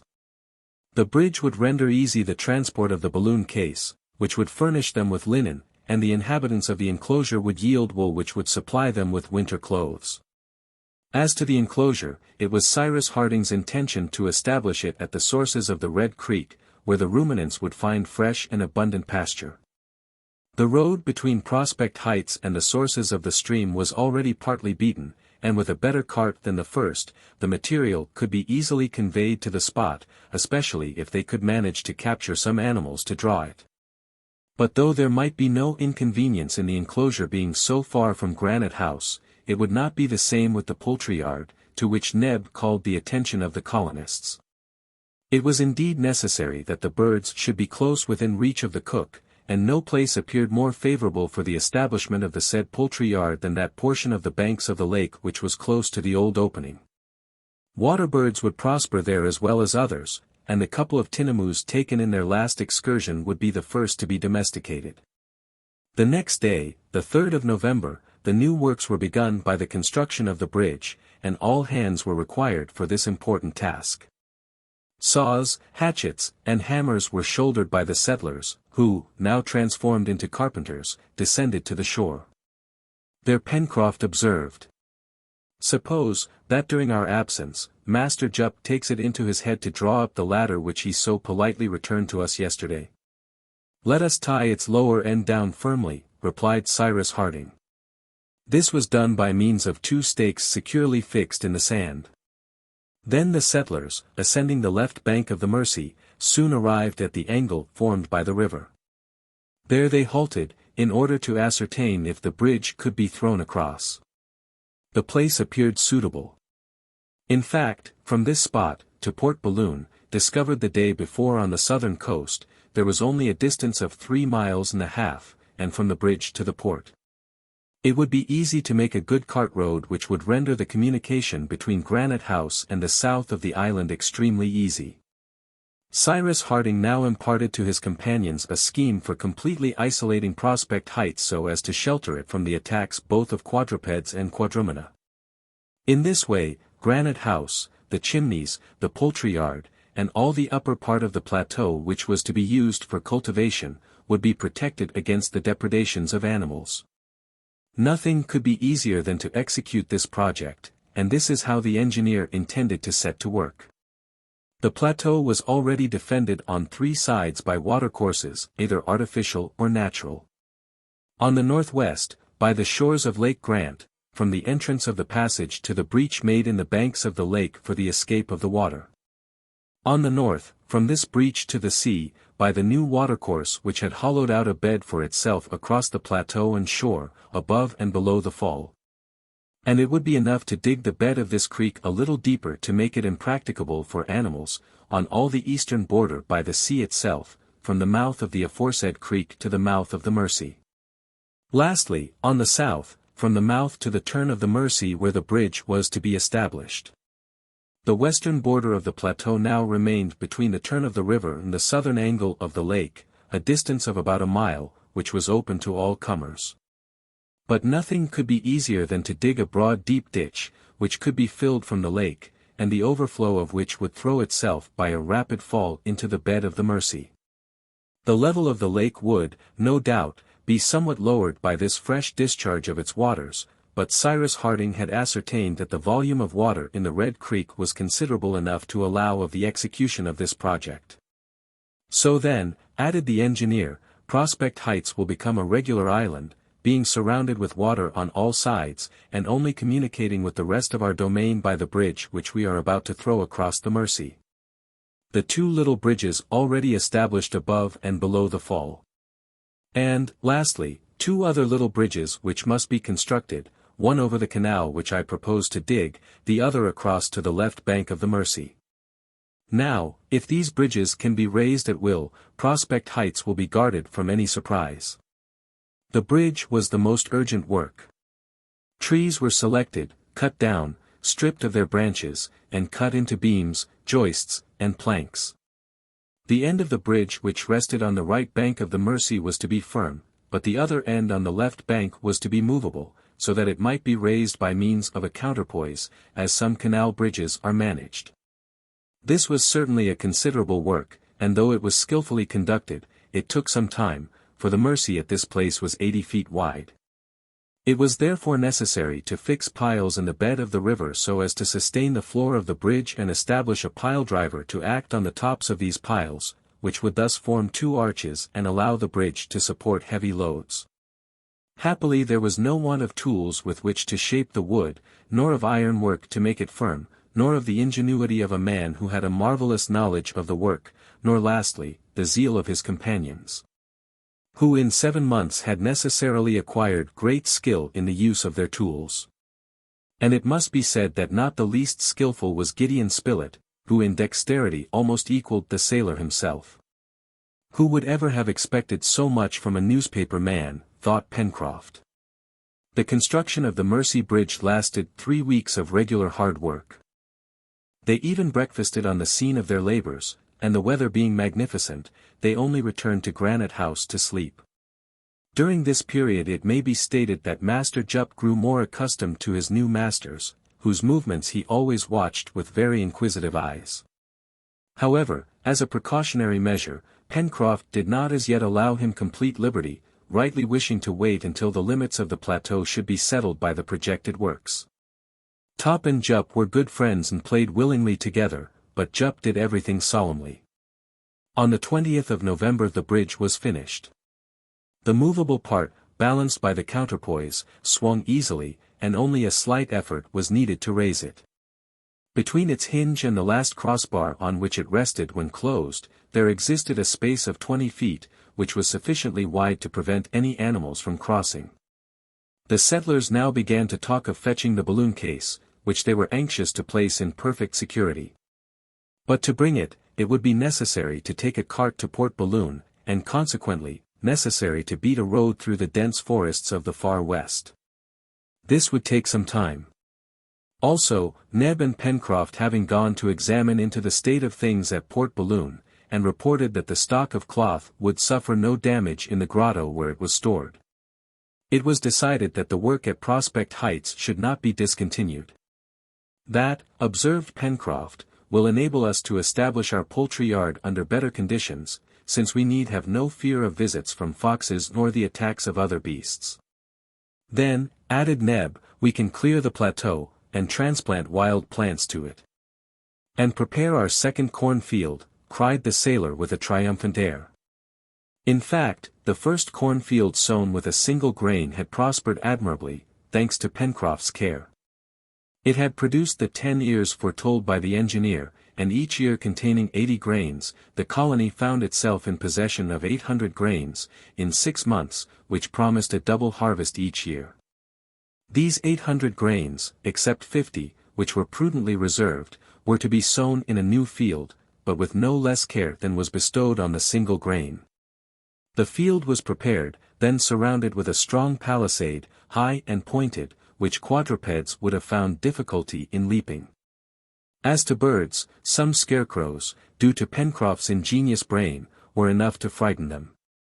The 750 grains deposited in very regular furrows were then left for nature to do the rest. On the 21st of November, Cyrus Harding began to plan the canal which was to close the plateau on the west, from the south angle of Lake Grant to the angle of the Mersey.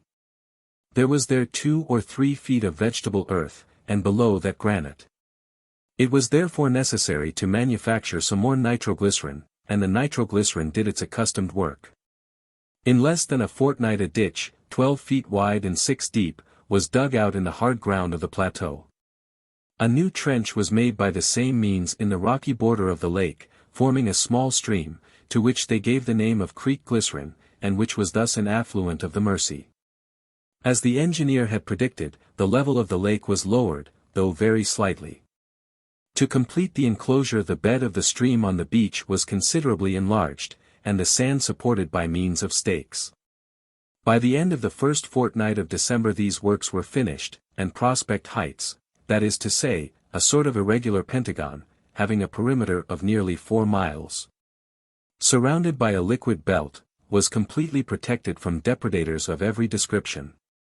During the month of December, the heat was very great. In spite of it, however, the settlers continued their work, and as they were anxious to possess a poultry yard they forthwith commenced it. It is useless to say that since the enclosing of the plateau had been completed, Master Jup had been set at liberty. He did not leave his masters, and evinced no wish to escape. He was a gentle animal, though very powerful and wonderfully active. He was already taught to make himself useful by drawing loads of wood and carting away the stones which were extracted from the bed of Creek Glycerine. The poultry yard occupied an area of 200 square yards, on the southeastern bank of the lake. It was surrounded by a palisade, and in it were constructed various shelters for the birds which were to populate it. These were simply built of branches and divided into compartments, made ready for the expected guests. The first were the 2 tinamous, which were not long in having a number of young ones. They had for companions half a dozen ducks, accustomed to the borders of the lake. Some belonged to the Chinese species, of which the wings open like a fan, and which by the brilliancy of their plumage rival the golden pheasants. A few days afterwards, Herbert snared a couple of gallinaceae, with spreading tails composed of long feathers, magnificent electors, which soon became tame. As to pelicans, kingfishers, water hens, they came of themselves to the shores of the poultry yard, and this little community, after some disputes, cooing, screaming, clucking, ended by settling down peacefully, and increased in encouraging proportion for the future use of the colony. Cyrus Harding, wishing to complete his performance, established a pigeon house in a corner of the poultry yard. There he lodged a dozen of those pigeons which frequented the rocks of the plateau. These birds soon became accustomed to returning every evening to their new dwelling, and showed more disposition to domesticate themselves than their congeners, the wood pigeons. Lastly, the time had come for turning the balloon case to use, by cutting it up to make shirts and other articles. For as to keeping it in its present form, and risking themselves in a balloon filled with gas, above a sea of the limits of which they had no idea, it was not to be thought of. It was necessary to bring the case to Granite House, and the colonists employed themselves in rendering their heavy cart lighter and more manageable. But though they had a vehicle, the moving power was yet to be found. But did there not exist in the island some animal which might supply the place of the horse, ass, or ox? That was the question. Certainly, said Pencroff, a beast of burden would be very useful to us until the captain has made a steam cart, or even an engine, for some day we shall have a railroad from Granite House to Port Balloon, with a branch line to Mount Franklin. One day, the 23rd of December, Neb and Top were heard shouting and barking, each apparently trying to see who could make the most noise. The settlers, who were busy at the chimneys, ran, fearing some vexatious incident. What did they see? 2 fine animals of a large size that had imprudently ventured on the plateau, when the bridges were open. One would have said they were horses, or at least donkeys, male and female, of a fine shape, dove-colored, the legs and tail white, striped with black on the head and neck. They advanced quietly without showing any uneasiness, and gazed at the men, in whom they could not as yet recognize their future masters. These are onagers, cried Herbert, animals something between the zebra and the quagga. Why not donkeys? Asked Neb. Because they have not long ears, and their shape is more graceful. Donkeys or horses, interrupted Pencroff, they are moving powers, as the captain would say, and as such must be captured. The sailor, without frightening the animals, crept through the grass to the bridge over Creek Glycerine, lowered it, and the onagers were prisoners. Now, should they seize them with violence and master them by force? No. It was decided that for a few days they should be allowed to roam freely about the plateau, where there was an abundance of grass, and the engineer immediately began to prepare a stable near the poultry yard, in which the onagers might find food, with a good litter, and shelter during the night. This done, the movements of the 2 magnificent creatures were left entirely free, and the settlers avoided even approaching them so as to terrify them. Several times, however, the onagers appeared to wish to leave the plateau, too confined for animals accustomed to the plains and forests. They were then seen following the water barrier which everywhere presented itself before them, uttering short neighs, then galloping through the grass, and becoming calmer, they would remain entire hours gazing at the woods, from which they were cut off forever. In the meantime harness of vegetable fiber had been manufactured, and some days after the capture of the onagers, not only the cart was ready, but a straight road, or rather a cutting, had been made through the forests of the far west, from the angle of the Mersey to Port Balloon. The cart might then be driven there, and towards the end of December they tried the onagers for the first time. Pencroff had already coaxed the animals to come and eat out of his hand, and they allowed him to approach without making any difficulty, but once harnessed they reared and could with difficulty be held in. However, it was not long before they submitted to this new service, for the onager, being less refractory than the zebra, is frequently put in harness in the mountainous regions of southern Africa, and it has even been acclimatized in Europe, under zones of a relative coolness. On this day all the colony, except Pencroff who walked at the animals' heads, mounted the cart, and set out on the road to Port Balloon. Of course they were jolted over the somewhat rough road, but the vehicle arrived without any accident, and was soon loaded with the case and rigging of the balloon. At 8 o'clock that evening the cart, after passing over the Mersey Bridge, descended the left bank of the river, and stopped on the beach. The onagers being unharnessed, were thence led to their stable, and Pencroff before going to sleep gave vent to his feelings in a deep sigh of satisfaction that awoke all the echoes of Granite House. Chapter 8. The first week of January was devoted to the manufacture of the linen garments required by the colony. The needles found in the box were used by sturdy if not delicate fingers, and we may be sure that what was sewn firmly. There was no lack of thread, thanks to Cyrus Harding's idea of re-employing that which had been already used in the covering of the balloon. This with admirable patience was all unpicked by Gideon Spilett and Harbert, for Pencroff had been obliged to give this work up, as it irritated him beyond measure, but he had no equal in the sewing part of the business. Indeed, everybody knows that sailors have a remarkable aptitude for tailoring. The cloth of which the balloon case was made was then cleaned by means of soda and potash, obtained by the incineration of plants, in such a way that the cotton, having got rid of the varnish, resumed its natural softness and elasticity. Then, exposed to the action of the atmosphere, it soon became perfectly white. Some dozen shirts and sock, the latter not knitted, of course, but made of cotton, were thus manufactured. What a comfort it was to the settlers to clothe themselves again in clean linen, which was doubtless rather rough, but they were not troubled about that. And then to go to sleep between sheets, which made the couches at Granite House into quite comfortable beds. It was about this time also that they made boots of seal leather, which were greatly needed to replace the shoes and boots brought from America. We may be sure that these new shoes were large enough and never pinched the feet of the wearers. With the beginning of the year 1866 the heat was very great, but the hunting in the forests did not stand still. Agoutis, peccaries, capybaras, kangaroos, game of all sorts, actually swarmed there, and Spilett and Harbert were too good marksmen ever to throw away their shot uselessly. Cyrus Harding still recommended them to husband the ammunition, and he took measures to replace the powder and shot which had been found in the box, and which he wished to reserve for the future. How did he know where chance might one day cast his companions and himself in the event of their leaving their domain? They should, then, prepare for the unknown future by husbanding their ammunition and by substituting for it some easily renewable substance. To replace lead, of which Harding had found no traces in the island, he employed granulated iron, which was easy to manufacture. These bullets, not having the weight of leaden bullets, were made larger, and each charge contained less, but the skill of the sportsman made up this deficiency. As to powder, Cyrus Harding would have been able to make that also, for he had at his disposal saltpeter, sulfur, and coal, but this preparation requires extreme care, and without special tools it is difficult to produce it of a good quality.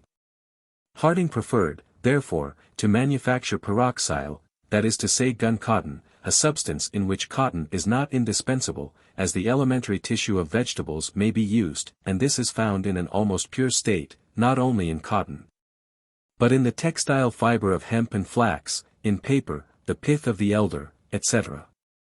Now, the elder abounded in the island towards the mouth of Red Creek, and the colonists had already made coffee of the berries of these shrubs, which belonged to the family of the Caprifoliaceae. The only thing to be collected, therefore, was elder pith, for as to the other substance necessary for the manufacture of pyroxyle, it was only fuming azotic acid. Now, Harding, having sulfuric acid at his disposal, had already been easily able to produce azotic acid by attacking the saltpeter with which nature supplied him. He accordingly resolved to manufacture and employ pyroxyle, although it has some inconveniences, that is to say, a great inequality of effect, an excessive inflammability. Since it takes fire at 170 degrees instead of 240, and lastly, an instantaneous deflagration which might damage the firearms. On the other hand, the advantages of pyroxyle consist in this, that it is not injured by damp, that it does not make the gun barrels dirty, and that its force is 4 times that of ordinary powder. To make pyroxyle, the cotton must be immersed in the fuming azotic acid for a quarter of an hour, then washed in cold water and dried. Nothing could be more simple. Cyrus Harding had only at his disposal the ordinary azotic acid and not the fuming or monohydrate azotic acid, that is to say, acid which emits white vapors when it comes in contact with damp air. But by substituting for the latter ordinary azotic acid, mixed, in the proportion of from 3 to 5 volumes of concentrated sulfuric acid, the engineer obtained the same result. The sportsmen of the island therefore soon had a perfectly prepared substance, which, employed discreetly, produced admirable results. About this time the settlers cleared 3 acres of the plateau, and the rest was preserved in a wild state, for the benefit of the onagers. Several excursions were made into the jacamar wood and the forests of the far west, and they brought back from thence a large collection of wild vegetables, spinach, cress, radishes, and turnips, which careful culture would soon improve, and which would temper the regimen on which the settlers had till then subsisted. Supplies of wood and coal were also carted. Each excursion was at the same time a means of improving the roads, which gradually became smoother under the wheels of the cart. The rabbit warren still continued to supply the larder of Granite House. As fortunately it was situated on the other side of Creek Glycerin, its inhabitants could not reach the plateau nor ravage the newly made plantation. The oyster bed among the rocks was frequently renewed and furnished excellent mollusks. Besides that, the fishing either in the lake or the Mersey, was very profitable, for Pencroff had made some lines, armed with iron hooks, with which they frequently caught fine trout, and a species of fish whose silvery sides were speckled with yellow, and which were also extremely savory. Master Neb, who was skilled in the culinary art, knew how to vary agreeably the bill of fare. Bread alone was wanting at the table of the settlers, and as has been said, they felt this privation greatly. The settlers hunted too the turtles which frequented the shores of Cape Mandible. At this place the beach was covered with little mounds, concealing perfectly spherical turtles' eggs, with white hard shells, the albumen of which does not coagulate as that of birds' eggs. They were hatched by the sun, and their number was naturally considerable, as each turtle can lay annually 250. A regular egg field, observed Gideon Spilett, and we have nothing to do but to pick them up. But not being contented with simply the produce, they made chase after the producers, the result of which was that they were able to bring back to Granite House a dozen of these chelonians, which were really valuable from an alimentary point of view. The turtle soup, flavored with aromatic herbs, often gained well-merited praises for its preparer, Neb. We must here mention another fortunate circumstance by which new stores for the winter were laid in. Shoals of salmon entered the Mersey, and ascended the country for several miles. It was the time at which the females, going to find suitable places in which to spawn, precede the males and make a great noise through the fresh water. 1,000 of these fish, which measured about 2 feet and a half in length, came up the river, and a large quantity were retained by fixing dams across the stream. More than 100 were thus taken, which were salted and stored for the time when winter, freezing up the streams, would render fishing impracticable. By this time the intelligent Jup was raised to the duty of valet. He had been dressed in a jacket, white linen breeches, and an apron, the pockets of which were his delight. The clever orang had been marvelously trained by Neb, and anyone would have said that the Negro and the ape understood each other when they talked together. Jup had besides a real affection for Neb, and Neb returned it. When his services were not required, either for carrying wood or for climbing to the top of some tree, Jup passed the greatest part of his time in the kitchen, where he endeavored to imitate Neb in all that he saw him do.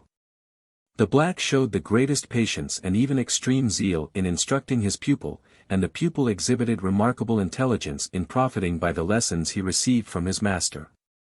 Judge then of the pleasure Master Jup gave to the inhabitants of Granite House when, without their having had any idea of it, he appeared one day, napkin on his arm, ready to wait at table.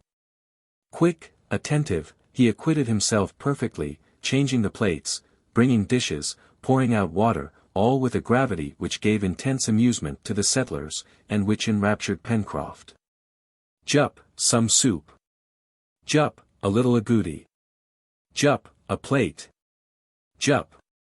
Good Jup. Honest Jup. Nothing was heard but that, and Jup without ever being disconcerted, replied to every one, watched for everything, and he shook his head in a knowing way when Pencroff, referring to his joke of the first day, said to him, "Decidedly, Jup. Your wages must be doubled." It is useless to say that the orang was now thoroughly domesticated at Granite House, and that he often accompanied his masters to the forest without showing any wish to leave them. It was most amusing to see him walking with a stick which Pencroff had given him, and which he carried on his shoulder like a gun. If they wished to gather some fruit from the summit of a tree, how quickly he climbed for it. If the wheel of the cart stuck in the mud, with what energy did Jup with a single heave of his shoulder put it right again. "What a jolly fellow he is," cried Pencroff often. "If he was as mischievous as he is good, there would be no doing anything with him." It was towards the end of January the colonists began their labors in the center of the island. It had been decided that a corral should be established near the sources of the Red Creek, at the foot of Mount Franklin, destined to contain the ruminants, whose presence would have been troublesome at Granite House, and especially for the musmons, who were to supply the wool for the settlers' winter garments. Each morning, the colony, sometimes entire, but more often represented only by Harding, Herbert, and Pencroff, proceeded to the sources of the creek, a distance of not more than 5 miles. By the newly beaten road to which the name of Corral Road had been given. There a site was chosen, at the back of the southern ridge of the mountain. It was a meadow land, dotted here and there with clumps of trees, and watered by a little stream, which sprung from the slopes which closed it in on one side. The grass was fresh, and it was not too much shaded by the trees which grew about it. This meadow was to be surrounded by a palisade, high enough to prevent even the most agile animals from leaping over. This enclosure would be large enough to contain 100 musmons and wild goats, with all the young ones they might produce. The perimeter of the corral was then traced by the engineer, and they would then have proceeded to fell the trees necessary for the construction of the palisade. But as the opening up of the road had already necessitated the sacrifice of a considerable number, those were brought and supplied 100 stakes, which were firmly fixed in the ground. The construction of this corral did not take less than 3 weeks, for besides the palisade, Cyrus Harding built large sheds, in which the animals could take shelter. These buildings had also to be made very strong, for musmons are powerful animals, and their first fury was to be feared. The stakes, sharpened at their upper end and hardened by fire, had been fixed by means of crossbars, and at regular distances props assured the solidity of the whole. The corral finished, a raid had to be made on the pastures frequented by the ruminants. This was done on the 7th of February, on a beautiful summer's day, and everyone took part in it. The onagers, already well trained, were ridden by Spilett and Herbert, and were of great use. The maneuver consisted simply in surrounding the musmons and goats, and gradually narrowing the circle around them. Cyrus Harding, Pencroff, Neb, and Jup, posted themselves in different parts of the wood, while the 2 cavaliers and Top galloped in a radius of half a mile round the corral. The musmons were very numerous in this part of the island. These fine animals were as large as deer, their horns were stronger than those of the ram, and their grey-colored fleece was mixed with long hair. This hunting day was very fatiguing. Such going and coming, and running and riding and shouting. Of 100 musmons which had been surrounded, more than 2/3 escaped, but at last, 30 of these animals and 10 wild goats were gradually driven back towards the corral, the open door of which appearing to offer a means of escape. They rushed in and were prisoners. In short, the result was satisfactory, and the settlers had no reason to complain. There was no doubt that the flock would prosper, and that at no distant time not only wool but hides would be abundant. That evening the hunters returned to Granite House quite exhausted. However, notwithstanding their fatigue, they returned the next day to visit the corral. The prisoners had been trying to overthrow the palisade, but of course had not succeeded, and were not long in becoming more tranquil. During the month of February, no event of any importance occurred. The daily labors were pursued methodically, and, as well as improving the roads to the corral and to Port Balloon, a third was commenced, which, starting from the enclosure, proceeded towards the western coast. The yet unknown portion of Lincoln Island was that of the wood-covered Serpentine Peninsula, which sheltered the wild beasts, from which Gideon Spilett was so anxious to clear their domain. Before the cold season should appear the most assiduous care was given to the cultivation of the wild plants which had been transplanted from the forest to Prospect Heights. Herbert never returned from an excursion without bringing home some useful vegetable. One day, it was some specimens of the chicory tribe, the seeds of which by pressure yield an excellent oil. Another, it was some common sorrel, whose antiscorbutic qualities were not to be despised. Then, some of those precious tubers, which have at all times been cultivated in South America, potatoes, of which more than 200 species are now known. The kitchen garden, now well stocked and carefully defended from the birds, was divided into small beds, where grew lettuces, kidney potatoes, sorrel, turnips, radishes, and other coniferæ. The soil on the plateau was particularly fertile, and it was hoped that the harvests would be abundant. They had also a variety of different beverages, and so long as they did not demand wine, the most hard to please would have had no reason to complain. To the Oswego tea, and the fermented liquor extracted from the roots of the dragoneer, Harding had added a regular beer, made from the young shoots of the spruce fir, which, after having been boiled and fermented, made that agreeable drink called by the Anglo-Americans spring beer. Towards the end of the summer, the poultry yard was possessed of a couple of fine bustards, which belonged to the Hubara species, characterized by a sort of feathery mantle. A dozen shovelers, whose upper mandible was prolonged on each side by a membranous appendage, and also some magnificent cocks, similar to the Mozambique cocks, the comb, caruncle, and epidermis being black. So far, everything had succeeded, thanks to the activity of these courageous and intelligent men. Nature did much for them, doubtless, but faithful to the great precept, they made a right use of what a bountiful providence gave them. After the heat of these warm summer days, in the evening when their work was finished and the sea breeze began to blow, they liked to sit on the edge of Prospect Heights, in a sort of veranda, covered with creepers, which Neb had made with his own hands. There they talked, they instructed each other, they made plans, and the rough good humor of the sailor always amused this little world, in which the most perfect harmony had never ceased to reign. They often spoke of their country, of their dear and great America. What was the result of the War of Secession? It could not have been greatly prolonged. Richmond had doubtless soon fallen into the hands of General Grant. The taking of the capital of the Confederates must have been the last action of this terrible struggle. Now the North had triumphed in the good cause, how welcome would have been a newspaper to the exiles in Lincoln Island. For 11 months all communication between them and the rest of their fellow creatures had been interrupted, and in a short time the 24th of March would arrive, the anniversary of the day on which the balloon had thrown them on this unknown coast. They were then mere castaways, not even knowing how they should preserve their miserable lives from the fury of the elements.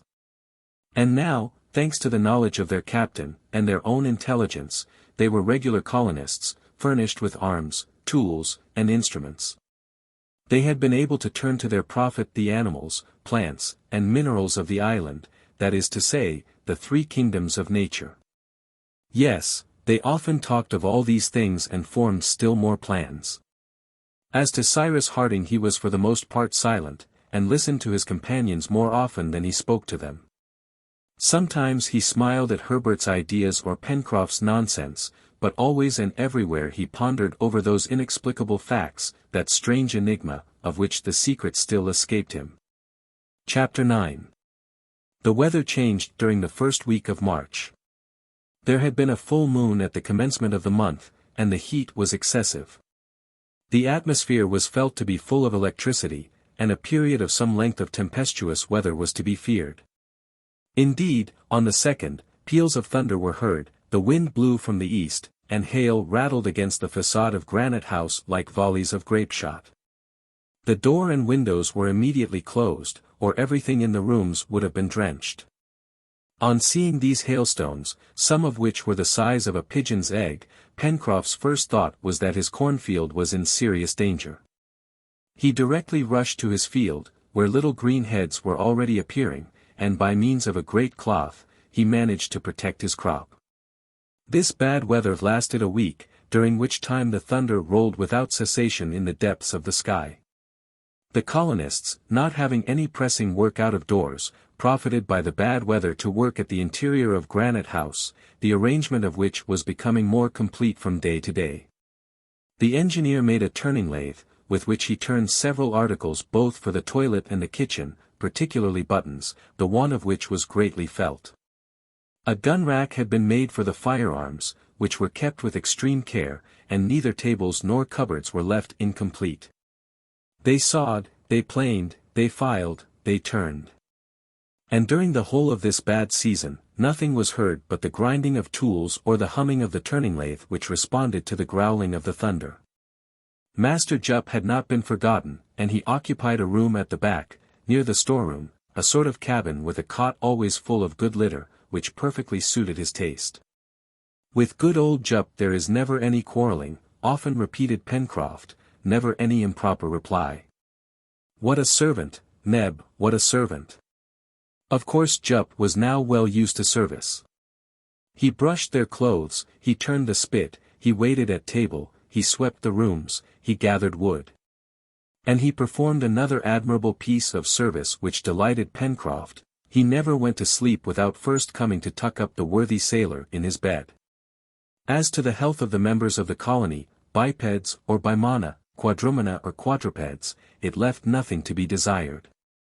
With their life in the open air, on this salubrious soil, under that temperate zone, working both with head and hands, they could not suppose that illness would ever attack them. All were indeed wonderfully well. Herbert had already grown 2 inches in the year. His figure was forming and becoming more manly, and he promised to be an accomplished man, physically as well as morally. Besides, he improved himself during the leisure hours which manual occupations left to him. He read the books found in the case. And after the practical lessons which were taught by the very necessity of their position, he found in the engineer for science, and the reporter for languages, masters who were delighted to complete his education. The tempest ended about the 9th of March, but the sky remained covered with clouds during the whole of this last summer month. The atmosphere, violently agitated by the electric commotions, could not recover its former purity, and there was almost invariably rain and fog, except for 3 or 4 fine days on which several excursions were made. About this time the female onager gave birth to a young one which belonged to the same sex as its mother, and which throve capitally.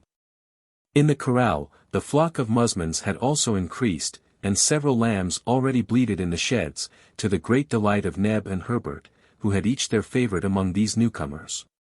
An attempt was also made for the domestication of the peccaries, which succeeded well. A sty was constructed under the poultry yard, and soon contained several young ones in the way to become civilized, that is to say, to become fat under Neb's care. Master Jup, entrusted with carrying them their daily nourishment, leavings from the kitchen, etc., acquitted himself conscientiously of his task. He sometimes amused himself at the expense of his little pensioners by tweaking their tails. But this was mischief, and not wickedness, for these little twisted tails amused him like a plaything, and his instinct was that of a child. One day in this month of March, Pencroff, talking to the engineer, reminded Cyrus Harding of a promise which the latter had not as yet had time to fulfill. "You once spoke of an apparatus which would take the place of the long ladders at Granite House, Captain," said he. "Won't you make it some day?" "Nothing will be easier, but is this a really useful thing?" "Certainly, Captain. After we have given ourselves necessaries, let us think a little of luxury.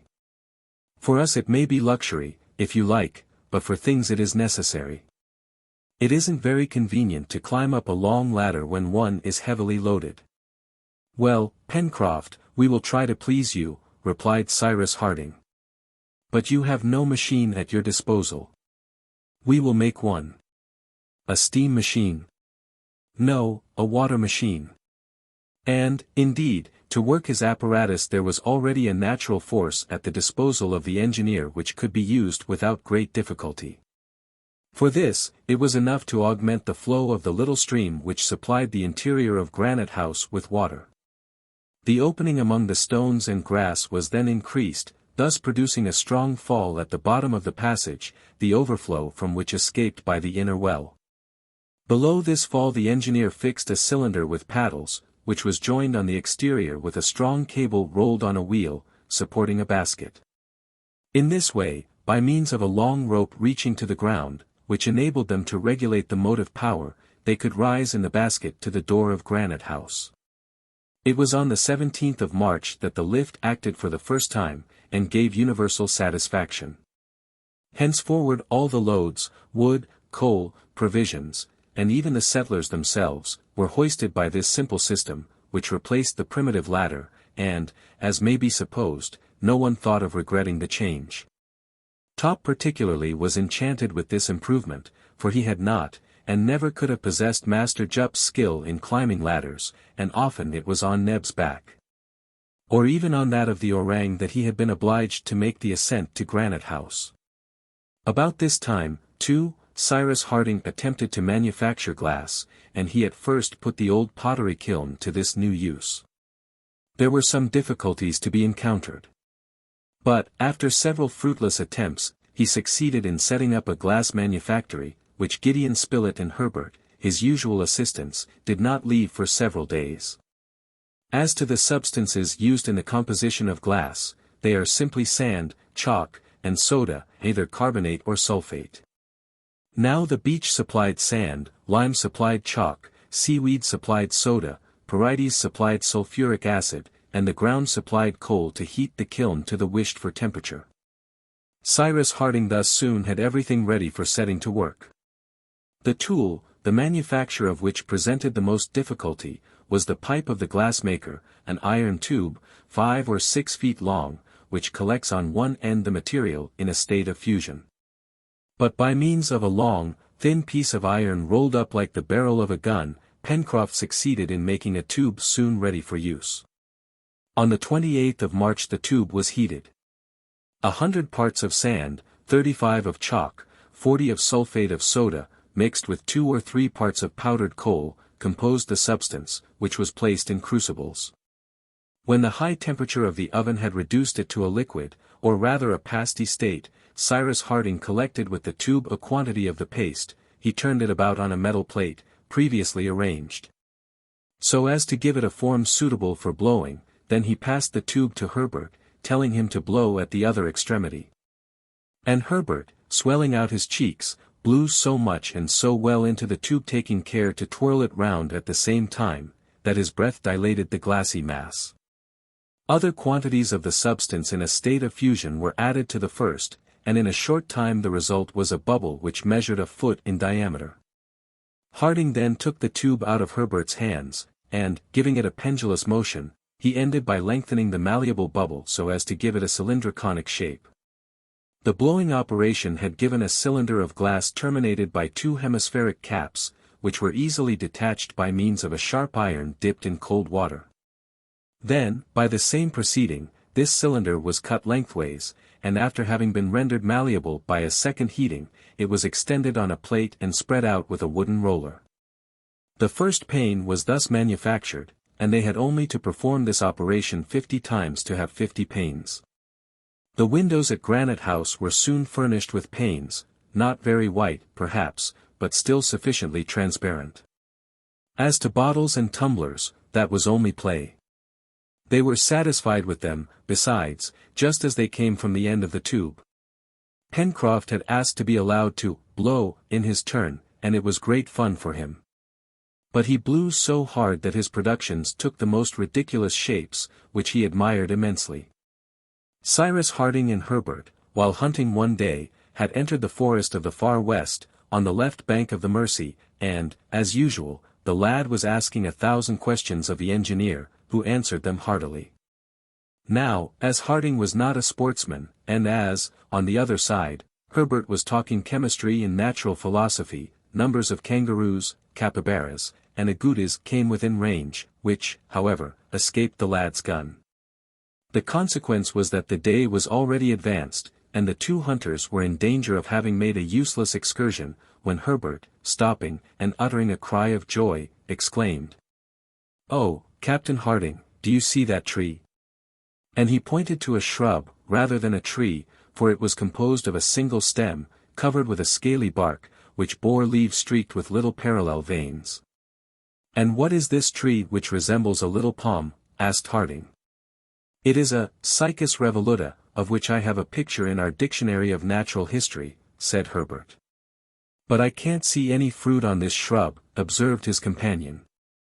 "No, Captain," replied Herbert. "But its stem contains a flower with which nature has provided us already ground." "It is, then, the bread tree?" "Yes, the bread tree." "Well, my boy," replied the engineer, "this is a valuable discovery, since our wheat harvest is not yet ripe. I hope that you are not mistaken." Herbert was not mistaken. He broke the stem of a cycas, which was composed of a glandulous tissue, containing a quantity of flowery pith, traversed with woody fiber, separated by rings of the same substance, arranged concentrically. With this fecula was mingled a mucilaginous juice of disagreeable flavor, but which it would be easy to get rid of by pressure. This cellular substance was regular flour of a superior quality, extremely nourishing. Its exportation was formerly forbidden by the Japanese laws. Cyrus Harding and Herbert, after having examined that part of the far west where the cycas grew, took their bearings, and returned to Granite House, where they made known their discovery. The next day the settlers went to collect some, and returned to Granite House with an ample supply of cycas stems. The engineer constructed a press, with which to extract the mucilaginous juice mingled with the fecula, and he obtained a large quantity of flour, which Neb soon transformed into cakes and puddings. This was not quite real wheaten bread, but it was very like it. Now, too, the onager, the goats, and the sheep in the corral furnished daily the milk necessary to the colony. The cart, or rather a sort of light carriole which had replaced it, made frequent journeys to the corral, and when it was Pencroff's turn to go he took Jup, and let him drive, and Jup, cracking his whip, acquitted himself with his customary intelligence. Everything prospered, as well in the corral as in Granite House, and certainly the settlers, if it had not been that they were so far from their native land, had no reason to complain. They were so well suited to this life, and were, besides, so accustomed to the island, that they could not have left its hospitable soil without regret. And yet so deeply is the love of his country implanted in the heart of man, that if a ship had unexpectedly come in sight of the island, the colonists would have made signals, would have attracted her attention, and would have departed. It was the 1st of April, a Sunday, Easter day, which Harding and his companions sanctified by rest and prayer. The day was fine, such as an October day in the northern hemisphere might be. All, towards the evening after dinner, were seated under the veranda on the edge of Prospect Heights, and they were watching the darkness creeping up from the horizon. Some cups of the infusion of elderberries, which took the place of coffee, had been served by Neb. They were speaking of the island and of its isolated situation in the Pacific, which led Gideon Spilett to say, "My dear Cyrus, have you ever, since you possessed the sextant found in the case, again taken the position of our island? No, replied the engineer. But it would perhaps be a good thing to do it with this instrument, which is more perfect than that which you before used. What is the good? Said Pencroff. The island is quite comfortable where it is. Well, who knows, returned the reporter, who knows but that we may be much nearer inhabited land than we think? We shall know tomorrow, replied Cyrus Harding, and if it had not been for the occupations which left me no leisure, we should have known it already. Good, said Pencroff. The captain is too good an observer to be mistaken, and, if it has not moved from its place, the island is just where he put it. We shall see. On the next day, therefore, by means of the sextant, the engineer made the necessary observations to verify the position which he had already obtained, and this was the result of his operation. His first observation had given him the situation of Lincoln Island. In west longitude, from 150 to 155. In south latitude, from 30 to 35. The second gave exactly. In longitude, 150 30 foot. In south latitude, 34 57 foot. So then, notwithstanding the imperfection of his apparatus, Cyrus Harding had operated with so much skill that his error did not exceed 5 degrees. Now, said Gideon Spilett, since we possess an atlas as well as a sextant, let us see, my dear Cyrus, the exact position which Lincoln Island occupies in the Pacific. Herbert fetched the atlas, and the map of the Pacific was opened, and the engineer, compass in hand, prepared to determine their position. Suddenly the compasses stopped, and he exclaimed, "But an island exists in this part of the Pacific already." "An island?" cried Pencroff. "Tabor Island." "An important island?" "No, an islet lost in the Pacific, and which perhaps has never been visited." "Well, we will visit it," said Pencroff. "We?" "Yes, Captain. We will build a decked boat, and I will undertake to steer her." "At what distance are we from this Tabor Island?" "About 150 miles to the northeast," replied Harding. 150 miles. "And what's that?" returned Pencroff. "In 48 hours, with a good wind, we should sight it." And, on this reply, it was decided that a vessel should be constructed in time to be launched towards the month of next October, on the return of the fine season. Chapter 10. When Pencroff had once got a plan in his head, he had no peace till it was executed. Now he wished to visit Tabor Island, and as a boat of a certain size was necessary for this voyage, he determined to build one. What wood should he employ? Elm or fir, both of which abounded in the island. They decided for the fir, as being easy to work, but which stands water as well as the elm. These details settled, it was agreed that since the fine season would not return before 6 months, Cyrus Harding and Pencroff should work alone at the boat. Gideon Spilett and Herbert were to continue to hunt, and neither Neb nor Master Jup, his assistant, were to leave the domestic duties which had devolved upon them. Directly the trees were chosen, they were felled, stripped of their branches, and sawn into planks as well as sawyers would have been able to do it. A week after, in the recess between the chimneys and the cliff, a dockyard was prepared, and a keel 35 feet long, furnished with a sternpost at the stern and a stem at the bows, lay along the sand. Cyrus Harding was not working in the dark at this new trade. He knew as much about shipbuilding as about nearly everything else, and he had at first drawn the model of his ship on paper. Besides, he was ably seconded by Pencroff, who, having worked for several years in a dockyard in Brooklyn, knew the practical part of the trade.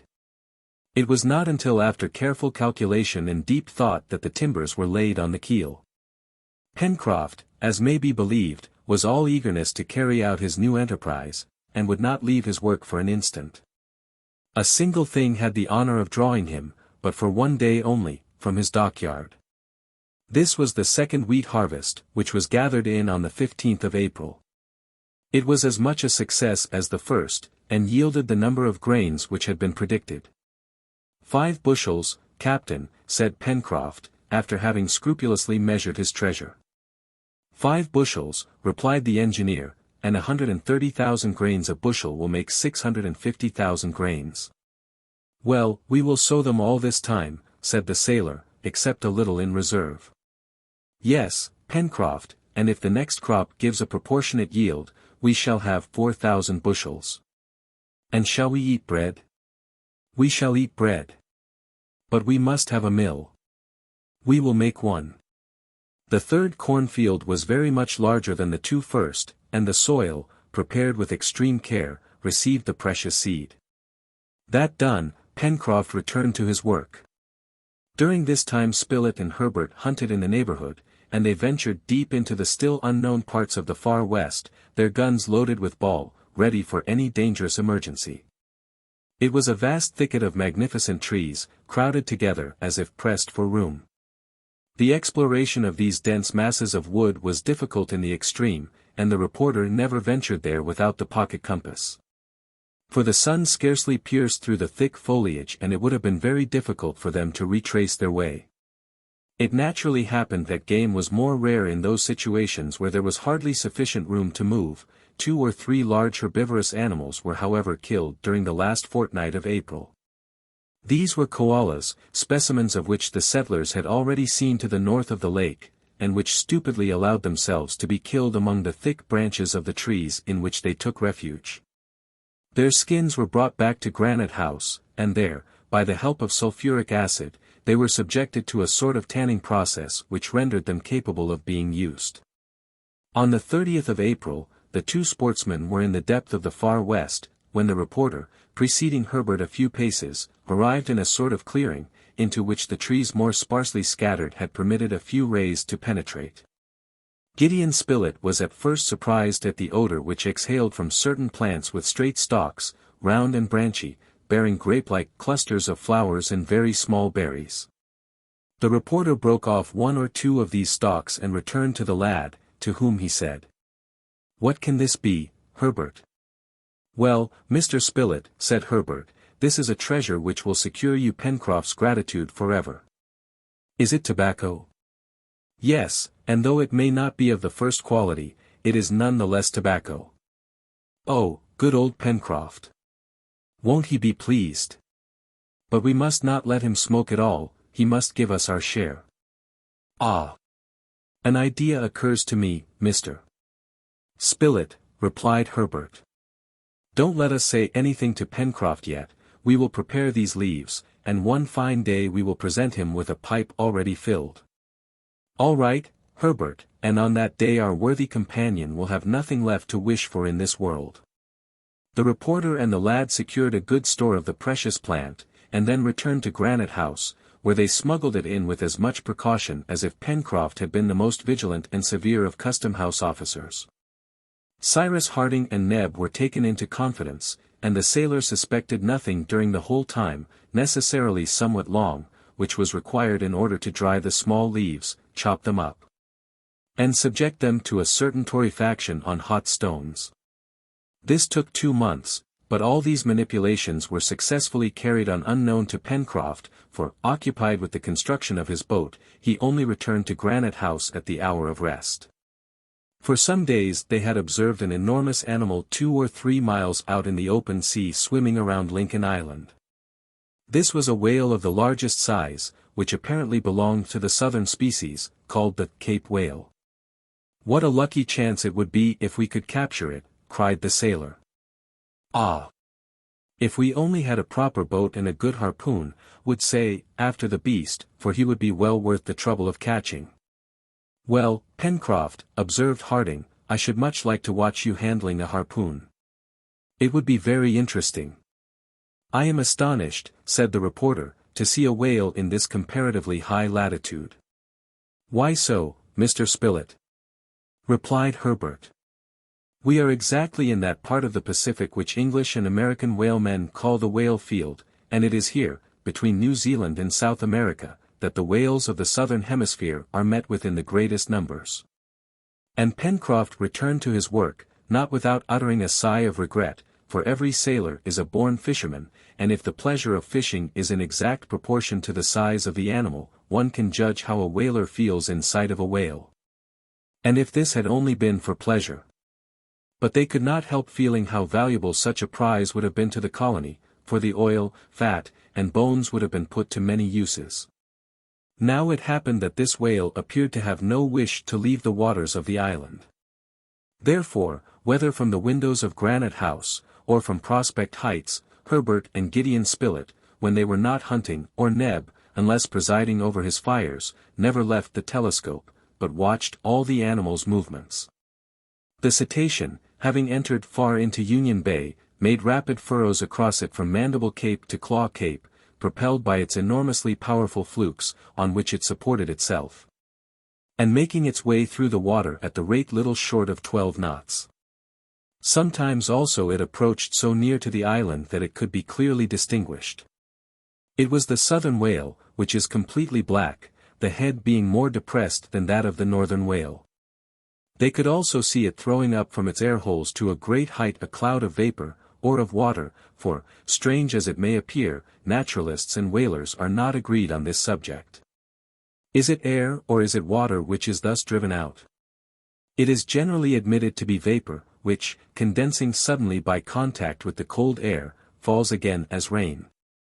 However, the presence of this mammifer preoccupied the colonists. It irritated Pencroff especially, as he could think of nothing else while at work. He ended by longing for it, like a child for a thing which it has been denied. At night he talked about it in his sleep, and certainly if he had had the means of attacking it, if the sloop had been in a fit state to put to sea, he would not have hesitated to set out in pursuit. But what the colonists could not do for themselves chance did for them, and on the 3rd of May shouts from Neb, who had stationed himself at the kitchen window, announced that the whale was stranded on the beach of the island. Herbert and Gideon Spilett, who were just about to set out hunting, left their guns, Pencroff threw down his axe, and Harding and Neb joining their companions, all rushed towards the scene of action. The stranding had taken place on the beach of Flotsam Point, 3 miles from Granite House, and at high tide. It was therefore probable that the cetacean would not be able to extricate itself easily. At any rate it was best to hasten, so as to cut off its retreat if necessary. They ran with pickaxes and iron-tipped poles in their hands, passed over the Mercy Bridge, descended the right bank of the river, along the beach, and in less than 20 minutes the settlers were close to the enormous animal, above which flocks of birds already hovered. "What a monster!" cried Neb. And the exclamation was natural, for it was a southern whale, 80 feet long, a giant of the species, probably not weighing less than 150,000 pounds. In the meanwhile, the monster thus stranded did not move, nor attempt by struggling to regain the water while the tide was still high. It was dead, and a harpoon was sticking out of its left side. "There are whalers in these quarters, then?" said Gideon Spilett directly. "Oh, Mr. Spilett, that doesn't prove anything," replied Pencroff.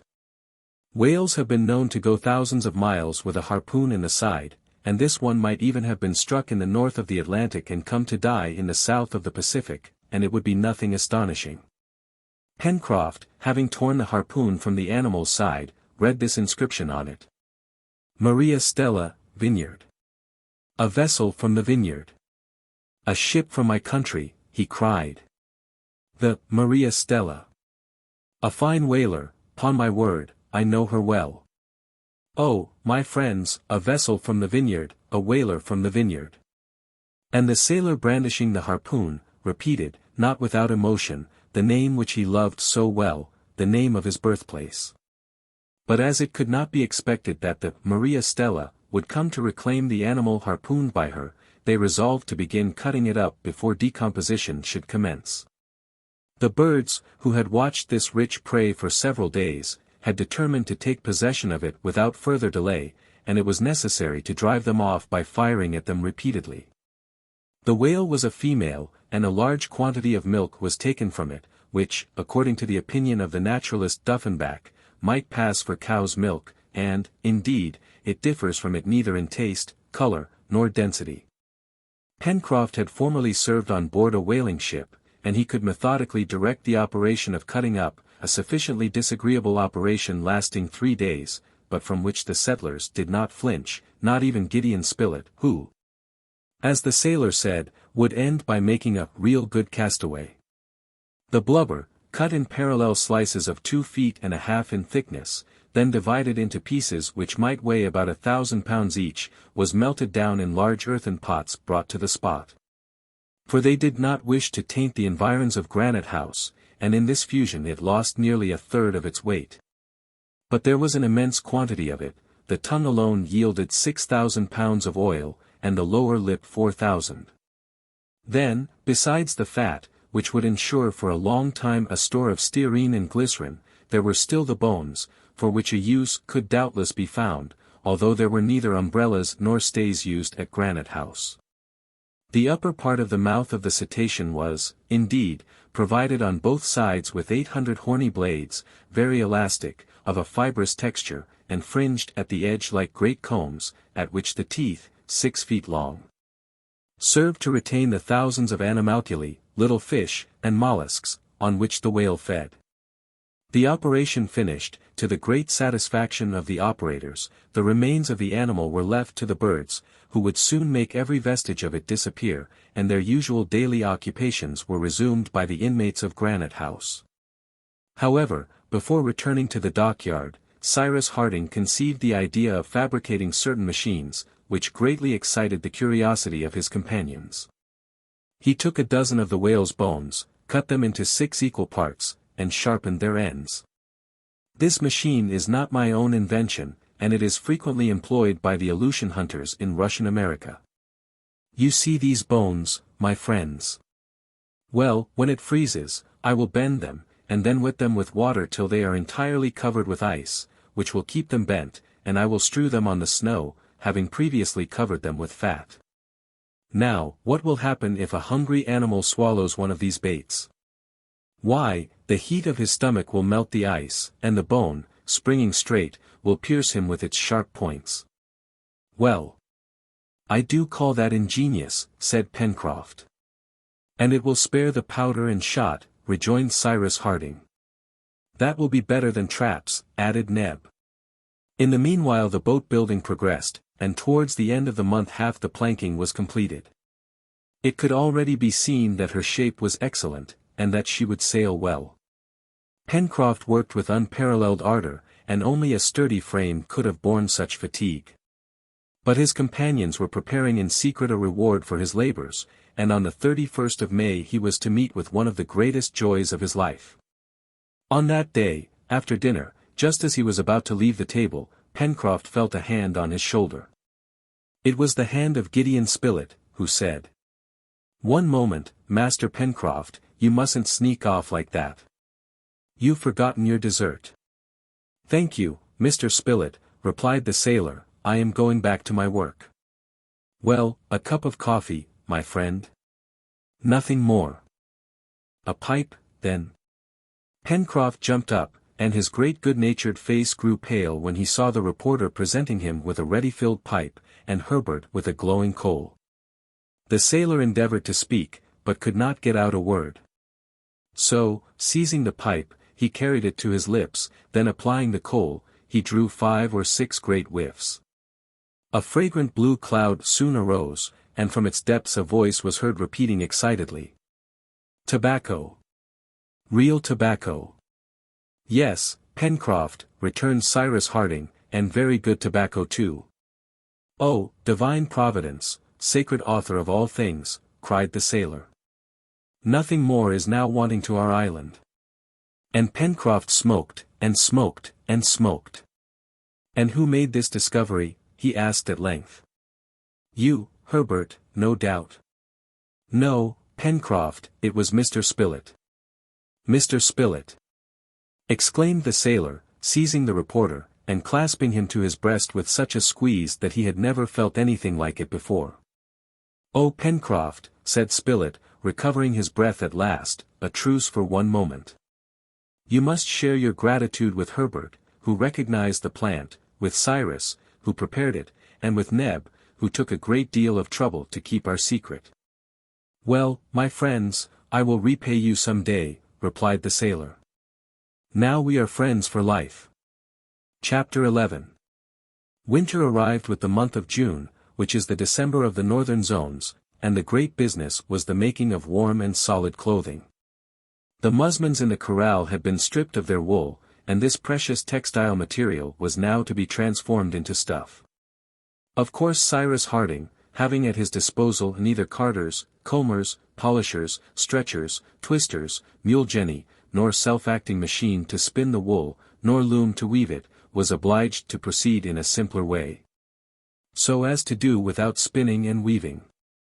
And indeed he proposed to make use of the property which the filaments of wool possess when subjected to a powerful pressure of mixing together, and of manufacturing by this simple process the material called felt. This felt could then be obtained by a simple operation which, if it diminished the flexibility of the stuff, increased its power of retaining heat in proportion. Now the wool furnished by the musmons was composed of very short hairs, and was in a good condition to be felted. The engineer, aided by his companions, including Pencroff, who was once more obliged to leave his boat, commenced the preliminary operations, the subject of which was to rid the wool of that fat and oily substance with which it is impregnated, and which is called grease. This cleaning was done in vats filled with water, which was maintained at the temperature of 70 degrees, and in which the wool was soaked for 24 hours. It was then thoroughly washed in baths of soda, and, when sufficiently dried by pressure, it was in a state to be compressed, that is to say, to produce a solid material, rough, no doubt, and such as would have no value in a manufacturing center of Europe or America, but which would be highly esteemed in the Lincoln Island markets. This sort of material must have been known from the most ancient times, and, in fact, the first woolen stuffs were manufactured by the process which Harding was now about to employ. Where Harding's engineering qualifications now came into play was in the construction of the machine for pressing the wool. For he knew how to turn ingeniously to profit the mechanical force, hitherto unused, which the waterfall on the beach possessed to move a fulling mill. Nothing could be more rudimentary. The wool was placed in troughs, and upon it fell in turns heavy wooden mallets. Such was the machine in question, and such it had been for centuries until the time when the mallets were replaced by cylinders of compression, and the material was no longer subjected to beating, but to regular rolling. The operation, ably directed by Cyrus Harding, was a complete success. The wool, previously impregnated with a solution of soap, intended on the one hand to facilitate the interlacing, the compression, and the softening of the wool, and on the other to prevent its diminution by the beating, issued from the mill in the shape of thick felt cloth. The roughnesses with which the staple of wool is naturally filled were so thoroughly entangled and interlaced together that a material was formed equally suitable either for garments or bedclothes. It was certainly neither merino, muslin, cashmere, rep, satin, alpaca, cloth, nor flannel. It was Lincolnian felt, and Lincoln Island possessed yet another manufacture.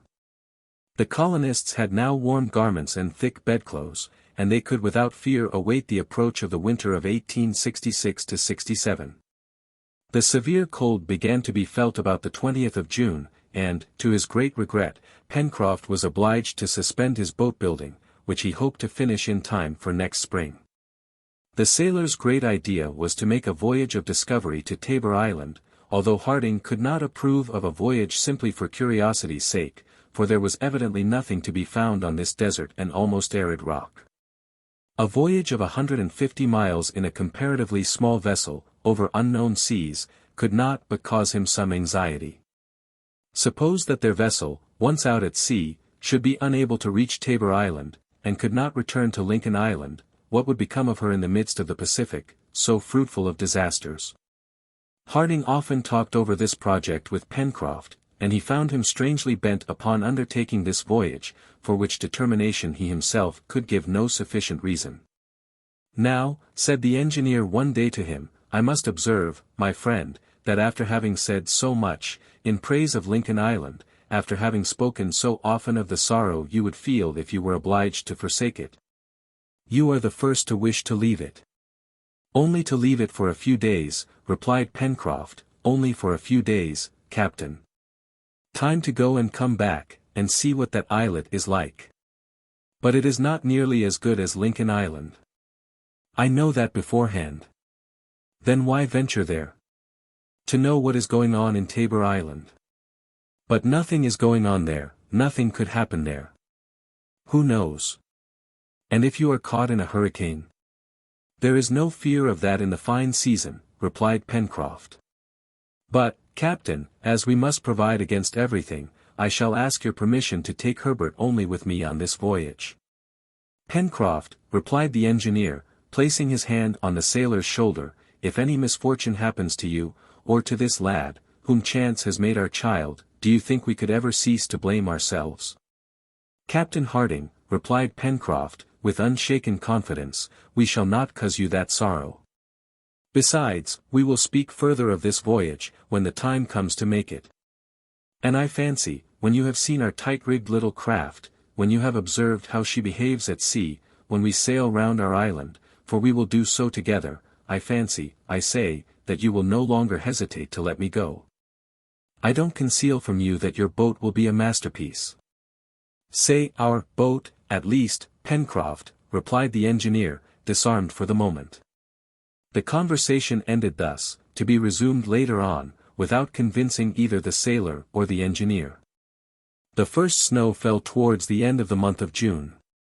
The corral had previously been largely supplied with stores, so that daily visits to it were not requisite, but it was decided that more than a week should never be allowed to pass without someone going to it. Traps were again set, and the machines manufactured by Harding were tried. The bent whalebones, imprisoned in a case of ice, and covered with a thick outer layer of fat, were placed on the border of the forest at a spot where animals usually passed on their way to the lake. To the engineer's great satisfaction, this invention, copied from the Aleutian fishermen, succeeded perfectly. A dozen foxes, a few wild boars, and even a jaguar, were taken in this way, the animals being found dead, their stomachs pierced by the unbent bones. An incident must here be related, not only as interesting in itself, but because it was the first attempt made by the colonists to communicate with the rest of mankind. Gideon Spilett had already several times pondered whether to throw into the sea a letter enclosed in a bottle, which currents might perhaps carry to an inhabited coast, or to confide it to pigeons. But how could it be seriously hoped that either pigeons or bottles could cross the distance of 1,200 miles which separated the island from any inhabited land? It would have been pure folly. But on the 30th of June the capture was effected, not without difficulty, of an albatross, which a shot from Herbert's gun had slightly wounded in the foot. It was a magnificent bird, measuring 10 feet from wing to wing, and which could traverse seas as wide as the Pacific. Herbert would have liked to keep this superb bird, as its wound would soon heal, and he thought he could tame it. But Spilett explained to him that they should not neglect this opportunity of attempting to communicate by this messenger with the lands of the Pacific. For if the albatross had come from some inhabited region, there was no doubt but that it would return there so soon as it was set free. Perhaps in his heart Gideon Spilett, in whom the journalist sometimes came to the surface, was not sorry to have the opportunity of sending forth to take its chance an exciting article relating the adventures of the settlers in Lincoln Island. What a success for the authorized reporter of the New York Herald, and for the number which should contain the article, if it should ever reach the address of its editor, the Honorable James Bennet. Gideon Spilett then wrote out a concise account, which was placed in a strong waterproof bag, with an earnest request to whoever might find it to forward it to the office of the New York Herald. This little bag was fastened to the neck of the albatross, and not to its foot, for these birds are in the habit of resting on the surface of the sea. Then liberty was given to this swift courier of the air, and it was not without some emotion that the colonists watched it disappear in the misty west. "Where is he going to?" asked Pencroff. "Towards New Zealand," replied Herbert. "A good voyage to you," shouted the sailor, who himself did not expect any great result from this mode of correspondence. With the winter, work had been resumed in the interior of Granite House, mending clothes and different occupations, among others making the sails for their vessel, which were cut from the inexhaustible balloon case. During the month of July the cold was intense, but there was no lack of either wood or coal. Cyrus Harding had established a second fireplace in the dining room, and there the long winter evenings were spent. Talking while they worked, reading when the hands remained idle, the time passed with profit to all. It was real enjoyment to the settlers when in their room, well lighted with candles, well warmed with coal, after a good dinner, elderberry coffee smoking in the cups, the pipes giving forth an odoriferous smoke. They could hear the storm howling without. Their comfort would have been complete, if complete comfort could ever exist for those who are far from their fellow creatures, and without any means of communication with them. They often talked of their country, of the friends whom they had left, of the grandeur of the American Republic, whose influence could not but increase. And Cyrus Harding, who had been much mixed up with the affairs of the Union, greatly interested his auditors by his recitals, his views, and his prognostics. It chanced one day that Spilett was led to say, "But now, my dear Cyrus, all this industrial and commercial movement to which you predict a continual advance, does it not run the danger of being sooner or later completely stopped?" Stopped. And by what? By the want of coal, which may justly be called the most precious of minerals. Yes, the most precious indeed, replied the engineer. And it would seem that nature wished to prove that it was so by making the diamond, which is simply pure carbon crystallized. You don't mean to say, Captain, interrupted Pencroff, that we burn diamonds in our stoves in the shape of coal? No, my friend, replied Harding. However, resumed Gideon Spilett, you do not deny that some day the coal will be entirely consumed? Oh! The veins of coal are still considerable, and the 100,000 miners who annually extract from them 100 millions of hundredweights have not nearly exhausted them. With the increasing consumption of coal, replied Gideon Spilett, it can be foreseen that the 100,000 workmen will soon become 200,000, and that the rate of extraction will be doubled. Doubtless. But after the European mines, which will be soon worked more thoroughly with new machines, the American and Australian mines will for a long time yet provide for the consumption in trade. For how long a time? Asked the reporter. For at least 250 or 300 years. That is reassuring for us, but a bad lookout for our great-grandchildren, observed Pencroff. They will discover something else, said Herbert. It is to be hoped so, answered Spilett, for without coal there would be no machinery, and without machinery there would be no railways, no steamers, no manufactories, nothing of that which is indispensable to modern civilization. But what will they find? Asked Pencroff. Can you guess, Captain? Nearly, my friend. And what will they burn instead of coal? Water, replied Harding. Water, cried Pencroff, water as fuel for steamers and engines. Water to heat water. Yes, but water decomposed into its primitive elements, replied Cyrus Harding, and decomposed doubtless, by electricity, which will then have become a powerful and manageable force, for all great discoveries, by some inexplicable laws, appear to agree and become complete at the same time. Yes, my friends, I believe that water will one day be employed as fuel, that hydrogen and oxygen which constitute it, used singly or together, will furnish an inexhaustible source of heat and light, of an intensity of which coal is not capable. Some day the coal rooms of steamers and the tenders of locomotives will, instead of coal, be stored with these two condensed gases, which will burn in the furnaces with enormous calorific power.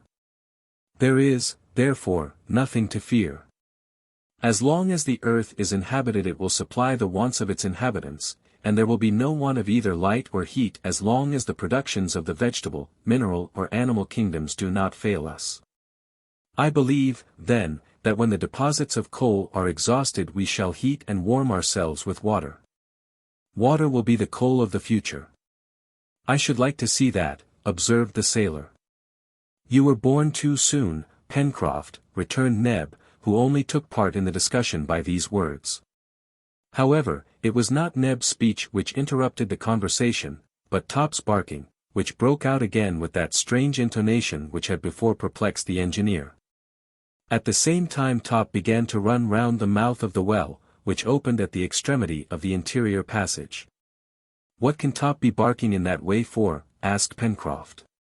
And Jup be growling like that? Added Herbert. In fact the orang, joining the dog, gave unequivocal signs of agitation, and, singular to say, the two animals appeared more uneasy than angry. "It is evident," said Gideon Spilett, "that this well is in direct communication with the sea, and that some marine animal comes from time to breathe at the bottom." "That's evident," replied the sailor, "and there can be no other explanation to give." "Quiet there, Top," added Pencroff, turning to the dog, "and you, Jup, be off to your room." The ape and the dog were silent. Jup went off to bed, but Top remained in the room, and continued to utter low growls at intervals during the rest of the evening. There was no further talk on the subject, but the incident, however, clouded the brow of the engineer. During the remainder of the month of July there was alternate rain and frost. The temperature was not so low as during the preceding winter, and its maximum did not exceed 8 degrees Fahrenheit. But although this winter was less cold, it was more troubled by storms and squalls. The sea besides often endangered the safety of the chimneys. At times it almost seemed as if an undercurrent raised these monstrous billows which thundered against the wall of Granite House. When the settlers, leaning from their windows, gazed on the huge watery masses breaking beneath their eyes, they could not but admire the magnificent spectacle of the ocean in its impotent fury. The waves rebounded in dazzling foam, the beach entirely disappearing under the raging flood, and the cliff appearing to emerge from the sea itself, the spray rising to a height of more than 100 feet. During these storms it was difficult and even dangerous to venture out, owing to the frequently falling trees. However, the colonists never allowed a week to pass without having paid a visit to the corral. Happily, this enclosure, sheltered by the southeastern spur of Mount Franklin, did not greatly suffer from the violence of the hurricanes, which spared its trees, sheds, and palisades. But the poultry yard on Prospect Heights, being directly exposed to the gusts of wind from the east, suffered considerable damage. The pigeon house was twice unroofed and the paling blown down. All this required to be remade more solidly than before, for, as may be clearly seen, Lincoln Island was situated in one of the most dangerous parts of the Pacific. It really appeared as if it formed the central point of vast cyclones, which beat it perpetually as the whip does the top, only here it was the top which was motionless and the whip which moved. During the first week of the month of August the weather became more moderate, and the atmosphere recovered the calm which it appeared to have lost forever. With the calm the cold again became intense, and the thermometer fell to 8 degrees Fahrenheit, below zero. On the 3rd of August an excursion which had been talked of for several days was made into the southeastern part of the island, towards Tattern Marsh. The hunters were tempted by the aquatic game which took up their winter quarters there. Wild duck, snipe, teal and grebe abounded there, and it was agreed that a day should be devoted to an expedition against these birds. Not only Gideon Spilett and Herbert, but Pencroff and Neb also took part in this excursion. Cyrus Harding alone, alleging some work as an excuse, did not join them, but remained at Granite House. The hunters proceeded in the direction of Port Balloon, in order to reach the marsh, after having promised to be back by the evening. Top and Jup accompanied them.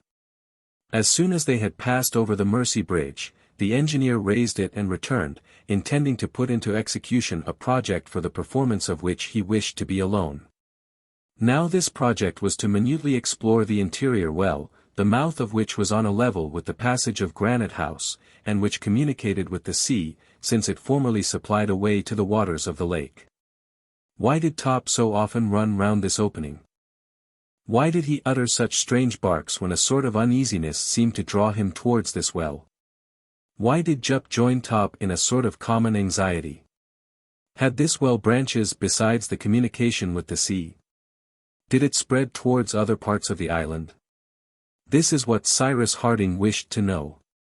He had resolved, therefore, to attempt the exploration of the well during the absence of his companions, and an opportunity for doing so had now presented itself.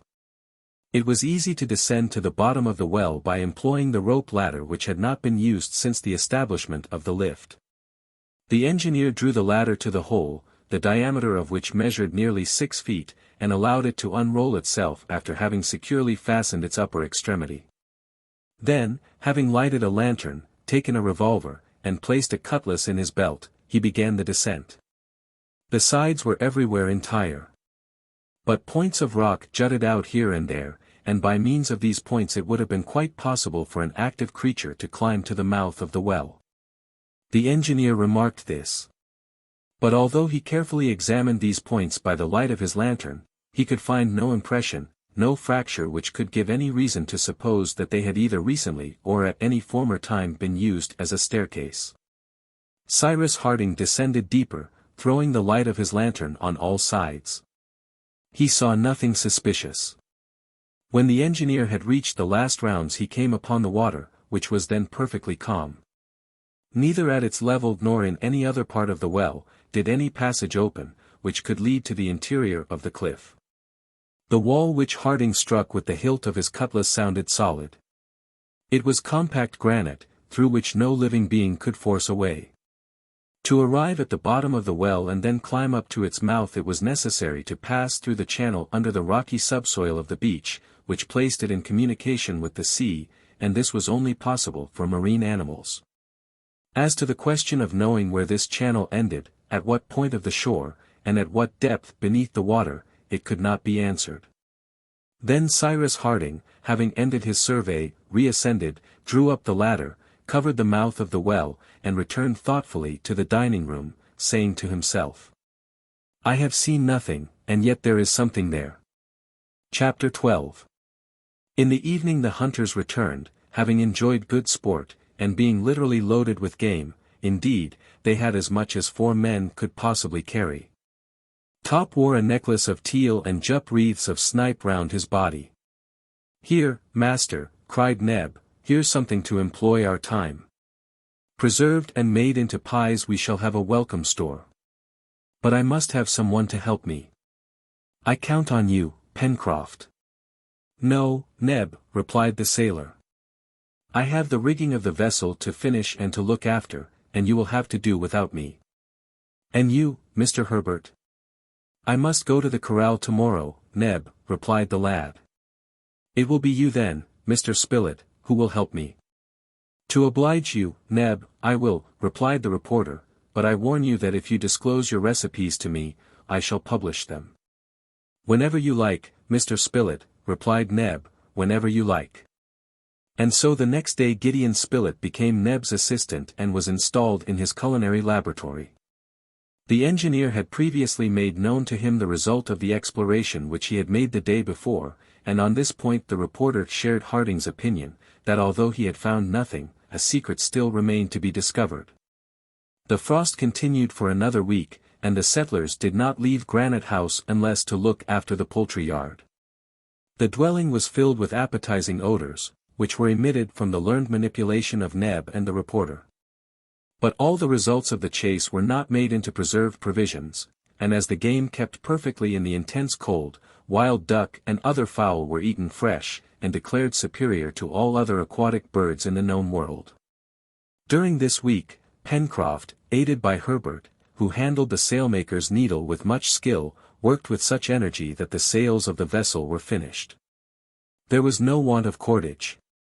Thanks to the rigging which had been discovered with the case of the balloon, the ropes and cables from the net were all of good quality, and the sailor turned them all to account. To the sails were attached strong bolt ropes, and there still remained enough from which to make the halyards, shrouds, and sheets, etc. The blocks were manufactured by Cyrus Harding under Pencroff's directions by means of the turning lathe. It therefore happened that the rigging was entirely prepared before the vessel was finished. Pencroff also manufactured a flag, that flag so dear to every true American, containing the stars and stripes of their glorious Union. The colors for it were supplied from certain plants used in dyeing, and which were very abundant in the island. Only to the 37 stars, representing the 37 states of the Union, which shine on the American flag, the sailor added a 38th, the star of the state of Lincoln. For he considered his island as already united to the great republic. "And," said he, "it is so already in heart, if not in deed." In the meantime, the flag was hoisted at the central window of Granite House, and the settlers saluted it with 3 cheers. The cold season was now almost at an end, and it appeared as if this second winter was to pass without any unusual occurrence, when on the night of the 11th of August, the plateau of Prospect Heights was menaced with complete destruction. After a busy day the colonists were sleeping soundly, when towards 4 o'clock in the morning they were suddenly awakened by Top's barking. The dog was not this time barking near the mouth of the well, but at the threshold of the door, at which he was scratching as if he wished to burst it open. Jup was also uttering piercing cries. "Hello, Top," cried Neb, who was the first awake. But the dog continued to bark more furiously than ever. "What's the matter now?" asked Harding. And all dressing in haste rushed to the windows, which they opened. Beneath their eyes was spread a sheet of snow which looked grey in the dim light. The settlers could see nothing, but they heard a singular yelping noise away in the darkness. It was evident that the beach had been invaded by a number of animals which could not be seen. "What are they?" cried Pencroff. "Wolves, jaguars, or apes?" replied Neb. "They have nearly reached the plateau," said the reporter. "And our poultry yard," exclaimed Herbert, "and our garden." "Where can they have crossed?" asked Pencroff. "They must have crossed the bridge on the shore," replied the engineer, "which one of us must have forgotten to close." "True," said Spilett, "I remember having left it open." "A fine job you have made of it, Mr. Spilett," cried the sailor. "What is done cannot be undone," replied Cyrus Harding. "We must consult what it will now be best to do." Such were the questions and answers which were rapidly exchanged between Harding and his companions. It was certain that the bridge had been crossed, that the shore had been invaded by animals, and that whatever they might be they could by ascending the left bank of the Mercy reach Prospect Heights. They must therefore be advanced against quickly and fought with if necessary. "But what are these beasts?" was asked a second time, as the yelpings were again heard more loudly than before. These yelps made Herbert start, and he remembered having heard them before during his first visit to the sources of the Red Creek. "They are Culpio foxes," he exclaimed. "Forward!" shouted the sailor. And all arming themselves with hatchets, carbines, and revolvers, threw themselves into the lift and soon set foot on the shore. Culpios are dangerous animals and in great numbers and irritated by hunger, nevertheless the colonists did not hesitate to throw themselves into the midst of the troop. And their first shots vividly lighting up the darkness made their assailants draw back. The chief thing was to hinder these plunderers from reaching the plateau, for the garden and the poultry yard would then have been at their mercy, and immense, perhaps irreparable mischief, would inevitably be the result. Especially with regard to the cornfield. But as the invasion of the plateau could only be made by the left bank of the Mercy, it was sufficient to oppose the Culpios on the narrow bank between the river and the cliff of granite. This was plain to all, and, by Cyrus Harding's orders, they reached the spot indicated by him, while the Culpios rushed fiercely through the gloom. Harding, Gideon Spilett, Herbert, Pencroff and Neb posted themselves in impregnable line. Top, his formidable jaws open, preceded the colonists, and he was followed by Jup, armed with a knotty cudgel, which he brandished like a club. The night was extremely dark. It was only by the flashes from the revolvers as each person fired that they could see their assailants, who were at least 100 in number, and whose eyes were glowing like hot coals. "They must not pass!" shouted Pencroff. "They shall not pass," returned the engineer. But if they did not pass it was not for want of having attempted it. Those in the rear pushed on the foremost assailants, and it was an incessant struggle with revolvers and hatchets. Several Culpios already lay dead on the ground, but their number did not appear to diminish, and it might have been supposed that reinforcements were continually arriving over the bridge. The colonists were soon obliged to fight at close quarters, not without receiving some wounds, though happily very slight ones. Herbert had, with a shot from his revolver, rescued Neb, on whose back a Culpio had sprung like a tiger cat. Top fought with actual fury, flying at the throats of the foxes and strangling them instantaneously. Jup wielded his weapon valiantly, and it was in vain that they endeavored to keep him in the rear. Endowed doubtless with sight which enabled him to pierce the obscurity, he was always in the thick of the fight, uttering from time to time a sharp hissing sound, which was with him the sign of great rejoicing. At one moment he advanced so far, that by the light from a revolver he was seen surrounded by 5 or 6 large colpios, with whom he was coping with great coolness. However, the struggle was ended at last, and victory was on the side of the settlers, but not until they had fought for 2 long hours. The first signs of the approach of day doubtless determined the retreat of their assailants, who scampered away towards the north, passing over the bridge, which Neb ran immediately to raise. When day had sufficiently lighted up the field of battle, the settlers counted as many as 50 dead bodies scattered about on the shore. "And Jup," cried Pencroff, "where is Jup?" Jup had disappeared. His friend Nebraska called him, and for the first time Jup did not reply to his friend's call. Everyone set out in search of Jup, trembling lest he should be found among the slain. They cleared the place of the bodies which stained the snow with their blood. Jup was found in the midst of a heap of colpios whose broken jaws and crushed bodies showed that they had to do with the terrible club of the intrepid animal. Poor Jup still held in his hand the stump of his broken cudgel, but deprived of his weapon he had been overpowered by numbers, and his chest was covered with severe wounds. "He is living," cried Neb, who was bending over him. "And we will save him," replied the sailor. "We will nurse him as if he was one of ourselves." It appeared as if Jup understood, for he leaned his head on Pencroff's shoulder as if to thank him. The sailor was wounded himself, but his wound was insignificant, as were those of his companions, for thanks to their firearms they had been almost always able to keep their assailants at a distance. It was therefore only the orang whose condition was serious. Jup, carried by Neb and Pencroff, was placed in the lift, and only a slight moan now and then escaped his lips. He was gently drawn up to Granite House. There he was laid on a mattress taken from one of the beds, and his wounds were bathed with the greatest care. It did not appear that any vital part had been reached, but Jup was very weak from loss of blood, and a high fever soon set in after his wounds had been dressed. He was laid down, strict diet was imposed, just like a real person, as Neb said, and they made him swallow several cups of a cooling drink, for which the ingredients were supplied from the vegetable medicine chest of Granite House. Jup was at first restless, but his breathing gradually became more regular, and he was left sleeping quietly. From time to time Top, walking on tiptoe, as one might say, came to visit his friend, and seemed to approve of all the care that had been taken of him.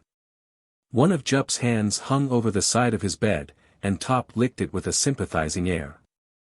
They employed the day in interring the dead, who were dragged to the forest of the far west, and there buried deep. This attack, which might have had such serious consequences, was a lesson to the settlers, who from this time never went to bed until one of their number had made sure that all the bridges were raised, and that no invasion was possible. However, Jup, after having given them serious anxiety for several days, began to recover. His constitution brought him through, the fever gradually subsided, and Gideon Spilett, who was a bit of a doctor, pronounced him quite out of danger. On the 16th of August, Jup began to eat. Neb made him nice little sweet dishes, which the invalid devoured with great relish, for if he had a pet failing it was that of being somewhat of a gourmand, and Neb had never done anything to cure him of this fault. "What would you have?" said he to Gideon Spilett, who sometimes expostulated with him for spoiling the ape. "Poor Jup has no other pleasure than that of the palate, and I am only too glad to be able to reward his services in this way." 10 days after taking to his bed, on the 21st of August, Master Jup arose. His wounds were healed, and it was evident that he would not be long in regaining his usual strength and agility. Like all convalescents, he was tremendously hungry, and the reporter allowed him to eat as much as he liked, for he trusted to that instinct, which is too often wanting in reasoning beings, to keep the orang from any excess. Neb was delighted to see his pupil's appetite returning. "Eat away, my Jup," said he, "and don't spare anything. You have shed your blood for us, and it is the least I can do to make you strong again." On the 25th of August Neb's voice was heard calling to his companions. "Captain, Mr. Spilett, Mr. Harbert, Pencroff, come. Come." The colonists, who were together in the dining room, rose at Neb's call, who was then in Jup's room. "What's the matter?" asked the reporter. "Look," replied Neb, with a shout of laughter. And what did they see? Master Jup smoking calmly and seriously, sitting cross-legged like a Turk at the entrance to Granite House. "My pipe," cried Pencroff. "He has taken my pipe. Hello, my honest Jup, I make you a present of it. Smoke away, old boy, smoke away." And Jup gravely puffed out clouds of smoke which seemed to give him great satisfaction. Harding did not appear to be much astonished at this incident, and he cited several examples of tame apes, to whom the use of tobacco had become quite familiar. But from this day Master Jup had a pipe of his own, the sailor's ex-pipe, which was hung in his room near his store of tobacco. He filled it himself, lighted it with a glowing coal, and appeared to be the happiest of quadrumana. It may readily be understood that this similarity of tastes of Jup and Pencroff served to tighten the bonds of friendship which already existed between the honest ape and the worthy sailor. "Perhaps he is really a man," said Pencroff sometimes to Nebraska, "should you be surprised to hear him beginning to speak to us some day?" "My word, no," replied Neb. "What astonishes me is that he hasn't spoken to us before, for now he wants nothing but speech." "It would amuse me all the same," resumed the sailor, "if some fine day he said to me, 'Suppose we change pipes, Pencroff.'" "Yes," replied Neb, "what a pity he was born dumb." With the month of September the winter ended, and the works were again eagerly commenced. The building of the vessel advanced rapidly, she was already completely decked over, and all the inside parts of the hull were firmly united with ribs bent by means of steam, which answered all the purposes of a mold. As there was no want of wood, Pencroff proposed to the engineer to give a double lining to the hull, to ensure the strength of the vessel. Harding, not knowing what the future might have in store for them, approved the sailor's idea of making the craft as strong as possible. The interior and deck of the vessel was entirely finished towards the 15th of September. For caulking the seams they made oakum of dry seaweed, which was hammered in between the planks, then these seams were covered with boiling tar, which was obtained in great abundance from the pines in the forest. The management of the vessel was very simple. She had from the first been ballasted with heavy blocks of granite walled up, in a bed of lime, 12,000 pounds of which they stowed away. A deck was placed over this ballast, and the interior was divided into 2 cabins, 2 benches extended along them and served also as lockers. The foot of the mast supported the partition which separated the 2 cabins, which were reached by 2 hatchways let into the deck. Pencroff had no trouble in finding a tree suitable for the mast. He chose a straight young fir, with no knots, and which he had only to square at the step, and round off at the top. The ironwork of the mast, the rudder and the hull had been roughly but strongly forged at the chimneys. Lastly, yards, masts, boom, spars, oars, etc. were all furnished by the first week in October, and it was agreed that a trial trip should be taken round the island, so as to ascertain how the vessel would behave at sea, and how far they might depend upon her. During all this time the necessary works had not been neglected. The corral was enlarged, for the flock of musmons and goats had been increased by a number of young ones, who had to be housed and fed. The colonists had paid visits also to the oyster bed, the warren, the coal and iron mines, and to the till then unexplored districts of the far west forest, which abounded in game.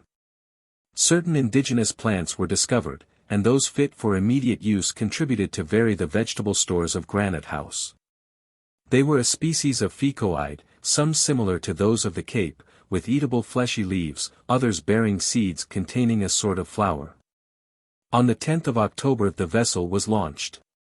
Pencroff was radiant with joy, the operation was perfectly successful.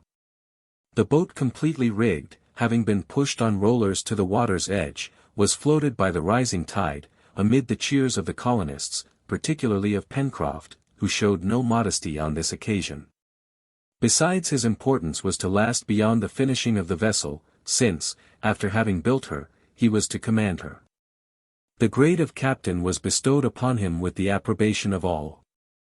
To satisfy Captain Pencroff, it was now necessary to give a name to the vessel, and, after many propositions had been discussed, the votes were all in favor of the Bonadventure. As soon as the Bonadventure had been lifted by the rising tide, it was seen that she lay evenly in the water, and would be easily navigated. However, the trial trip was to be made that very day, by an excursion off the coast. The weather was fine, the breeze fresh, and the sea smooth, especially towards the south coast, for the wind was blowing from the northwest. "All hands on board," shouted Pencroff. But breakfast was first necessary, and it was thought best to take provisions on board, in the event of their excursion being prolonged until the evening. Cyrus Harding was equally anxious to try the vessel, the model of which had originated with him, although on the sailor's advice he had altered some parts of it, but he did not share Pencroff's confidence in her. And as the latter had not again spoken of the voyage to Tabor Island, Harding hoped he had given it up. He would have indeed great reluctance in letting 2 or 3 of his companions venture so far in so small a boat, which was not of more than 15 tons burden. At 10:30 everybody was on board, even Top and Jup, and Herbert weighed the anchor, which was fast in the sand near the mouth of the Mercy. The sail was hoisted, the Lincolnian flag floated from the masthead, and the Bonadventure, steered by Pencroff, stood out to sea. The wind blowing out of Union Bay she ran before it, and thus showed her owners, much to their satisfaction, that she possessed a remarkably fast pair of heels, according to Pencroff's mode of speaking. After having doubled Flotsam Point and Claw Cape, the captain kept her close hauled, so as to sail along the southern coast of the island, when it was found she sailed admirably within 5 points of the wind. All hands were enchanted, they had a good vessel, which, in case of need, would be of great service to them, and with fine weather and a fresh breeze the voyage promised to be charming. Pencroff now stood off the shore, 3 or 4 miles across from Port Balloon. The island then appeared in all its extent and under a new aspect, with the varied panorama of its shore from Claw Cape to Reptile End, the forests in which dark firs contrasted with the young foliage of other trees and overlooked the whole. And Mount Franklin whose lofty head was still whitened with snow. "How beautiful it is," cried Herbert. "Yes, our island is beautiful and good," replied Pencroff. "I love it as I loved my poor mother. It received us poor and destitute, and now what is wanting to us 5 fellows who fell on it from the sky?" "Nothing," replied Neb, "nothing, Captain." And the 2 brave men gave 3 tremendous cheers in honor of their island. During all this time Gideon Spilett, leaning against the mast, sketched the panorama which was developed before his eyes. Cyrus Harding gazed on it in silence. "Well, Captain Harding," asked Pencroff, "what do you think of our vessel?" "She appears to behave well," replied the engineer. "Good. And do you think now that she could undertake a voyage of some extent?" "What voyage, Pencroff?" "One to Tabor Island, for instance." "My friend," replied Harding, "I think that in any pressing emergency we need not hesitate to trust ourselves to the Bonadventure even for a longer voyage.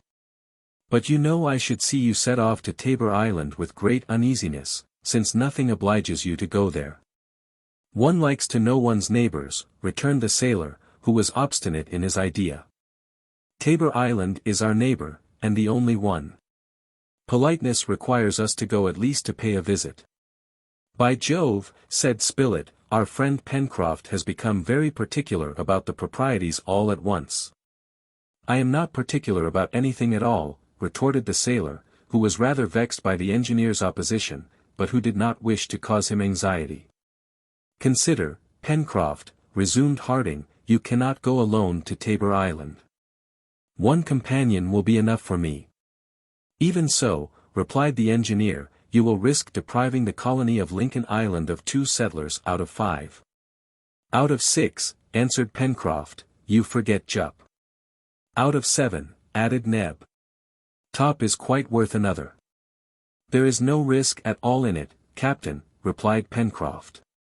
"That is possible, Pencroff, but I repeat it is to expose ourselves uselessly."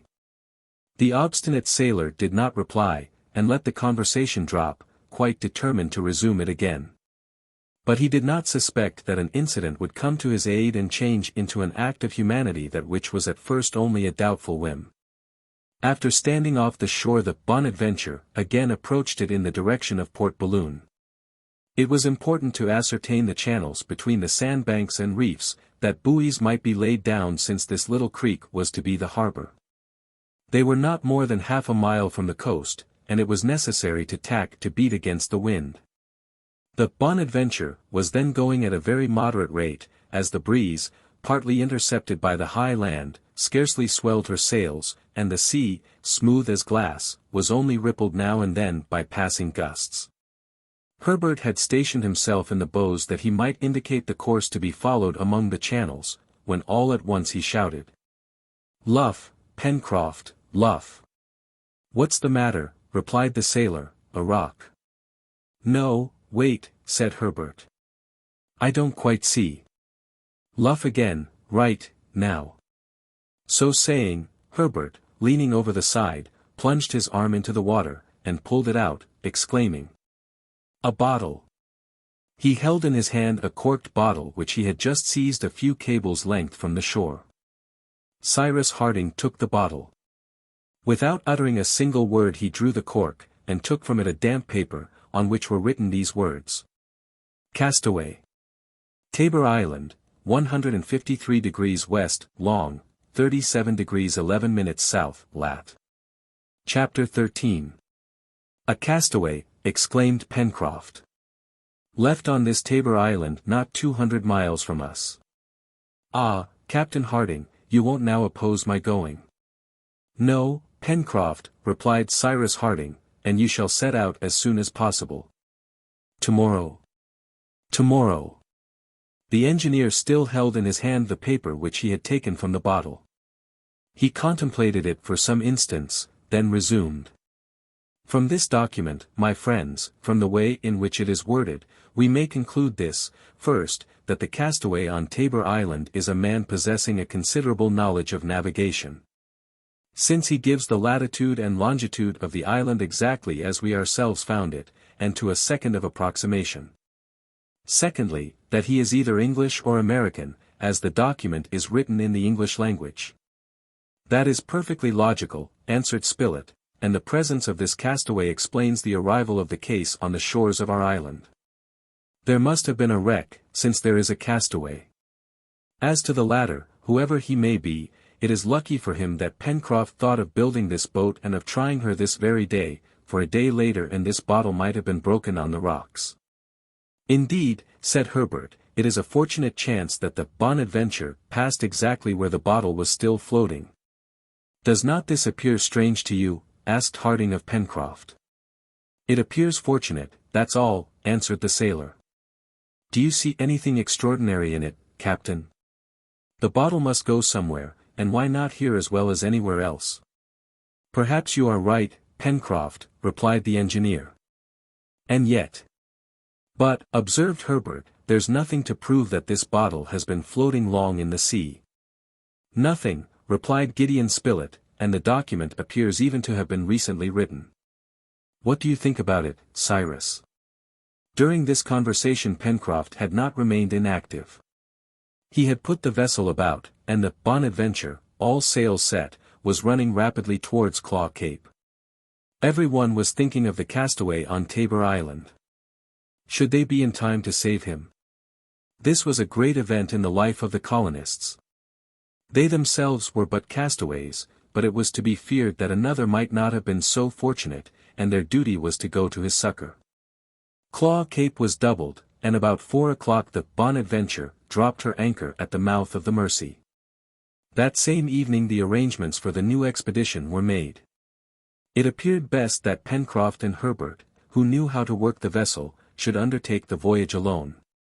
By setting out the next day, the 10th of October, they would arrive on the 13th, for with the present wind it would not take more than 48 hours to make this passage of 150 miles.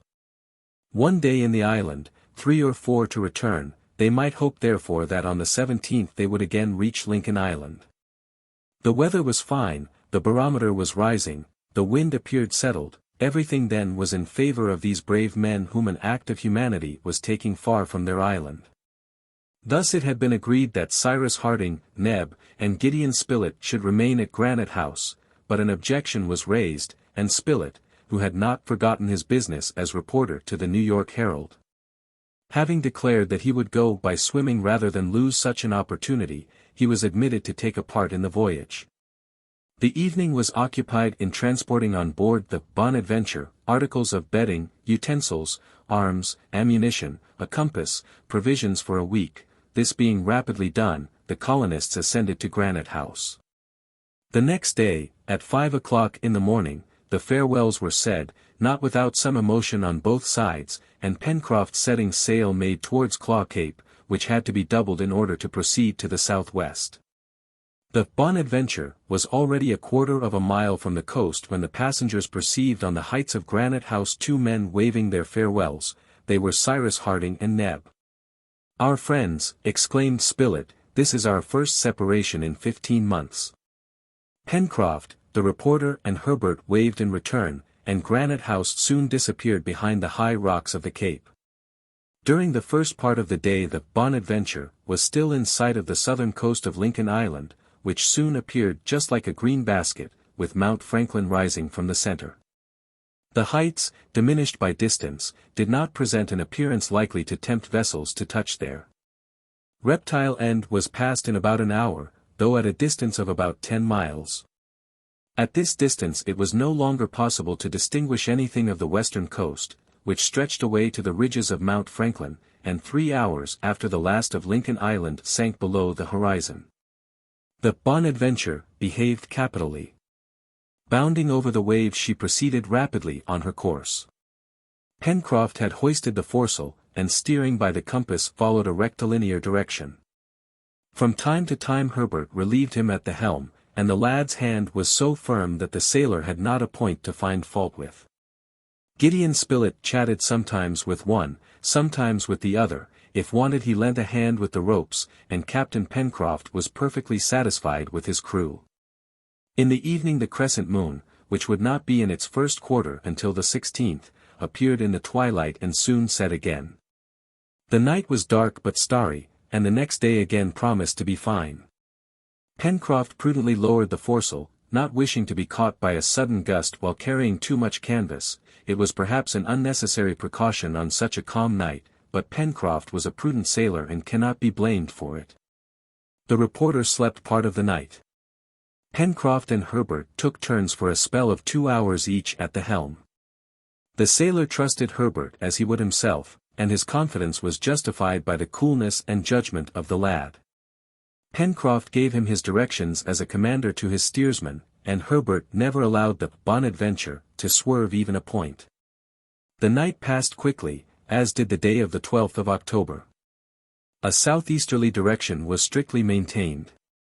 Unless the Bonadventure fell in with some unknown current she would come exactly within sight of Tabor Island. As to the sea over which the vessel was then sailing, it was absolutely deserted. Now and then a great albatross or frigate bird passed within gunshot, and Gideon Spilett wondered if it was to one of them that he had confided his last letter addressed to the New York Herald. These birds were the only beings that appeared to frequent this part of the ocean between Tabor and Lincoln Islands. And yet, observed Herbert, this is the time that whalers usually proceed towards the southern part of the Pacific. Indeed I do not think there could be a more deserted sea than this. It is not quite so deserted as all that, replied Pencroff. What do you mean? Asked the reporter. We are on it. Do you take our vessel for a wreck and us for porpoises? And Pencroff laughed at his joke. By the evening, according to calculation, it was thought that the Bonadventure had accomplished a distance of 120 miles since her departure from Lincoln Island, that is to say in 36 hours. Which would give her a speed of between 3 and 4 knots. The breeze was very slight and might soon drop altogether. However, it was hoped that the next morning by break of day, if the calculation had been correct and the course true, they would sight Tabor Island. Neither Gideon Spilett, Herbert, nor Pencroff slept that night. In the expectation of the next day they could not but feel some emotion. There was so much uncertainty in their enterprise. Were they near Tabor Island? Was the island still inhabited by the castaway to whose succor they had come? Who was this man? Would not his presence disturb the little colony till then so united? Besides, would he be content to exchange his prison for another? All these questions, which would no doubt be answered the next day, kept them in suspense, and at the dawn of day they all fixed their gaze on the western horizon. "Land!" shouted Pencroff at about 6 o'clock in the morning. And it was impossible that Pencroff should be mistaken, it was evident that land was there. Imagine the joy of the little crew of the Bonadventure. In a few hours they would land on the beach of the island. The low coast of Tabor Island, scarcely emerging from the sea, was not more than 15 miles distant. The head of the Bonadventure, which was a little to the south of the island, was set directly towards it, and as the sun mounted in the east, its rays fell upon one or two headlands. "This is a much less important isle than Lincoln Island," observed Herbert, "and is probably due like ours to some submarine convulsion." At 11 o'clock the Bonadventure was not more than 2 miles off, and Pencroff, while looking for a suitable place at which to land, proceeded very cautiously through the unknown waters. The whole of the island could now be surveyed, and on it could be seen groups of gum and other large trees, of the same species as those growing on Lincoln Island. But the astonishing thing was that no smoke arose to show that the island was inhabited, no signal whatever appeared on the shore. And yet the document was clear enough, there was a castaway, and this castaway should have been on the watch. In the meanwhile the Bonadventure entered the winding channels among the reefs, and Pencroff observed every turn with extreme care. He had put Herbert at the helm, posting himself in the bows, inspecting the water, while he held the halyard in his hand, ready to lower the sail at a moment's notice. Gideon Spilett with his glass eagerly scanned the shore, though without perceiving anything. However, at about 12 o'clock the keel of the Bonadventure grated on the bottom. The anchor was let go, the sails furled, and the crew of the little vessel landed. And there was no reason to doubt that this was Tabor Island, since according to the most recent charts there was no island in this part of the Pacific between New Zealand and the American coast. The vessel was securely moored, so that there should be no danger of her being carried away by the receding tide. Then Pencroff and his companions, well armed, ascended the shore, so as to gain an elevation of about 250 or 300 feet which rose at a distance of half a mile. "From the summit of that hill," said Spilett, "we can no doubt obtain a complete view of the island, which will greatly facilitate our search." "So as to do here," replied Herbert, "that which Captain Harding did the very first thing on Lincoln Island, by climbing Mount Franklin." "Exactly so," answered the reporter, "and it is the best plan." While thus talking the explorers had advanced along a clearing which terminated at the foot of the hill. Flocks of rock pigeons and sea swallows, similar to those of Lincoln Island, fluttered around them. Under the woods which skirted the glade on the left they could hear the bushes rustling and see the grass waving, which indicated the presence of timid animals, but still nothing to show that the island was inhabited. Arrived at the foot of the hill, Pencroff, Spilett, and Herbert climbed it in a few minutes, and gazed anxiously round the horizon. They were on an islet, which did not measure more than 6 miles in circumference, its shape not much bordered by capes or promontories, bays or creeks, being a lengthened oval. All around, the lonely sea extended to the limits of the horizon. No land nor even a sail was in sight. This woody islet did not offer the varied aspects of Lincoln Island, arid and wild in one part, but fertile and rich in the other. On the contrary, this was a uniform mass of verdure, out of which rose 2 or 3 hills of no great height. Obliquely to the oval of the island ran a stream through a wide meadow falling into the sea on the west by a narrow mouth. "The domain is limited," said Herbert. "Yes," rejoined Pencroff, "it would have been too small for us." "And moreover," said the reporter, "it appears to be uninhabited." "Indeed," answered Herbert, "nothing here betrays the presence of man." "Let us go down," said Pencroff, "and search." The sailor and his 2 companions returned to the shore, to the place where they had left the Bonadventure. They had decided to make the tour of the island on foot, before exploring the interior, so that not a spot should escape their investigations. The beach was easy to follow, and only in some places was their way barred by large rocks, which, however, they easily passed round. The explorers proceeded towards the south, disturbing numerous flocks of seabirds and herds of seals, which threw themselves into the sea as soon as they saw the strangers at a distance. "Those beasts yonder," observed the reporter, "do not see men for the first time. They fear them, therefore they must know them." An hour after their departure they arrived on the southern point of the islet, terminated by a sharp cape, and proceeded towards the north along the western coast, equally formed by sand and rocks, the background bordered with thick woods. There was not a trace of a habitation in any part, not the print of a human foot on the shore of the island, which after 4 hours walking had been gone completely round. It was to say the least very extraordinary, and they were compelled to believe that Tabor Island was not or was no longer inhabited. Perhaps, after all, the document was already several months or several years old, and it was possible in this case either that the castaway had been enabled to return to his country, or that he had died of misery.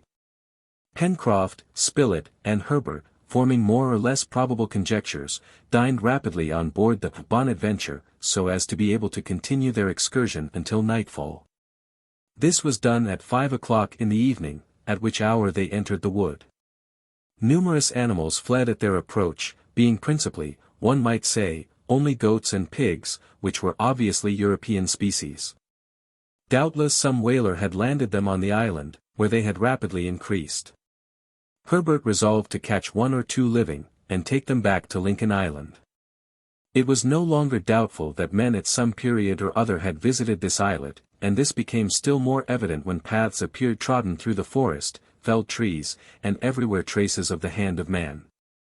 But the trees were becoming rotten, and had been felled many years ago.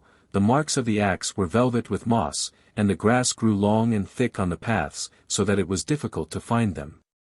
"But," observed Gideon Spilett, "this not only proves that men have landed on the island, but also that they lived on it for some time. Now, who were these men? How many of them remain?" "The document," said Herbert, "only spoke of one castaway." "Well, if he is still on the island," replied Pencroff, "it is impossible but that we shall find him." The exploration was continued.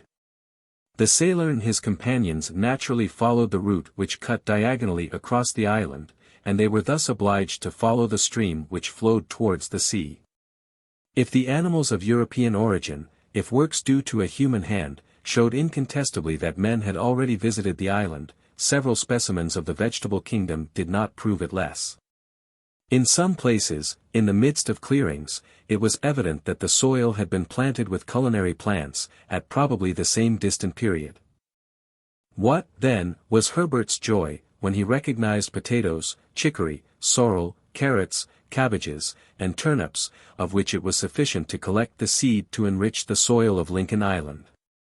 "Capital, jolly," exclaimed Pencroff. "That will suit Neb as well as us. Even if we do not find the castaway, at least our voyage will not have been useless, and God will have rewarded us." "Doubtless," replied Gideon Spilett, "but to see the state in which we find these plantations, it is to be feared that the island has not been inhabited for some time." "Indeed," answered Herbert, "an inhabitant, whoever he was, could not have neglected such an important culture." "Yes," said Pencroff, "the castaway has gone." "We must suppose so." "It must then be admitted that the document has already a distant date." "Evidently."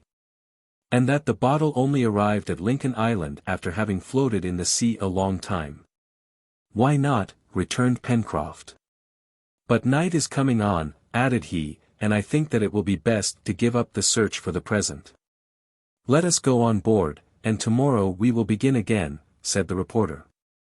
This was the wisest course, and it was about to be followed when Herbert, pointing to a confused mass among the trees, exclaimed, "A hut!" All three immediately ran towards the dwelling. In the twilight it was just possible to see that it was built of planks and covered with a thick tarpaulin. The half-closed door was pushed open by Pencroff, who entered with a rapid step. The hut was empty. Chapter 14.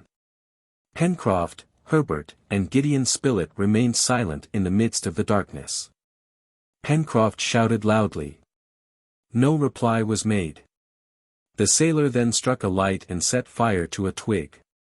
This lighted for a minute a small room, which appeared perfectly empty. At the back was a rude fireplace, with a few cold cinders, supporting an armful of dry wood. Pencroff threw the blazing twig on it, the wood crackled and gave forth a bright light.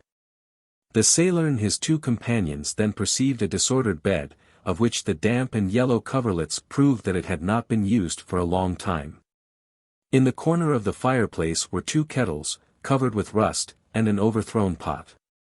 A cupboard, with a few mouldy sailors' clothes, on the table a tin plate and a Bible, eaten away by damp.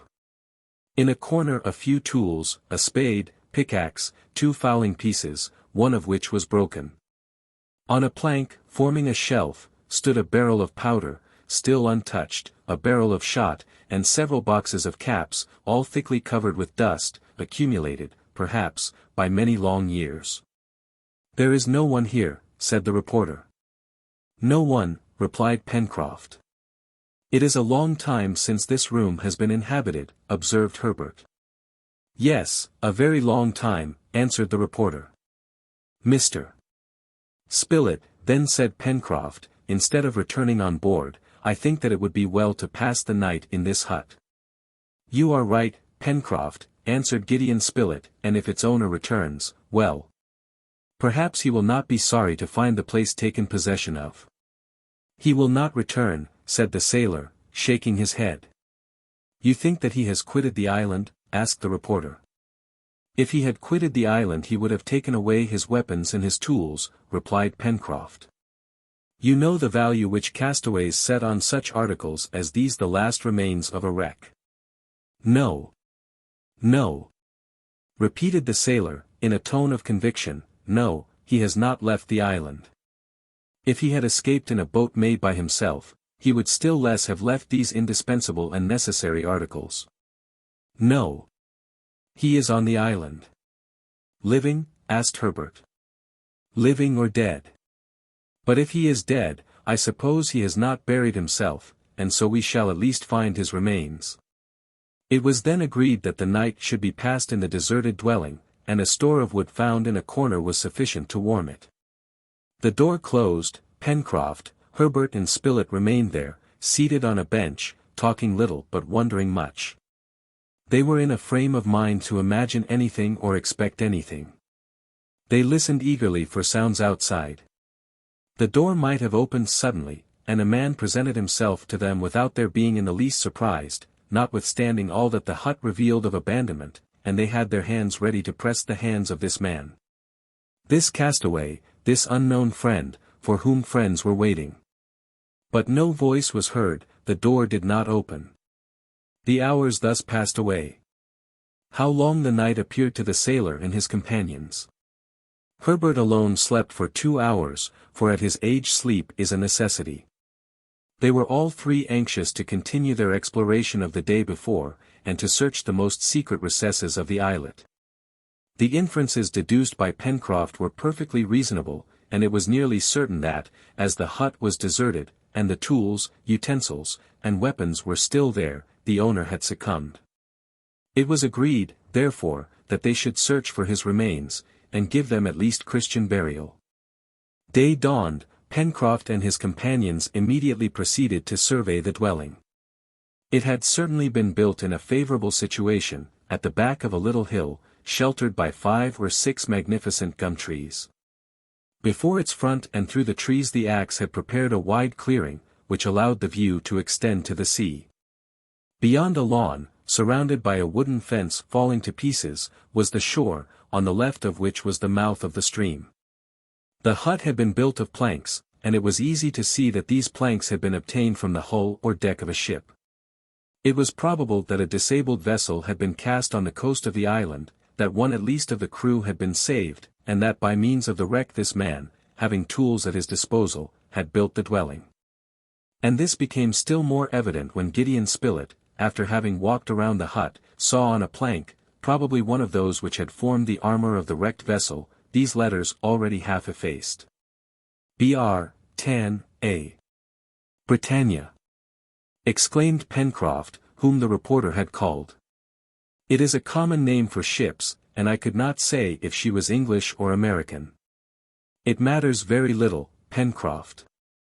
"Very little indeed," answered the sailor, "and we will save the survivor of her crew if he is still living, to whatever country he may belong. But before beginning our search again let us go on board the Bonadventure. A sort of uneasiness had seized Pencroff upon the subject of his vessel. Should the island be inhabited after all, and should someone have taken possession of her? But he shrugged his shoulders at such an unreasonable supposition. At any rate the sailor was not sorry to go to breakfast on board. The road already trodden was not long, scarcely a mile. They set out on their walk, gazing into the wood and thickets through which goats and pigs fled in hundreds. 20 minutes after leaving the hut Pencroff and his companions reached the western coast of the island, and saw the Bonadventure held fast by her anchor, which was buried deep in the sand. Pencroff could not restrain a sigh of satisfaction. After all, this vessel was his child, and it is the right of fathers to be often uneasy when there is no occasion for it. They returned on board, breakfasted, so that it should not be necessary to dine until very late. Then, the repast being ended, the exploration was continued and conducted with the most minute care. Indeed, it was very probable that the only inhabitant of the island had perished. It was therefore more for the traces of a dead than of a living man that Pencroff and his companions searched. But their searches were vain, and during the half of that day they sought to no purpose among the thickets of trees which covered the islet. There was then scarcely any doubt that, if the castaway was dead, no trace of his body now remained, but that some wild beast had probably devoured it to the last bone. "We will set off tomorrow at daybreak," said Pencroff to his two companions, as about 2 o'clock they were resting for a few minutes under the shade of a clump of firs. "I should think that we might without scruple take the utensils which belonged to the castaway," added Herbert. "I think so, too," returned Gideon Spilett, "and these arms and tools will make up the stores of Granite House. The supply of powder and shot is also most important." "Yes," replied Pencroff, "but we must not forget to capture a couple or two of those pigs, of which Lincoln Island is destitute." "Nor to gather those seeds," added Herbert, "which will give us all the vegetables of the Old and the New Worlds." "Then perhaps it would be best," said the reporter, "to remain a day longer on Tabor Island, so as to collect all that may be useful to us." "No, Mr. Spilett," answered Pencroff, "I will ask you to set off tomorrow at daybreak. The wind seems to me to be likely to shift to the west, and after having had a fair wind for coming we shall have a fair wind for going back." "Then do not let us lose time," said Herbert, rising. "We won't waste time," returned Pencroff. "You, Herbert, go and gather the seeds, which you know better than we do. While you do that, Mr. Spilett and I will go and have a pig hunt, and even without Top I hope we shall manage to catch a few." Herbert accordingly took the path which led towards the cultivated part of the islet, while the sailor and the reporter entered the forest. Many specimens of the porcine race fled before them, and these animals, which were singularly active, did not appear to be in a humor to allow themselves to be approached. However, after an hour's chase, the hunters had just managed to get hold of a couple lying in a thicket, when cries were heard resounding from the north part of the island. With the cries were mingled terrible yells, in which there was nothing human. Pencroff and Gideon Spilett were at once on their feet, and the pigs by this movement began to run away, at the moment when the sailor was getting ready the rope to bind them. "That's Herbert's voice," said the reporter. "Run!" exclaimed Pencroff. And the sailor and Spilett immediately ran at full speed towards the spot from whence the cries proceeded.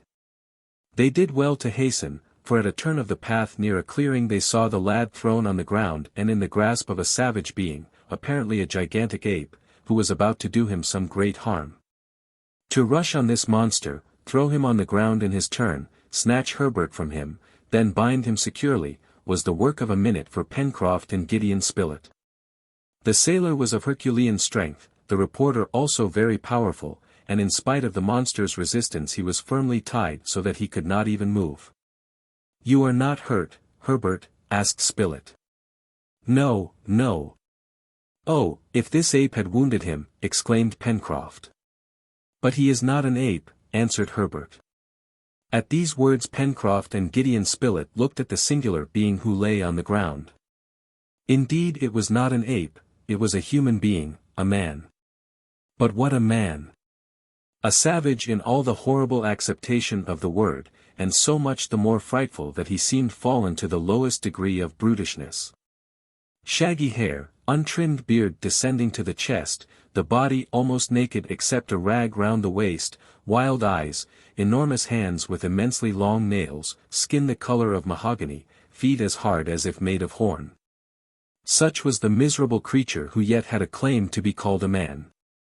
But it might justly be asked if there were yet a soul in this body, or if the brute instinct alone survived in it. "Are you quite sure that this is a man, or that he has ever been one?" said Pencroff to the reporter. "Alas! There is no doubt about it," replied Spilett. "Then this must be the castaway?" asked Herbert. "Yes," replied Gideon Spilett, "but the unfortunate man has no longer anything human about him." The reporter spoke the truth. It was evident that if the castaway had ever been a civilized being, solitude had made him a savage, or worse, perhaps a regular man of the woods. Hoarse sounds issued from his throat between his teeth, which were sharp as the teeth of a wild beast made to tear raw flesh.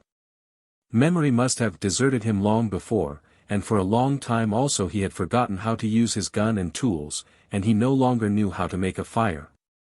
It could be seen that he was active and powerful, but the physical qualities had been developed in him to the injury of the moral qualities. Gideon Spilett spoke to him. He did not appear to understand or even to hear. And yet on looking into his eyes, the reporter thought he could see that all reason was not extinguished in him. However, the prisoner did not struggle, nor even attempt to break his bonds. Was he overwhelmed by the presence of men whose fellow he had once been? Had he found in some corner of his brain a fleeting remembrance which recalled him to humanity? If free, would he attempt to fly, or would he remain? They could not tell, but they did not make the experiment. And after gazing attentively at the miserable creature, "Whoever he may be," remarked Gideon Spilett, "whoever he may have been, and whatever he may become, it is our duty to take him with us to Lincoln Island." "Yes, yes," replied Herbert, "and perhaps with care we may arouse in him some gleam of intelligence." "The soul does not die," said the reporter, "and it would be a great satisfaction to rescue one of God's creatures from brutishness." Pencroff shook his head doubtfully. "We must try at any rate," returned the reporter, "humanity commands us." It was indeed their duty as Christians and civilized beings. All three felt this, and they well knew that Cyrus Harding would approve of their acting thus. "Shall we leave him bound?" asked the sailor. "Perhaps he would walk if his feet were unfastened," said Herbert. "Let us try," replied Pencroff. The cords which shackled the prisoner's feet were cut off, but his arms remained securely fastened. He got up by himself and did not manifest any desire to run away. His hard eyes darted a piercing glance at the three men, who walked near him, but nothing denoted that he recollected being their fellow, or at least having been so. A continual hissing sound issued from his lips, his aspect was wild, but he did not attempt to resist. By the reporter's advice the unfortunate man was taken to the hut. Perhaps the sight of the things that belonged to him would make some impression on him. Perhaps a spark would be sufficient to revive his obscured intellect, to rekindle his dulled soul. The dwelling was not far off. In a few minutes they arrived there, but the prisoner remembered nothing, and it appeared that he had lost consciousness of everything. What could they think of the degree of brutishness into which this miserable being had fallen? Unless that his imprisonment on the islet dated from a very distant period and after having arrived there a rational being solitude had reduced him to this condition.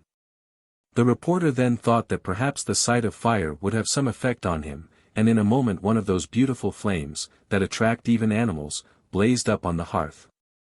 The sight of the flame seemed at first to fix the attention of the unhappy object, but soon he turned away and the look of intelligence faded. Evidently there was nothing to be done, for the time at least, but to take him on board the Bonadventure. This was done, and he remained there in Pencroff's charge. Harbert and Spilett returned to finish their work. And some hours after they came back to the shore, carrying the utensils and guns, a store of vegetables, of seeds, some game, and 2 couple of pigs. All was embarked, and the Bonadventure was ready to weigh anchor and sail with the morning tide. The prisoner had been placed in the fore cabin, where he remained quiet, silent, apparently deaf and dumb. Pencroff offered him something to eat, but he pushed away the cooked meat that was presented to him and which doubtless did not suit him. But on the sailor showing him one of the ducks which Harbert had killed, he pounced on it like a wild beast, and devoured it greedily. "You think that he will recover his senses?" asked Pencroff. "It is not impossible that our care will have an effect upon him, for it is solitude that has made him what he is, and from this time forward he will be no longer alone." "The poor man must no doubt have been in this state for a long time," said Harbert. "Perhaps," answered Gideon Spilett. "About what age is he?" asked the lad. "It is difficult to say," replied the reporter, "for it is impossible to see his features under the thick beard which covers his face, but he is no longer young, and I suppose he might be about 50. "Have you noticed, Mr. Spilett, how deeply sunk his eyes are?" asked Harbert. "Yes, Harbert, but I must add that they are more human than one could expect from his appearance." "However, we shall see," replied Pencroff, "and I am anxious to know what opinion Captain Harding will have of our savage. We went to look for a human creature, and we are bringing back a monster. After all, we did what we could." The night passed, and whether the prisoner slept or not could not be known, but at any rate, although he had been unbound, he did not move. He was like a wild animal, which appears stunned at first by its capture, and becomes wild again afterwards. At daybreak the next morning, the 15th of October, the change of weather predicted by Pencroff occurred.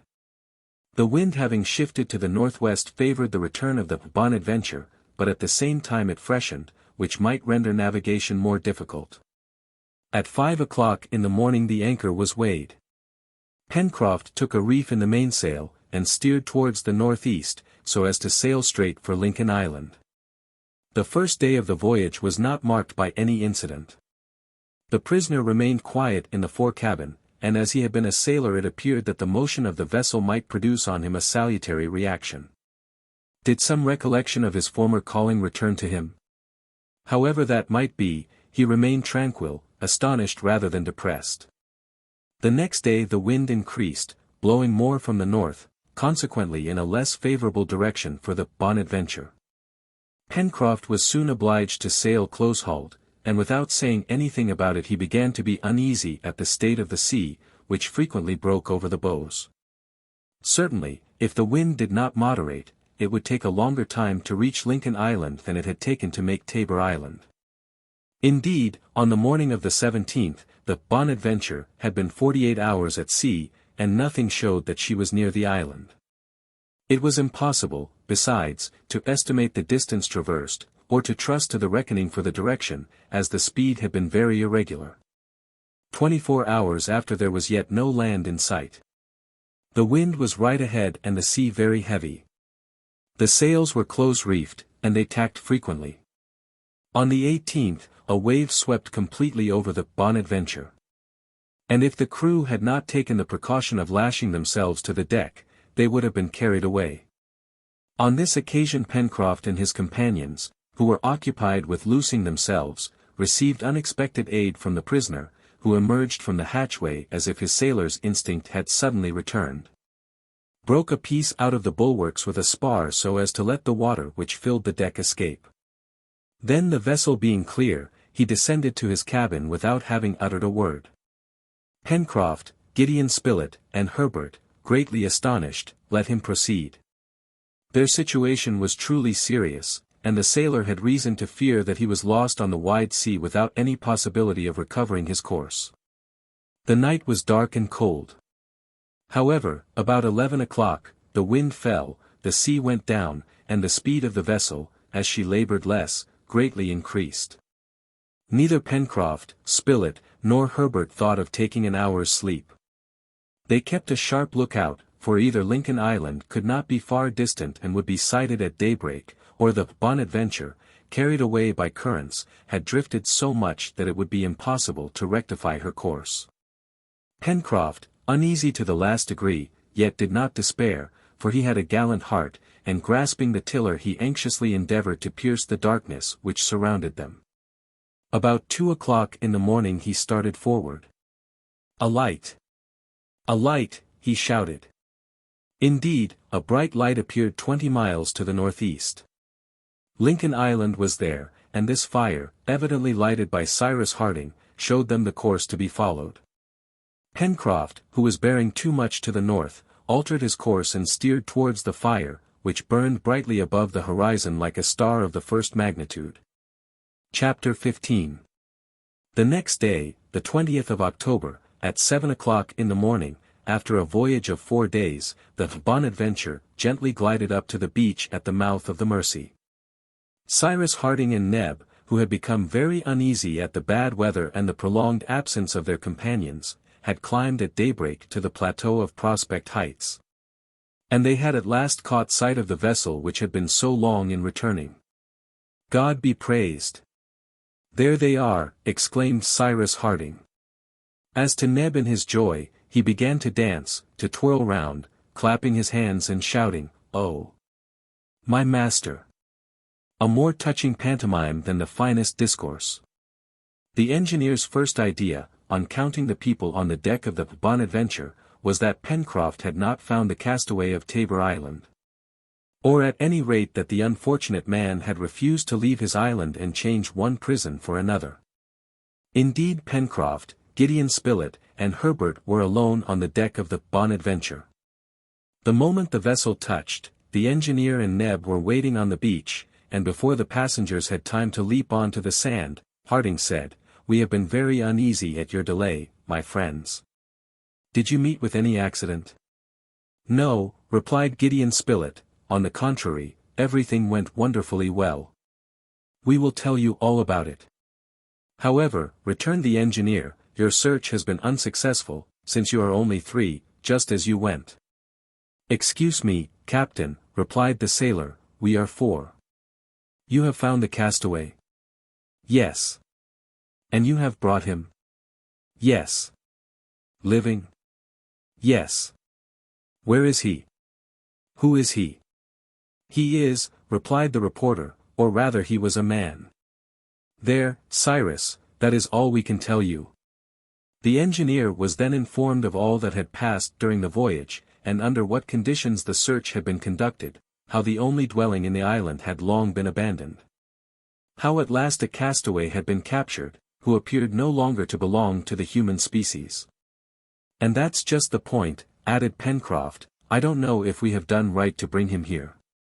"Certainly you have, Pencroff," replied the engineer quickly. "But the wretched creature has no sense." "That is possible at present," replied Cyrus Harding, "but only a few months ago the wretched creature was a man like you and me. And who knows what will become of the survivor of us after a long solitude on this island? It is a great misfortune to be alone, my friends. And it must be believed that solitude can quickly destroy reason, since you have found this poor creature in such a state." "But, Captain," asked Harbert, "what leads you to think that the brutishness of the unfortunate man began only a few months back?" "Because the document we found had been recently written," answered the engineer, "and the castaway alone can have written it." "Always supposing," observed Gideon Spilett, "that it had not been written by a companion of this man, since dead." "That is impossible, my dear Spilett." "Why so?" asked the reporter. "Because the document would then have spoken of 2 castaways," replied Harding, "and it mentioned only one." Harbert then in a few words related the incidents of the voyage, and dwelt on the curious fact of the sort of passing gleam in the prisoner's mind, when for an instant in the height of the storm he had become a sailor. "Well, Harbert," replied the engineer, "you are right to attach great importance to this fact. The unfortunate man cannot be incurable, and despair has made him what he is.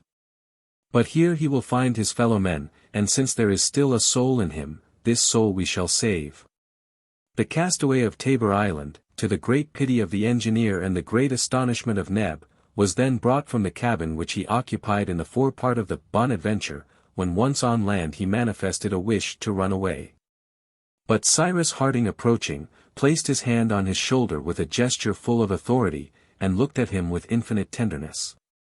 Immediately the unhappy man, submitting to a superior will, gradually became calm, his eyes fell, his head bent, and he made no more resistance. "Poor fellow," murmured the engineer. Cyrus Harding had attentively observed him. To judge by his appearance this miserable being had no longer anything human about him, and yet Harding, as had the reporter already, observed in his look an indefinable trace of intelligence. It was decided that the castaway, or rather the stranger as he was thenceforth termed by his companions, should live in one of the rooms of Granite House, from which, however, he could not escape. He was led there without difficulty, and with careful attention. It might, perhaps, be hoped that some day he would be a companion to the settlers in Lincoln Island. Cyrus Harding, during breakfast, which Neb had hastened to prepare, as the reporter, Herbert, and Pencroff were dying of hunger, heard in detail all the incidents which had marked the voyage of exploration to the islet. He agreed with his friends on this point, that the stranger must be either English or American, the name Britannia leading them to suppose this, and, besides, through the bushy beard, and under the shaggy, matted hair. The engineer thought he could recognize the characteristic features of the Anglo-Saxon. "But, by the by," said Gideon Spilett, addressing Herbert, "you never told us how you met this savage, and we know nothing, except that you would have been strangled, if we had not happened to come up in time to help you." "Upon my word," answered Herbert, "it is rather difficult to say how it happened. I was, I think, occupied in collecting my plants, when I heard a noise like an avalanche falling from a very tall tree. I scarcely had time to look round. This unfortunate man, who was without doubt concealed in a tree, rushed upon me in less time than I take to tell you about it, and in less Mr. Spilett and Pencroff." "My boy," said Cyrus Harding, "you ran a great danger, but, perhaps, without that, the poor creature would have still hidden himself from your search, and we should not have had a new companion." "You hope, then, Cyrus, to succeed in reforming the man?" asked the reporter. "Yes," replied the engineer. Breakfast over, Harding and his companions left Granite House and returned to the beach. They there occupied themselves in unloading the Bonadventure, and the engineer, having examined the arms and tools, saw nothing which could help them to establish the identity of the stranger. The capture of pigs, made on the islet, was looked upon as being very profitable to Lincoln Island, and the animals were led to the sty, where they soon became at home. The 2 barrels, containing the powder and shot, as well as the box of caps, were very welcome. It was agreed to establish a small powder magazine, either outside Granite House or in the upper cavern, where there would be no fear of explosion. However, the use of pyroxyle was to be continued, for this substance giving excellent results, there was no reason for substituting ordinary powder. When the unloading of the vessel was finished, "Captain," said Pencroff, "I think it would be prudent to put our Bonadventure in a safe place." "Is she not safe at the mouth of the Mercy?" asked Cyrus Harding. "No, Captain," replied the sailor. "Half of the time she is stranded on the sand, and that works her. She is a famous craft, you see, and she behaved admirably during the squall which struck us on our return. Could she not float in the river?" "No doubt, Captain, she could. But there is no shelter there, and in the east winds, I think that the Bonadventure would suffer much from the surf." "Well, where would you put her, Pencroff?" "In Port Balloon," replied the sailor. "That little creek, shut in by rocks, seems to me to be just the harbor we want. Is it not rather far?" "Pooh! It is not more than 3 miles from Granite House, and we have a fine straight road to take us there." "Do it then, Pencroff, and take your Bonadventure there," replied the engineer, "and yet I would rather have her under our more immediate protection. When we have time, we must make a little harbor for her." "Famous!" exclaimed Pencroff. "A harbor with a lighthouse, a pier, and dock. Ah! Really with you, Captain, everything becomes easy." "Yes, my brave Pencroff," answered the engineer, "but on condition, however, that you help me, for you do as much as 3 men in all our work." Herbert and the sailor then re-embarked on board the Bonadventure. The anchor was weighed, the sail hoisted, and the wind drove her rapidly towards Claw Cape. 2 hours after, she was reposing on the tranquil waters of Port Balloon. During the first days passed by the stranger in Granite House, had he already given them reason to think that his savage nature was becoming tamed? Did a brighter light burn in the depths of that obscured mind? In short, was the soul returning to the body? Yes, to a certainty, and to such a degree, that Cyrus Harding and the reporter wondered if the reason of the unfortunate man had ever been totally extinguished. At first, accustomed to the open air, to the unrestrained liberty which he had enjoyed on Tabor Island, the stranger manifested a sullen fury, and it was feared that he might throw himself onto the beach, out of one of the windows of Granite House. But gradually he became calmer, and more freedom was allowed to his movements. They had reason to hope, and to hope much. Already, forgetting his carnivorous instincts, the stranger accepted a less bestial nourishment than that on which he fed on the islet. And cooked meat did not produce in him the same sentiment of repulsion which he had showed on board the Bonadventure. Cyrus Harding had profited by a moment when he was sleeping, to cut his hair and matted beard, which formed a sort of mane and gave him such a savage aspect. He had also been clothed more suitably, after having got rid of the rag which covered him. The result was that, thanks to these attentions, the stranger resumed a more human appearance, and it even seemed as if his eyes had become milder. Certainly, when formerly lighted up by intelligence, this man's face must have had a sort of beauty. Every day, Harding imposed on himself the task of passing some hours in his company. He came and worked near him, and occupied himself in different things, so as to fix his attention. A spark, indeed, would be sufficient to re-illumine that soul, a recollection crossing that brain to recall reason. That had been seen, during the storm, on board the Bonadventure. The engineer did not neglect either to speak aloud, so as to penetrate at the same time by the organs of hearing and sight the depths of that torpid intelligence. Sometimes one of his companions, sometimes another, sometimes all joined him. They spoke most often of things belonging to the navy, which must interest a sailor. At times, the stranger gave some slight attention to what was said, and the settlers were soon convinced that he partly understood them. Sometimes the expression of his countenance was deeply sorrowful, a proof that he suffered mentally, for his face could not be mistaken. But he did not speak, although at different times, however, they almost thought that words were about to issue from his lips. At all events, the poor creature was quite quiet and sad. But was not his calm only apparent? Was not his sadness only the result of his seclusion? Nothing could yet be ascertained.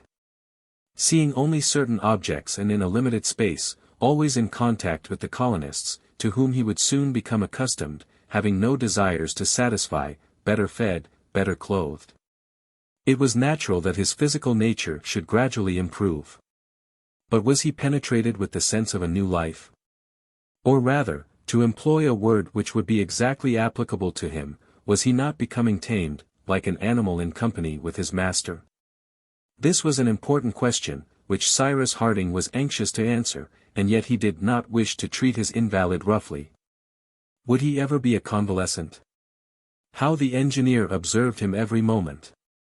How he was on the watch for his soul, if one may use the expression! How he was ready to grasp it!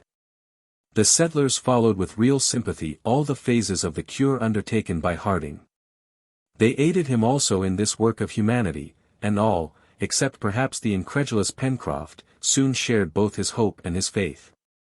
The calm of the stranger was deep, as has been said, and he even showed a sort of attachment for the engineer, whose influence he evidently felt. Cyrus Harding resolved then to try him, by transporting him to another scene, from that ocean which formerly his eyes had been accustomed to contemplate, to the border of the forest, which might perhaps recall those where so many years of his life had been passed. But, said Gideon Spilett, can we hope that he will not escape, if once set at liberty? The experiment must be tried, replied the engineer. Well, said Pencroff. When that fellow is outside, and feels the fresh air, he will be off as fast as his legs can carry him. I do not think so, returned Harding. Let us try, said Spilett. We will try, replied the engineer. This was on the 30th of October, and consequently the castaway of Tabor Island had been a prisoner in Granite House for 9 days. It was warm, and a bright sun darted its rays on the island. Cyrus Harding and Pencroff went to the room occupied by the stranger, who was found lying near the window and gazing at the sky. Come, my friend, said the engineer to him. The stranger rose immediately. His eyes were fixed on Cyrus Harding, and he followed him, while the sailor marched behind them, little confident as to the result of the experiment. Arrived at the door, Harding and Pencroff made him take his place in the lift, while Neb, Herbert, and Gideon Spilett waited for them before Granite House. The lift descended, and in a few moments all were united on the beach. The settlers went a short distance from the stranger, so as to leave him at liberty. He then made a few steps toward the sea, and his look brightened with extreme animation, but he did not make the slightest attempt to escape. He was gazing at the little waves which, broken by the islet, rippled on the sand. This is only the sea, observed Gideon Spilett, and possibly it does not inspire him with any wish to escape. Yes, replied Harding, we must take him to the plateau, on the border of the forest. There the experiment will be more conclusive. Besides, he could not run away, said Neb, since the bridge is raised. Oh, said Pencroff, that isn't a man to be troubled by a stream like Creek Glycerine. He could cross it directly, at a single bound.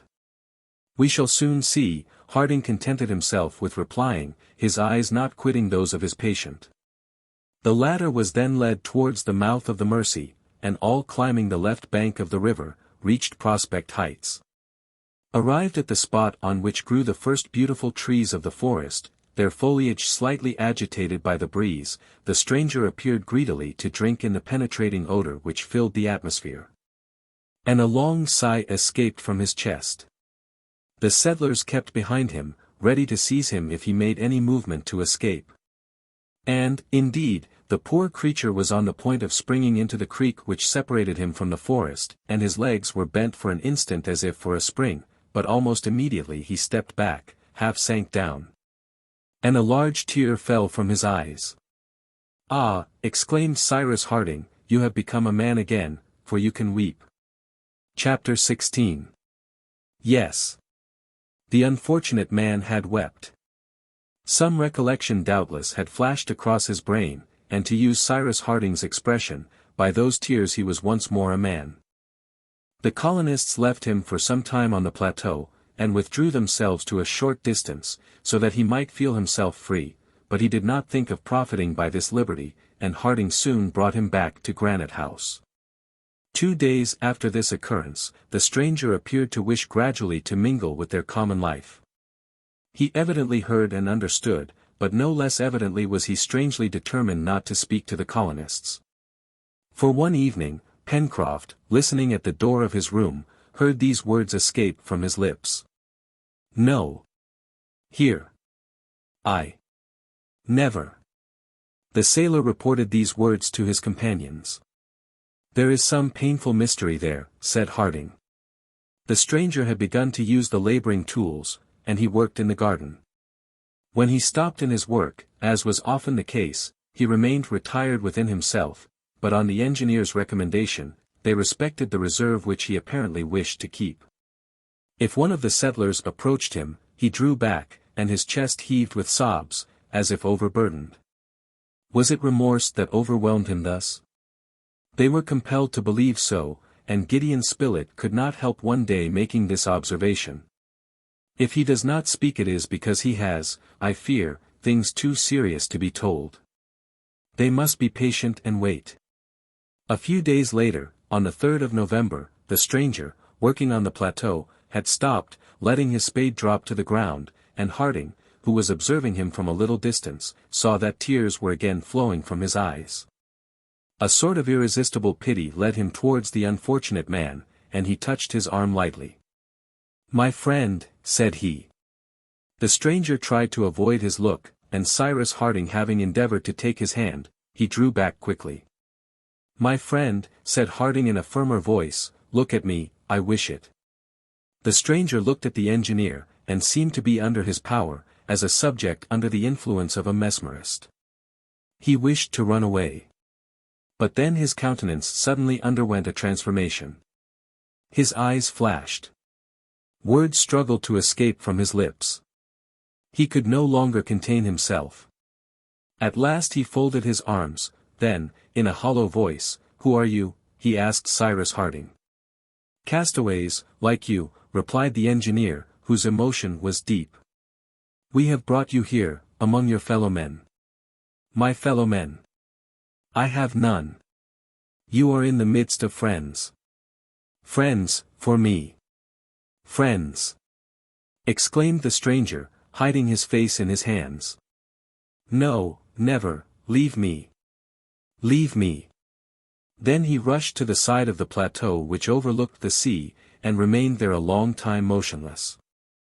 Harding rejoined his companions and related to them what had just happened. Yes. There is some mystery in that man's life, said Gideon Spilett, and it appears as if he had only re-entered society by the path of remorse. I don't know what sort of a man we have brought here, said the sailor. He has secrets.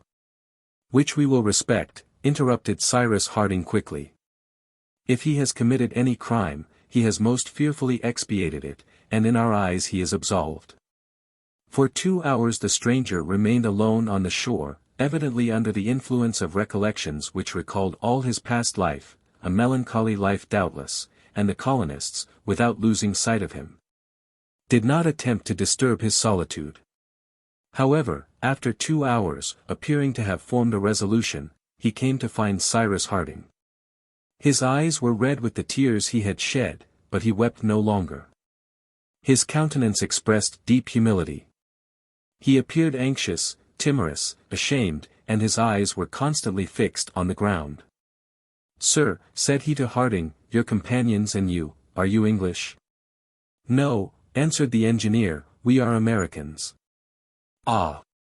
Said the stranger, and he murmured, I prefer that. And you, my friend? Asked the engineer. English, replied he hastily.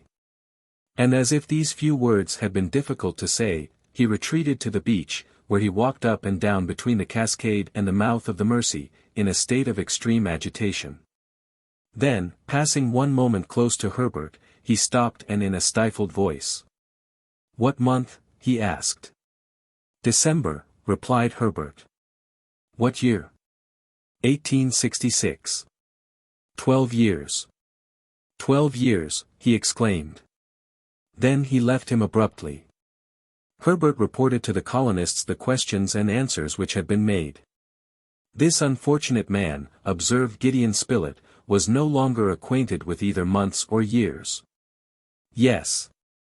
Added Herbert, and he had been 12 years already on the islet when we found him there. 12 years, rejoined Harding. Ah! 12 years of solitude, after a wicked life, perhaps, may well impair a man's reason. I am induced to think, said Pencroff, that this man was not wrecked on Tabor Island, but that in consequence of some crime he was left there. You must be right, Pencroff, replied the reporter, and if it is so it is not impossible that those who left him on the island may return to fetch him some day. And they will no longer find him, said Herbert. But then, added Pencroff, they must return, and... My friends, said Cyrus Harding, do not let us discuss this question until we know more about it. I believe that the unhappy man has suffered, that he has severely expiated his faults, whatever they may have been, and that the wish to unburden himself stifles him. Do not let us press him to tell us his history. He will tell it to us doubtless, and when we know it, we shall see what course it will be best to follow. He alone besides can tell us, if he has more than a hope, a certainty, of returning some day to his country, but I doubt it. And why? Asked the reporter. Because that, in the event of his being sure of being delivered at a certain time, he would have waited the hour of his deliverance and would not have thrown this document into the sea. No, it is more probable that he was condemned to die on that islet, and that he never expected to see his fellow creatures again. But, observed the sailor, there is one thing which I cannot explain. What is it? If this man had been left for 12 years on Tabor Island, one may well suppose that he had been several years already in the wild state in which we found him. That is probable, replied Cyrus Harding. It must then be many years since he wrote that document. No doubt, and yet the document appears to have been recently written. Besides, how do you know that the bottle which enclosed the document may not have taken several years to come from Tabor Island to Lincoln Island? That is not absolutely impossible, replied the reporter. Might it not have been a long time already on the coast of the island?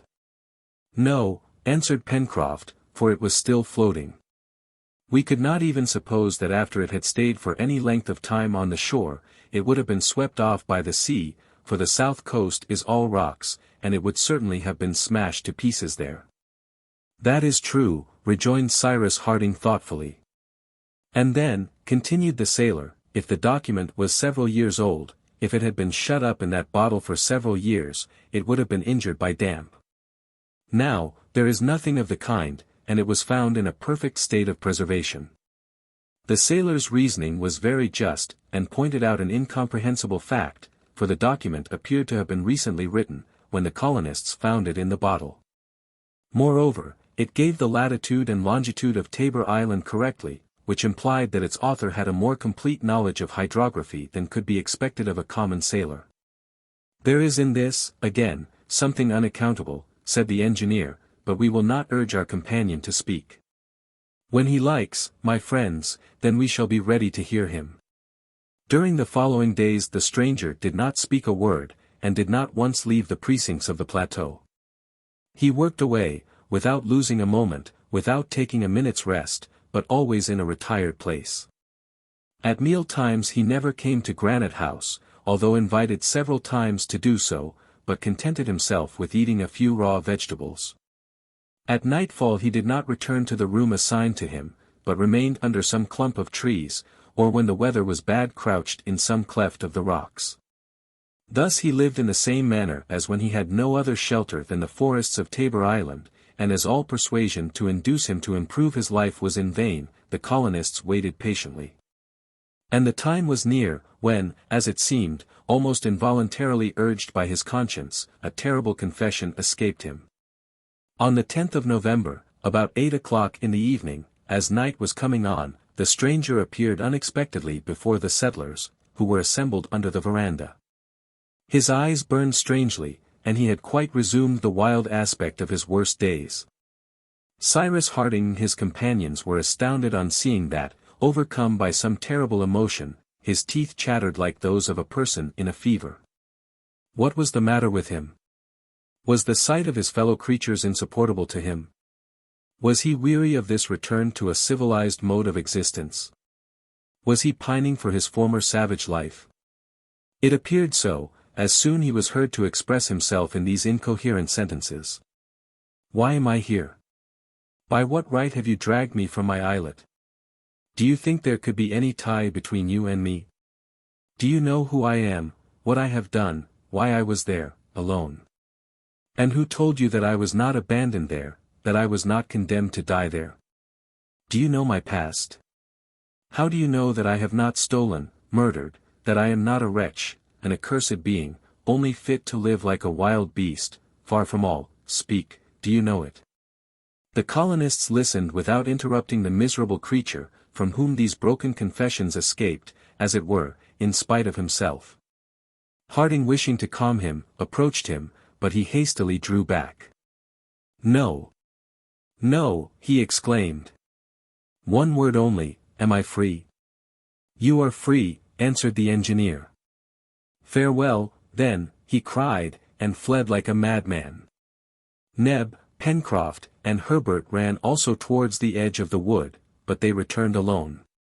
We must let him alone, said Cyrus Harding. He will never come back, exclaimed Pencroff.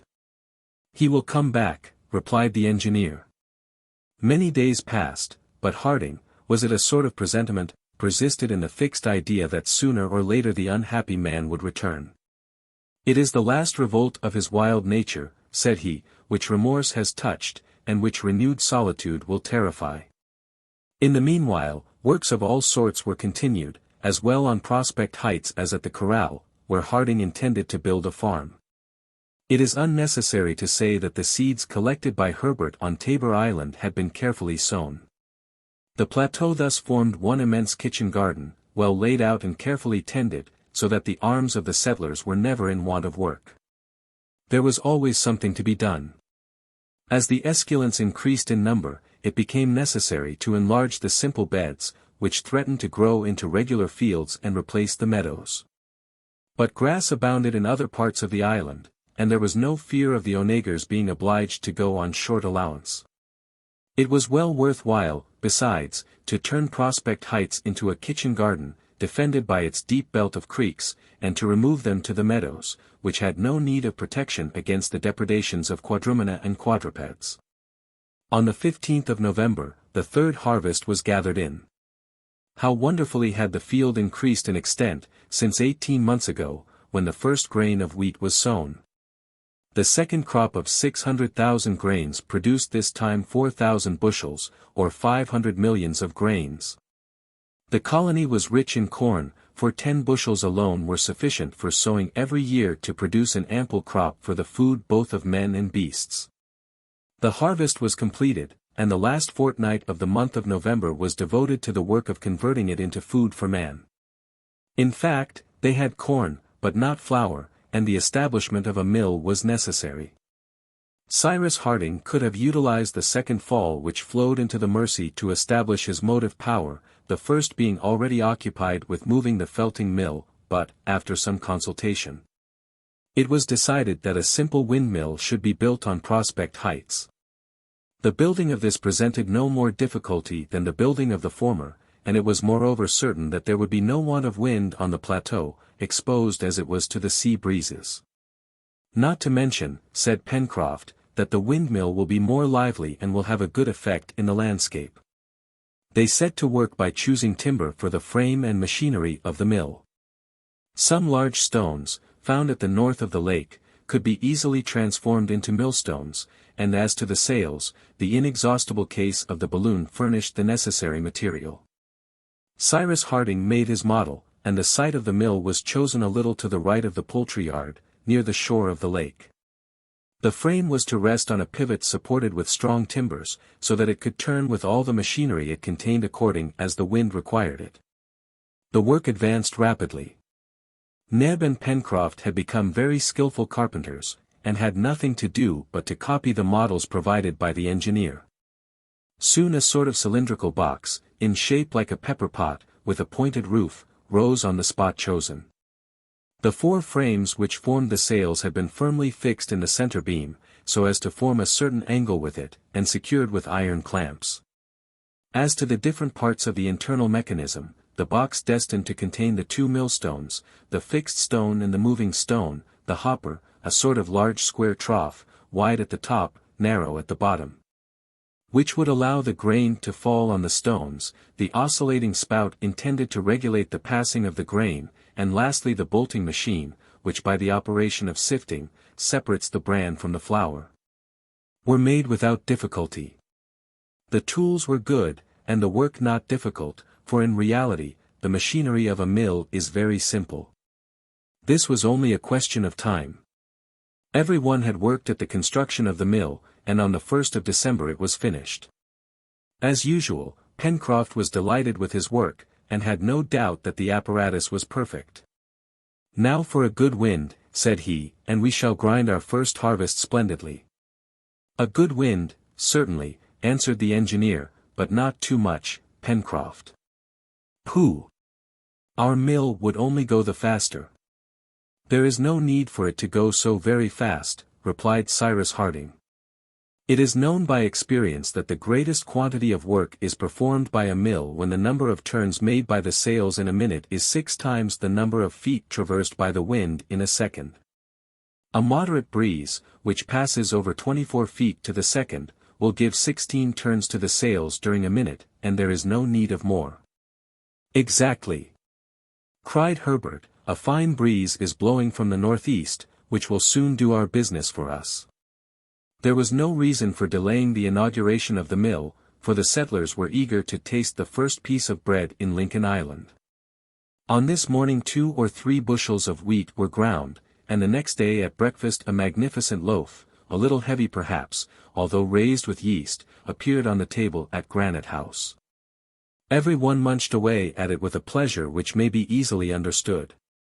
In the meanwhile, the stranger had not reappeared. Several times Gideon Spilett and Herbert searched the forest in the neighborhood of Granite House, without meeting or finding any trace of him.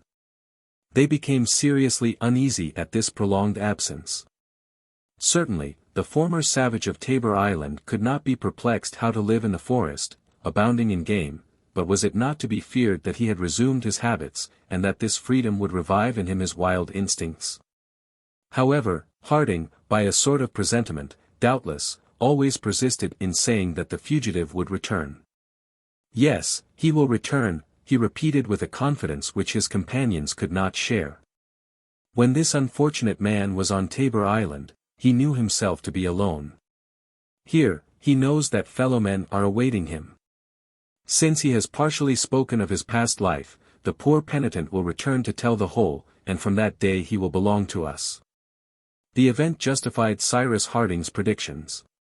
On the 3rd of December, Herbert had left the plateau to go and fish on the southern bank of the lake. He was unarmed, and till then had never taken any precautions for defense, as dangerous animals had not shown themselves on that part of the island. Meanwhile, Pencroff and Neb were working in the poultry yard, while Harding and the reporter were occupied at the chimneys in making soda, the store of soap being exhausted. Suddenly cries resounded. "Help! Help!" Cyrus Harding and the reporter, being at too great a distance, had not been able to hear the shouts.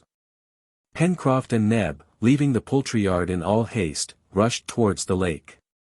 But before then, the stranger, whose presence at this place no one had suspected, crossed Creek Glycerine, which separated the plateau from the forest, and bounded up the opposite bank. Herbert was there face to face with a fierce jaguar, similar to the one which had been killed on Reptile End. Suddenly surprised, he was standing with his back against a tree, while the animal gathering itself together was about to spring. But the stranger, with no other weapon than a knife, rushed on the formidable animal, who turned to meet this new adversary. The struggle was short. The stranger possessed immense strength and activity. He seized the jaguar's throat with one powerful hand, holding it as in a vice, without heeding the beast's claws which tore his flesh, and with the other he plunged his knife into its heart. The jaguar fell. The stranger kicked away the body, and was about to fly at the moment when the settlers arrived on the field of battle, but Herbert, clinging to him, cried, "No, no! You shall not go!" Harding advanced towards the stranger, who frowned when he saw him approaching. The blood flowed from his shoulder under his torn shirt, but he took no notice of it. "My friend," said Cyrus Harding, "we have just contracted a debt of gratitude to you. To save our boy you have risked your life." "My life," murmured the stranger. "What is that worth?" "Less than nothing." "You are wounded." "It is no matter." "Will you give me your hand?" And as Herbert endeavored to seize the hand which had just saved him, the stranger folded his arms, his chest heaved, his look darkened, and he appeared to wish to escape, but making a violent effort over himself, and in an abrupt tone. "Who are you?" he asked, "and what do you claim to be to me?" It was the colonist's history which he thus demanded, and for the first time. Perhaps this history recounted, he would tell his own. In a few words Harding related all that had happened since their departure from Richmond, how they had managed, and what resources they now had at their disposal. The stranger listened with extreme attention. Then the engineer told who they all were, Gideon Spilett, Herbert, Pencroff, Neb, himself, and, he added, that the greatest happiness they had felt since their arrival in Lincoln Island was on the return of the vessel from Tabor Island, when they had been able to include among them a new companion. At these words the stranger's face flushed, his head sunk on his breast, and confusion was depicted on his countenance. "And now that you know us," added Cyrus Harding, "will you give us your hand?" "No," replied the stranger in a hoarse voice, "no. You are honest men. And I." Chapter 17. These last words justified the colonists' presentiment. There had been some mournful past, perhaps expiated in the sight of men, but from which his conscience had not yet absolved him.